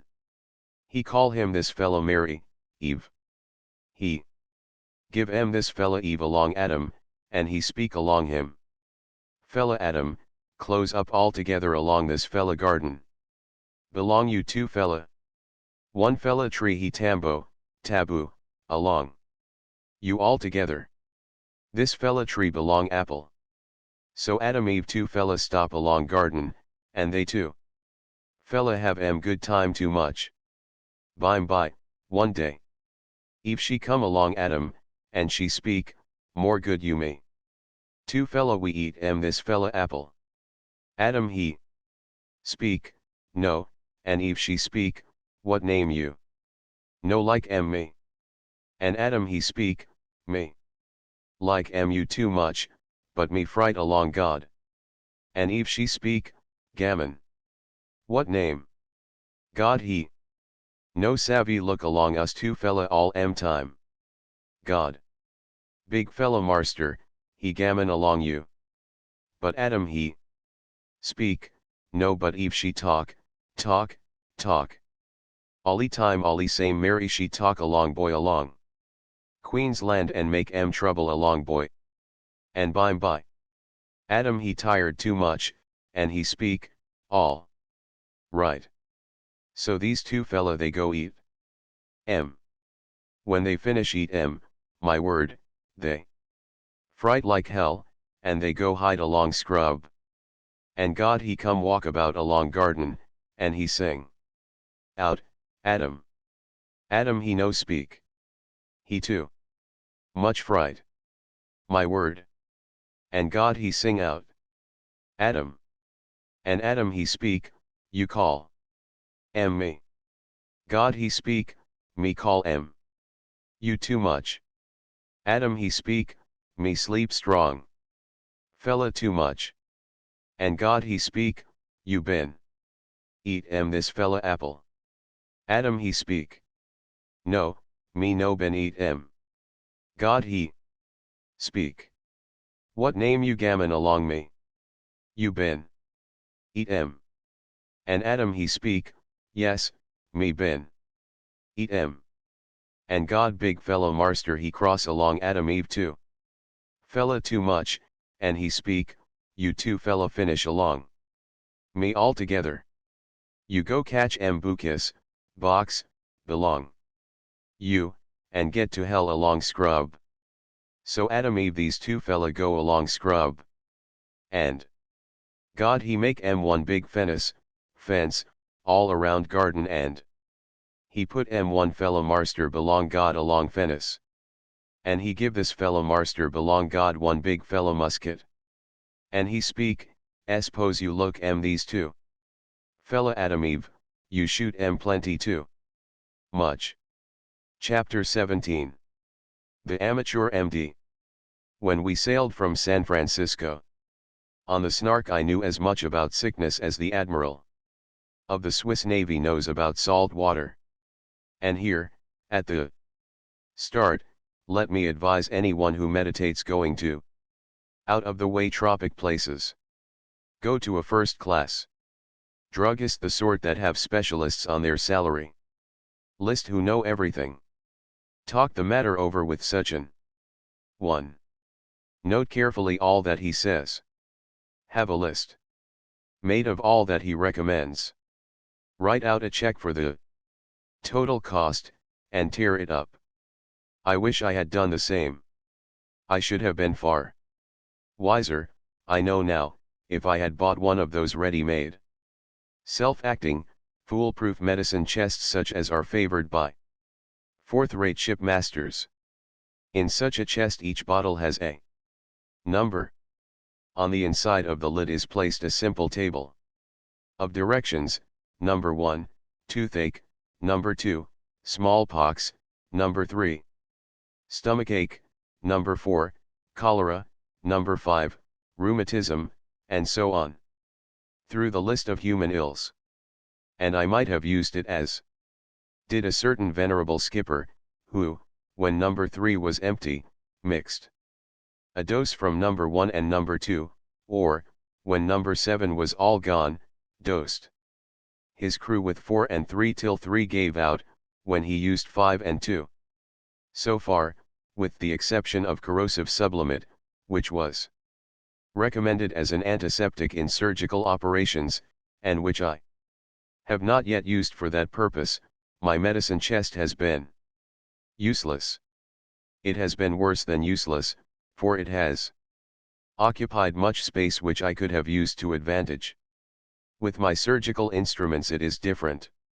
While I have not yet had serious use for them, I do not regret the space they occupy. The thought of them makes me feel good. They are so much life insurance, only, fairer than that last grim game, one is not supposed to die in order to win. Of course, I don't know how to use them, and what I don't know about surgery would set up a dozen quacks in prosperous practice. But needs must when the devil drives. And we of the Snark have no warning when the devil may take it into his head to drive, even 1,000 miles from land and 20 days from the nearest port. I did not know anything about dentistry, but a friend fitted me out with forceps and similar weapons, and in Honolulu I picked up a book upon teeth. Also, in that subtropical city I managed to get hold of a skull, from which I extracted the teeth swiftly and painlessly. Thus equipped, I was ready, though not exactly eager, to tackle any tooth that get in my way. It was in Nukuhiva, in the Marquesas, that my first case presented itself in the shape of a little, old Chinese. The first thing I did was to got the buck fever, and I leave it to any fair-minded person if buck fever, with its attendant heart palpitations and arm tremblings, is the right condition for a man to be in who is endeavoring to pose as an old hand at the business. I did not fool the aged Chinaman. He was as frightened as I and a bit more shaky. I almost forgot to be frightened in the fear that he would bolt. I swear, if he had tried to, that I would have tripped him up and sat on him until calmness and reason returned. I wanted that tooth. Also, Martin wanted a snapshot of me getting it. Likewise Charmian got her camera. Then the procession started. We were stopping at what had been the clubhouse when Stevenson was in the Marquesas on the Casco. On the veranda, where he had passed so many pleasant hours, the light was not good for snapshots, I mean. I led on into the garden, a chair in one hand, the other hand filled with forceps of various sorts, my knees knocking together disgracefully. The poor old Chinaman came second, and he was shaking, too. Charmian and Martin brought up the rear, armed with kodaks. We dived under the avocado trees, threaded our way through the coconut palms, and came on a spot that satisfied Martin's photographic eye. I looked at the tooth, and then discovered that I could not remember anything about the teeth I had pulled from the skull 5 months previously. Did it have one prong? 2 prongs? Or 3 prongs? What was left of the part that showed appeared very crumbly, and I knew that I should have taken hold of the tooth deep down in the gum. It was very necessary that I should know how many prongs that tooth had. Back to the house I went for the book on teeth. The poor old victim looked like photographs I had seen of fellow countrymen of his, criminals, on their knees, waiting the stroke of the beheading sword. Don't let him get away, I cautioned to Martin. I want that tooth. I sure won't, he replied with enthusiasm from behind his camera. I want that photograph. For the first time I felt sorry for the Chinaman. Though the book did not tell me anything about pulling teeth, it was all right, for on one page I found drawings of all the teeth, including their prongs and how they were set in the jaw. Then came the pursuit of the forceps. I had 7 pairs, but was in doubt as to which pair I should use. I did not want any mistake. As I turned the hardware over with rattle and clang, the poor victim began to lose his grip and to turn a greenish yellow around the gills. He complained about the sun, but that was necessary for the photograph, and he had to stand it. I fitted the forceps around the tooth, and the patient shivered and began to wilt. Ready? I called to Martin. All ready, he answered. I gave a pull. Ye gods! The tooth was loose. Out it came on the instant. I was jubilant as I held it aloft in the forceps. Put it back, please, oh, put it back, Martin. Pleaded. You were too quick for me. And the poor old Chinaman sat there while I put the tooth back. And pulled over. Martin snapped the camera. The deed was done. Elation. Pride. No hunter was ever prouder of his first pronged buck than I was of that three-pronged tooth. I did it. I did it. With my own hands. And a pair of forceps I did it, to say nothing of the forgotten memories of the dead man's skull. My next case was a Tahitian sailor. He was a small man, in a state of collapse from long days and nights of jumping. Toothache. I lanced the gums first. I didn't know how to lance them, but I lanced them just the same. It was a long pull and a strong pull. The man was a hero. He groaned and moaned, and I thought he was going to faint. But he kept his mouth open and let me pull. And then it came. After that I was ready to meet all comers, just the proper state of mind for a Waterloo. And it came. Its name was Tommy. He was a strapping giant of a heathen with a bad reputation. He was addicted to deeds of violence. Among other things, he had beaten 2 of his wives to death with his fists. His father and mother had been naked cannibals. When he sat down and I put the forceps into his mouth, he was nearly as tall as I was standing up.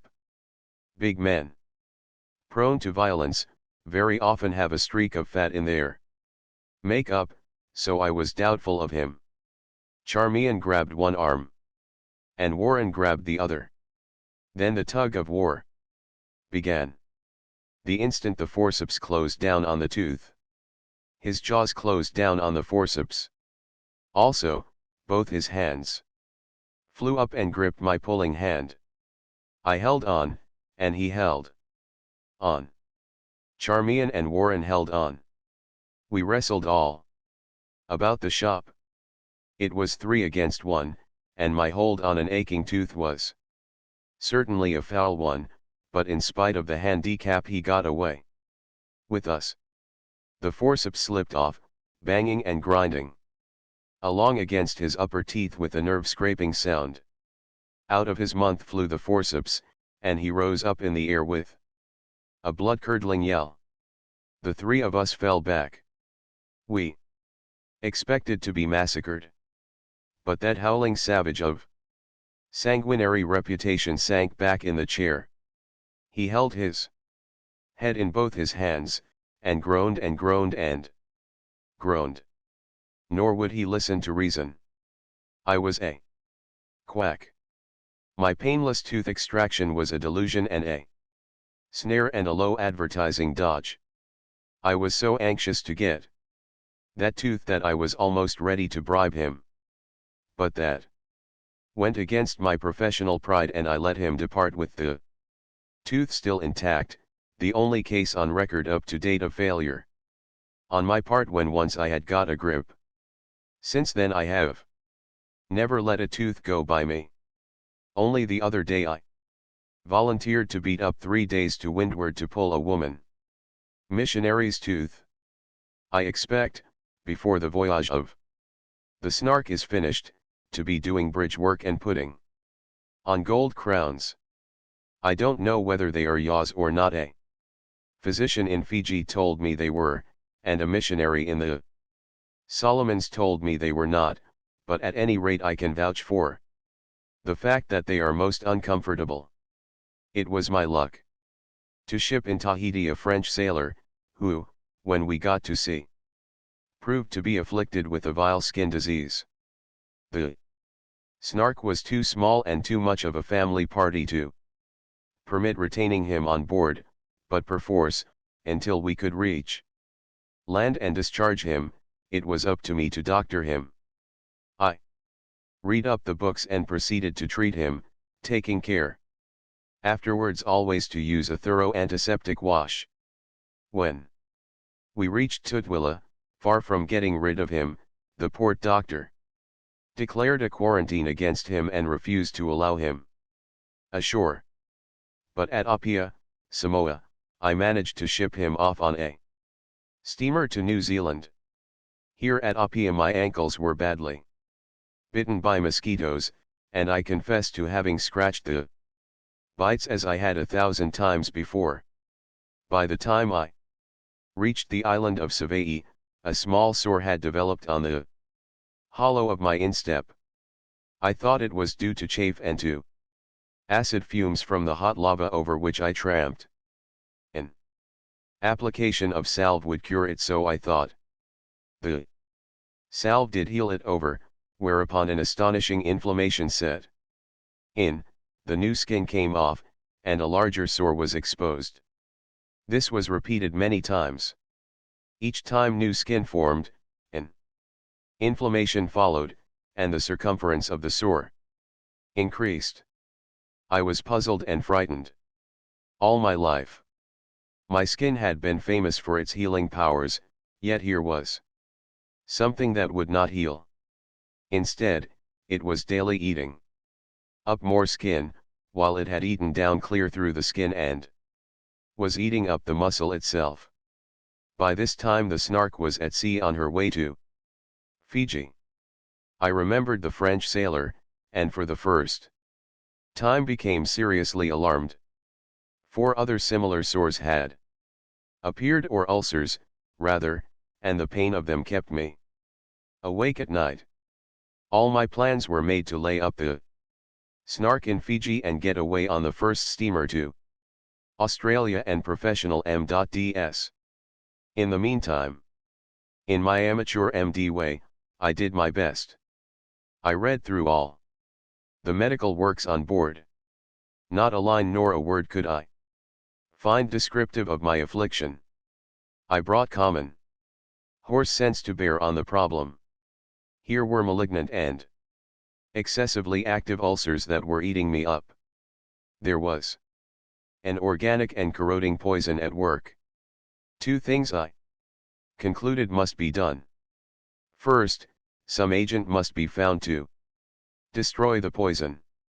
Secondly, the ulcers could not possibly heal from the outside in, they must heal from the inside out. I decided to fight the poison with corrosive sublimate. The very name of it struck me as vicious. Talk of fighting fire with fire.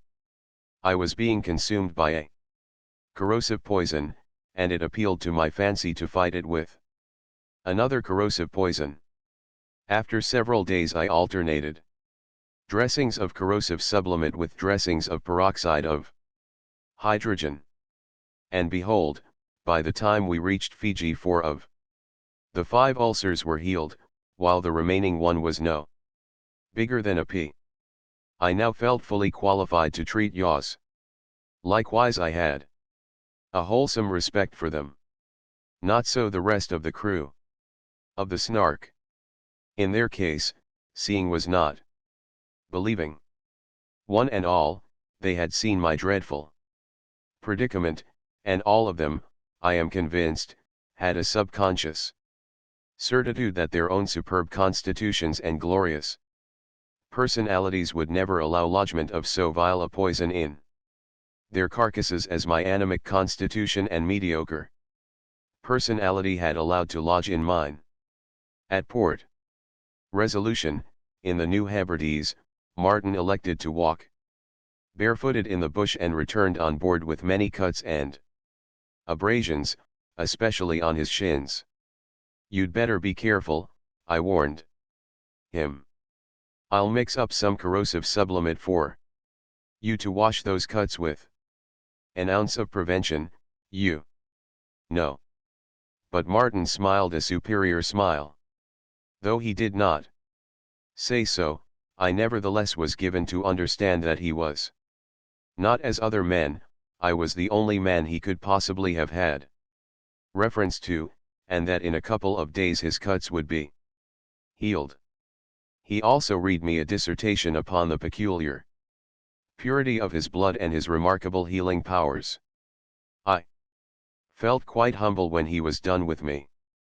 Evidently I was different from other men in so far as purity of blood was concerned.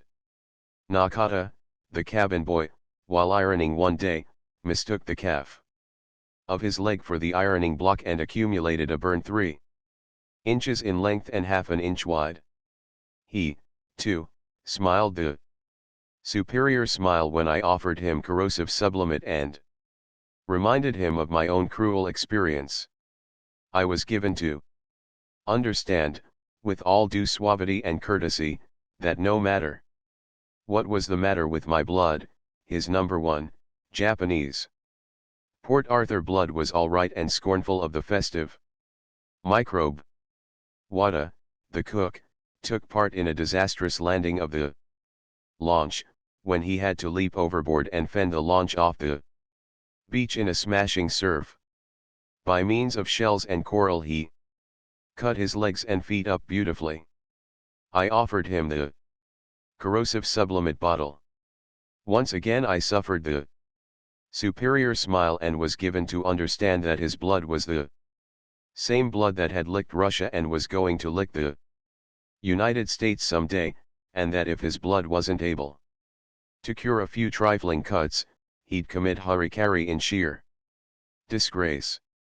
From all of which I concluded that an amateur MD is without honor on his own vessel, even if he has cured himself. The rest of the crew had begun to look upon me as a sort of mild monomaniac on the question of sores and sublimate.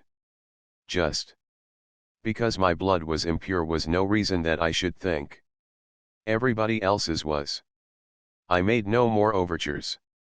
Time and microbes were with me, and all I had to do was wait. I think there's some dirt in these cuts, Martin said tentatively, after several days. I'll wash them out and then they'll be all right, he added, after I had refused to rise to the bait. 2 more days passed, but the cuts did not pass, and I caught Martin soaking his feet and legs in a pail of hot water.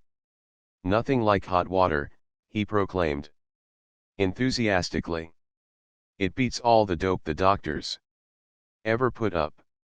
These sores will be all right in the morning.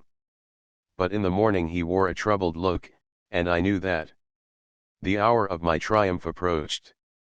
I think I will try some of that medicine, he announced later on in the day.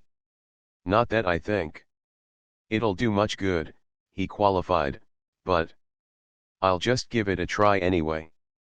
Next came the proud blood of Japan to beg medicine for its illustrious sores, while I heaped coals of fire on all their houses by explaining in minute and sympathetic detail the treatment that should be given. Nakata followed instructions implicitly, and day by day his sores grew smaller. Wada was apathetic, and cured less readily. But Martin still doubted, and because he did not cure immediately, he developed the theory that while doctors' dope was all right, it did not follow that the same kind of dope was efficacious with everybody. As for himself, corrosive sublimate had no effect. Besides, how did I know that it was the right stuff? I had had no experience. Just because I happened to get well while using it was not proof that it had played any part in the cure. There were such things as coincidences. Without doubt there was a dope that would cure the sores, and when he ran across a real doctor he would find what that dope was and get some of it. About this time we arrived in the Solomon Islands. No physician would ever recommend a group for invalids or sanatoriums. I spent but little time there ere I really and for the first time in my life comprehended how frail and unstable is human tissue. Our first anchorage was Port Mary, on the island of Santa Ana. The one lone white man, a trader, came alongside. Tom Butler was his name, and he was a beautiful example of what the Solomons can do to a strong man. He lay in his whaleboat with the helplessness of a dying man. No smile and little intelligence illumined his face. He was a somber death's head, too far gone to grin. He, too, had yaws, big ones. We were compelled to drag him over the rail of the Snark. He said that his health was good, that he had not had the fever for some time, and that with the exception of his arm he was all right and trim. His arm appeared to be paralyzed. Paralysis he rejected with scorn. He had had it before, and recovered. It was a common native disease on Santa Ana, he said, as he was helped down the companion ladder, his dead arm dropping, bump bump, from step to step. He was certainly the ghastliest guest we ever entertained, and we've had not a few lepers and elephantiasis victims on board. Martin inquired about yaws, for here was a man who ought to know. He certainly did know, if we could judge by his scarred arms and legs and by the live ulcers that corroded in the midst of the scars. Oh, one got used to yaws, quoth Tom Butler. They were never really serious until they had eaten deep into the flesh. Then they attacked the walls of the arteries burst, and there was a funeral. Several of the natives had recently died that way ashore. But what did it matter? If it wasn't yaws, it was something else in the Solomons. I noticed that from this moment Martin displayed a swiftly increasing interest in his own yaws. Dosings with corrosive sublimate were more frequent, while, in conversation, he began to revert with growing enthusiasm to the clean climate of Kansas and all other things Kansan. Charmian and I thought that California was a little bit of all right. Henry swore by Rapa, and Tehe staked all on Bora Bora for his own blood's sake, while Wada and Nakata sang the sanitary paean of Japan. One evening, as the Snark worked around the southern end of the island of Ugi, looking for a reputed anchorage, a Church of England missionary, a Mr. Drew, bound in his whaleboat for the coast of San Cristobal, came alongside and stopped for dinner. Martin, his legs swathed in Red Cross bandages till they looked like a mummy's, turned the conversation upon yaws. Yes, said Mr. Drew, they were quite common in the Solomons. All white men caught them. And have you had them? Martin demanded, in the soul of him quite shocked that a Church of England missionary could possess so vulgar an affliction. Mr. Drew nodded his head and added that not only had he had them, but at that moment he was doctoring several. What do you use on them? Martin asked like a flash. My heart almost stood still waiting the answer. By that answer my professional medical prestige stood or fell.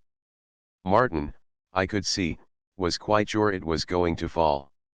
And then the answer, oh blessed answer. Corrosive sublimate, said Mr. Drew. Martin gave in handsomely, I'll admit, and I am confident that at that moment, if I had asked permission to pull one of his teeth, he would not have denied me. All white men in the Solomons catch yaws, and every cut or abrasion practically means another yaw. Every man I met had them, and 9 out of 10 had active ones. There was but one exception, a young fellow who had been in the islands 5 months, who had come down with fever 10 days after he arrived, and who had since then been down so often with fever that he had had neither time nor opportunity for yaws. Every one on the Snark except Charmian came down with yaws. Hers was the same egotism that Japan and Kansas had displayed. She ascribed her immunity to the pureness of her blood, and as the days went by she ascribed it more often and more loudly to the pureness of her blood. Privately I ascribed her immunity to the fact that, being a woman, she escaped most of the cuts and abrasions to which we hard-working men were subject in the course of working the Snark around the world. I did not tell her so. You see, I did not wish to bruise her ego with brutal facts. Being an MD, if only an amateur one, I knew more about the disease than she, and I knew that time was my ally. But alas, I abused my ally when it dealt a charming little yaw on the shin. So quickly did I apply antiseptic treatment, that the yaw was cured before she was convinced that she had won. Again, as an MD, I was without honor on my own vessel, and, worse than that, I was charged with having tried to mislead her into the belief that she had had a yaw. The pureness of her blood was more rampant than ever, and I poked my nose into my navigation books and kept quiet. And then came the day. We were cruising along the coast of Malaita at the time. "What's that abaft your ankle bone?" said I. "Nothing," said she. "All right," said I, "but put some corrosive sublimate on it just the same. And some 2 or 3 weeks from now, when it is well and you have a scar that you will carry to your grave, just forget about the purity of your blood and your ancestral history and tell me what you think about yaws." Anyway, it was as large as a silver dollar, that yaw, and it took all of 3 weeks to heal. There were times when Charmian could not walk because of the hurt of it, and there were times upon times when she explained that abaft the ankle bone was the most painful place to have a yaw. I explained, in turn, that, never having experienced a yaw in that locality, I was driven to conclude the hollow of the instep was the most painful place for yaw culture. We left it to Martin, who disagreed with both of us and proclaimed passionately that the only truly painful place was the shin. No wonder horse racing is so popular. But yaws lose their novelty after a time. At the present moment of writing I have 5 yaws on my hands and 3 more on my shin. Charmian has 1 on each side of her right instep. Tehe is frantic with his. Martin's latest shin cultures have eclipsed his earlier ones. And Nakata has several score casually eating away at his tissue. But the history of the Snark in the Solomons has been the history of every ship since the early discoverers. From the sailing directions I quote the following: "The crews of vessels remaining any considerable time in the Solomons find wounds and sores liable to change into malignant ulcers.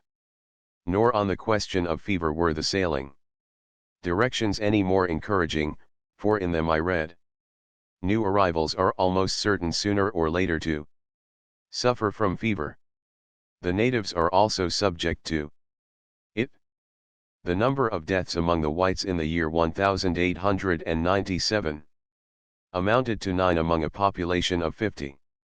Some of these deaths, however, were accidental. Nakata was the first to come down with fever.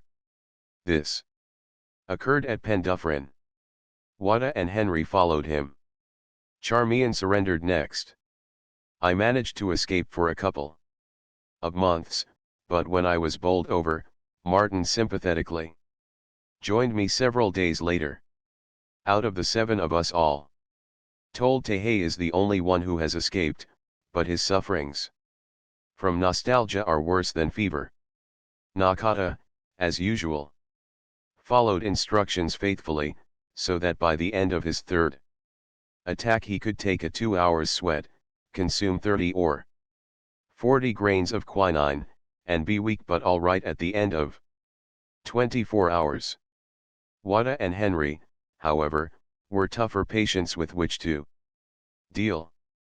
In the first place, Wada got in a bad funk.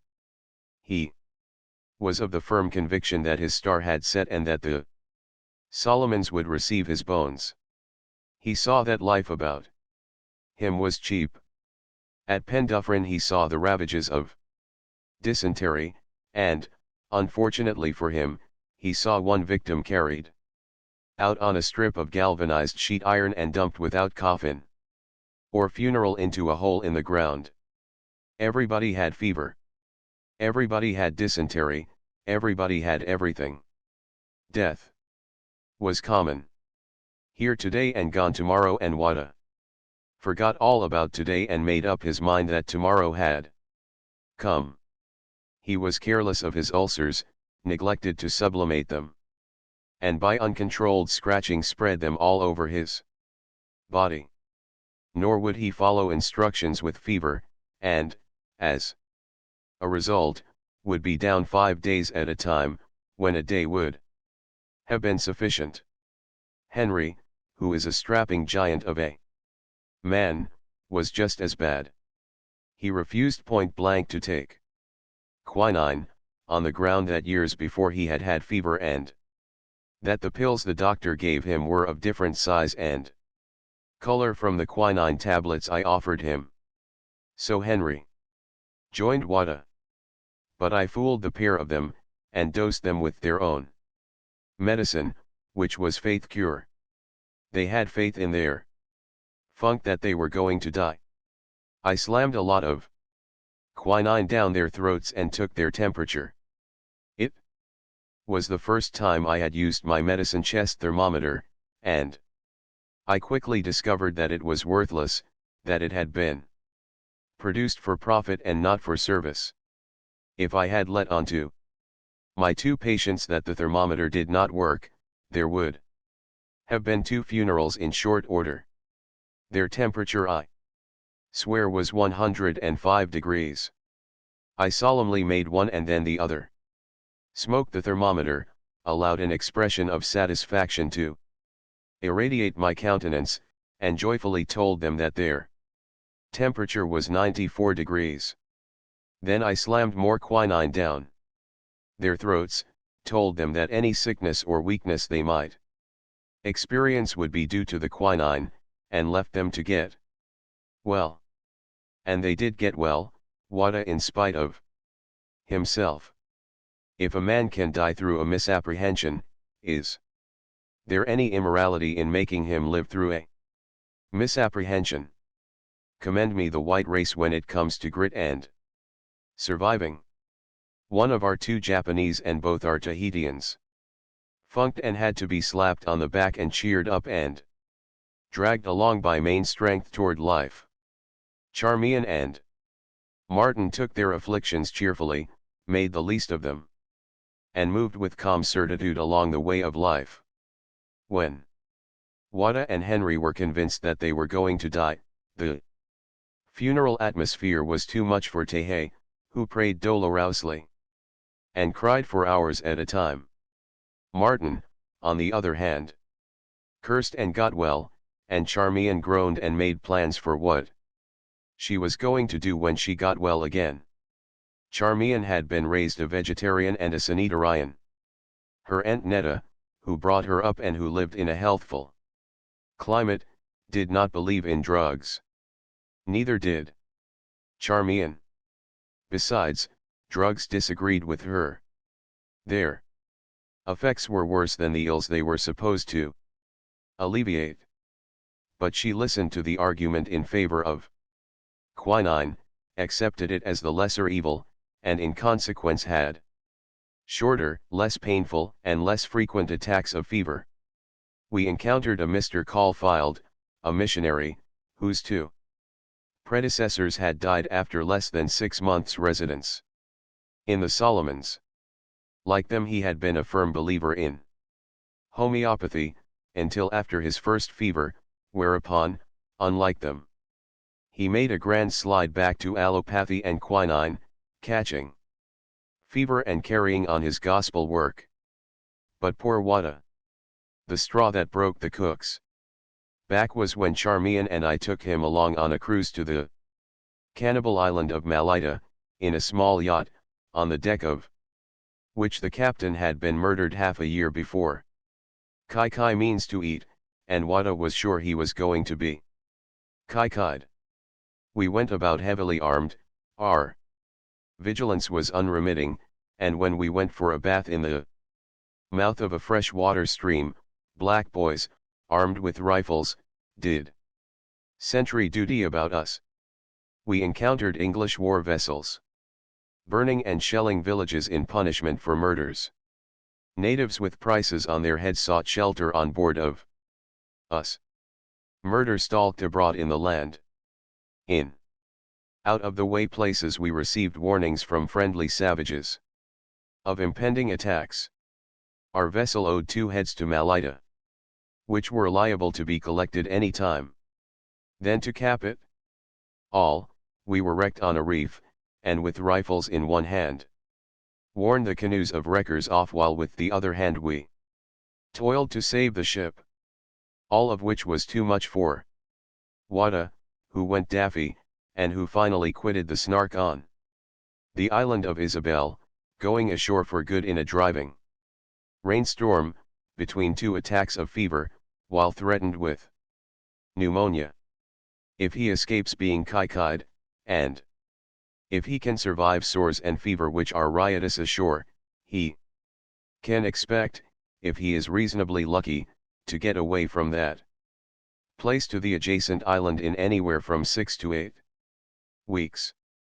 He never did think much of my medicine, despite the fact that I successfully and at the first trial pulled 2 aching teeth for him. The Snark has been a hospital for months, and I confess that we are getting used to it. At Maringe Lagoon, where we careened and cleaned the Snark's copper, there were times when only 1 man of us was able to go into the water, while the 3 white men on the plantation ashore were all down with fever. At the moment of writing this we are lost at sea somewhere northeast of Isabel and trying vainly to find Lord Howe Island, which is an atoll that cannot be sighted unless one is on top of it. The chronometer has gone wrong. The sun does not shine anyway, nor can I get a star observation at night, and we have had nothing but squalls and rain for days and days. The cook is gone. Nakata, who has been trying to be both cook and cabin boy, is down on his back with fever. Martin is just up from fever, and going down again. Charmian, whose fever has become periodical, is looking up in her date book to find when the next attack will be. Henry has begun to eat quinine in an expectant mood. And, since my attacks hit me with the suddenness of bludgeon blows, I do not know from moment to moment when I shall be brought down. By a mistake we gave our last flour away to some white men who did not have any flour. We don't know when we'll make land. Our Solomon sores are worse than ever, and more numerous. The corrosive sublimate was accidentally left ashore at Pendufferin, the peroxide of hydrogen is exhausted, and I am experimenting with boracic acid, Lysol, and antiphlogistin.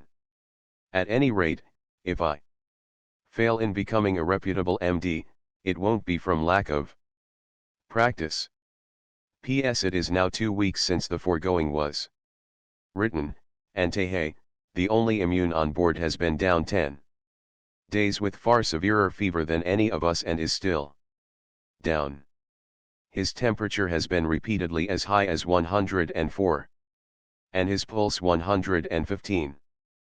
P.S. At sea, between Tasman Atoll and Manning Straits, Tehe's attack developed into black water fever, the severest form of malarial fever, which, the doctor book assures me, is due to some outside infection as well. Having pulled him through his fever, I am now at my wits' end, for he has lost his wits altogether. I am rather recent in practice to take up the cure of insanity. This makes the second lunacy case on this short voyage. P.S. Someday I shall write a book, for the profession, and entitle it, Around the World on the Hospital Ship. Snark. Even our pets have not escaped. We sailed from Maringe Lagoon with two, an Irish Terrier and a white cockatoo. The terrier fell down the cabin companionway and lamed its nigh hind leg, then repeated the maneuver and lamed its off foreleg. At the present moment it has but two legs to walk on. Fortunately, they are on opposite sides and ends, so that she can still and carry two. The cockatoo was crushed under the cabin skylight and had to be killed. This was our first funeral, though for that matter, the several chickens we had, and which would have made welcome broth for the convalescents, flew overboard and were drowned. Only the cockroaches flourish. Neither illness nor accident ever befalls them, and they grow larger and more carnivorous day by day, gnawing our fingernails and toenails while we sleep. P.S. Charmian is having another bout with fever. Martin, in despair, has taken to horse doctoring his yaws with bluestone and to blessing the Solomons. As for me, in addition to navigating, doctoring, and writing short stories, I am far from well. With the exception of the insanity cases, I'm the worst off on board. I shall catch the next steamer to Australia and go on the operating table. Among my minor afflictions, I may mention a new and mysterious one. For the past week my hands have been swelling as with dropsy. It is only by a painful effort that I can close them. A pull on a rope is excruciating. The sensations are like those that accompany severe chilblains. Also, the skin is peeling off both hands at an alarming rate. Besides which the new skin underneath is growing hard and thick. The doctor book fails to mention this disease. Nobody knows what it is. P.S. Well, anyway, I've cured the chronometer. After knocking about the sea for 8 squally, rainy days, most of the time hove to, I succeeded in catching a partial observation of the sun at midday. From this I worked up my latitude, then headed by log to the latitude of Lord Howe, and ran both that latitude and the island down together. Here I tested the chronometer by longitude sights, and found it something like 3 minutes out. Since each minute is equivalent to 15 miles, the total error can be appreciated. By repeated observations at Lord Howe I rated the chronometer, finding it to have a daily losing error of 0.7 of a second. Now it happens that a year ago, when we sailed from Hawaii, that self-same chronometer had that self-same losing error of 0.7 of a second. Since that error was faithfully added every day, and since that error, as proved by my observations at Lord Howe, has not changed, then what under the sun made that chronometer all of a sudden accelerate and catch up with itself 3 minutes? Can such things be? Expert watchmakers say no, but I say that they have never done any expert watchmaking and watch rating in the Solomons. That it is the climate is my only diagnosis. At any rate, I have successfully doctored the chronometer, even if I have failed with the lunacy cases and with Martin's yaws.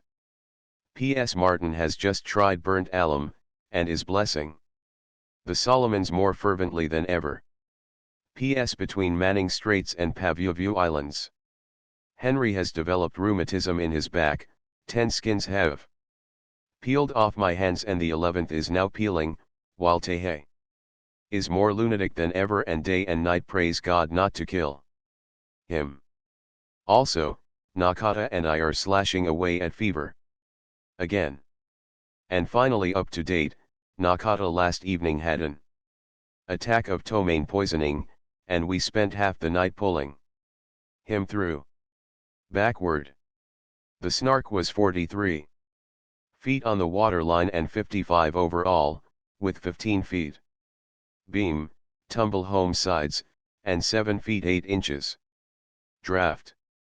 She was ketch-rigged, carrying flying jib, forestaysail, mainsail, mizzen, and spinnaker. There were 6 feet of headroom below, and she was crown-decked and flush-decked. There were 4 alleged watertight compartments. A 70 horsepower auxiliary gas engine. Sporadically furnished locomotion at an approximate cost of $20 per mile. A 5 horsepower engine ran the pumps when it was in order, and on 2 occasions proved capable of furnishing juice for the searchlight. The storage batteries worked 4 or 5 times in the course of 2 years. The 14-foot launch was rumored to work at times, but it invariably broke down whenever I stepped on board. But the Snark sailed. It was the only way she could get anywhere. She sailed for 2 years, and never touched rock, reef, nor shoal. She had no inside ballast. Her iron keel weighed 5 tons, but her deep draft and high freeboard made her very stiff. Caught under full sail in tropic squalls, she buried her rail and deck many times, but stubbornly refused to turn turtle. She steered easily, and she could run day and night, without steering, close by, full and by, and with the wind abeam. With the wind on her quarter and the sails properly trimmed, she steered herself within 2 points, and with the wind almost astern she required scarcely 3 points for self-steering. The Snark was partly built in San Francisco. The morning her iron keel was to be cast was the morning of the great earthquake. Then came anarchy. 6 months overdue in the building, I sailed the shell of her to Hawaii to be finished. The engine lashed to the bottom, building materials lashed on deck. Had I remained in San Francisco for completion, I'd still be there. As it was, partly built, she cost 4 times what she ought to have cost. The Snark was born unfortunately. She was libeled in San Francisco, had her checks protested as fraudulent in Hawaii, and was fined for breach of quarantine in the Solomons. To save themselves, the newspapers could not tell the truth about her. When I discharged an incompetent captain, they said I had beaten him to a pulp. When one young man returned home to continue at college, it was reported that I was a regular Wolf Larson, and that my whole crew had deserted because I had beaten it to a pulp.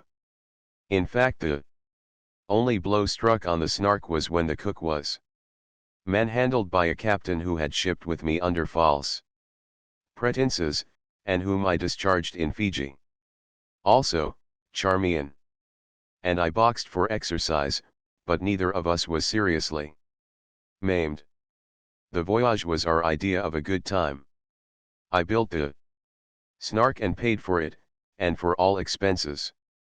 I contracted to write 35,000 words descriptive of the trip for a magazine which was to pay me the same rate I received for stories written at home. Promptly the magazine advertised that it was sending me especially around the world for itself.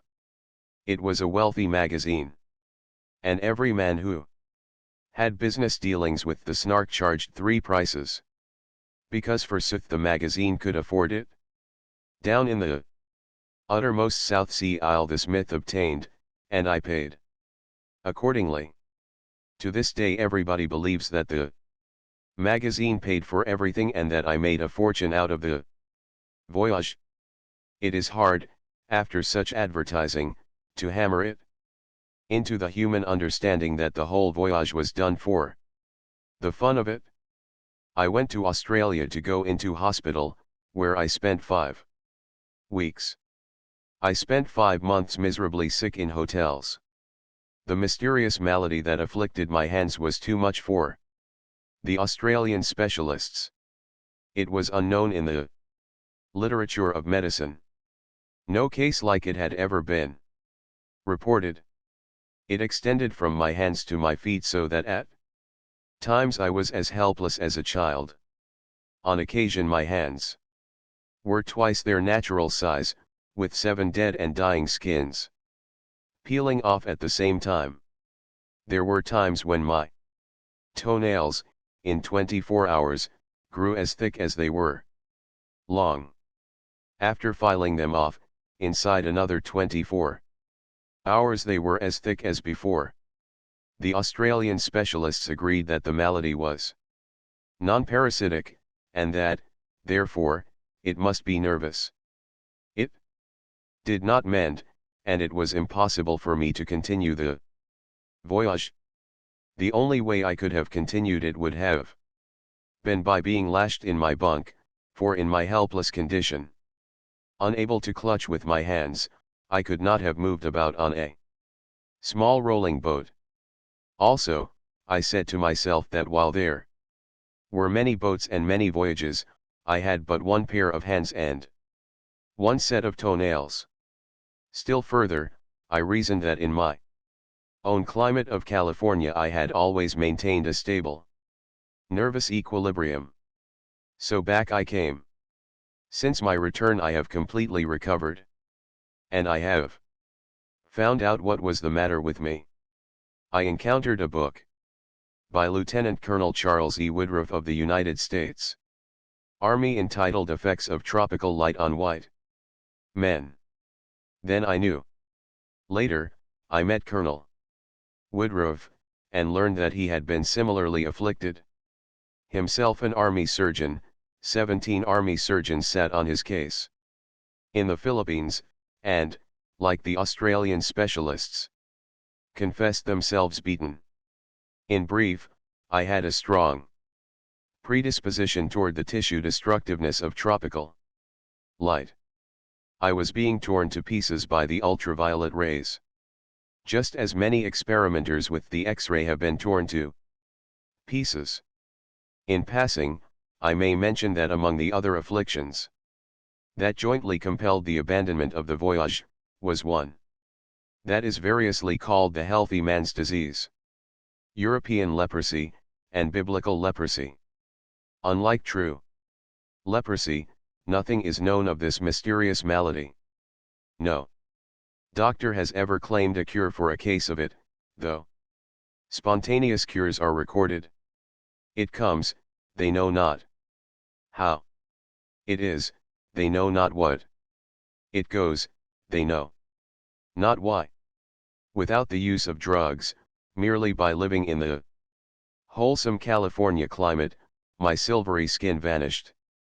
The only hope the doctors had held out to me was a spontaneous cure. And such a cure was mine. A last word, the test of the voyage. It is easy enough for me or any man to say that it was enjoyable. But there is a better witness, the one woman who made it from beginning to end. In hospital when I broke the news to Charmian that I must go back to California, the tears welled into her eyes. For 2 days she was wrecked and broken by the knowledge that the happy voyage was abandoned. Glen Ellen, California. April 7, 1911. Footnotes 268 to point out that we of the Snark are not a crowd of weaklings, which might be concluded from our divers afflictions. I quote the following, which I gleaned verbatim from the Eugenie's log and which may be considered as a sample of Solomon Islands. Cruising. Bulava, Thursday, March 12, 1908. Boat went ashore in the morning. Got 2 loads ivory. Nut, 4,000 copra. Skipper down with fever. Bulava, Friday, March 13, 1908. Buying nuts from Bushman, 1½ ton. Mate and skipper down with fever. Bulava, Saturday, March 14, 1908.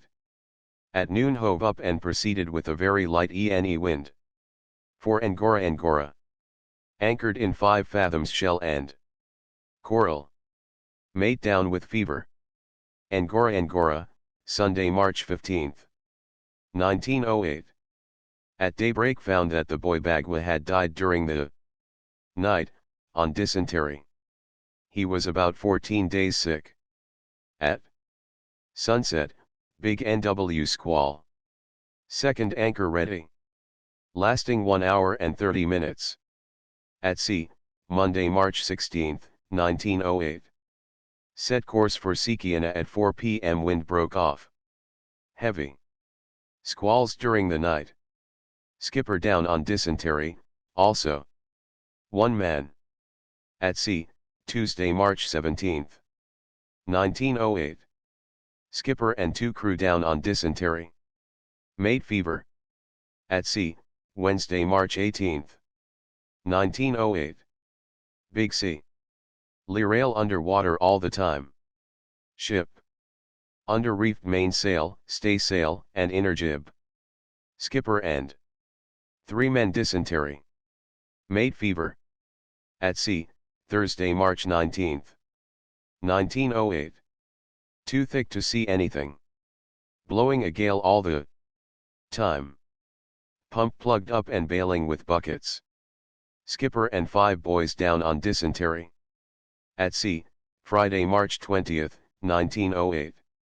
During night squalls with hurricane force. Skipper and 6 men down on dysentery. At sea, Saturday, March 21, 1908. Turned back from Sikiana. Squalls all day with heavy rain and sea. Skipper and best part of crew on dysentery. Mate fever. And so, day by day, with the majority of all on board prostrate, the Eugenie's log goes on. The only variety occurred on March 31, when the mate came down with dysentery and the skipper was floored by fever. End of the Project Gutenberg ebook. The Cruise of the Snark. Updated editions will replace the previous one. The old editions will be renamed. Creating the works from print editions not protected by U.S. copyright law means that no one owns a United States copyright in these works. So the Foundation, and you, can copy and distribute it in the United States without permission and without paying copyright royalties. Special rules, set forth in the General Terms of Use part of this license, apply to copying and distributing Project Gutenberg trademark electronic works. To protect the Project Gutenberg trademark concept and trademark. Project Gutenberg is a registered trademark and may not be used if you charge for an ebook, except by following the terms of the trademark license, including paying royalties for use of the Project Gutenberg trademark. If you do not charge anything for copies of this ebook, complying with the trademark license is very easy. You may use this ebook for nearly any purpose, such as creation of derivative works, reports, performances, and research. Project Gutenberg ebooks may be modified and printed and given away. You may do practically anything in the United States with ebooks not protected by U.S. copyright law. Redistribution is subject to the trademark license, especially commercial redistribution. Start, full license. The full Project Gutenberg license. Please read this before you distribute or use this work. To protect the Project Gutenberg trademark mission of promoting the free distribution of electronic works, by using or distributing this work, or any other work associated in any way with the phrase Project Gutenberg, you agree to comply with all the terms of the full Project Gutenberg trademark license available with this file or online at www.gutenberg.org/license. Section 1. General Terms of Use and Redistributing Project Gutenberg Trademark. Electronic Works. 1.a. By reading or using any part of this Project Gutenberg trademark electronic work, you indicate that you have read, understand, agree to, and accept all the terms of this license and intellectual property. Trademark/copyright agreement. If you do not agree to abide by all the terms of this agreement, you must cease using and return or destroy all copies of Project Gutenberg trademark electronic works in your possession. If you paid a fee for obtaining a copy of or access to a Project Gutenberg trademark electronic work and you do not agree to be bound by the terms of this agreement, you may obtain a refund from the person or entity to whom you paid the fee as set forth in paragraph 1.e.8. 1.b Project Gutenberg is a registered trademark. It may only be used on or associated in any way with an electronic work by people who agree to be bound by the terms of this agreement. There are a few things that you can do with most Project Gutenberg trademark electronic works, even without complying with the full terms of this agreement. See paragraph 1.c below. There are a lot of things you can do with Project Gutenberg trademark electronic works if you follow the terms of this agreement and help preserve free future access to Project Gutenberg trademark electronic works. See paragraph 1.e below. 1.c. The Project Gutenberg Literary Archive Foundation, the Foundation Orpglof, owns a compilation copyright in the collection of Project Gutenberg trademark electronic works. Nearly all the individual works in the collection are in the public domain in the United States. If an individual work is unprotected by copyright law in the United States and you are located in the United States, we do not claim a right to prevent you from copying, distributing, performing, displaying or creating derivative works based on the work as long as all references to Project Gutenberg are removed. Of course, we hope that you will support the Project Gutenberg trademark mission of promoting free access to electronic works by freely sharing Project Gutenberg trademark works in compliance with the terms of this agreement for keeping the Project Gutenberg trademark name associated with the work. You can easily comply with the terms of this agreement by keeping this work in the same format with its attached full Project Gutenberg trademark license when you share it without charge with others. 1.d. The copyright laws of the place where you are located also govern what you can do with this work. Copyright laws in most countries are in a constant state of change. If you are outside the United States, check the laws of your country in addition to the terms of this agreement before downloading, copying, displaying, performing, distributing or creating derivative works based on this work or any other Project Gutenberg trademark work. The Foundation makes no representations concerning the copyright status of any work in any country other than the United States. 1.e Unless you have removed all references to Project Gutenberg. 1.e.1. The following sentence, with active links to, or other immediate access to, the full Project Gutenberg trademark license must appear prominently whenever any copy of a Project Gutenberg trademark work, any work on which the phrase Project Gutenberg appears, or with which the phrase Project Gutenberg is associated, is accessed, displayed, performed, viewed, copied, or distributed. This ebook is for the use of anyone anywhere in the United States and most other parts of the world at no cost and with almost no restrictions whatsoever. You may copy it, give it away or reuse it under the terms of the Project Gutenberg license included with this ebook or online at www.gutenberg.org. If you are not located in the United States, you will have to check the laws of the country where you are located before using this ebook. 1.e.2. If an individual Project Gutenberg trademark electronic work is derived from texts not protected by U.S. copyright law, does not contain a notice indicating that it is posted with permission of the copyright holder, the work can be copied and distributed to anyone in the United States without paying any fees or charges.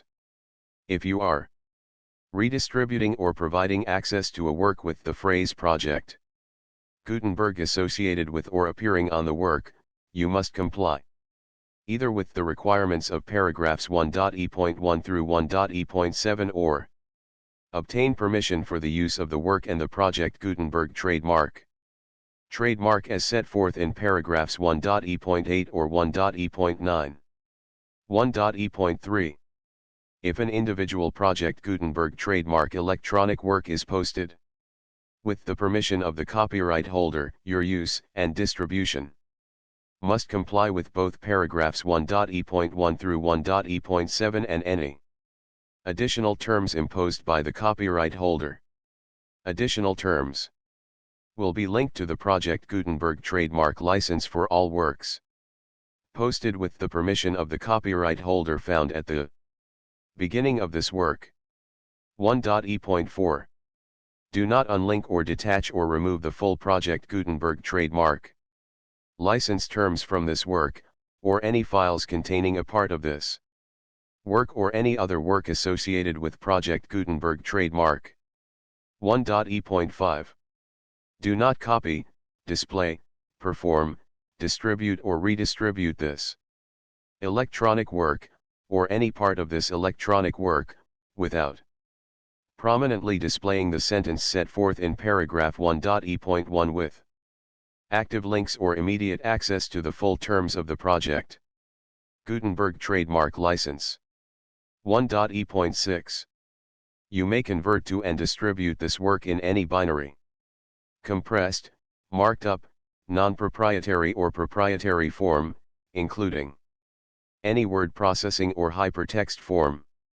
However, if you provide access to or distribute copies of a Project Gutenberg trademark work in a format other than plain vanilla ASCII or other format used in the official version posted on the official Project Gutenberg trademark website, www.gutenberg.org, you must, at no additional cost, fee, or expense to the user, provide a copy, a means of exporting a copy, or a means of obtaining a copy upon request, of the work in its original plain vanilla ASCII or other form. Any alternate format must include the full Project Gutenberg trademark license as specified in paragraph 1.e.1. 1.e.7.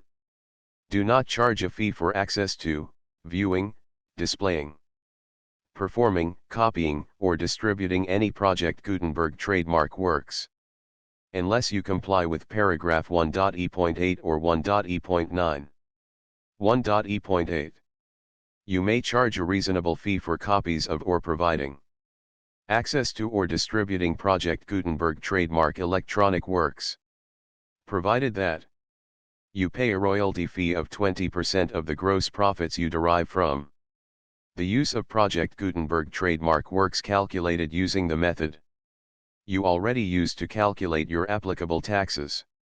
The fee is owed to the owner of the Project Gutenberg trademark, but he has agreed to donate royalties under this paragraph to the Project Gutenberg Literary Archive Foundation. Royalty payments must be paid within 60 days following each date on which you prepare, or are legally required to prepare, your periodic tax returns. Royalty payments should be clearly marked as such and sent to the Project Gutenberg Literary Archive Foundation at the address specified in Section 4, Information about donations to the Project Gutenberg Literary Archive Foundation. You provide a full refund of any money paid by a user who notifies you in writing, or by email, within 30 days of receipt that he does not agree to the terms of the full Project Gutenberg trademark license. You must require such a user to return or destroy all copies of the works possessed in a physical medium and discontinue all use of and all access to other copies of Project Gutenberg trademark works. You provide, in accordance with paragraph 1.f.3 a full refund of any money paid for a work or a replacement copy, if a defect in the electronic work is discovered and reported to you within 90 days of receipt of the work. You comply with all other terms of this agreement for free. Distribution of Project Gutenberg trademark works. 1.e.9. If you wish to charge a fee or distribute a Project Gutenberg trademark electronic work or group of works on different terms than are set forth in this agreement, you must obtain permission in writing from the Project Gutenberg Literary Archive Foundation, the manager of the Project Gutenberg trademark. Contact the foundation as set forth in section 3 below. 1.f. 1.f.1. Project Gutenberg volunteers and employees expend considerable effort to identify, do copyright research on, transcribe and proofread works not protected by U.S. copyright law in creating the Project Gutenberg trademark collection. Despite these efforts, Project Gutenberg trademark electronic works, and the medium on which they may be stored, may contain defects, such as, but not limited to, incomplete, inaccurate, or corrupt data, transcription errors, a copyright or other intellectual property infringement, a defective or damaged disk or other medium, a computer virus, or computer codes that damage or cannot be read by your equipment. 1.f.2. Limited warranty, disclaimer of damages, except for the right of replacement or refund described in paragraph 1.f.3, the Project Gutenberg Literary Archive Foundation, the owner of the Project Gutenberg trademark, and any other party distributing a Project Gutenberg trademark electronic work under this agreement, disclaim all liability to you for damages, costs, and expenses, including legal fees. You agree that you have no remedies for negligence, strict liability, breach of warranty or breach of contract except those provided in paragraph 1.f.3. You agree that the foundation, the trademark owner, and any distributor under this agreement will not be liable to you for actual, direct, indirect, consequential, punitive or incidental damages even if you give notice of the possibility of such damage.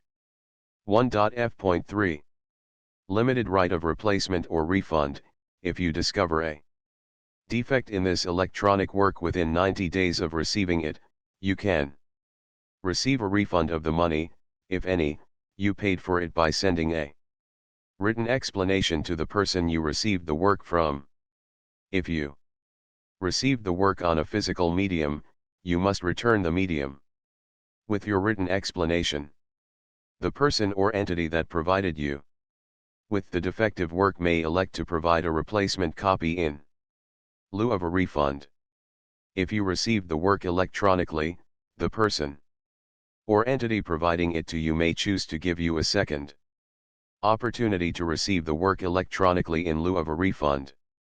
If the second copy is also defective, you may demand a refund in writing, without further opportunities to fix the problem. 1.f.4.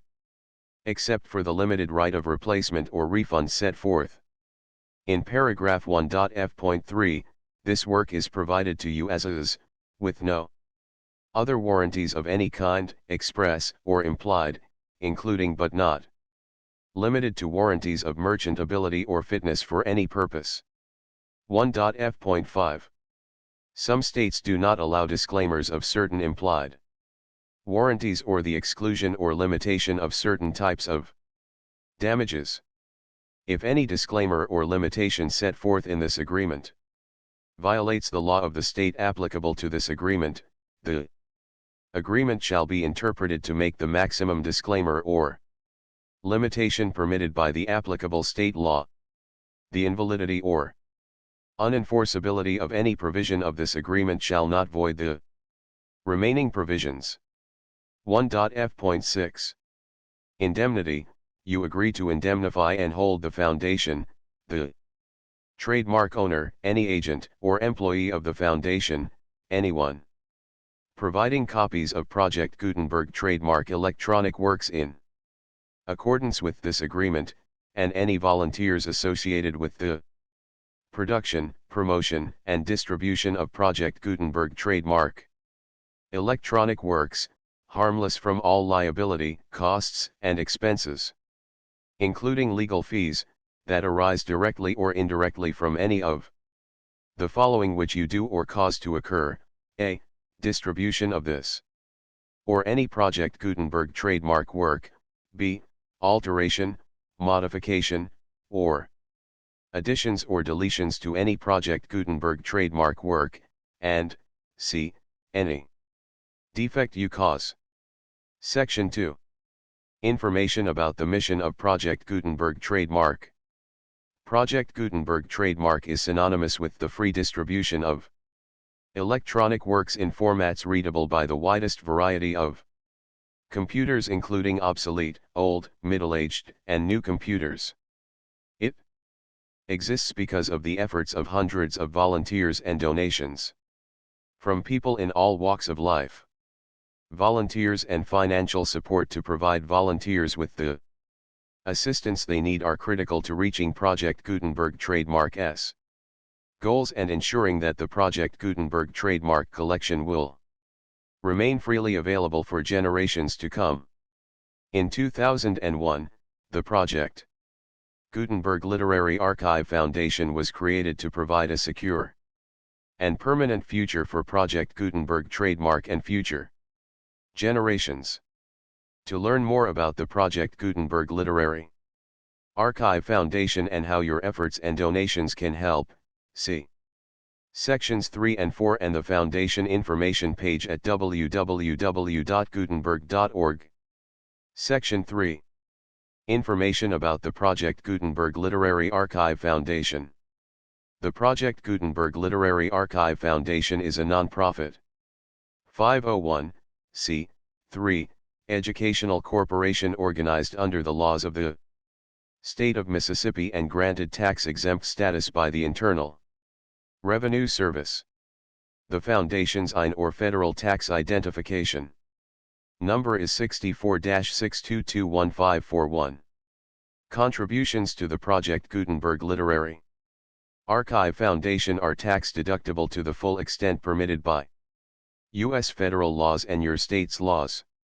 The Foundation's business office is located at 809 North 1500 West, Salt Lake City, Utah 841168015961887. Email contact links and up-to-date contact information can be found at the Foundation's website and official page at www.gutenberg.org/contact. Section 4. Information about donations to the Project Gutenberg Literary Archive Foundation. Project Gutenberg trademark depends upon and cannot survive without widespread public support and donations to carry out its mission of increasing the number of public domain and licensed works that can be freely distributed in machine-readable form accessible by the widest array of equipment, including outdated equipment.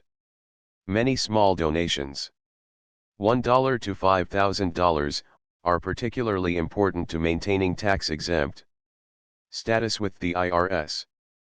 The Foundation is committed to complying with the laws regulating charities and charitable donations in all 50 states of the United States.